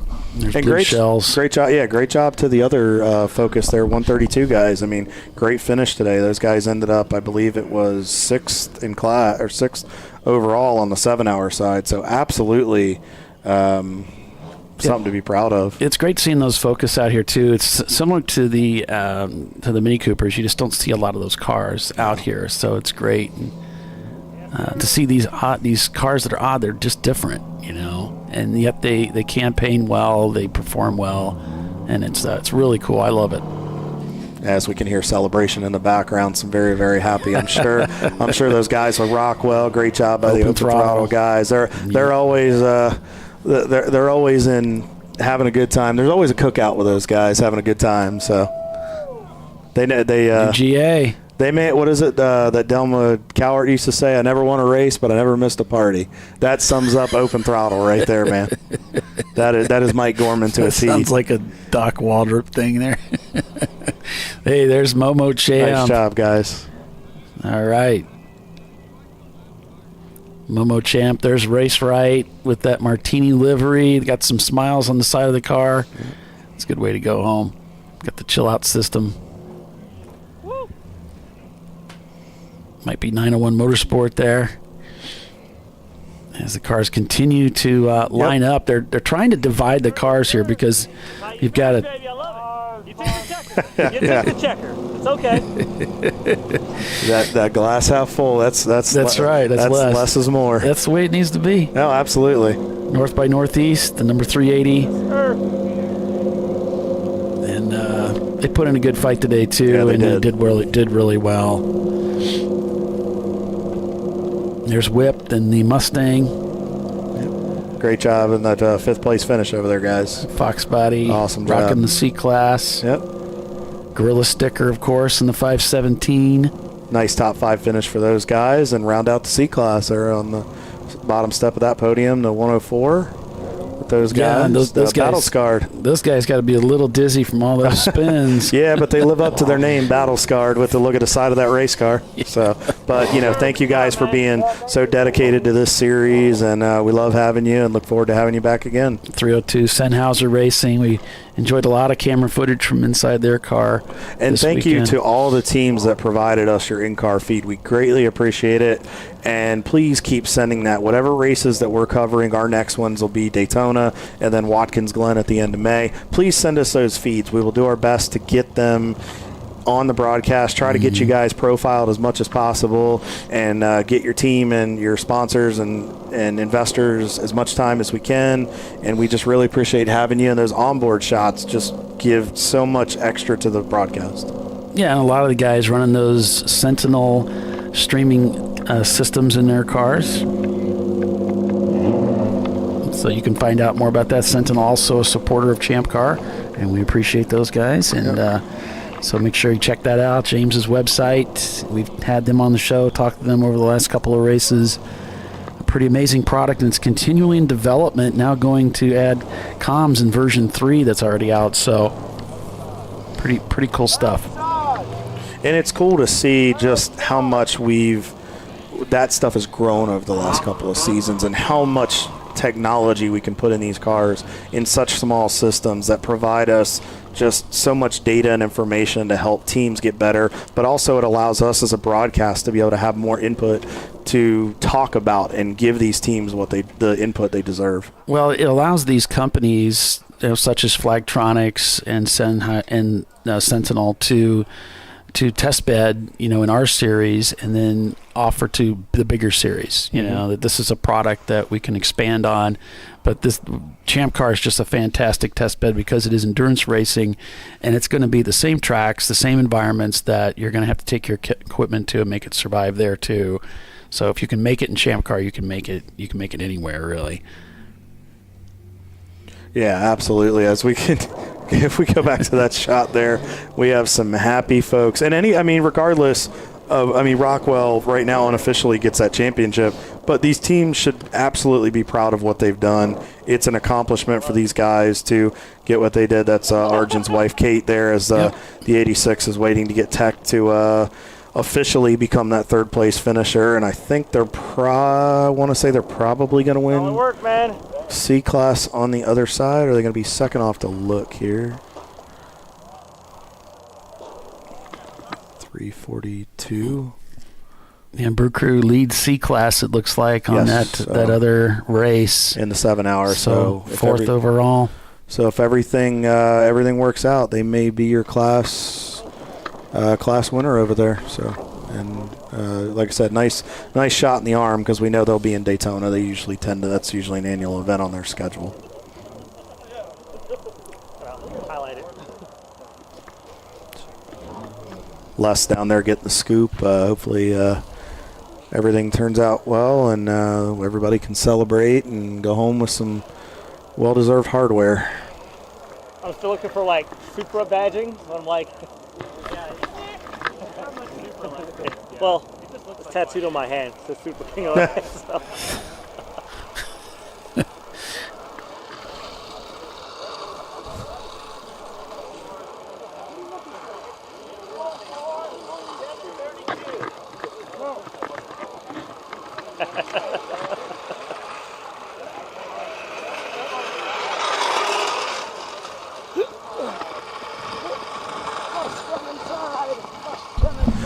Well, Paulie, I'm going to step out of here. And you got a long drive. Yeah, I got about a 12-hour ride home back to good old Maryland. Get ready for work in the morning. And then I want to thank you again. Thank you to everybody from ChampCar for having me. I look forward to seeing everybody in a couple weeks at Daytona. And we'll do it again and put on another great show. And hopefully it'll be much warmer and we can enjoy palm trees and sunshine. That'll be great. As we're inside the garage here, there's Evan Horner. Well, thank you, Kyle. Appreciate you, brother. Thank you, Paulie. Thank you to all of our dedicated followers and sponsors. Yeah. I really appreciate it. Thank you for having me, Paulie. Put on a killer broadcast. Les, you're awesome. Look forward to having Nolan back as well. And I appreciate the opportunity. Thank you guys for bringing me into the ChampCar family. Yeah, thank you. All right, so he's going to go ahead and run. We're going to hang with Les here as we head towards impound here. There's the Gorilla Sticker 517. So what they're doing is essentially 2 impounds, as I understand it, because there's 2 events. So they've lined up some of the cars in the garage here for one of the impounds, and then they're going to run the other impound for the championship race outside. Foretold. I think it was a foretold. Was it foretold? He's like, well, it's on the shirt. Curse did not have the announcer's curse does not exist. That's right. Yeah. The announcer curse dies today. It happens. All right. Alex Rockwell. Good job, man. Enjoying the spoils and tipping the hat to the guys that drove the car today along with himself. Yep.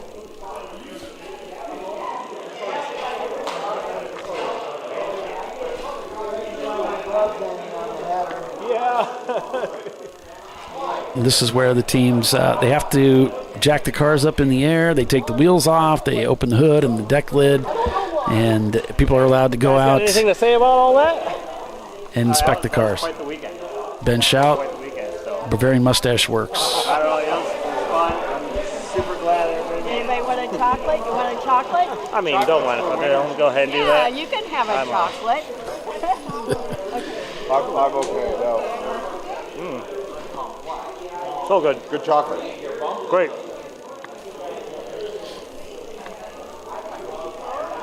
And there's the Rockwell number 12 car. That is the winning car right there. The national champion has been crowned.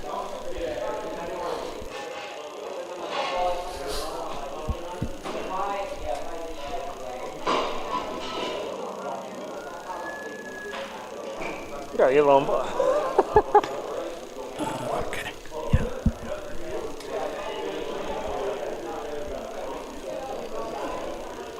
And there's Parts Badger to the left.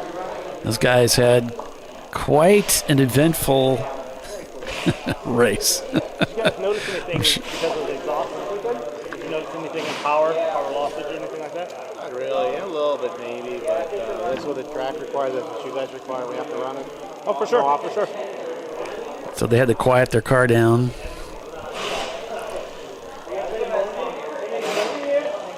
So that's why they had to add all this stuff. Yeah, nobody tapped it. Yeah. Yeah, they had been brought in. They had violated sound, and so they were forced to deal with it.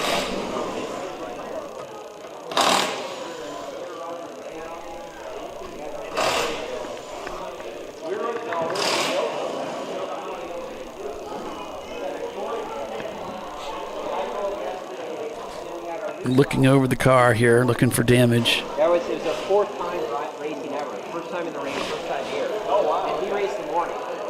And then I hopped in the car after that. And then at the end of mine, I dropped it to second.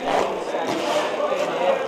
We have a corn deal. So you were in the lead when we were going to No, I was on RTC 6. Yeah, we put these on for the last year. And we figured if there was a downpour,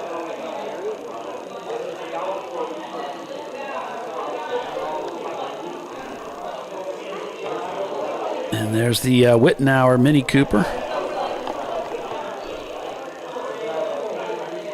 Boy, the hood comes up on that car, and you just feel like most of the bodywork is gone.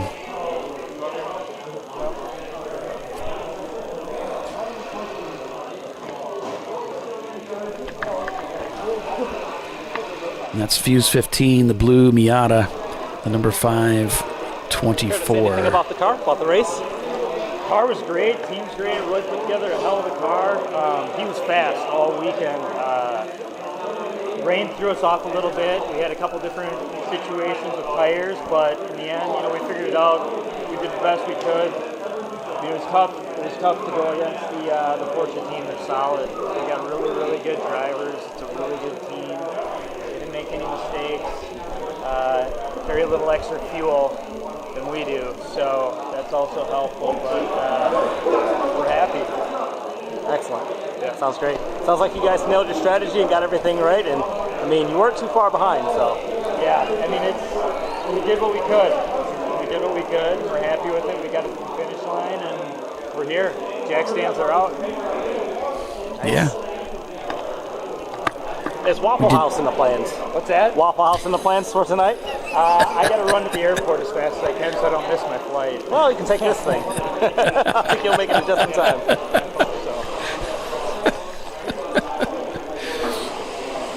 There you go. I don't know, the car's in one piece, so I'm happy about that. It's been a great weekend despite the weather and the challenges of racing and whatnot. And, well, can't wait for the next one. Excellent, excellent. Looks good. Doesn't look like it's any damage or anything. Seems like you guys had a little bit of trouble yesterday getting started. Something like, what was it, practice day? With some issues with the splitter. That was yesterday, right at the start of the race. I actually don't even know what the issue was, but she wouldn't fire up. But I blessed her, give her a couple raps on the top. Hey. Saying she fired right up. Miatas. Yeah. Miatas. Miata thing. Yeah. All in all, a great time. Excellent, man. Good running. Yeah, thank you.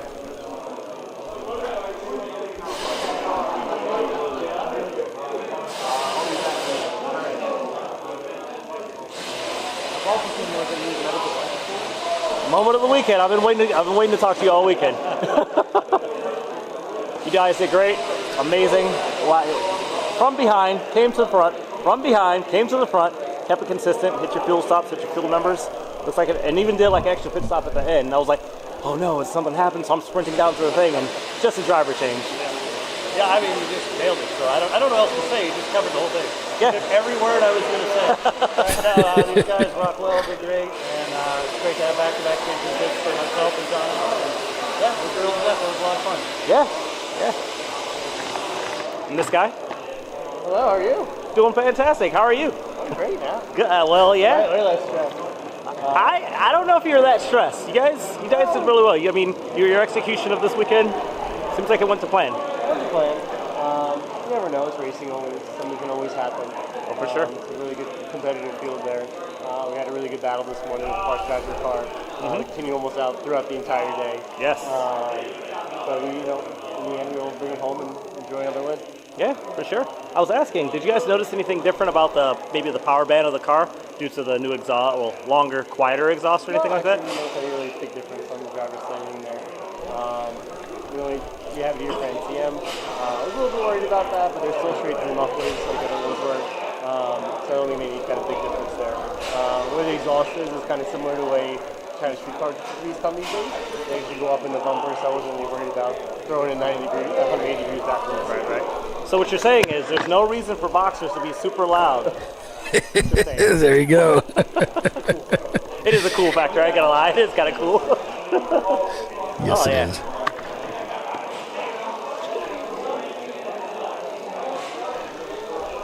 A look inside the machine. Fun race car to drive.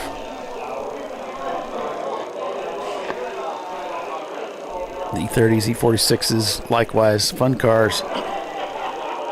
And lots of opportunity. How did you guys enjoy the race?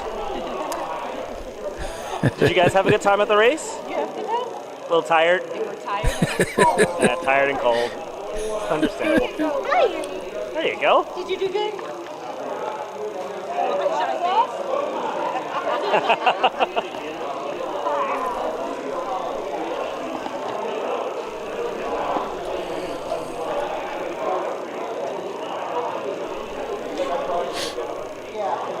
The back of the Mini Cooper opened up. The car of the race? Oh, it was fantastic. We always love the wet in the Mini. Amazing. We're darn near as fast a bit in the wet as we are in the dry. And Wow. John built a hell of a car, that's for sure. There's John Whitnauer to the left. First time here. So got to add I got to do a panning shot, so excuse the viewership, but I got to do a panning shot because this is how much these guys do things. Just, oh my goodness. Oh my goodness. That's a lot. That's a lot of races under your belt. Wow. That's consistency. Yes, sir. That's how you get here. That is how you get here. Laps. You don't even have to be fast. Turn laps. So now I want to look at these rear brakes that last 14 years, as he said. Yeah. He said the rear brakes last 14 years or something like that. We definitely haven't changed them during a race weekend. The rear brakes last a year, 2 years, typically 2 years on a rear brake pads. So that's 2 or 3 practice weekends and 4 race weekends, and we will not use up a set of rear brake pads. Wow. It's a factory road. Yeah, factory brakes. And on the front, on a 24-hour race, we will use 1 set of pads on the front. Wow. Yeah, these pads are probably good for Gingerman in a month. Excellent. Well, I'll see you there. All righty.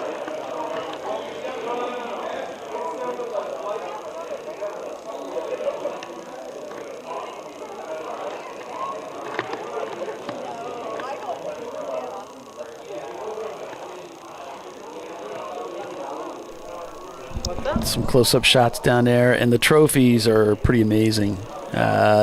Gigantic national championship trophy. So, big moment for the Rockwell team. It's a significant accomplishment. Probably 2019. Gorilla sticker.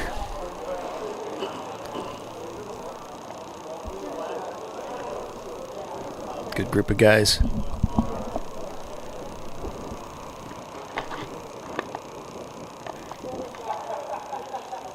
They've offered to let me drive their car at Road America when I was just kind of down and out, missing the opportunity to race. And What's up? Care to talk about the race of the car? Sure. It was an absolute nightmare out there. But I guess rain's the equalizer, right? It is true. That is true. Seems like you guys capitalized on the inclement weather conditions. Yeah, we got the red flag in today. Yes. Really actually ended up being a big help for us. We avoided the wreck, and then when we avoided the wreck, we red flagged 2 turns away from coming into pit. So our session expired during the red flag, so it couldn't have been worked out any better for us. I mean, sucks that happened, but people crashed. Couldn't have went better. But that's what racing is, right? Yes, They give us to some and takes away from some. Yep, that's it. Get in there. I think the radiator poured it. You should check.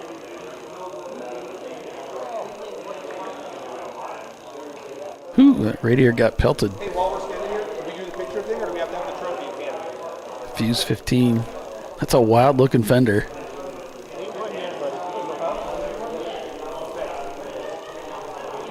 There's Sue Wittenauer going by. So what's happening right now is they're going through this process of evaluating the cars, and then usually within about 30 minutes from the time the cars pull in here, they will look at any possible, if anybody has any grievances or wants to file a protest, they need to do it within that period of time. And then after that, they'll say, all right, if nobody has any objections, we're going to call the race official, and nobody objects, then that's it. It's called official. And then they'll move from there to the awards ceremony.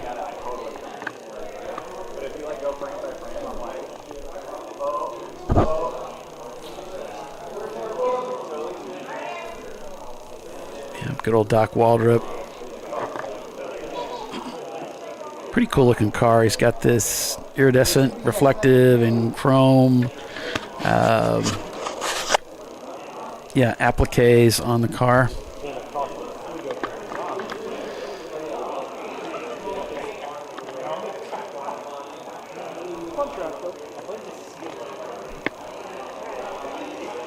A cold, wet finish to the championship here at NCM.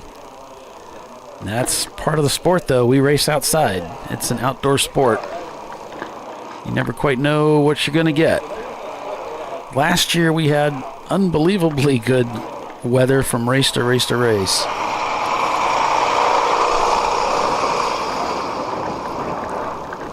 And we'll go down and look at what's going on down there on pit road.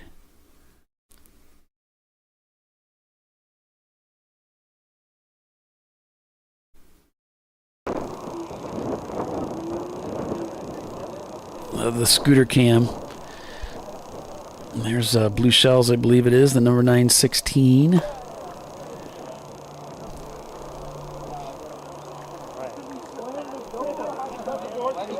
So the 2 Ford Focuses standing proud there in impound.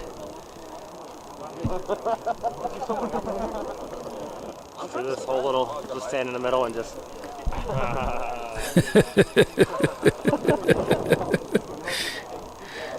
And there's the Toyota.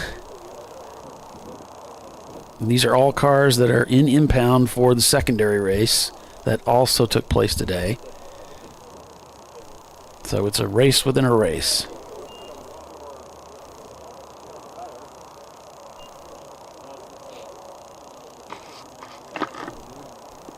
Care to say anything about the car? I did great today. Did great. This is the first time this car's been out, yeah? Yeah. It's a new build. First race for the car. So, wow. Yeah, it performed really well. The engine survived. That's a good start. Clutch and everything's holding up. Brakes did really well. Yeah, it was a good time. What fuel are you guys running? E85. I noticed it smelled a little different. Yep, and that's why we pit stopped about 13 times. Got it. But, yeah, other than that, yeah, third place today. I think was our finish.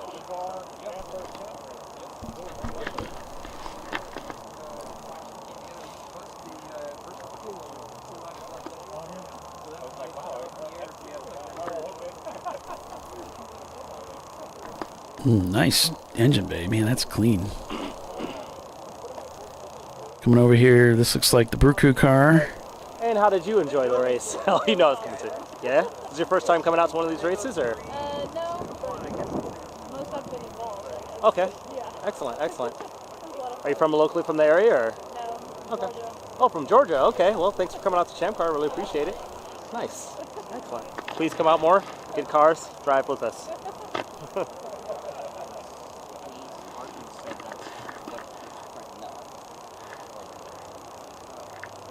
Looks like Troy Truly over there talking to some of the crew. I got the deck lid off so you can see the fuel cell there. Some fire block in there to protect the occupants inside the cabin.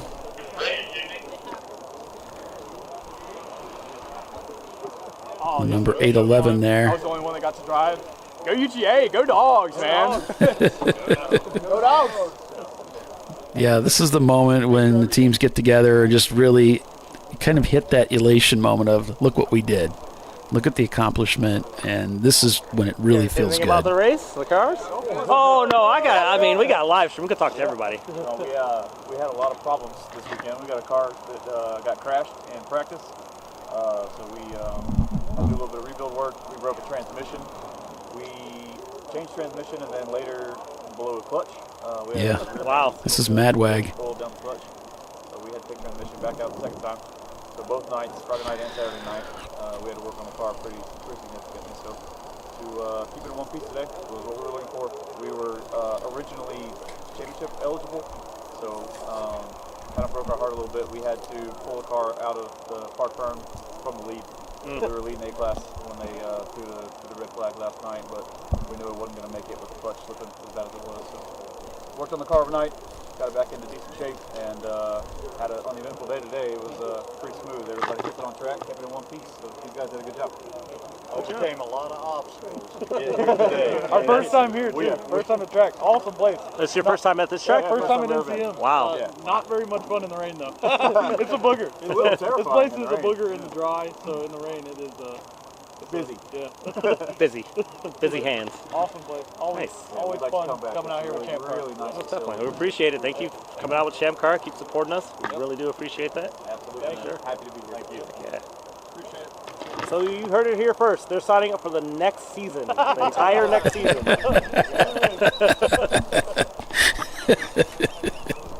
They're going to be here for every race.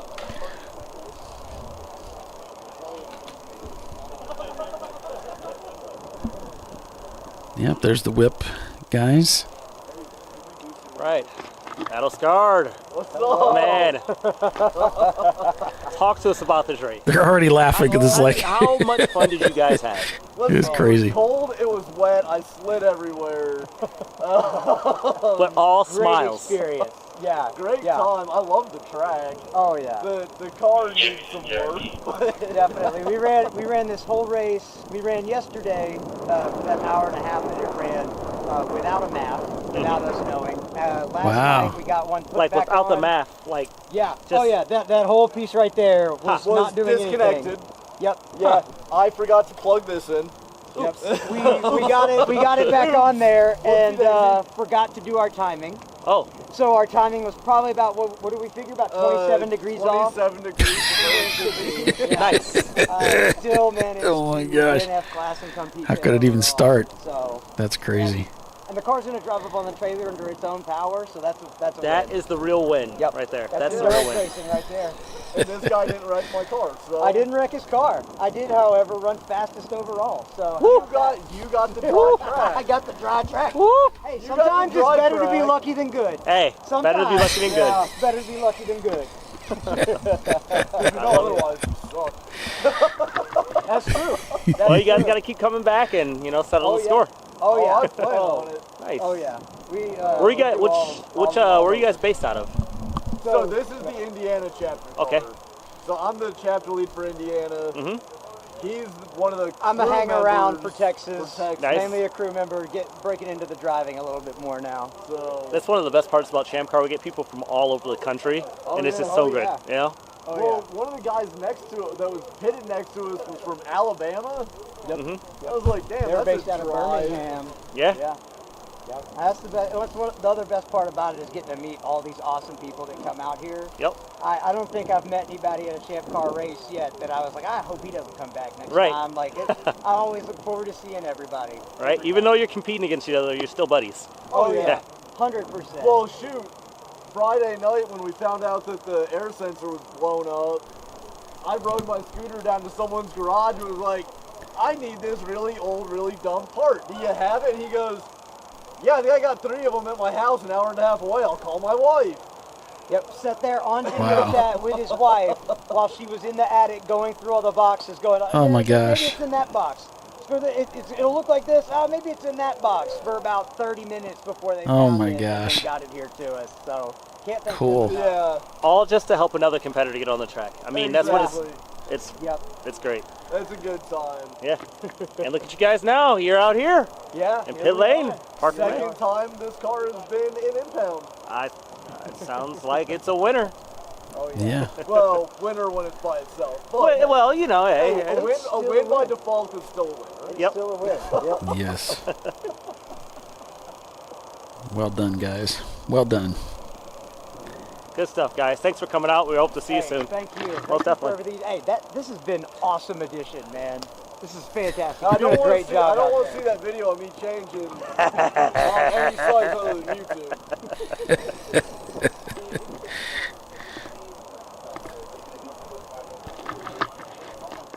Great group of guys. That's what it's all about. Here to talk about the car or the race? Sure. Excellent. No, just go ahead. Sorry, we're already live. That's Jeff from Team Blue Shells. We've been racing in Champ Car for a decade, and we would have fought for a podium overall, but unfortunately we had trouble getting our car going this morning. We had a little electrical issue, had to replace the switch, so we didn't get on track in the first 45 minutes, but we were able to claw back a lot of laps during the race. Yay. Yeah, I mean, the car sounded super healthy, had that brap to it, so Yeah. definitely I heard it going down the straight, and I was like, okay.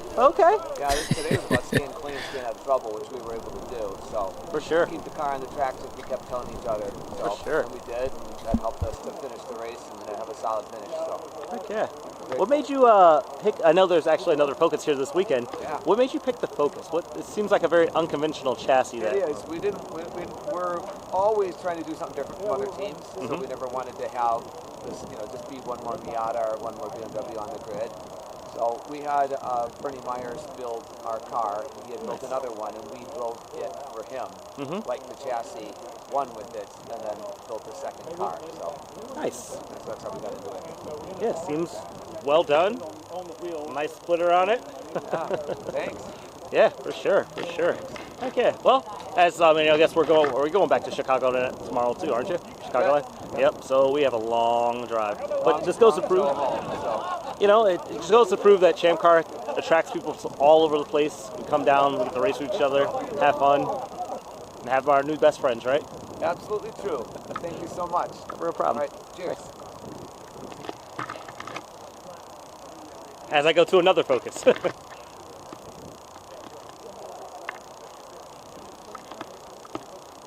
I have to go to another Focus.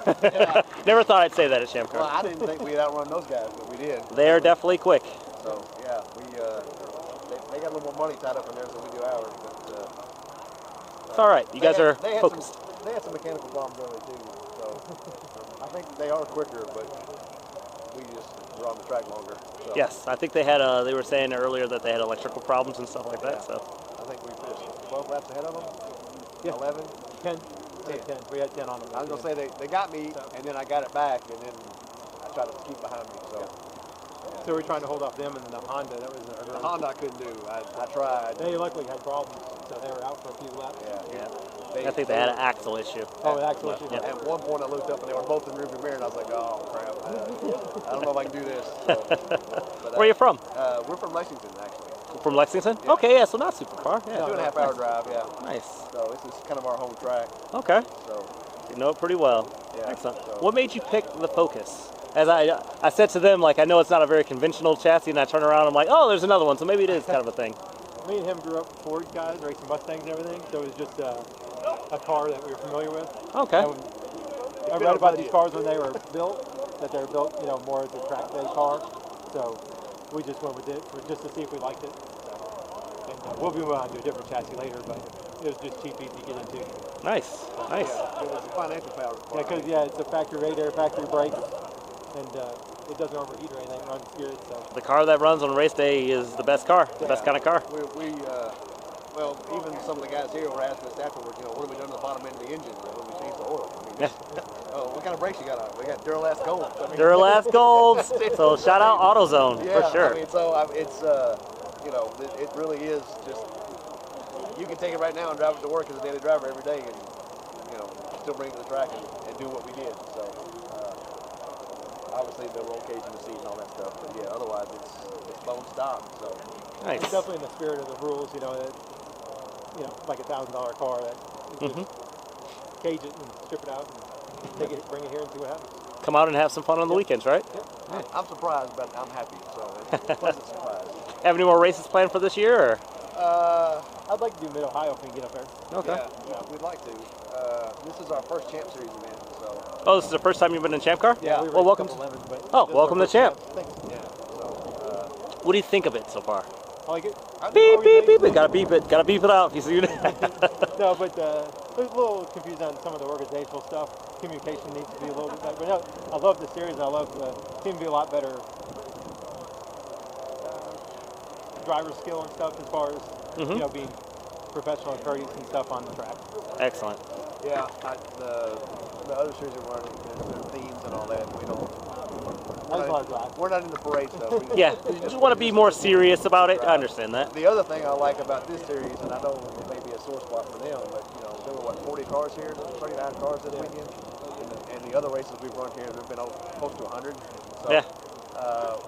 Especially with you got a really huge, not only just a big field, but a wide variety in capabilities of the cars. Cars are better sorted, it seems, at Champs. There's weren't as many breakdowns on the first day and stuff like that, so it wasn't a whole lot of full course yellows.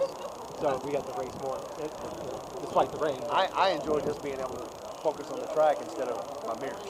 Right. We were still one of the slower cars here, so I had to be mindful. But when you've got 40 cars instead of 100, there's a lot more time you can focus on the track and work on your lines and your braking points and all that stuff. Settle into your... Yeah, instead of, am I in this guy's way, am I in that guy's way? So, I actually, and there towards the end, he and I were running close together, and I knew he was faster, and he did pass me once, but then he spun, and I got back around him, and I did all I could to keep him behind me. Hammer down. Yeah. So I got out of shape a couple times too, but I was able to reel it back in. Nice. I'm really happy with the way this weekend turned out because I feel more comfortable in the car now than I ever have. Confidence is key. Yeah. Confidence and consistency is key. Yeah. So we finished well, and I'm ecstatic. It's going on the trailer and be nice and on sunny side up, and it'll be good. Oh yeah. We'll change the fluids and go over all the joints and stuff and bring it back next time. Tires and brakes. Tires and brakes, yeah. And ready to do another weekend. Yep. Excellent. Well, hope to see you guys soon. Yeah, thanks. Thanks for coming out to ChampCar. We really appreciate that. Yeah, you too. Looks like the award ceremony is going to be held at the same time between both races out there. And I think it's just going to be at about 15 minutes. I'm going to need to go out to the track and start working on pulling cameras in. Les is down there with the camera.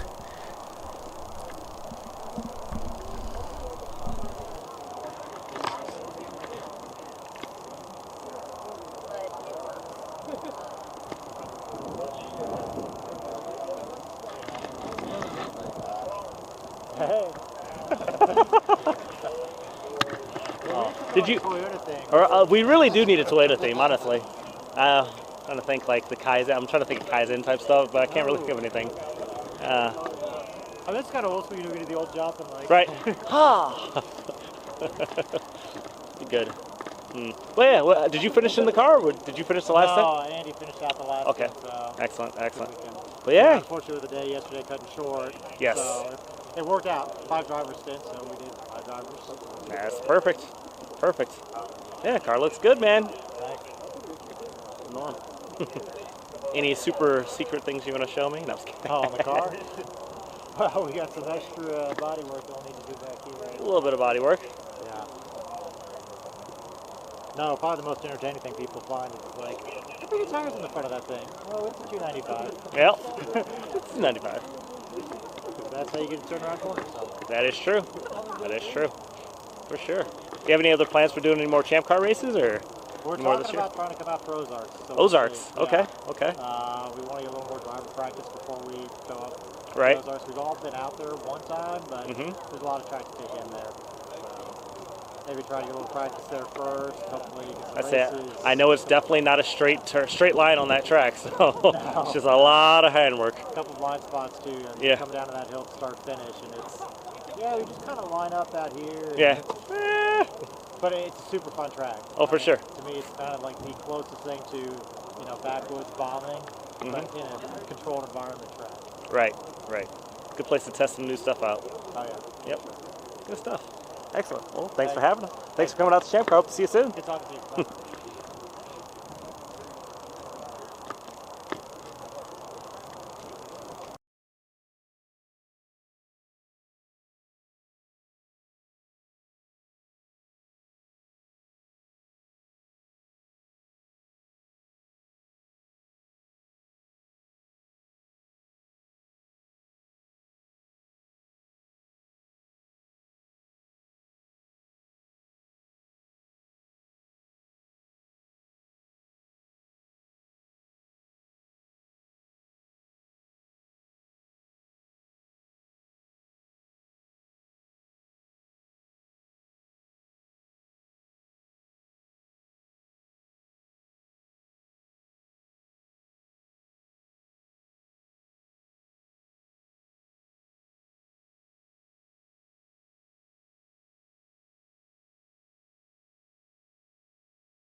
All right, guys. So what we're going to do is I spent some time talking to Les. What we're going to do is we'll go ahead and close the show out now.